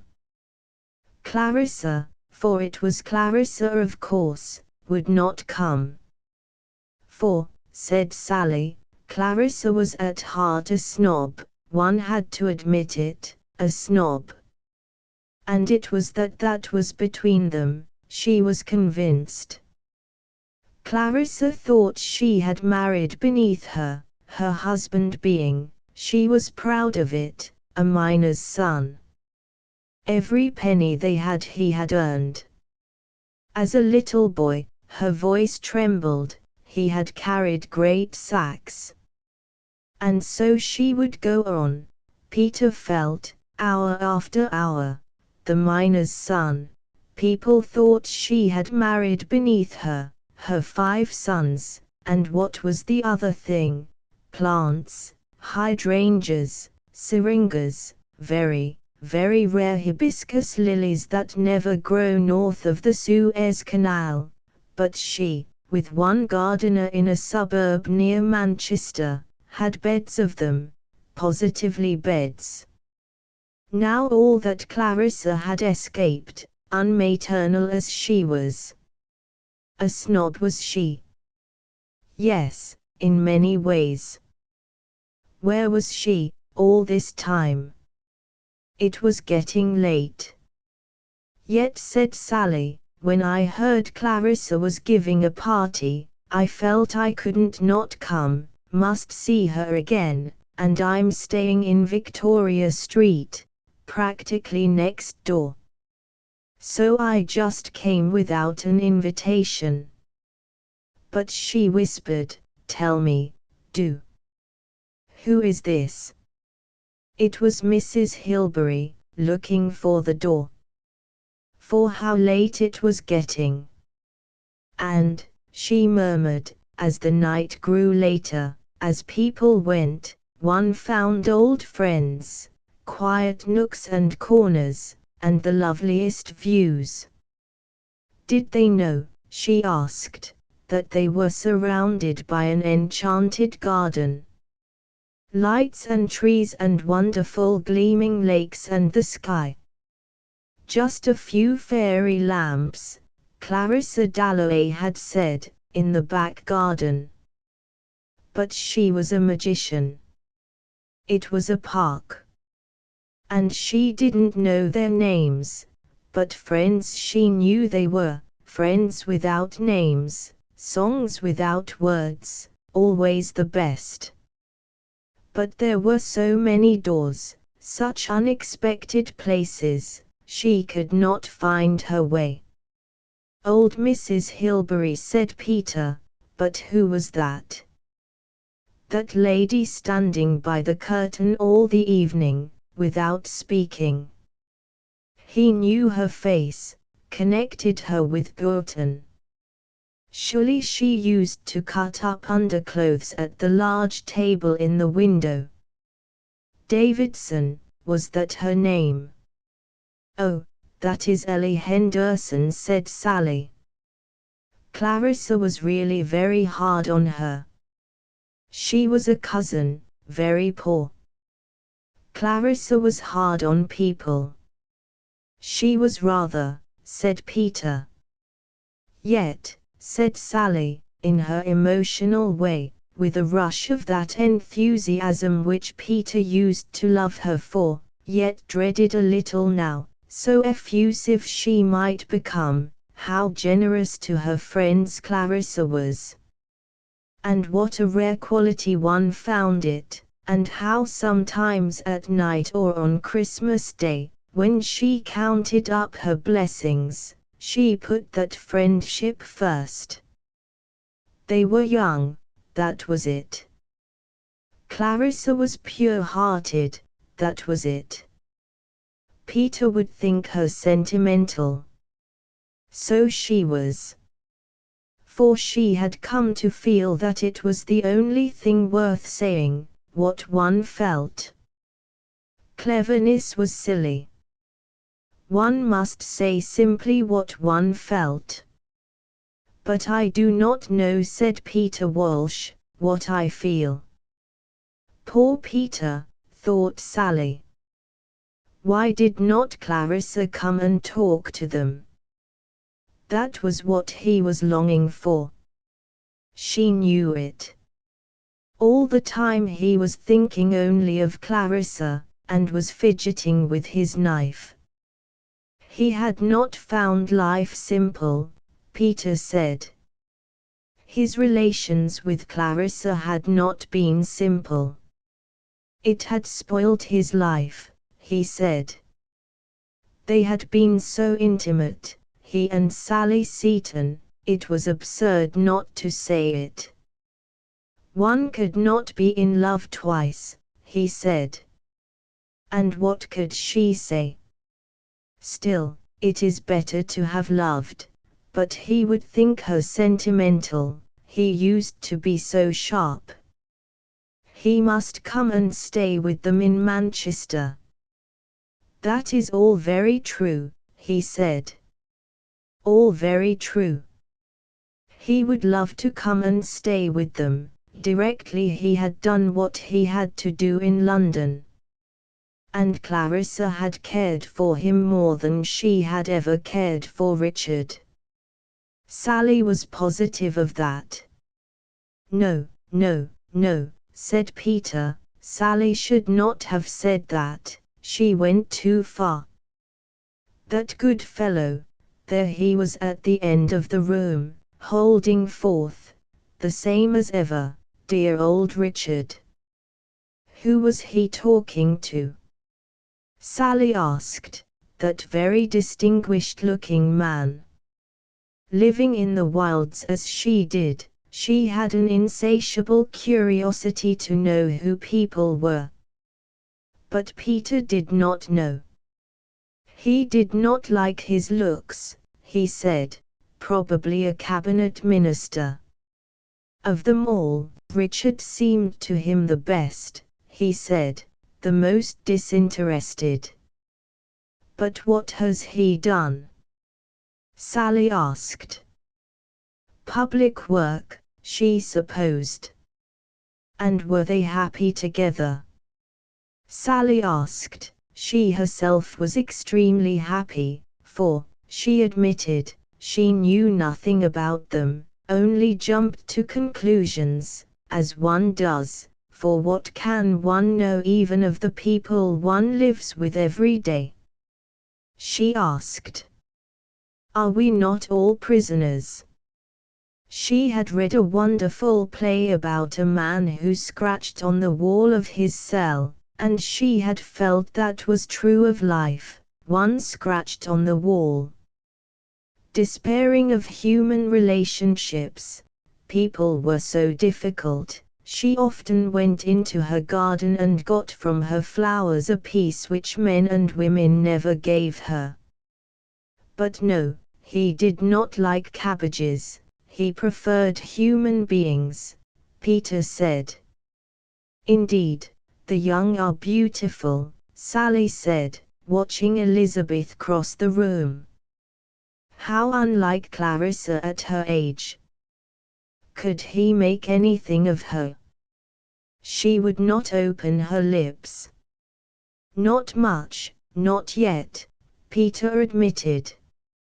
She was like a lily, Sally said, a lily by the side of a pool. But Peter did not agree that we know nothing. We know everything, he said, at least he did. But these two, Sally whispered, these two coming now, and really she must go, if Clarissa did not come soon. This distinguished-looking man and his rather common-looking wife who had been talking to Richard, what could one know about people like that? That they're damnable humbugs, said Peter, looking at them casually. He made Sally laugh. But Sir William Bradshaw stopped at the door to look at a picture. He looked in the corner for the engraver's name. His wife looked too. Sir William Bradshaw was so interested in art. When one was young, said Peter, one was too much excited to know people. Now that one was old, 52 to be precise, Sally was 55, in body, she said, but her heart was like a girl's of 20, now that one was mature then, said Peter, one could watch, one could understand, and one did not lose the power of feeling, he said. No, that is true, said Sally. She felt more deeply, more passionately, every year. It increased, he said, alas, perhaps, but one should be glad of it, it went on increasing in his experience. There was someone in India. He would like to tell Sally about her. He would like Sally to know her. She was married, he said. She had 2 small children. They must all come to Manchester, said Sally, he must promise before they left. There's Elizabeth, he said, she feels not half what we feel, not yet. But, said Sally, watching Elizabeth go to her father, one can see they are devoted to each other. She could feel it by the way Elizabeth went to her father. for her father had been looking at her, as he stood talking to the Bradshaws, and he had thought to himself, "Who is that lovely girl?" And suddenly he realized that it was his Elizabeth, and he had not recognized her. She looked so lovely in her pink frock. Elizabeth had felt him looking at her as she talked to Willie Titcombe. So she went to him and they stood together, now that the party was almost over, looking at the people going, and the rooms getting emptier and emptier, with things scattered on the floor. Even Ellie Henderson was going, nearly last of all, though no one had spoken to her, but she had wanted to see everything, to tell Edith. And Richard and Elizabeth were rather glad it was over, but Richard was proud of his daughter. And he had not meant to tell her, but he could not help telling her. He had looked at her, he said, and he had wondered, "Who is that lovely girl?" And it was his daughter. That did make her happy. But her poor dog was howling. "Richard has improved." "You are right," said Sally. "I shall go and talk to him. I shall say good night." "What does the brain matter?" said Lady Rossiter, getting up, "compared with the heart?" "I will come," said Peter, but he sat on for a moment. What is this terror? What is this ecstasy? He thought to himself. What is it that fills me with extraordinary excitement? It is Clarissa, he said. For there she was. The end.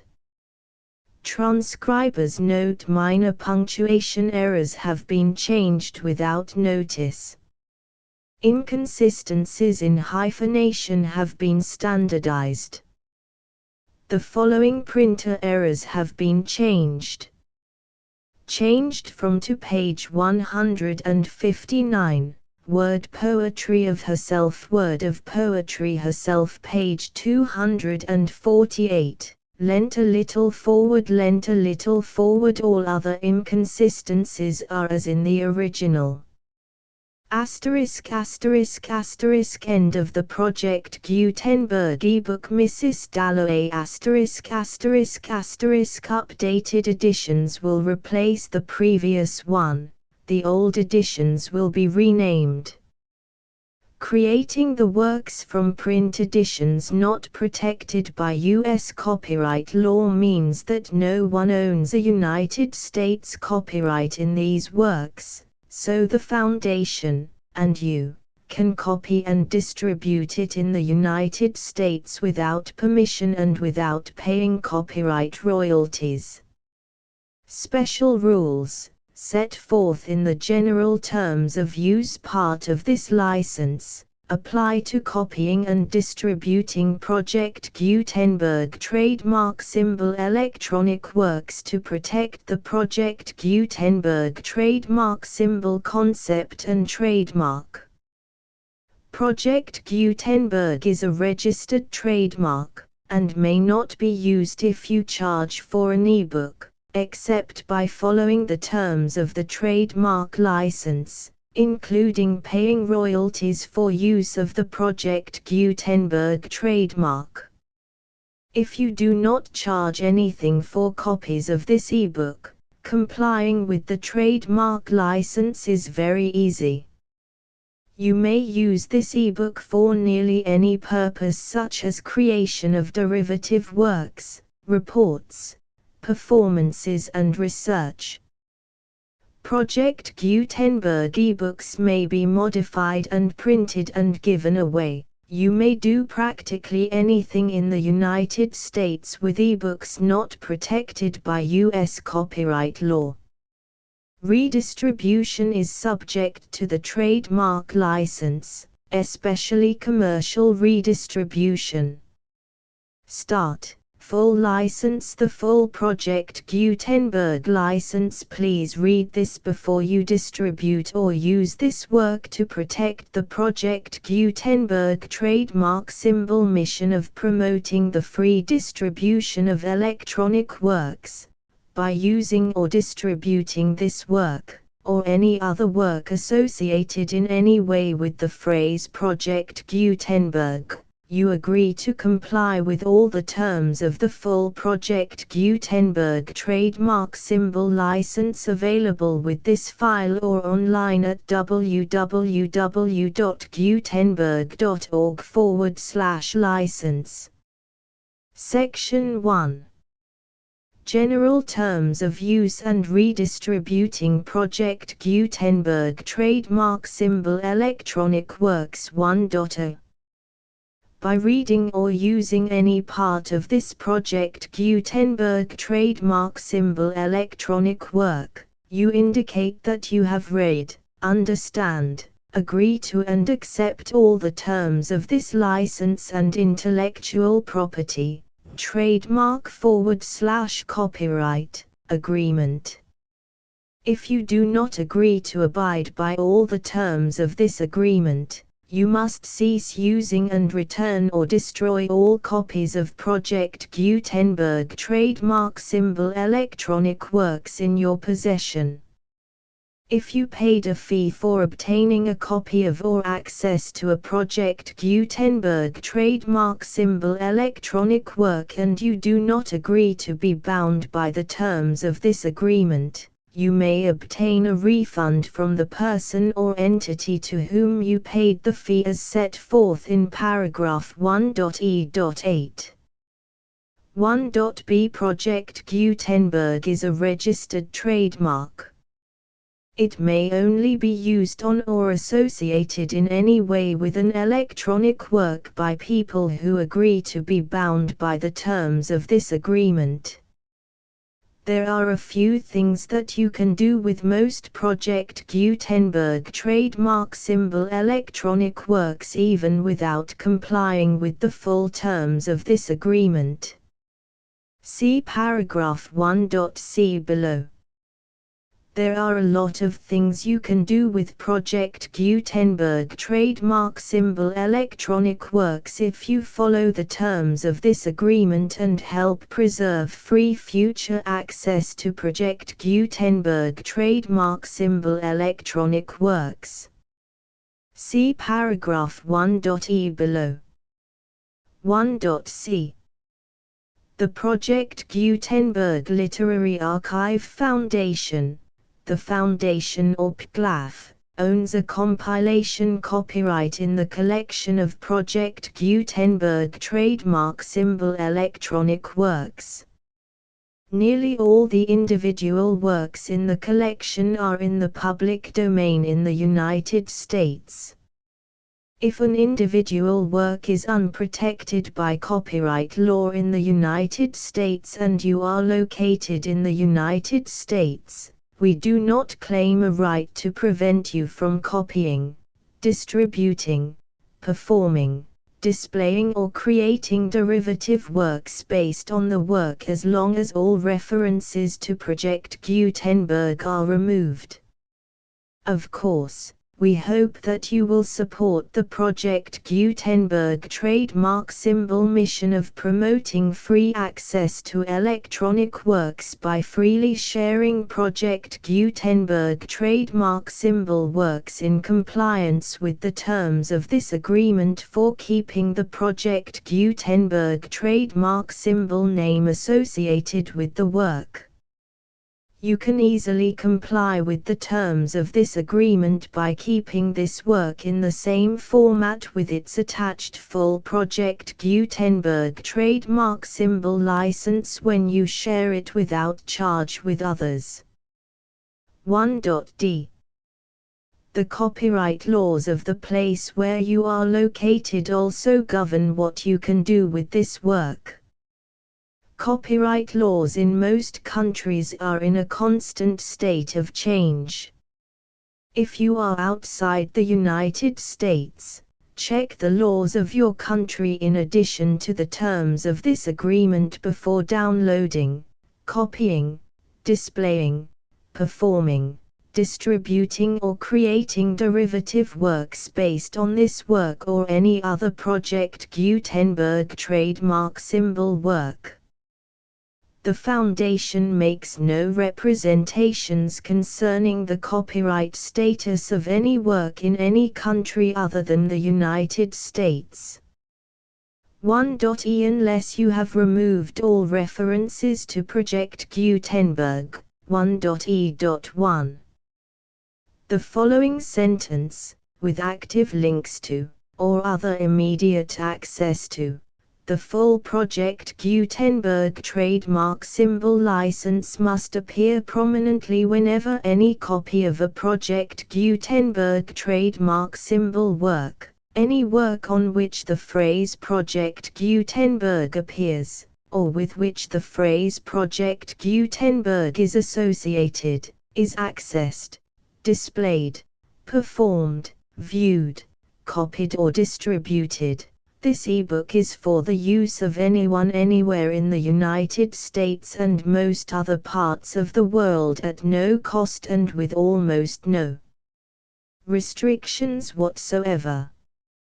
You may copy it, give it away or reuse it under the terms of the Project Gutenberg license included with this ebook or online at www.gutenberg.org.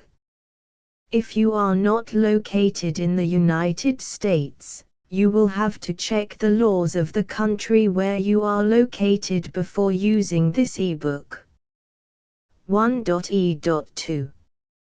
If an individual Project Gutenberg trademark symbol electronic work is derived from texts not protected by U.S. copyright law, does not contain a notice indicating that it is posted with permission of the copyright holder, the work can be copied and distributed to anyone in the United States without paying any fees or charges.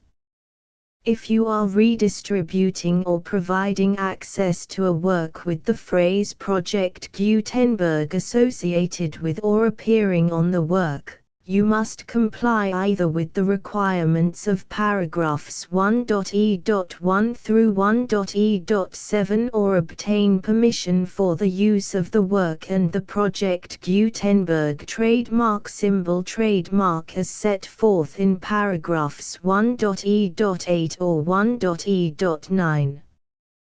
1.e.3. If an individual Project Gutenberg trademark symbol electronic work is posted with the permission of the copyright holder, your use and distribution must comply with both paragraphs 1.e.1 through 1.e.7 and any additional terms imposed by the copyright holder. Additional terms will be linked to the Project Gutenberg trademark symbol license for all works posted with the permission of the copyright holder found at the beginning of this work. 1.e.4. Do not unlink or detach or remove the full Project Gutenberg trademark symbol license terms from this work, or any files containing a part of this work or any other work associated with Project Gutenberg trademark symbol. 1.e.5. Do not copy, display, perform, distribute or redistribute this electronic work, or any part of this electronic work, without prominently displaying the sentence set forth in paragraph 1.e.1 with active links or immediate access to the full terms of the Project Gutenberg trademark symbol license. 1.e.6. You may convert to and distribute this work in any binary, compressed, marked up, non-proprietary or proprietary form, including any word processing or hypertext form. However, If you provide access to or distribute copies of a Project Gutenberg trademark symbol work in a format other than plain vanilla ASCII or other format used in the official version posted on the official Project Gutenberg trademark symbol website, www.gutenberg.org, you must, at no additional cost, fee or expense to the user, provide a copy, a means of exporting a copy, or a means of obtaining a copy upon request, of the work in its original plain vanilla ASCII or other form. Any alternate format must include the full Project Gutenberg trademark symbol license as specified in paragraph 1.e.1. 1.e.7. Do not charge a fee for access to, viewing, displaying, performing, copying or distributing any Project Gutenberg trademark symbol works unless you comply with paragraph 1.e.8 or 1.e.9. 1.e.8. You may charge a reasonable fee for copies of or providing access to or distributing Project Gutenberg trademark symbol electronic works provided that you pay a royalty fee of 20% of the gross profits you derive from the use of Project Gutenberg trademark symbol works calculated using the method you already use to calculate your applicable taxes. The fee is owed to the owner of the Project Gutenberg trademark symbol trademark, but he has agreed to donate royalties under this paragraph to the Project Gutenberg Literary Archive Foundation. Royalty payments must be paid within 60 days following each date on which you prepare, or are legally required to prepare, your periodic tax returns. Royalty payments should be clearly marked as such and sent to the Project Gutenberg Literary Archive Foundation at the address specified in Section 4, Information about donations to the Project Gutenberg Literary Archive Foundation. You provide a full refund of any money paid by a user who notifies you in writing, or by email, within 30 days of receipt that he does not agree to the terms of the full Project Gutenberg trademark symbol license. You must require such a user to return or destroy all copies of the works possessed in a physical medium and discontinue all use of and all access to other copies of Project Gutenberg trademark symbol works. You provide, in accordance with paragraph 1.f.3, a full refund of any money paid for a work or a replacement copy, if a defect in the electronic work is discovered and reported to you within 90 days of receipt of the work. You comply with all other terms of this agreement for free distribution of Project Gutenberg trademark symbol works. 1.e.9. If you wish to charge a fee or distribute a Project Gutenberg trademark symbol electronic work or group of works on different terms than are set forth in this agreement, you must obtain permission in writing from the Project Gutenberg Literary Archive Foundation, the manager of the Project Gutenberg trademark symbol trademark. Contact the Foundation as set forth in Section 3 below. 1.f1.f.1. Project Gutenberg volunteers and employees expend considerable effort to identify, do copyright research on, transcribe and proofread works not protected by U.S. copyright law in creating the Project Gutenberg trademark symbol collection.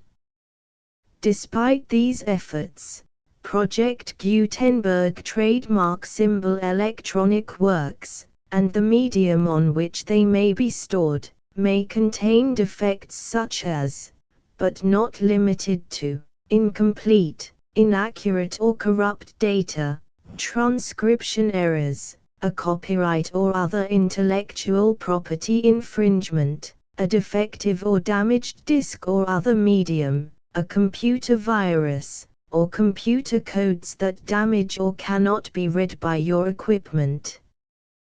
1.f.2 Limited warranty, disclaimer of damages, except for the right of replacement or refund described in paragraph 1.f.3. The Project Gutenberg Literary Archive Foundation, the owner of the Project Gutenberg trademark symbol trademark, and any other party distributing a Project Gutenberg trademark symbol electronic work under this agreement, disclaim all liability to you for damages, costs and expenses, including legal fees. You agree that you have no remedies for negligence, strict liability, breach of warranty or breach of contract except those provided in paragraph 1.f.3. You agree that the Foundation, the trademark owner, and any distributor under this agreement will not be liable to you for actual, direct, indirect, consequential, punitive or incidental damages even if you give notice of the possibility of such damage. 1.f.3 Limited right of replacement or refund. If you discover a defect in this electronic work within 90 days of receiving it, you can receive a refund of the money, if any, you paid for it by sending a written explanation to the person you received the work from. If you received the work on a physical medium, you must return the medium with your written explanation. The person or entity that provided you with the defective work may elect to provide a replacement copy in lieu of a refund. If you received the work electronically, the person or entity providing it to you may choose to give you a second opportunity to receive the work electronically in lieu of a refund. If the second copy is also defective, you may demand a refund in writing without further opportunities to fix the problem. 1.f.4 Except for the limited right of replacement or refund set forth in paragraph 1.f.3, this work is provided to you as is, with no other warranties of any kind, express or implied, including but not limited to warranties of merchantability or fitness for any purpose. 1.f.5 Some states do not allow disclaimers of certain implied warranties or the exclusion or limitation of certain types of damages. If any disclaimer or limitation set forth in this agreement violates the law of the state applicable to this agreement, the agreement shall be interpreted to make the maximum disclaimer or limitation permitted by the applicable state law. The invalidity or unenforceability of any provision of this agreement shall not void the remaining provisions. 1.f.6 Indemnity. You agree to indemnify and hold the Foundation, the trademark owner, any agent or employee of the Foundation, anyone providing copies of Project Gutenberg trademark symbol electronic works in accordance with this agreement, and any volunteers associated with the production, promotion and distribution of Project Gutenberg trademark symbol electronic works, harmless from all liability, costs and expenses, including legal fees, that arise directly or indirectly from any of the following which you do or cause to occur. A. Distribution of this or any Project Gutenberg trademark symbol work. B. Alteration, modification, or additions or deletions to any Project Gutenberg trademark symbol work, and C. Any defect you cause. Section 2. Information about the mission of Project Gutenberg trademark symbol. Project Gutenberg trademark symbol is synonymous with the free distribution of electronic works in formats readable by the widest variety of computers, including obsolete, old, middle-aged and new computers. It exists because of the efforts of hundreds of volunteers and donations from people in all walks of life. Volunteers and financial support to provide volunteers with the assistance they need are critical to reaching Project Gutenberg trademark symbol's goals and ensuring that the Project Gutenberg trademark symbol collection will remain freely available for generations to come. In 2001, the Project Gutenberg Literary Archive Foundation was created to provide a secure and permanent future for Project Gutenberg trademark symbol and future generations. To learn more about the Project Gutenberg Literary Archive Foundation and how your efforts and donations can help, see sections 3 and 4 and the Foundation information page at www.gutenberg.org. Section 3. Information about the Project Gutenberg Literary Archive Foundation. The Project Gutenberg Literary Archive Foundation is a non-profit 501(c)(3) educational corporation organized under the laws of the state of Mississippi and granted tax-exempt status by the Internal Revenue Service. The Foundation's IN or Federal Tax Identification Number is 64-6221541. Contributions to the Project Gutenberg Literary Archive Foundation are tax-deductible to the full extent permitted by U.S. federal laws and your state's laws. The Foundation's business office is located at 809 North 1500 West, Salt Lake City, UT 84116, 801-596-1887. Email contact links and up-to-date contact information can be found at the Foundation's website and official page at www.gutenberg.org/contact section 4. Information about donations to the Project Gutenberg Literary Archive Foundation. Project Gutenberg trademark symbol depends upon and cannot survive without widespread public support and donations to carry out its mission of increasing the number of public domain and licensed works that can be freely distributed in machine-readable form accessible by the widest array of equipment, including outdated equipment. Many small donations, $1 to $5,000, are particularly important to maintaining tax-exempt status with the IRS. The Foundation is committed to complying with the laws regulating charities and charitable donations in all 50 states of the United States.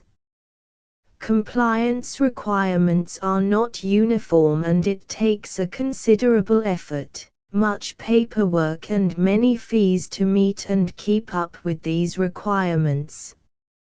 We do not solicit donations in locations where we have not received written confirmation of compliance.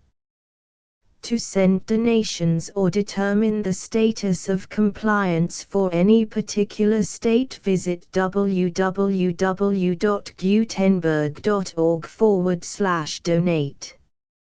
While we cannot and do not solicit contributions from states where we have not met the solicitation requirements, we know of no prohibition against accepting unsolicited donations from donors in such states who approach us with offers to donate. International donations are gratefully accepted, but we cannot make any statements concerning tax treatment of donations received from outside the United States. U.S. laws alone swamp our small staff. Please check the Project Gutenberg web pages for current donation methods and addresses. Donations are accepted in a number of other ways, including checks, online payments and credit card donations. To donate, please visit www.gutenberg.org/donate. Section 5. General information about Project Gutenberg trademark symbol Electronic Works. Professor Michael S. Hart was the originator of the Project Gutenberg trademark symbol concept of a library of electronic works that could be freely shared with anyone. For 40 years, he produced and distributed Project Gutenberg trademark symbol ebooks with only a loose network of volunteer support. Project Gutenberg trademark symbol ebooks are often created from several printed editions, all of which are confirmed as not protected by copyright in the US unless a copyright notice is included. Thus, we do not necessarily keep ebooks in compliance with any particular paper edition. Most people start at our website, which has the main PG search facility, www.gutenberg.org. This website includes information about Project Gutenberg trademark symbol, including how to make donations to the Project Gutenberg Literary Archive Foundation, how to help produce our new ebooks, and how to subscribe to our email newsletter to hear about new ebooks.